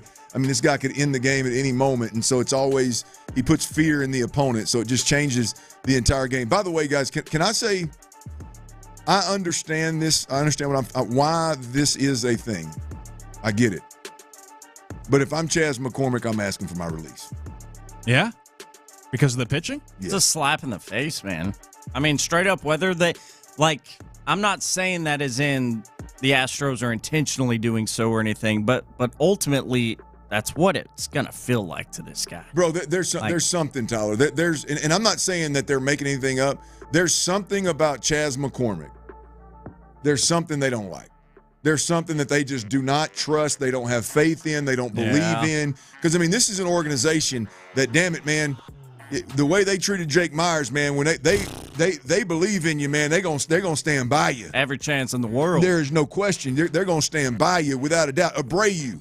I mean, I'm talking about first baseman Abreu. I mean, they believed in that joker, man. They're gonna stand behind that joker. Oh, I mean, you know what I mean? Like, look at, and I'm not saying they shouldn't, but look at Yainer Diaz right now. That whatever he's doing behind the plate is rough to watch, man. Amateur. By the way, Luke, we got to talk about that because I know you got some inside information. I know that's not all the catcher. I mean, I know that's not all the damn catcher, but you know what I mean? Like, well, what you're saying with Chas absolutely adds up. I mean, this is a guy, like, it's one thing if he had never done anything, but this guy for a season in Major Baseball was a top 10 center fielder, made like season-changing plays defensively in the playoffs in the outfield, had big hits. I don't know how he just sits there and eats this, man. I don't know how he sits there and wears this. We're talking this Melton kid. Yeah. I mean, we're talking, and I know Taylor Trammell's your guy, but I mean, that's right. It's you'll come at me about white boy Chas, and it's not even. I would be disappointed. Like, if I were Chas, I would feel a little bit disrespected if it were just like a 50-50 deal. If it was just kind of like I'm losing half the starts. No Jake Myers and these dudes. I mean, I don't know what the hell Melton's done. Like, when you got a guy that you have literally seen go up there and hit, I mean, high 200s and have 900 OPS and make big plays in the outfield, and you're choosing to play Trammell and Melton, and like, even when they're not hot anymore. Like, I understand, like Trammell was hot at one point, and I understand they're left-handed bats. I get that. I totally understand that. But, man, if I'm Chas McCormick, man, maybe I'm not asking for my release, but I am damn sure, like, talking to somebody, asking for a meeting with somebody just to get a lay of the land of what the hell's going on. That's fair. Yeah, there is something that they just don't see a future with him, obviously. I mean, even Cooper Hummel was getting, now they finally released him, but Cooper Hummel was getting, more at-bats than Chas in the outfield. So there's just something there that the Astros obviously don't like or don't see a future, to the point where they're willing to rip by putting him on the mound. I mean, I remember when Jose Canseco threw out his arm pitching in a blowout, Boy, that'd be even worse, wouldn't it? But it's like, we need a position, but just throw Chas out there because God forbid he gets injured. Like, who cares? Instead of Dubon or somebody else. So, yeah, it is pretty insulting, I guess, if you are that position player that is asked to pitch and to do it twice in the same week. It's clear the Astros, they don't seem to see a future in Chas McCormick. I'm going to be honest, but it's gotten plumb-ass disrespectful, Luke. I mean, it ain't just – it's got plumb-ass disrespectful. Like, I don't know that if I were him, I would wait till the next time they needed me to pitch. And it would be 12-0 in the ninth, and I'd take that mound, and I'd warm up one pitch, and I'd leave that sucker on that rubber and walk my ass out. Now, you can get somebody else out here, boss. And, I mean, even going back, like, speaking of this possible, like, what is going on behind the scenes? Why do they have a problem or an issue with Chas? Like, going back, I feel like Espada and the GM Dana Brown and company, like, they've done a pretty good job the last year or two of being, Switzerland when talking about Chas. They're not going to give too much away. They're going to give you coach speak. But if you remember when Dusty was managing this squad, old Dusty Baker, like, he was a little less, he wasn't quite as good at hiding those things. And there were multiple moments where he would bring up the name of Chas McCormick, and we would all look at each other like, okay, there's an issue here. Brings some Twinkies every day, man. Yeah. But then he had to come back with I know he loves banana pudding. Banana pudding. I bring it to him, so I don't hate Chas, but he had said things that made you went, like, There's something with Chaz and Dusty that just didn't quite jiving right. So I don't know. There could be something going on. Well, you reach a point, guys, to where it's hard for me to lean into like analytics. Well, the lefty righty, according to Baseball Prospectus. Well, he hits this. He really struggles against this off speed or this velocity or the right hander or the left hander. So the future's just not as bright as Taylor Trammell or like you said, what was Buddy's name at the Hummel? Yeah. I mean, it's gotten to a point where it's not Jake Myers who has come around, and now you look at it and you go, hey, okay, I get it. Jake's hitting 300. He's a Gold Glove center fielder, cool. Or what does Ryan call him, Bronze Glove? That's cool, right? I get it. But I mean, it's 4, 5, 6, 7, 8 guys now to where we're just going, it's hard to be. It's hard to be my man right now. I mean, Chaz is. I get a daily text from Mama Stoerner talking about what the hell has Chaz done? Why do they not like Chaz? I said, I don't know, Mom. I'll get to the end of it, at the bottom of it on the radio today. All right, on the heels of a John Metchie trade, right? That's right. The Texans have traded wide receiver, former second-round pick John Metchie to the Eagles. I think right now, guys, where we're at in camp with the Texans, the conversation that needs to be had, specifically today after this trade, is which Texans on this team right now are in a similar spot to John Metchie? In other words, the Texans would be better trading this player versus cutting them next week and not getting anything in return. We'll tell you who that might be, and we'll discuss next right here on Radio CN. Thanks, guys. Appreciate it. How's this for a bold Texans take after their preseason?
Houston sports leader, but one of the best stations in all of the country.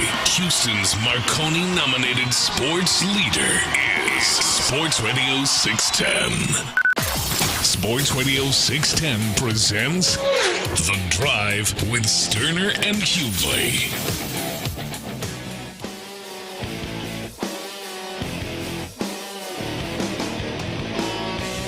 Ryan Hughley is out. Luke Morrow is in. T. Mills behind the glass on the ones and twos. And on the heels of the Houston Texans making a trade, the Texans have traded wide receiver, former second-round pick, John Metchie, and a sixth and a future sixth to the Philadelphia Eagles for tight end Harrison Bryant and a future fifth, right? We'll have a little conversation. We had it earlier. We'll have it again later in the show. What does the wide receiver room look like? What does the tight end room look like now? I think this is a great trade. I think the Texans win this deal. Nick Caserio takes a draft pick, a second-round draft pick that wasn't panning out, and somehow flips it into, filling a need, if you will, for the Texans in 2025. Now, we'll see what happens beyond. But this time of year, at this time in camp, you got one preseason game left. You've got 3 weeks, 3 literal weeks before you take the field week 1 in real game action. The cut down date is right on the corner. I don't know what is it. Do you know the exact date? What is the exact? I believe it's a week from tomorrow. So a week from Tuesday. Yeah, is the final cuts. I believe so. And at that point in time, especially the Texans, but a lot of teams are going to have to cut guys that are really, really good football players, and the rest of the NFL is going to have needs, and they're going to go fishing in that quote unquote pond, right? And so right now for the Texans, if they've got guys, which they do, again, this is a great roster that Nick Caserio and Demeco Ryans has put together. There are going to be guys that they cut at the final cut day that are good enough to make other rosters and hell, maybe even start for other teams. And I think John Metchie was one of those guys. John Metchie was a guy that if you cut him on the streets, there's going to be several teams that were going to want him, and he'd probably get playing time. So there's some value there. And the Texans said, we're not going to wait until we cut him and we lose him for nothing. We're going to get something back in return. And they went out there and filled a need after losing Brevin Jordan, tight end Brevin Jordan. At least from a numbers perspective, you were down one tight end, and this gives you some veteran depth. So it was a big win for the Texans, maybe even bigger than we imagined. We'll see what Harrison Bryant can do with this current tight end room. But on the heels of that trade, right, there are some other guys, Luke, and you may have some more that you want to add to the list. You tell me what you think. But I've got a list of players here that I think could potentially have value, could also potentially get cut, and the Texans may be shopping as we speak. And I think the running back room is one place to start. Now, with the Joe Mixon injury and with the Nick Chubb being banged up in camp, I don't know how real this is, but not being privy to that information of Joe Mixon, I think it's a good conversation to have. The Dameon Pierce conversation. I don't know how much value Dameon Pierce has because we are 2 years removed from Dameon Pierce, running the football effectively in the NFL. But he is a guy, Luke, that I think maybe in that Metchie category of the Texans could be dangling him out there for a player or a draft pick that they find attractive before just letting him go, if that indeed is the way that they end up having to go with Dameon Pierce. I do understand numbers and injuries may save him, but Dameon Pierce is a guy that could bring back a little bit of value with this team. Yeah, I could see. I mean, I don't know how much value, though, unfortunately, because as you said, the numbers you're a couple years removed. He's been injured here where he hasn't been able to get on the field this training camp, and preseason, and he's into a contract year, so I mean, maybe you buy low on him, and if it pans out, you can then give him that contract extension, but maybe like a low draft pick. I don't know. I wonder what the market would be for him. But to your point, yeah, I think Joe Mixon, and for some reason there was this big trend, for lack of a better term, of these Twitter doctors over the weekend all talking about this bad news for Mixon, or they're hearing bad things about Joe Mixon. It's going to be this serious long-term injury. I don't know where it came from, but that certainly throws a wrench into the whole idea of his availability and the importance of Dameon Pierce. Because, hey, look, they went and got Woody Marks for a reason. They traded to have the opportunity to do so, and he's looked good so far. But, yeah, if Mixon's not in the fold for a while, then obviously Dameon Pierce. Well, I mean, look, here's the thing with Dameon and the injury. Like, one thing that we have seen this preseason are guys like Jawar Jordan and Woody Marks. We've seen the running back position be really good in pass protection. And we've seen the running – now, that may be a product of just a better system or a better communication, but we've seen the guys that are depth players be better there. And if we're being completely honest about Dameon Pierce, look, I love Dameon Pierce, but we're not talking about a dynamic running back here that is catching the ball out of the backfield or is doing things that these other guys can't do.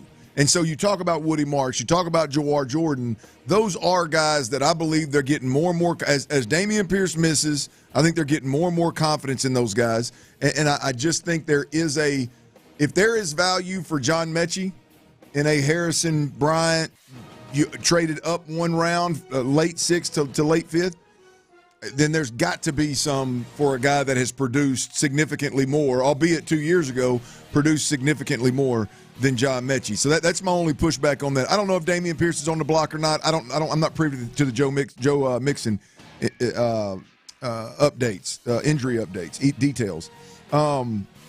Another position that I think could potentially draw some attention here is the linebacker position, Luke. We are really deep and really good at the linebacker position. And I'm talking about in off the ball backer, inside, not the edge rushers. I'm talking about inside guys. When I look at these three, I don't know which one, but I think there's a case to be made for all of them. Jake Hansen, Jamal Hill, and Nick Neiman. Now, I understand this team. I think they really like the Nick Neiman kid. I say kid. He's played in the league. Jake Hansen's played in the league. Jamal's been here but hadn't played much. I think they like all three of these guys. I think they would be okay with all three of these guys. But I think if there's an opportunity to move one of the linebackers, and I may have left somebody off the list, but one of the linebackers to get, again, a position of need somewhere along the way, I think the Texans could potentially be entertaining that as well. Yeah, I'm with you on all three of those for the reasons you laid out. They do have the linebacker depth, so those guys are going to be squeezed out from a numbers game. All three of them are good enough to make the roster, which therefore means they're good enough for somebody else's roster, and somebody would want them and be willing to make a move for them. And it goes back to the Metchie conversation of where you just have too much of something, so you can afford to turn that into something else. And I think it's similar here where, yeah, you look at that depth, you're going to cut these guys anyways, might as well get someone for them. And that's one of the positions there.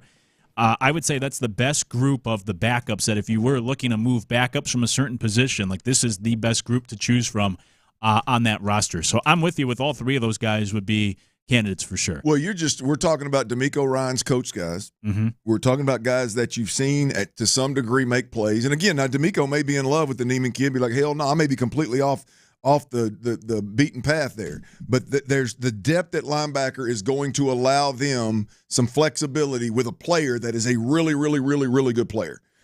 And there'll be some trade there. Now, this one, this may be a little bit of a wild take here for me, Luke, but I'm curious to know what they're going to do with Denico Autry. I mean, I don't know if Denico Autry is so good of a player in their mind that he's untouchable. Mm-hmm. But they've got some decisions to make at the edge rusher position. You know what I mean? They got some dudes that I think they really like, that bring a lot to the table. And Denico Autry has really, I would say, been a letdown since he's been here for one reason or another. I'm not saying his play, but not being available a lot of the times has been a little bit of a letdown. And I wonder if Denico Autry could be somebody that ends up being a move guy. I don't know. Maybe I'm crazy. But that one that one's interesting to me. All right, coming up next, we got Mondays. Always do it on Mondays, baby. Weekends best and weekends worst. I have no clue what Luke's got on his mind, but I'm going to bounce you around the NFL a little bit, y'all. We'll do that next right here on Sports Radio 610. Before we do that, though, I got to tell y'all about Orchard. Look, if you are looking to sell your home, if you're looking to upgrade into that dream home, the biggest mistake you can make is settling for less money on your current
Call AmericanEagle.com at 773-NETWORK. That's AmericanEagle.com, 773-NETWORK. Area 45, the best damn sports talk show in all of Houston. Live from the Mokaram Injury Lawyers Studios, Sports Radio 610 presents The Drive with Stoerner and Hughley.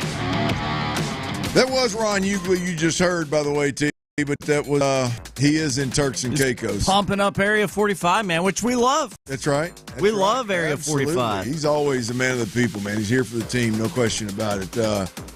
But Ron is out today. Luke Morrow is in, and T. Mills on them ones and twos as he always is. And T. Mill take this thing over, baby. That's right. Y'all know what the deal is. Every Monday right here around this time on this wonderful sports program, that'd be The Drive with Stoerner and Hughley.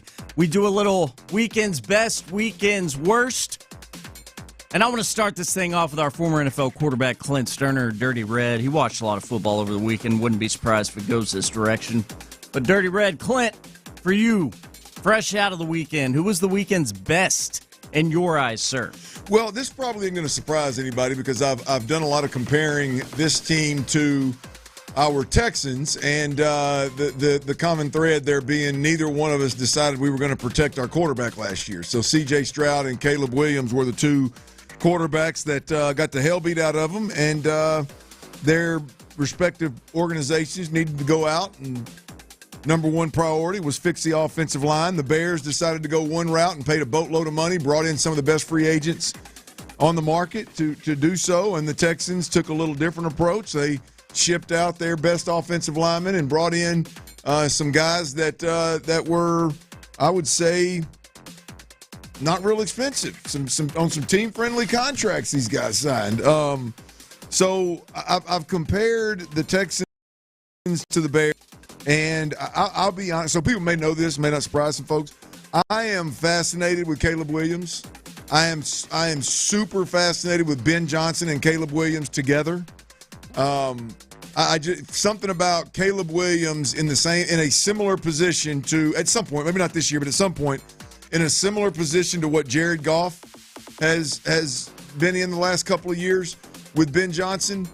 I think has a chance to be absolute must-see TV on the offensive side of the football. And for the first time, I don't think Caleb Williams played in their preseason opener. So I think this is the first time that we got a chance to actually see the young quarterback in Ben Johnson's offense. He ended up 6 of 10 for 107 yards and one touchdown, got both of his tight ends in the mix. And ended up throwing a touchdown. That was a good catch after run. And it just, there's nothing that really stuck out, Luke, like specifically, other than it's just Caleb Williams and that skill in that Ben Johnson offense I thought was going to be sexy. And now that I saw just a short glimpse of it, I'm even more turned on by watching the Bears in that combo this season.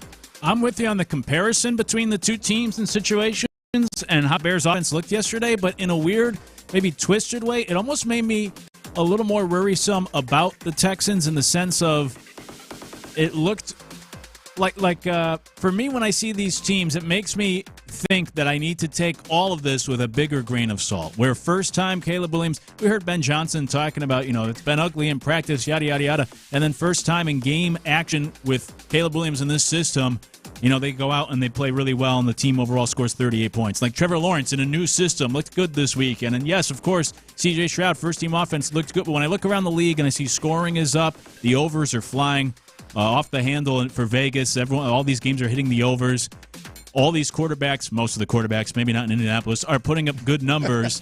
And so it's like, man, I really like what I'm seeing from the Texans, but then I look around the rest of the league and I think, maybe it's just preseason. Maybe it's just too easy for these offenses right now in preseason that it creeps into my mind that maybe I need to add more grains of salt to borrow that expression because of, everyone's having this success that maybe I'm being a prisoner of the moment for Houston. The interesting thing, it seems like, Luke, is there's no longer like almost like there used to be an understanding around the NFL of like preseason game 1, we're not going to play. Preseason game 2, we are going to play. You know what I mean? It's always been like, okay, if you tune into this game, then you're going to see the starters. Mm-hmm. The reality of it is Chicago played their starters, Buffalo didn't. I don't know that Buffalo played a starter. I think I read where they played 2 starters, and I'm talking about out of all 22 starters, they played 2 guys, one on defense and one on offense, and it was because those guys had been out with injury and haven't had a lot of reps. They wanted to get them to work. So, I mean, look, I don't think this isn't one of those like earth-shattering, oh, my God, Caleb Williams is going to be all world. I think the dude is an absolute freak with the ball in his hand. I think he's the closest thing that we've seen stylistically to Pat Mahomes. And I think when you put last year, it was unfair. You don't know what the guy can or can't do. All you can do is sit back and say, well, he's tougher than hell. He's a tough son of a buck because he ain't quitting, which I guess there's some plus in that, some positive in that. But I think this kid is, again, I don't always agree with it because I lean more towards the C.J. Stroud, Joe Burrow, Tom Brady way of playing the game, right? The traditional from the pocket, processing at a high level, the ball's out on time, in rhythm, staying on schedule, where he, I think, again, has the ability to freestyle and play a little bit more like Pat Mahomes with Ben Johnson calling the plays. I just think that is going to be fun as hell to watch. Maybe, I mean, it's going to be a top 3 or 4 watch for me outside of Houston.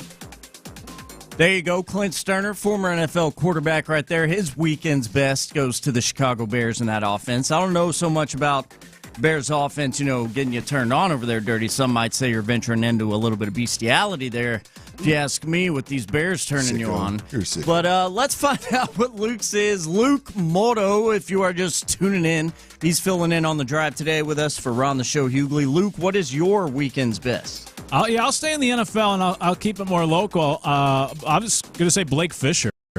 He's like a guy who is playing himself out of the league lately. Wow.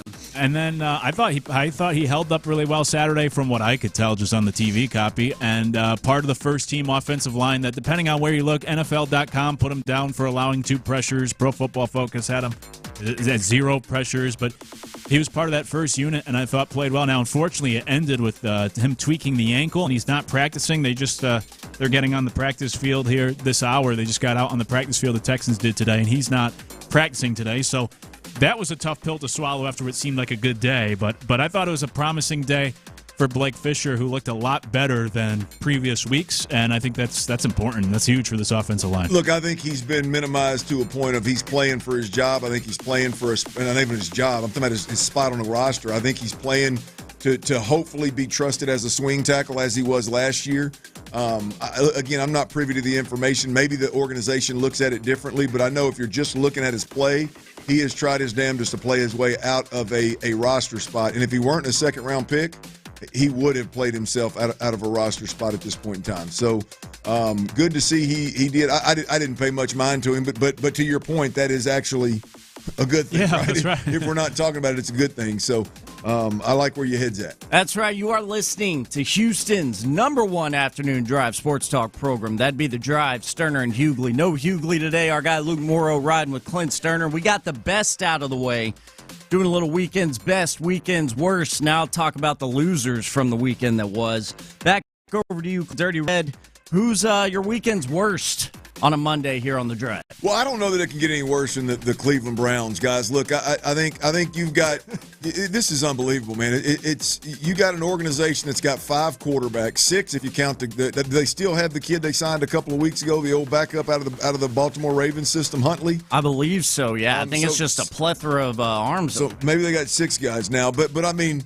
Like the only way that you, I think, are even remotely interesting to NFL fans, and hell, to be honest with you, maybe even to your own fan base, is if Dylan Gabriel or Shedeur Sanders, one of those 2 guys, plays and either plays well or doesn't, and maybe you can get a boost of energy and boost the interest in your fan base by playing the other one if the first one doesn't play well. But this is an organization that drafted 2 quarterbacks.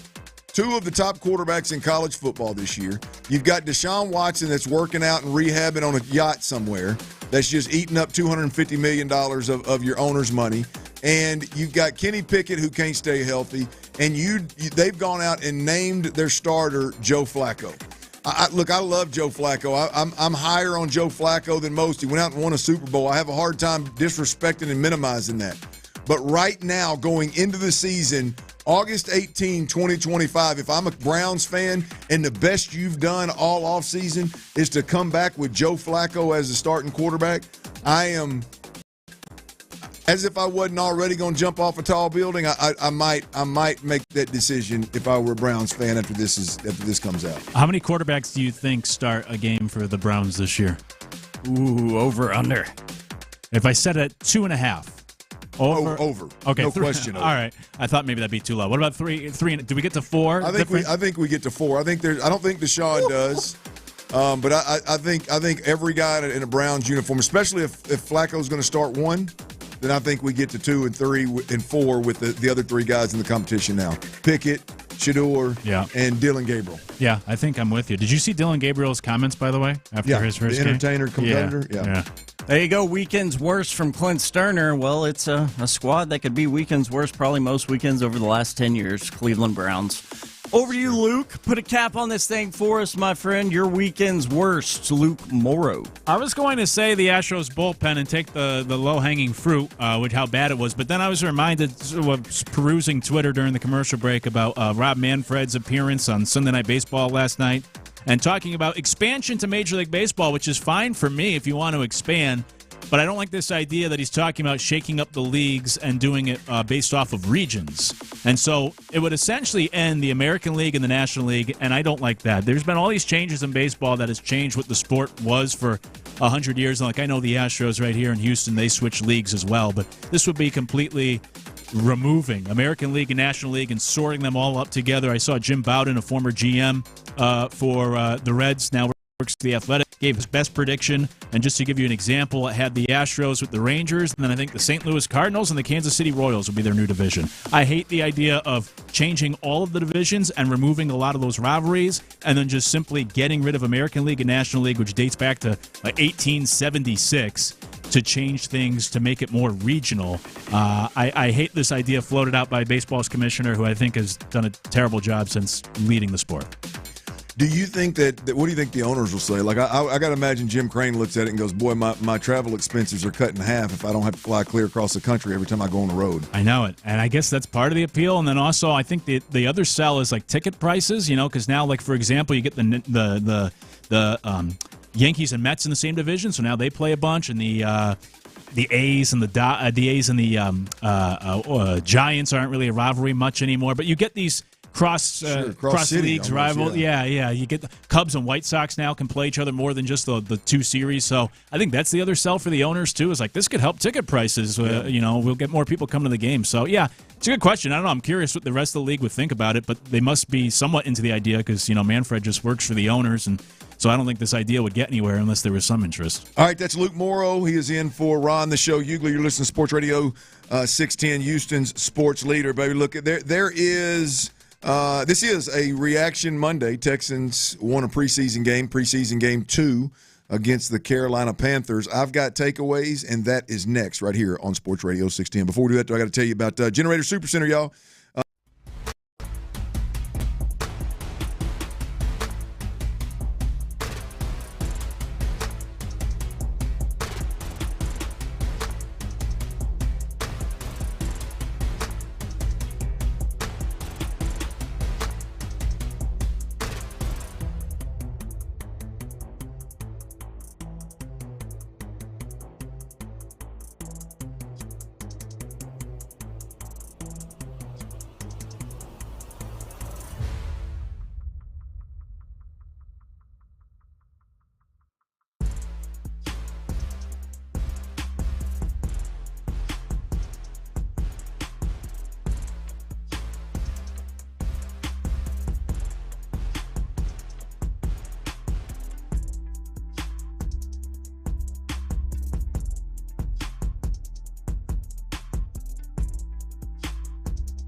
KILT FM HD2 Houston. Insider access, exclusive content. Sports Radio 610. The Texans play here. An Odyssey sports station. I'm in my drop top, cruising the streets. Sports Radio 610 presents The Drive with Stoerner and Hughley. Dive into the mind of former NFL quarterback Clint Stoerner. I like a good time. I like to have a party. I know you do. It's Dirty's Daily. Presented by Mokaram Injury Lawyers. Mokaram Injury Lawyers, baby. Hard as hell to say. Easy to dial. 281-222-2222. If you or a loved one is ever injured in an accident, you know who to call. And fellas and ladies over at Mokaram Injury Lawyers. Also, a little programming note here. Right in the training camp cut date, a little over a week away.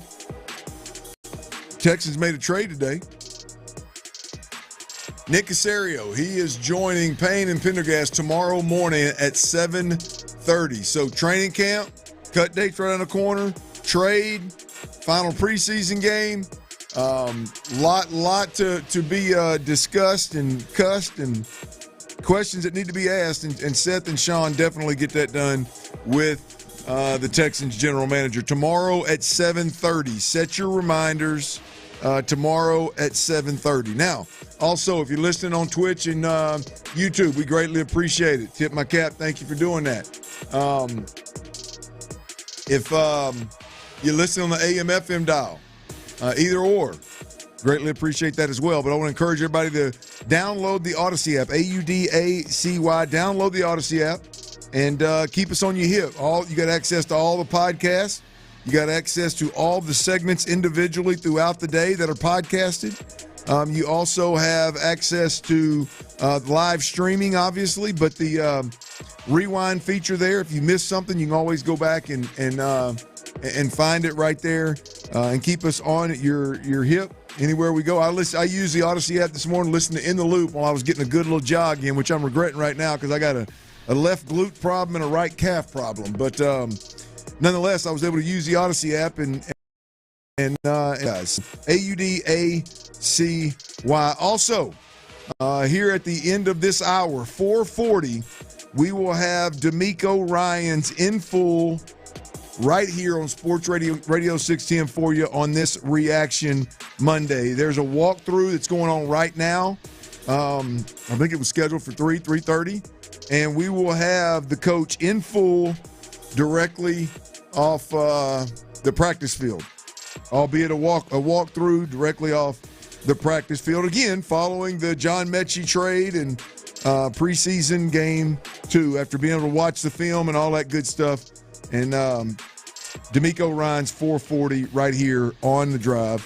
And speaking of Saturday's game, it is a Reaction Monday, and I usually like to dedicate Dirty's Daily on a Reaction Monday during football season to what exactly I saw in this game that I think is worthy of discussion. And going into the game, I told B. Scott on Friday, what I want is I want to see all of these guys that we're going to see in a Texans uniform for the first time. I want to see what they bring to the table. I want to see what they offer. I want to see, as a fan, what we've got to look forward to, right? The starters played. C.J. Stroud played 2 series. The first series didn't go so well. He missed Nico Collins on a go route. I have no concerns. 0 concerns about that, Luke. I'm not worried about it. I mean, CJ's going to hit that. If he throws it 9 more times, him and Nico are going to complete it, and Nico's going to hit his head on the goalpost. Not worried about that at all. The next drive was a scoring drive that consisted, again, of some run, some mid-range pass game, some of the screen game to Nico, and it ultimately was a quick game throw to Nico for a touchdown on the right front pylon. And so a lot of good, right? A lot of good. But I like to get specific, Luke. I like to get real specific. The offensive line looked good, got a lot of push. If you look at Nick Chubb's numbers, Nick Chubb had 5 rushes, 25 yards, long of 9, and Nick looked good. But I want to narrow this thing down to 2 guys, and they're 2 of the guys that we've not seen in a Texans uniform before. and that is Jake Andrews, the center, and Ed Ingram, the right guard. And see, the Texans have a right guard problem because Titus Howard is having to play right tackle with the Cam Robinson injury, which appears to be worse than maybe we thought. And to be honest with you, I don't know that Ariante Ursery hadn't played his way in the left tackle anyway. So we've got a right guard problem.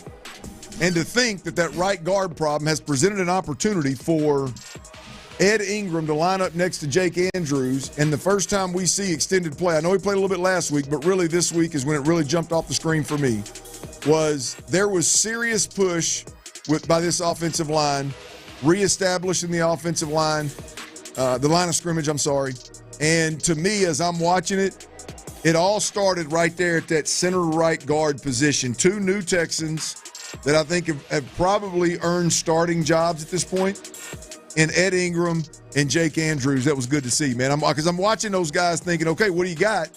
And so I'm specifically watching them, and damn near every run play, they're getting pretty significant push up front, which is exactly what you didn't get, several years, to be honest with you, but damn sure last year you didn't get it. So it was good to see that. Yeah. Ed Ingram, Jake Andrews for me. Yeah, I'm with you. And I think, I said it earlier, but I think fit is always the most important thing in life in all aspects, professionally, personally, where you live, relationship, all that sort of stuff. And so I think for these two guys specifically, that's what's made it work here is that fit, and there was that connection for Andrews with the whole New England connection. But like a couple of castaways where Ed Ingram was a high draft pick and a big investment for the Vikings, and they were willing to move on from him because it didn't work there. But you bring them here, and they just seem to be good fits with what you're trying to do in the system, which is why you brought him here to begin. Ed Ingram, a much better run blocker than pass blocker. He's better moving forward and pushing guys and being physical than having a back pedal. And so it's played out well so far. Now, of course, with all this rhetoric, we have to,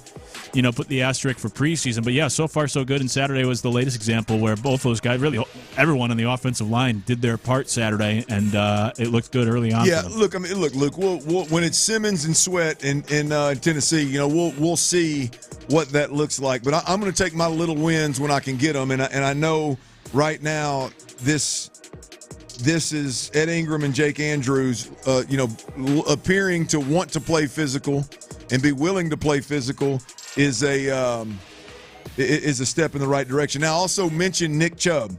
Nick Chubb, I think. Look, I don't know exactly what's going to happen here, but when I look at Demeco Ryans and how it's clear that he wants to play great defense. They want to run the football. They want to protect the football. They want to stay ahead of the chains. They want to be super physical on the offensive side of the football. It's more about physicality and less about finesse. I can't help but watch Nick Chubb and the whole bowling ball's hard to tackle, running downhill between the tackle. His style, although there's not a whole lot of highlight reel there, his style fits exactly what I think Demeco wants. And for him to go out and get 5 for 25 long of 9 and look like Nick Chubb, now I don't know what level of explosiveness is going to be there when that opportunity presents itself, but Nick Chubb looked good as well behind that offensive line. Yeah, he did. And the most important thing was, just moving forward. And that's what he brings is not necessarily that explosiveness, but the physicality, which I think will be kind of what this Texans offense will be. I mean, eventually you hope that explosiveness comes from the offense in general, but it's always going to be about just pushing forward and staying ahead of the chains and those shorter gains, as we saw with a lot of the quick passing from Stroud, or even in the first preseason game with Davis Mills as well, leading things in that first unit. And that's really Chubb right now at this point in his career to a T of maybe doesn't have the explosiveness. Demeco's even kind of talked about it, but he's still a tough runner. He's still a strong runner. And I know a lot of people said he looks a lot better in the games than he does in practice. And there's a lot of athletes like that who are more practice players or more game players. And so it was good to see Chubb after little consternation in recent weeks of what do we have here? What does he have left in the tank? Nice to see him run as effectively as he did on Saturday. I'll be honest with you, Luke. I think I can lean into Demeco's comments a little bit earlier. I think you may have mentioned them last week when you were on of Demeco saying, "Hey, he's had some injuries and he's an older player." I've not seen anything in practice in how he practices.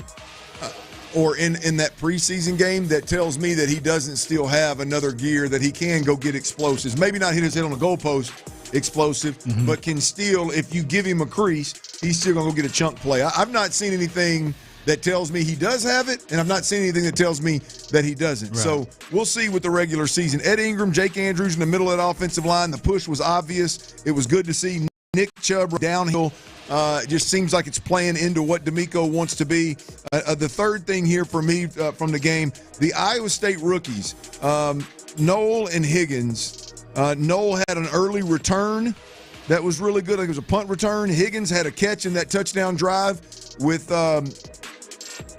C.J. Stroud there in that second drive of the game, second possession of the game. Both of those guys, I think, got extended play, got more snaps this week, or it seemed like they were on the field for more snaps this week than they were week one. So I think both of those guys, I think they showed up and to a certain extent showed out as well.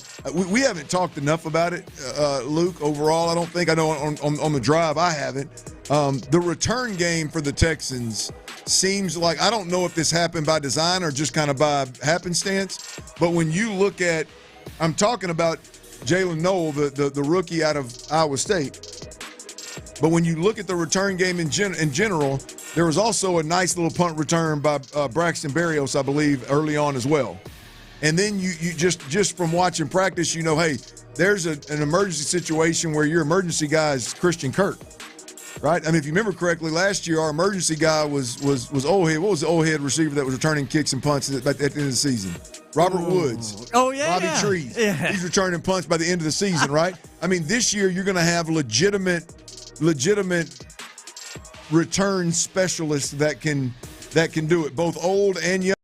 Both reserve as well. So I think the return game for the Texans this year has got a chance to be significantly better. But on that front, the Noel return early on, you know, the most impressive thing about Noel, and I've said this multiple times, whether it's in the offense or in the punt return game, he just looks like he belongs.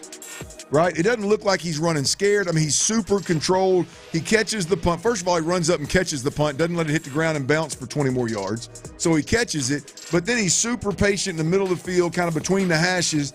I don't know if he knew he was going to bounce it out or not, but then he bounces, he draws them all in and then bounces it out wide and has the speed to turn the corner and go get that. I thought that him being able to contribute in the return game as well as a receiver that I think is just going to – the ball's just going to find him. Those two guys played well, and it was good to see them get I guess, somewhat of a start this week. Yeah, I think preseason can always be misleading, so that's what I always look for with the young players is, do they look comfortable? Do they look like they belong? Is the game too fast for them, especially when you try to watch these young quarterbacks making their debuts in the preseason? And so, yeah, he certainly looks like he fits. Had that nice return that unfortunately got brought back with the penalty, but that's been all of the reports this whole training camp and preseason. Is I keep hearing everyone just rave about him and not so much Higgins. It was nice to see Higgins have that catch in the out route Saturday, but it's always been about Noel. And man, he's just, every time he gets the ball, he looks good. He's making things happen. So he might be the one that is the bigger playmaker and the better option of the two rookies. And then on the return aspect, yeah, I think that's part of why Berrios, you bring him in to begin with, Braxton, because it helps with that area too. Well, Braxton too, every time he gets on the damn field, he seems like the ball just finds him. The first preseason game he scores a touchdown, had a catch earlier in that game, joint practice, he has a catch early in a 2-minute drive, and then he has a touchdown catch later in that scrimmage. It just seems like, he's got, again, there's just a level of comfort. Maybe it's just the veteran that knows who he is, that's been in this offense before, that knows the offense, is just really comfortable with it. But it just looks different. The return game looks different, and those two rookies. Again, I think Noel is going to be the more volume guy, the higher volume guy, and I think Higgins is going to be the big play guy. That every other game reminds us, like, oh, y'all gonna give Nico all that attention? Well, let me go get this one. I think he's got a real chance to be that guy. Now, my last takeaway from this is on the defensive side of the football. We've talked about this. Depth cover corners, right? You've got two, really probably the best, if not one of the top 2 or 3 corner combos in all of football, in Kamari Lassiter and Derek Stingley Jr. Beyond that, the depth is unproven, young and unproven. And so going into every preseason game, these guys are going to play.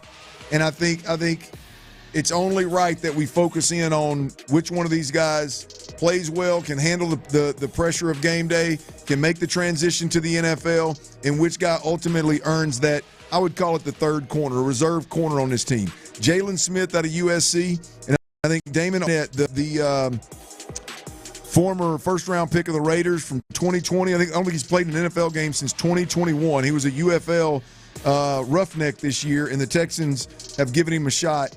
But those are the two corners. Both of those guys had interceptions in this game, late in the game. I guess they were in the second half, weren't they? Was Smith in the first half, or was it in the second half?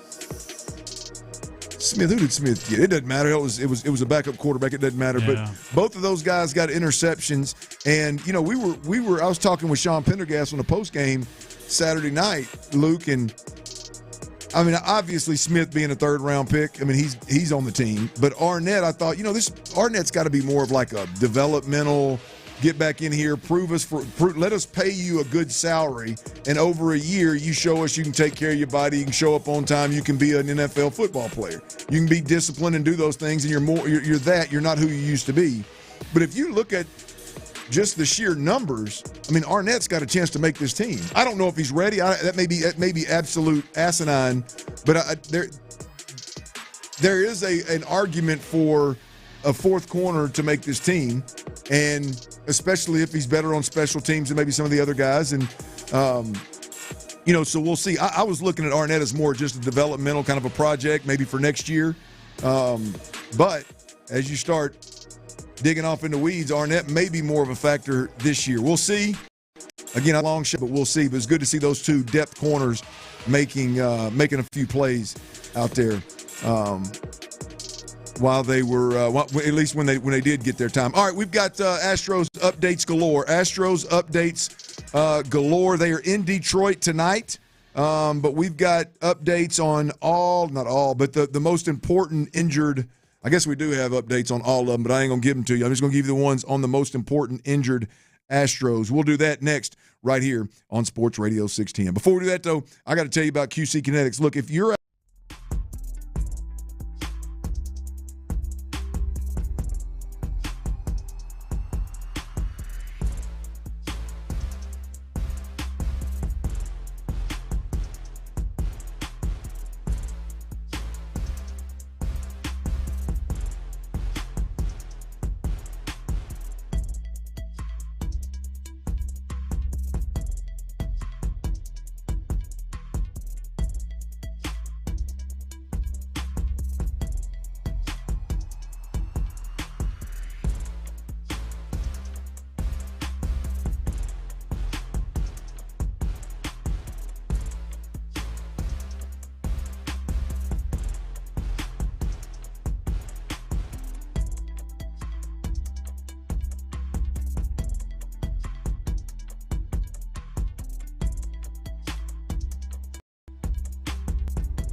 Drive with Stoerner and Hughley is presented by Verlo Mattress. Verlo Mattress, handcrafted for your comfort and guaranteed for life. Your favorite Houston sports station is a Marconi finalist. For the first time, the National Association of Broadcasters selected Sports Radio 610 as one of 5 nominees for Sports Station of the Year. And we couldn't do it without you. Thanks for listening. Thanks for interacting. Thanks for making us not just Houston sports leader, but one of the best stations in all of the country.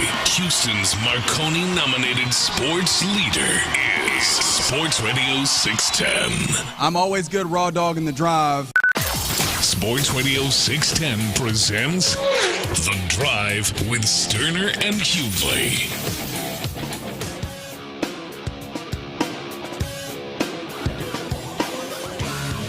Ron Hughley is out. Luke Morrow is in. T. Mills behind the glass on the 1s and 2s. And the Astros just somehow split a homestand. 1-3, lost 3. They won the series against the Red Sox and then turned around and lost the series to the Orioles. And what did I say earlier, Luke? They got outscored 40. Was it 44-17? 44-17 in that series, and somehow won. Somehow won 3 of those games, boys. But felt like you just ripped my nuts off. Well, that's what Bryce would say. On to the next. On to the next. The Astros. They've got a game there in Detroit tonight, and here is the starting lineup: Jeremy Pena, shortstop, leading off. Carlos Correa, third base. In second, Jose Altuve in the 3-hole, playing second base. Jesus Sanchez, left field, batting fourth. Christian Walker, playing first base, batting fifth. Victor Caratini catching, batting sixth. Yainer Diaz, DH, batting seventh. Cam Smith in right field, batting eighth. And it's not Chaz McCormick. It is Jacob Melton, batting ninth in center field. Spencer Arrighetti on the bump.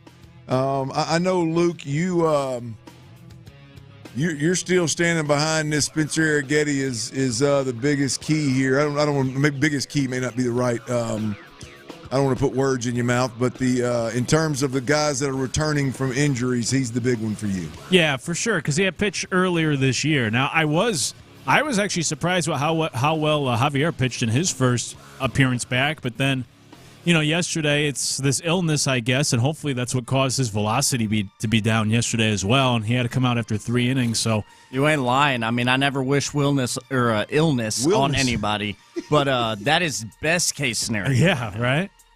Velocity down, comes out after, oh boy, this is not good. Second start back, and then we get the word that it's illness, or he just wasn't feeling well, maybe the same thing as Jeremy Pena, so hopefully that's the case. But yeah, Arrighetti would be that guy because he at least pitched earlier this year.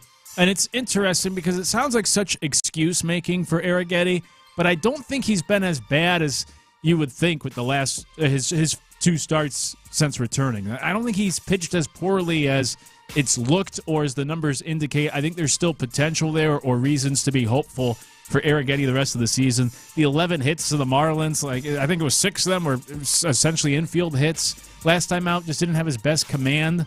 But that's not something that typically follows you start to start. Luke, he just didn't have I may it. be crazy, Luke, but when he came out of the game, had he given up more than 1 hit?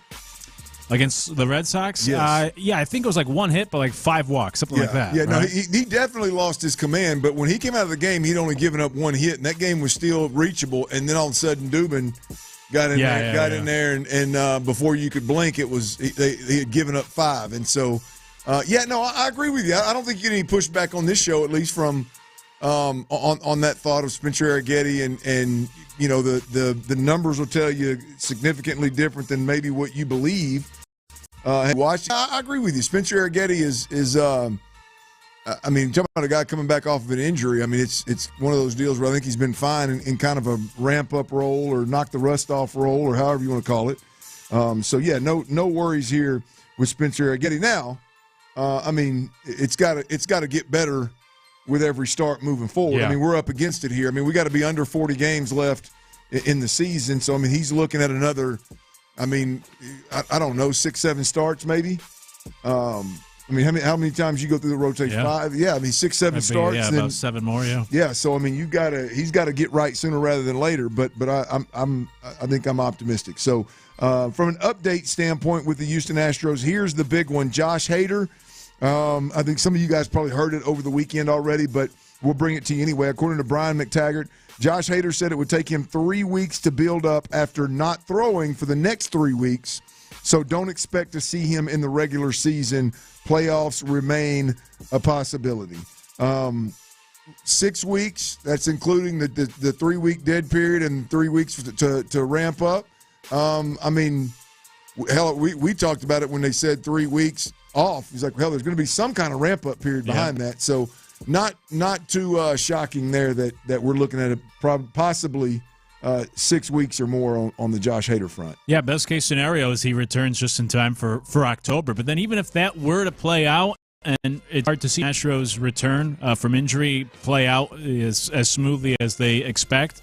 But even if it were to go that way, then you have your closer who hasn't pitched in 6 weeks, and now he will be pitching in 9th inning of playoff games, even with that 3-week buildup. Still, you're just throwing him right back in there in a big spot in a playoff game, even though Hader's a veteran, he's pitching the playoffs, all that sort of stuff. It's different when you go 6 weeks not on a mound, a big league mound, and then you're just in there in a playoff game on the road. So even if best case scenario, he's able to return for October, you have to temper expectations. They already said, it wouldn't be extended outings. He couldn't go more than an inning, so you'd also have to be watching pitch count and different scenarios.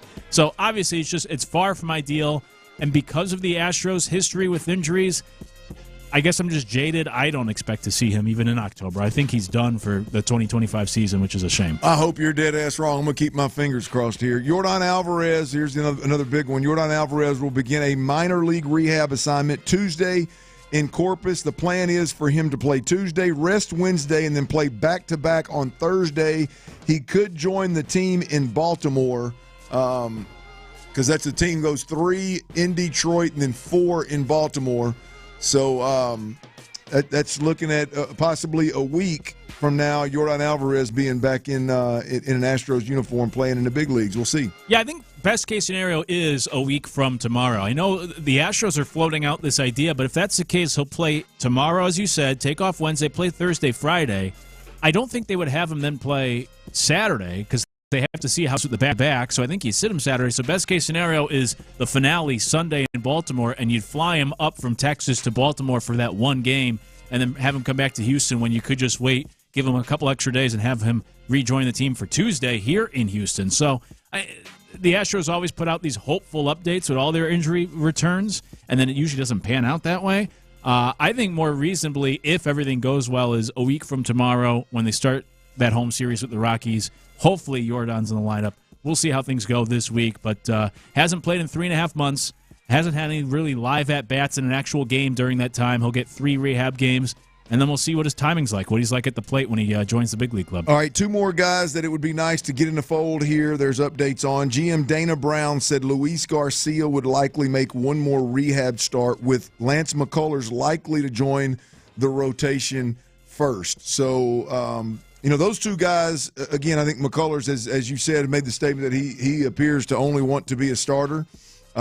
Maybe that's changed, maybe it hadn't. But I think Luis Garcia has some flexibility there, whether he's a guy that could help him out of the pen in that long middle relief role that they've had to depend on a couple of times recently, or he could be in a starting rotation. They could make this a six-man rotation. We'll see. We'll see how they handle it. That's good news on those 2 guys front. Luis Garcia, Lance McCullers Jr. are close to returning to the Astros as well. Yeah, it's going to be interesting when McCullers comes back, which I guess might be this week, and then Garcia the week after. But, yeah, to your point, I guess you just have to throw him in there and turn it into six-man rotation. Like, who are you taking out right now? You can't take out Jason Alexander. He's been probably your best pitcher the last 2 weeks. And then, I don't know if Arrighetti and Javier, if already you want to pull one of them out of the rotation. So curious to see what they're going to do with this logjam when you're going to have about 7 starting pitchers in the big leagues if and when they come back from injury. Well, my bid goes to Luis Garcia being in the pen. He's come out of the pen. I don't know how it, in terms of coming back from the injury that he had. I mean, is it does it set these guys back if they come out of the pen versus start? They know when they're going to pitch versus having to knee-jerk reaction type deal. I don't know that medical side of it, but I know if we're just talking arms, just talking stuff, Luis Garcia would be the one that I'd vote for. We'll see what happens. At least they got options, man. They got options and arms, and we'll see how that goes. All right, Texans head coach Demeco Ryans. He's had time to watch the film from the game Saturday. They've had a walkthrough today in preparation to head to Detroit for a joint practice up there before next weekend's game. A couple more practices here this week, tomorrow and Wednesday. But Demeco Ryans, your head coach, in full right here on Sports Radio 610. That is next. Before we do that, though, I got to tell you about Mokaram Injury Lawyers. Look, there's nothing more frightening than suffering an accident either at work or on the road, right? You're left out there not knowing what to do next, not knowing who to call, not knowing if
SportsRadio.com/value.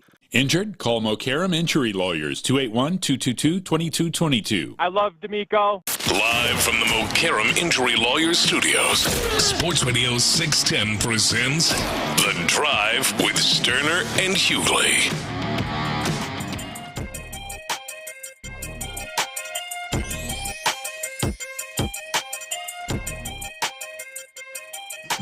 Ron Hughley is out. Luke Morrow is in. And guess what, y'all?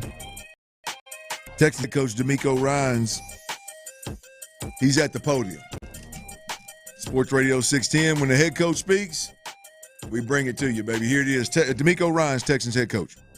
After going back reviewing the game, what really stood out is just, how we play complementary football. We play physical brand of football, the type of ball that I like to see us play. We're physical. We were flying around. Guys are having fun playing the game, and that's what I like to see. Is there any concern with Ursary where he builds some momentum on the left side and he starts on the right side and potentially going back to the right? I think Ursary in the game did a really good job where he was at left, and that's kind of the focus is wherever you line up. You just do the best with where you are. Really don't worry about guys having to move around or just when you're called upon, can you go out and execute what's been asked of you, and can you do it at a consistently high level with high energy, high passion? And he's shown that over these first 2 preseason games. Like Blake Fisher wasn't having the best camp and he didn't have the best preseason game against the Minnesota Vikings, but on Saturday against Carolina he looked, after going back and watching some of the tape, he looked very, very good. Have you seen his confidence start to grow here in the last couple of weeks? Blake did a really nice job this past game of, when you see him, just for me, sticking on blocks, hat on a hat, working his feet, finishing blocks. That's how he should. So he has it in him. Blake just has to be consistent with what we're doing, consistently train, consistently finish every single rep, because physically he has all the tools that it takes to be able to do that. So this game here is representative of what he can do when he's dialed in and he's focused on the task and he goes after the job with the right mindset. Well, what went into the decision to trade John Metchie for? Trading Metchie is not easy to do. I really have a lot of love and affinity for Metchie, everything that he's been through in his professional career, the things that he had to battle through and push through and overcome. It's just very fond of the guy, and he's an inspiration to myself, inspiration to a lot of people to see what he was able to go through, overcome, get back to playing football, work back his first 2 years. In this camp, I thought Metchie has looked the best he's looked this camp. He's done a really nice job of preparing himself, putting himself in a really good spot, and he's done everything we asked, did everything the right way. It hurts to lose him. But I know he's going on to a really good opportunity there in Philly, and he'll continue to flourish, and he'll thrive in Philly because Metchie has the right mindset. What does Harrison bring to the table for you guys at tight end? Yeah, Harrison, we'll see, come in and compete. That's one. He can run well. He competes at the line of scrimmage, so I'm excited to see what he does here over the next week. What have you seen from Damon Arnett, not only on the field but off the field, the way he handles himself and appreciating this time and moment? And Damon has been very thankful of the opportunity to be able to return to the NFL, and we're grateful to give him that opportunity. I think we all need that, next chance, and to be able to give him that, he's taken it, he's ran with it, he's done some really nice things for us, not only in the game, taking the football away, but also in practice he's gotten better, getting back into the flow of how things are on this level. He has the physical tools needed to play corner and on this level. Just has to keep improving on the technique and the small fundamental things that we're asking him to do. But he's done a really nice job, pleased with where he is. A similar question to one that was asked earlier, but after that lineup the offensive line lineup that's played has looked really good. How do you approach it when you have somebody coming back from an injury like Cam Robinson? We approach it one day at a time, one play at a time. We'll mix the guys up, throw them in there, but we'll see how Cam does as he works his way back this week. Just happy that he'll be back. that's one thing. About the injuries, you never know. You never know with everyone when it's your last snap, when a guy goes down on the field. So it's always a sensitive topic with injuries and, how hard it is for all of our guys and what they go through as players. So I'm happy to have Cam back on the field. However our lineup looks, it'll shape itself out. You are listening to Texans head coach Demeco Ryans on a Monday, his presser for our Reaction Monday, The Drive, Stoerner and Hughley. Mario has looked more comfortable with what we're asking him to do. I think second year in the scheme, he's done a really nice job. This is just playing more consistent.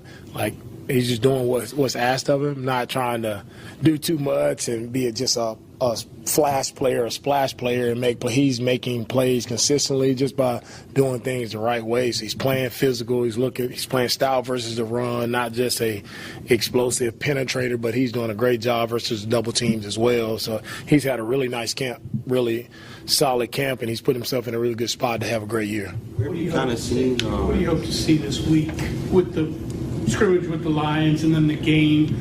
Are you looking at the more emphasis on the guys that may be fighting for a position here, or just overall? Yeah, excited this week. We get the opportunity to go up Detroit, practice against the Lions. We're excited about the opportunity. Good football team. And for us, it's just a matter of us just continuing to get better. Like, we get a chance to go against another different scheme, different players. Like, how do we respond versus this team? We know they are one of the top teams in the NFL last, so just get a chance to go up and compete against a really nice team, good team, and see how do we show up. Right, so I'm excited to see how our players show up in Detroit. How have you just kind of seen Jalen, Noel, and Jaden Higgins now that they've been around here for a couple months now? How have you just seen them kind of lean on each other? You see those guys, they're always together. Jalen, JD, they're inseparable. And they're always working, doing extra things after practice. They're in constant communication, talking. Just two really good young rookie wide receivers that we're excited to see, what they become. They have the mindset. They work the right way. They'll get better because they want to get better, and they know how to work at it. So I'm excited to see that growth process for both guys. How important are reps for coaches in preseason games? I know Caley's kind of getting used to calling the game, all the logistics and everything. How important are those reps? It's always important in preseason game, and for first-time play callers, you have to go through that process. You have to go through game day. And training camp is reps for everyone. It's reps for players. It's reps for coaches. We have the officials in. It's reps for the officials. Everybody needs reps in training camp. So it's important to everybody. I think Caley's done a really nice job the first 2 weeks of calling the plays, getting the plays in on time, just making sure he's dialed in with the quarterbacks. Everybody's been on the same page, so very pleased with where we are now. We've had a seamless transition with him calling the plays. Guys know what to expect. Guys can operate fast in and out of the huddle, so I'm excited with where we are. You acquire a player like Harrison Ryan. What are some too late. You missed that question. Yeah, I already answered it. Too late, buddy. It was a question about the tape. It was more just games that you'd seen him in. Yeah, you seeing Harrison, he made some plays versus us when he was with the Browns. He made a big play versus us. So you see a guy he's very capable of making plays. We're excited to just add him to our roster, let him get in the room. We have a lot of good tight ends in there. We're excited to see him just pop in and compete. That is Demeco Ryans, Houston Texans head coach, fresh off the practice field. Today was a little bit more of a walkthrough. Trust me, I know. I showed up over there at 9 a.m. waiting for a practice. I thought we was going to practice, and I forgot they changed the schedule, Luke. Totally forgot about it. I pulled up, and I was like, damn, ain't nobody at practice today? I mean, ain't nobody here? Everybody's sick. And I realized, I was like, oops, I got that text, and I didn't slide it over into my schedule. So needless to say, I've been in the city since about 8:30 this morning. I usually roll up to practice about 9:30. The way I don't need to watch the guy stretch. You know what I mean? I don't need to watch him go over the hurdle, all that kind of job. But I eased in. It was about 8:30, man. I eased in through the city, pulled in the parking lot about 9:15. I went in the parking lot at the light right outside that entrance to the Big Bull and everything on it. Yeah. I looked over. I said, that looks a little light, and we had no practice today. Walked through at 3. That was Demeco Ryans, fresh off the practice field. You heard him talking about the Metchie trade and how tough it was. Just speaks to the depth at the wide receiver position that they brought in here. I think that is why. I think the ultimately time had ran out on John Metchie, and they had to go out and bring some guys in here that they knew could play and would be better than Metchie. They did that. Metchie stepped up and played well, competed well, put himself in a position where he could be traded. Had that value. I think teams had seen that, and the Texans made that move. In fact, it is time for 5 o'clock fire, and we will start right there, Tyler. We'll start right there with John Metchie and the Texans trading the former second-round pick to the Philadelphia Eagles. We'll break that down and give you a little something on what they got in return. We'll do that next right here on Sports Radio 610. Drive's busting this day open. Busted what the hell open, ain't it? And we're telling them to bring it back. CJ Stroud in the starting offense.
KILT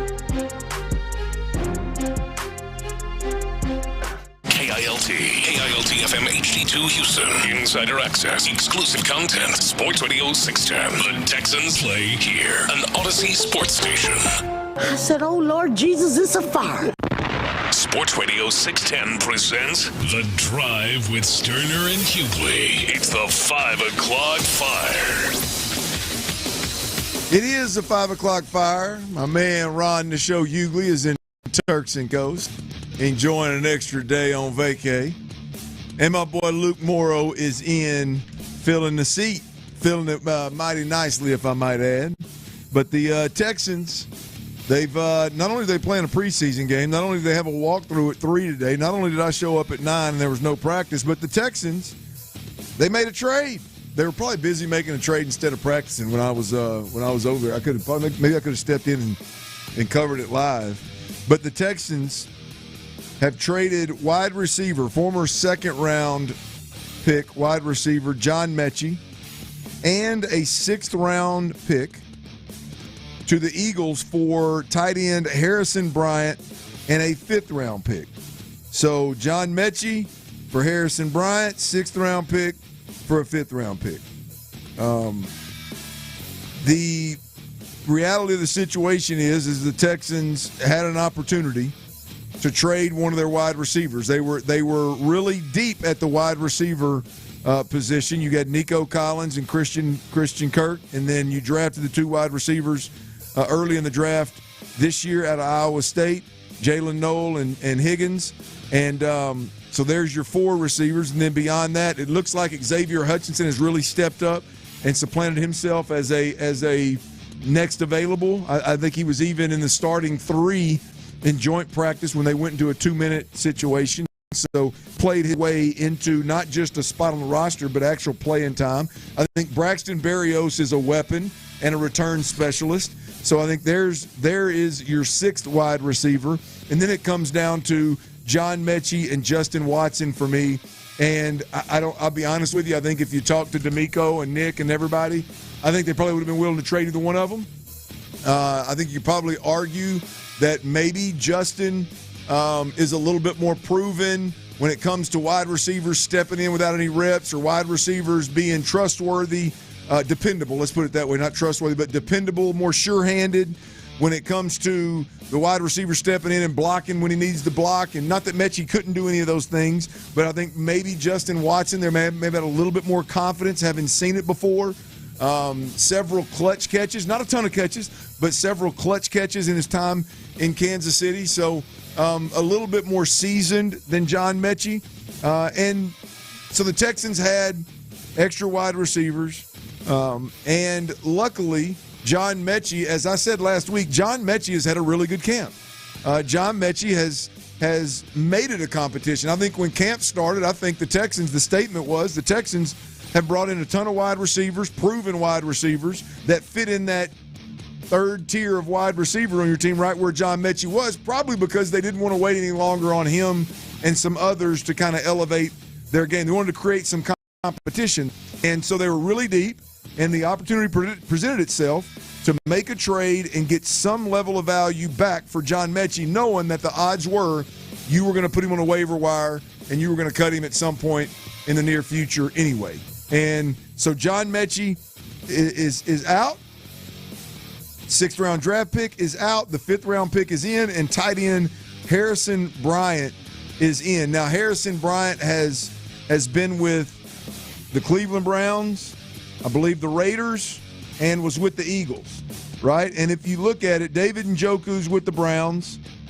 When you look at the Raiders, I'm not sure, but I think they had not one, but a couple of guys. They had one of the best tight ends in the league last year. Yeah, a young fella, Brock Bowers, and then didn't they have a bigger tight end that they took a couple years before that? The Maher kid out of Notre Dame or something like that. Oh yeah. Right. So they had a couple of guys that would slate right in front of him. And then when you look at the Eagles obviously their roster's difficult to make. I mean, what's Big Boy's name that they've got with the Philadelphia Eagles, the tight end? Dallas Goedert. There you go. Good pull. So he's not going to get a ton of run in front of those guys. So look, he is a reserve tight end that I believe is exactly what the doctor ordered for the Houston Texans. Brevin Jordan gets injured. So just from a numbers perspective of guys that you trust and that you can rely on and that is vetted and experienced and they get it and they can play at this level, they were down one tight end. This is a guy that definitely has the experience, 30 starts in the league, 89 catches in the league, 790 yards total, 10 touchdowns. This is a guy that in college was the best tight end in the country. In college, had over 1,000 yards receiving his senior year. So this is a guy that can play football, and he's a reserve-level tight end.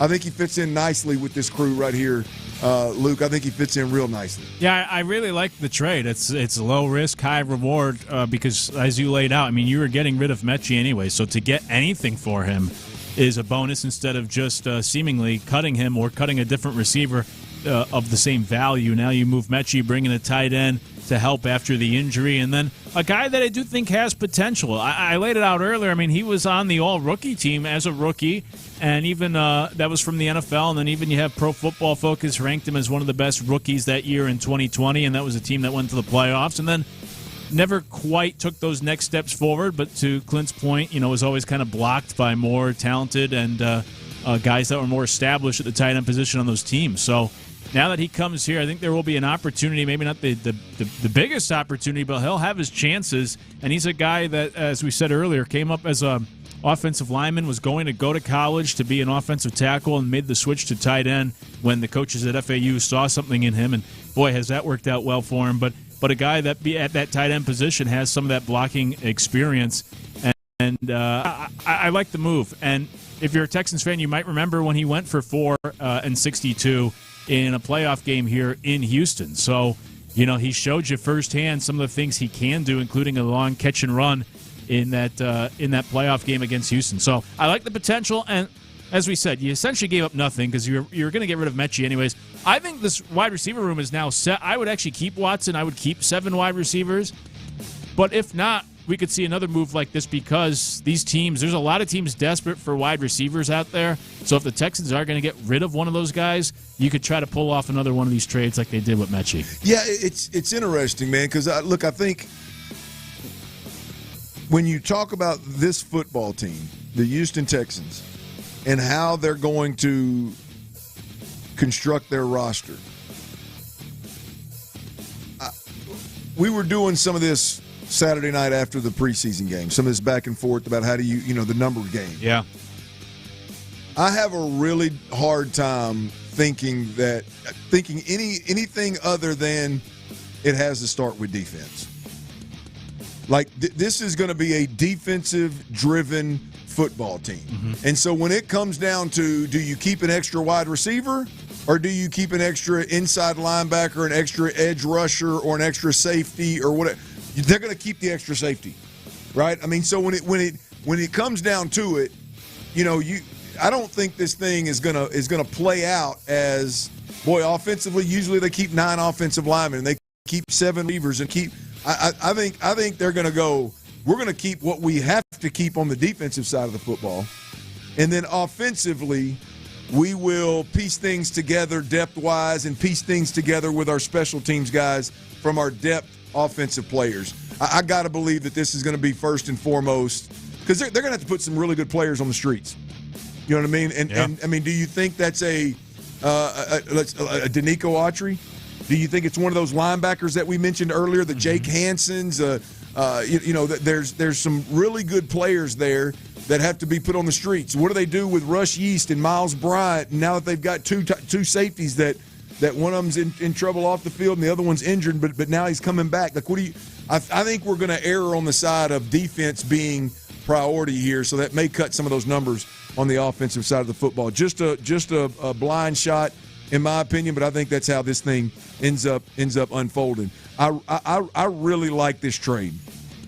I don't want to make more out of Harrison Bryant. This guy's not an all-world player, but I like this. I like this trade from a standpoint as always. As soon as we trade for a guy like this, because I haven't watched a ton of film.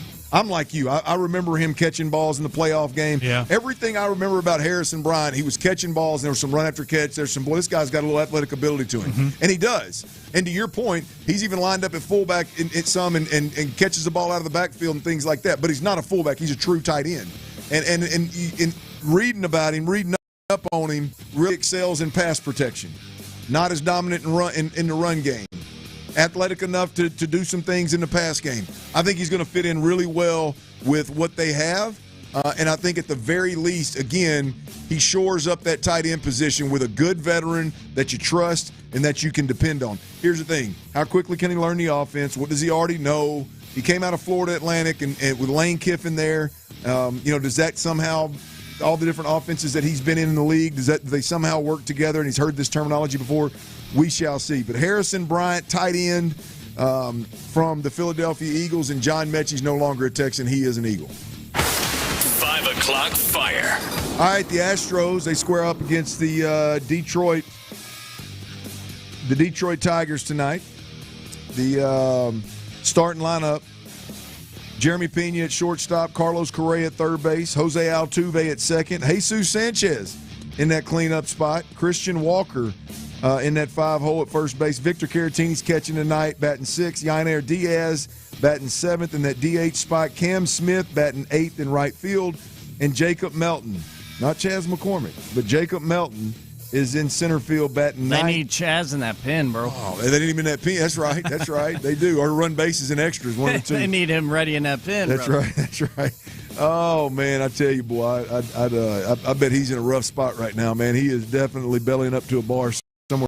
If a drinker, it's being tested right now. I guarantee you. Spencer Arrighetti is on the bump for the Astros tonight, and I know, Luke, for you, Spencer Arrighetti's return. He's had 2 starts that he's returned since his injury, but I know this is a big piece to the Astros moving forward this season is Spencer Arrighetti. Yeah, because for me at the time it was all about starting pitching. Now today, I'm certainly more concerned about the bullpen on the pitching staff than the starting rotation. But come playoff time, you need guys behind Hunter Brown and Fromber. You really need 4 starters you could trust in a playoff series. And so when we talk about these pitchers that are coming back from these injuries, Arrighetti was the one I gave the best chance to have a good impact because he at least pitched this year, unlike all these other guys that are coming back after a year and a half and beyond. And so for Arrighetti, tonight's a big start because it's the 3rd one where you want to see something now in his return. It's also against a good Tigers team on the road.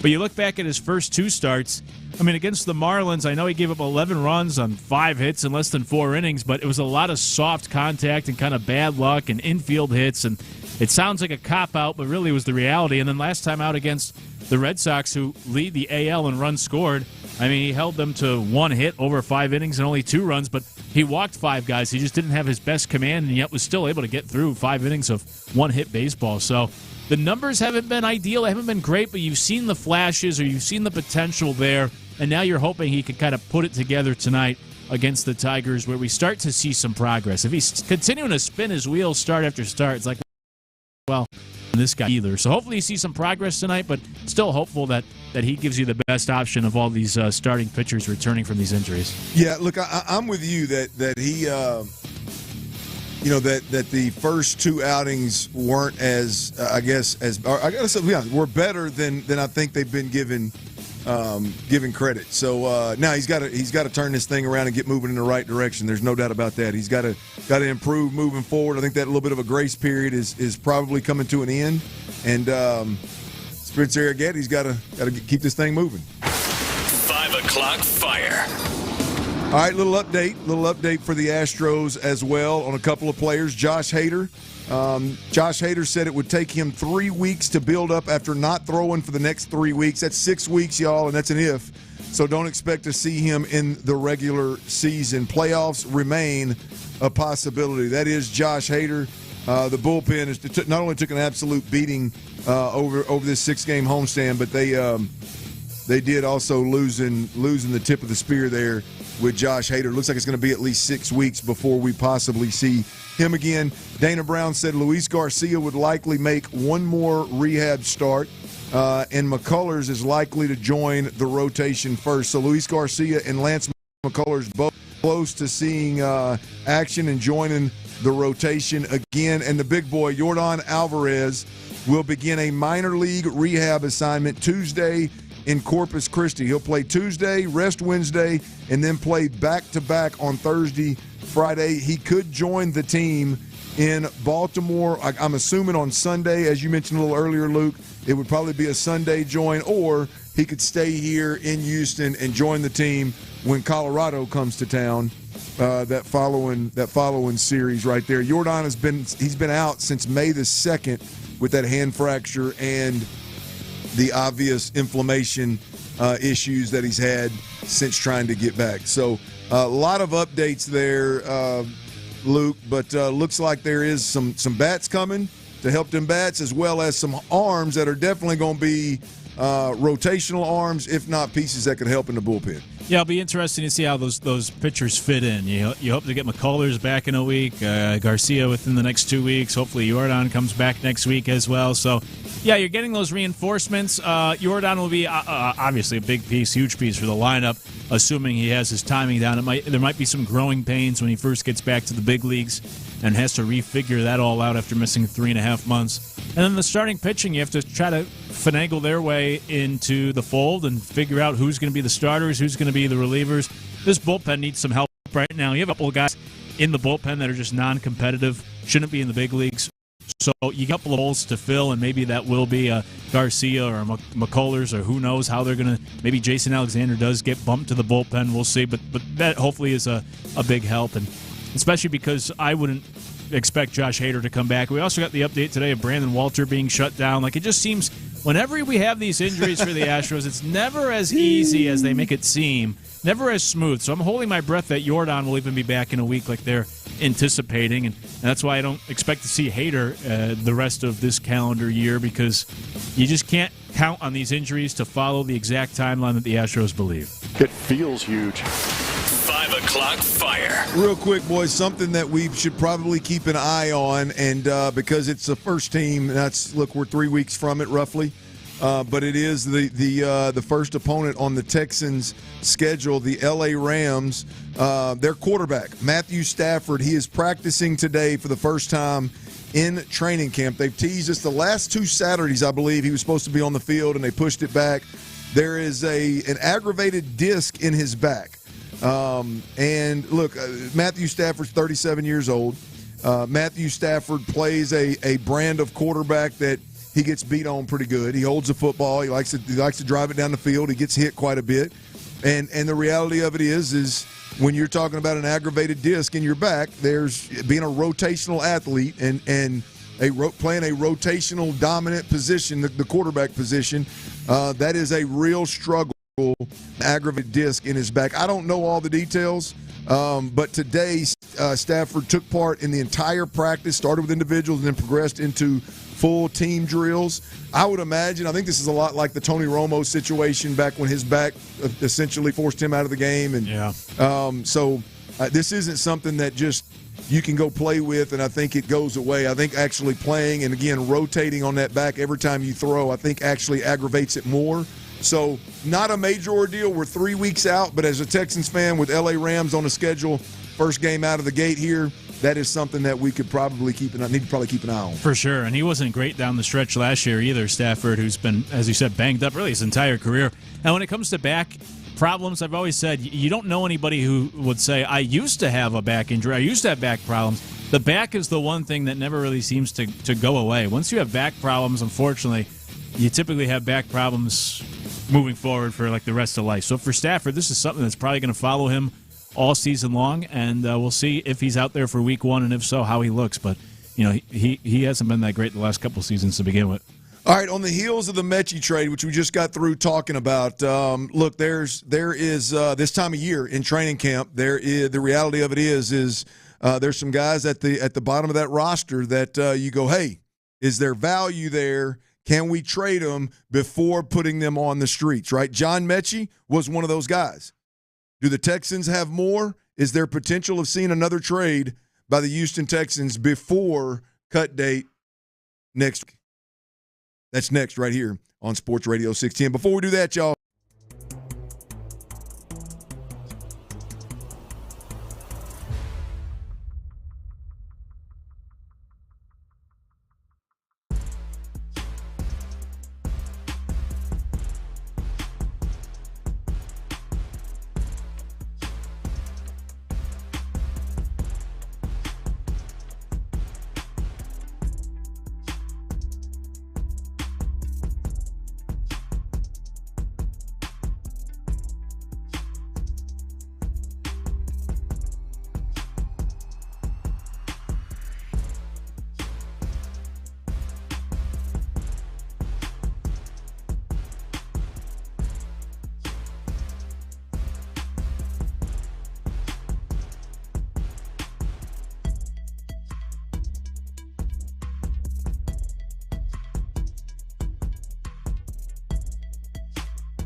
not just Houston's sports leader, but one of the best stations in all of the country. Houston's Marconi-nominated sports leader is Sports Radio 610. Sports Radio 610 presents The Drive with Stoerner and Hughley.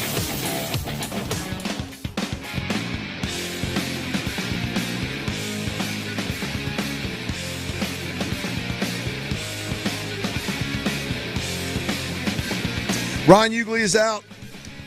Luke Morrow is in. You're listening to Sports Radio 610, Houston Sports Leader. We greatly appreciate you, Houston, however you listen. AM, FM dial. Old school way, baby. We appreciate it. I typically listen on that FM HD2, depending on what rig I'm in.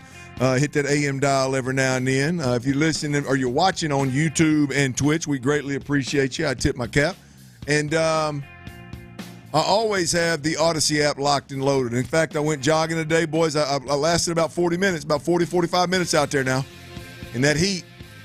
I think it was about 11:15 to about 12-ish. That's about right. I'm always good raw dog in the drive. What I did was I had that Odyssey app. I raw dogged that Odyssey app. I had it on my phone and had my pods in, and I listened to In the Loop. So if you don't mind, do us all a solid, man. Download that Odyssey app, AUDACY. You go. It's always right there at your fingertips. There are every segment all day, every day, 6A to 6P is podcast individually right there on the Odyssey app, as well as there's some podcasts on there throughout from all of the Odyssey stations. One of them that comes straight out of the drive is my man T-Mill, Tyler Milner, and Patrick Creighton, the Big Orange Wagon for those that haven't heard and didn't know.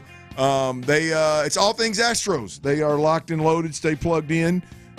There's also a rewind feature there, and right now would be a good time to let everybody in on that rewind feature because, Tyler, when was that we had Demeco Ryans? It seems like it was last segment, but I know it's 4:40 p.m. Central Time, folks. It was pretty close to last segment. 4:40 p.m. If you had that Odyssey app, you could rewind, boom, listen to Demeco after practice today and after having the ability to watch the film after the Metchie trade. Now, I'd appreciate if you'd wait another 30 minutes and do that about 6 o'clock and not right now, but that rewind feature is big time for all the listeners out there. We greatly appreciate it. Now, on the heels of the John Metchie trade, I think this time of year there is a conversation about the players that kind of fit in that group, if you will, of players that we could potentially see traded by the Houston Texans. I mean, the reality of it is, I think it is just, it's the Texans living right? If the Texans have certain players at certain positions that are tradable players, that there's value there for them to get in return, obviously it's a good idea if they do that versus release those players at that final cut-down date. And there's no doubt about it, the Texans have built, Nick and Demeco have built this roster in a way that they are going to have to cut some really good players. Mm-hmm. They're not going to be able to trade everybody. They're going to have to cut some really good players. And I've got a list running here of guys that I think could be potential trades before the cut-down date. Now, I'm not privy to all the injury information with one of these guys in particular in one of the positions, so I don't know that it is something that the Texans would even consider. But if they are going to consider it, if injury will allow them to consider it, I think the most obvious guy that could be in the John Metchie group for the Houston Texans is Dameon Pierce. We've seen Dameon Pierce put together what would have been a 1,000-yard rushing season. We've seen him run between the tackles. We've seen him go, and be honest with you, we've seen him recently in a kickoff return spot go the distance. So you know that hit your head on the goalpost type of speed is still there. Now, I don't know if the Joe Mixon injury is as serious as some are reporting right now.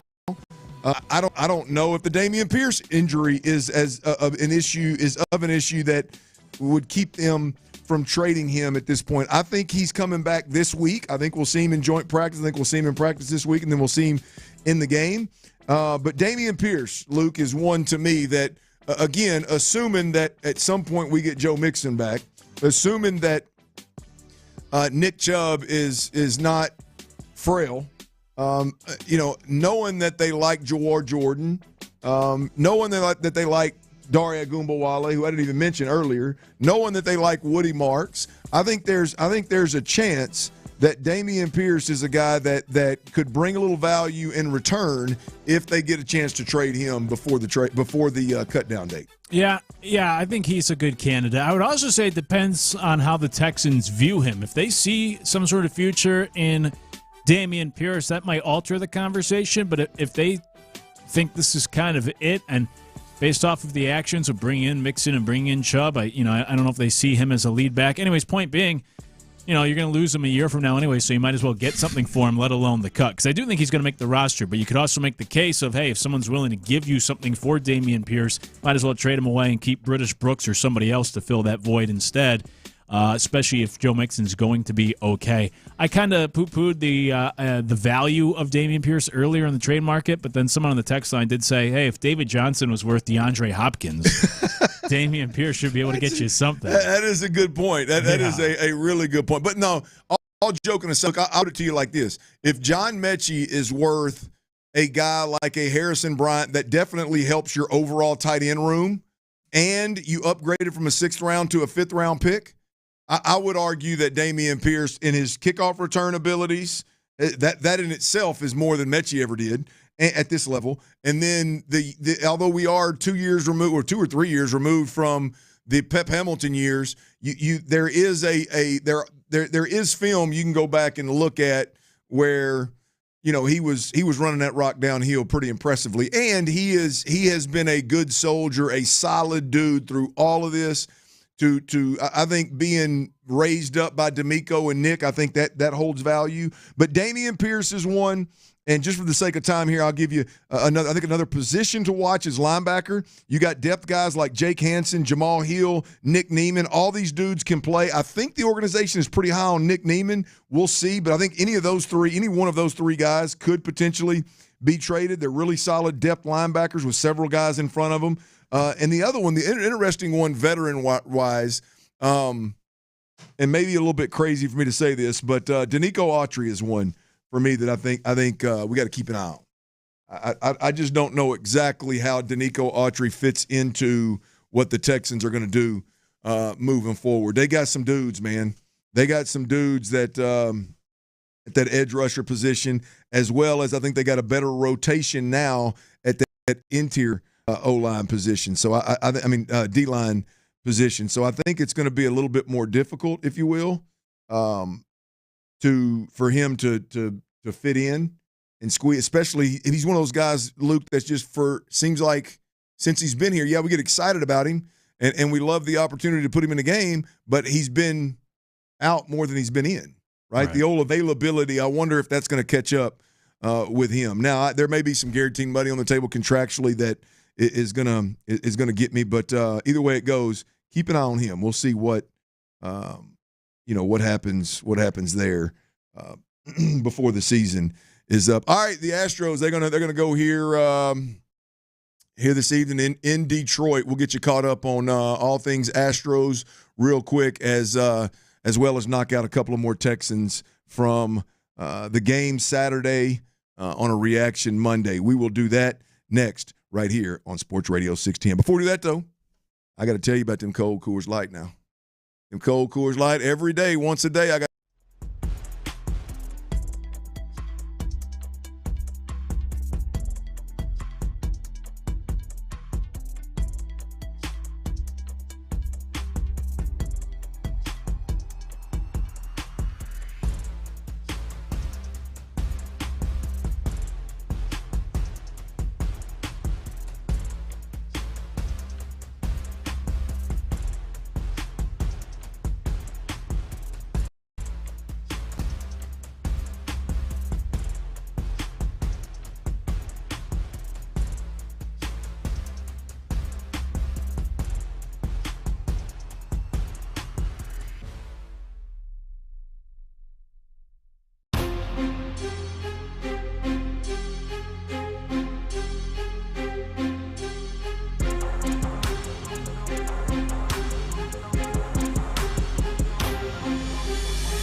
from Generator Supercenter, the nation's #1 Generac dealer. GeneratorSupercenter.com. Live from the McCarran Injury Lawyers Studios, Sports Radio 610 presents The Drive with Stoerner and Hughley.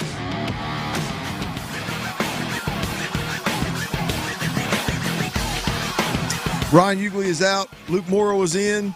That's T-Mill on the ones and twos, getting this thing right. Boy, you bringing some juice at 540, ain't you? Damn, I put my buds back in, about blew my ears out now. That's what I'm talking about. I'm feeling frisky. Ron Hughley is Ron Show Hughley he is alive. He is alive. He is stuck in Turks and Caicos. Could you imagine? I've been stuck in worse places.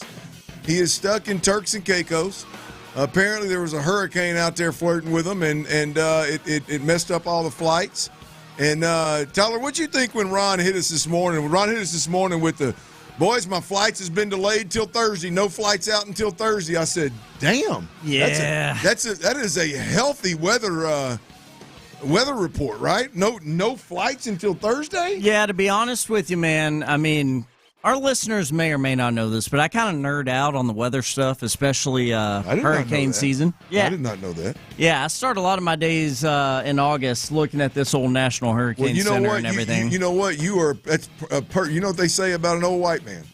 Traffic and weather, man. Traffic and weather. Ask the oldest white man you know. He will have an answer. That's Andy down the hallway here. If you ever need anything in I'm well on my way to becoming Andy. This is how it happens right here. This is how it happens, right? Go ahead, Tyler. I mean, interrupt you. No, you're fine. You're witnessing the metamorphosis of me into Andy, which I'm fine with. Great dude. Solid dude. But no, man, I was actually wondering if and when we were going to get that text from Ron, because I've been looking at old Aaron. That's the name of that hurricane down there. Is that what it is? I've been looking at old Aaron, kind of like, I wonder if these outer bands are giving any impact to old Ron the show. But yeah, I wasn't too surprised, but man, that's a tough spot to be in. Have you checked it since? I know Ron's worried about hotel prices. I'm more worried about safe flights and like safe housing and things of that nature. Yeah. Like, I'm gonna be honest with you. I mean, obviously, I'm not on Ron's level of tightness ever, but not many people are. There is. Well, I don't know. There's been a couple in my life, but there's. I'm gonna be honest with you. I'm price conscious on a lot of things. I'm gonna be honest with you, man. If me and my bride are in a foreign land, and we can't get out because of a hurricane, the last thing I'm gonna worry about is some damn hotel prices. Man, in fact, you give me one that's I would say give me a second or third level, because I don't know how the flooding is in Turks and Caicos. Yeah, no idea either. I don't want to be on the top level just in case that thing gets blown over. Well, I guess if it gets blown over and you're on 2, you're in trouble. But I'm not sure about the engineering down I don't there know. either. I'd be more. Yeah, good point. I'd be more about like where exactly am I? I'll pay whatever. Well, the next meal can I get 3 of them? Yeah. Right. Can I get 4? If I got to be here for 4 days, can I get 20 of them? Survival mode, man. Yeah, I mean, Ron's up there trying to save money. I don't know what's going on here. Did I ever tell you that literally I was on the last plane, the last flight out of, where was I? Cabo. Whenever the world was shutting down with COVID, I thought my ass was about to be stuck in Cabo for I don't know how long. But I literally was able to get on the very last flight out, along with those twins that used to play NFL football, Shaq. Yeah, the Griffins? Yes, the Griffins. Yeah. They were on my flight out of Cabo as COVID was ruining the world. How'd you know one of them didn't have a hand? Exactly. I was walking into line to get on the plane. I looked up in front of me, was huge and didn't have a hand. And I was like, well, I know who that is. That's one of the, where's your brother at, bro? He's standing next to you. There you go. Right next to him, yes, sir. Yeah, I drove into Hurricane Harvey. I married her, though. Come on. Hey! Come on. I married her, though, boys. Hey! Literally drove into the heart of that thing, and she's sitting at home right now with my 2 babies, so it was well worth it. But I hope Ron and his family get up. Well, him and his wife, I guess the kiddo. That's the other thing with Ron. Ron's got the in-laws in here watching these kiddos for an extra 3 or 4 days. Boy, I bet when they heard that 4-day forecast, I bet they thought, golly, what happened here? But Ron is right. We know right now he is safe. I don't know if he saved any money in that hotel room. But right now the plan is for him to come back tomorrow at some time, and I just hope him and his bride get back here safely. All right, it was a rough weekend for the Astros. They lost the series to the Baltimore Orioles. They lost the series 2-1. They got outscored, I think, 44-17. The bullpen was an absolute mess. The bats weren't much better. They damn near got perfect gamed by some old boy out of Lumberton in the first game on Friday. Saturday, behind Jason Alexander, they get a little dub. And then Sunday, all I know is Chas McCormick ended up pitching. Christian Javier started the game, some level of illness. He came out. Hopefully it was fatigue and not some kind of injury response, but he was losing velocity on his fastball. Come out in the third inning, and apparently it was some kind of sickness that he was dealing with and getting that addressed as we see it. But, Luke, I think the big point here, if you look at the 6-game homestand, was again, they got outscored 44-17. Now, I know a lot of that is, by the way, that is with Jesus, what's his name? Sanchez. That's with him robbing home runs. One would have been a grand slam and one would have been a 3-run homer. So that he kept 7 runs off the board. So that's not even taking that into consideration. It was a rough stretch for the Astros. The bullpen and the bats. I think the bats let them down significantly throughout the 6-game stretch. I know the game I was at was awful to watch. I know, but that's baseball. It happens in baseball. But the bats and the bullpen, those are the two issues over the last 6 games. The Astros somehow have not lost any ground with their lead in the division. They're still a game and a half up in the division.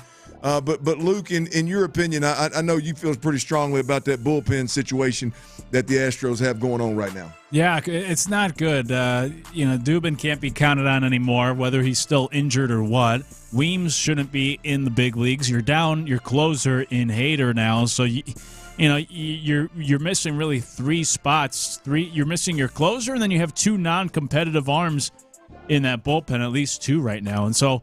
That's the biggest issue. Now, as you start to get some of these starting pitchers back, McCullers expected in the next week, and then Garcia the week after that. So adding 2 more arms in the next 2 weeks. As you start to get those guys back as well, you could try to mix and match and put some guys in the bullpen or do some piggybacking or even do an open and then try to bring in one of your starters, whatever. I mean, you might have to get a little creative. And so at least you're adding more arms to the mix, but they're not typical relievers. And so that's still a concern for me. And like we had someone on the text line earlier say, should we be worried about the Astros after what we just saw this weekend? And a lot of times you could chalk it up to it's baseball, it's unpredictable, it was just a bad weekend or just a bad game. But for the Astros, it is more than just this last weekend against Baltimore. I mean, ever since that sweep of the Dodgers, the Astros are 14-20, which is a bottom 6 record in all of baseball. So for 6 weeks, they've played as a bottom 6 team in the league. I mean, they're 3rd in their division in run differential, and I'm a big run differential guy. So it's more than just the Orioles or more than just a bad stretch or maybe 1 tweak or 2 here. They've been playing under 500. They've been playing poor baseball for 6 weeks now. And moving forward, I think the bullpen will continue to be the biggest issue for this team that they're going to have to try to sort out. Well, the bullpen is definitely a problem. Now, look, I think when you look at how it all went down, when Chas McCormick is finishing games for you, when Christian Javier is coming out in the 3rd, obviously that taxes an already taxed bullpen. And then Chas McCormick finishing obviously doesn't help, even though in this case he did help the actual numbers, right? Yeah. But that's never a good thing. Here's with Luis Garcia coming back, and you may have mentioned this, but Luis Garcia coming back, that's the one for me, Luke, that I think you could potentially be an arm out of the bullpen. Again, I'm no doctor. I don't know what I'm saying. Maybe absolutely crazy given what the rehab and the injury that he had. I don't know the medical part of it, but to me, just the stuff. I like Luis Garcia coming out of the pen, whether it's in a long relief role or hell, I'll be honest with you, I'd take him in a setup role. Big boy, just go out there and empty the tank in 1 inning. That right there doesn't that would be a roll of the dice that I'd enjoy watching. I think if the Astros were to make some kind of move with him in the bullpen. Now, as you mentioned, he's been out for a long time, so maybe that's crazy. But given the issues that we see, and as you said, there's no quick fixes. How is it going to get better? Anything pitching wise, it has to get better with starting pitchers going to the bullpen. Is that crazy, right? I mean, whether it's Luis Garcia, Lance McCullers, J.P. France, Christian Javier, to some degree, those guys going to the pen have to be the help. because there's not going to be help coming from anywhere else. Yeah, exactly. Not from another team, unless you're talking Ryan Presley. I don't know how much help he'd be, and also if they wanted him, they would have brought him in by now. So, it'd have to be someone released by another team because you can't trade now at this point. And it's not from the minors. They just don't have the arms in the minors either, unless you're talking A.J. Blueball or someone like that. But that's just essentially the same idea as putting McCullers in the bullpen or Javier or any of these other guys. So I'm with you, though, with Garcia. I mean, some of these guys are probably going to have to go in the bullpen. It's why in the preseason, before the season even started, I was saying to put Lance McCullers in the bullpen when he returns. Having that, Luke. He wasn't up for that. But to only record 1-2 innings from these guys, especially Garcia hasn't pitched in almost 2.5 years. To ask him to only give you 1 or 2 innings instead of trying to stretch him out to 100 pitches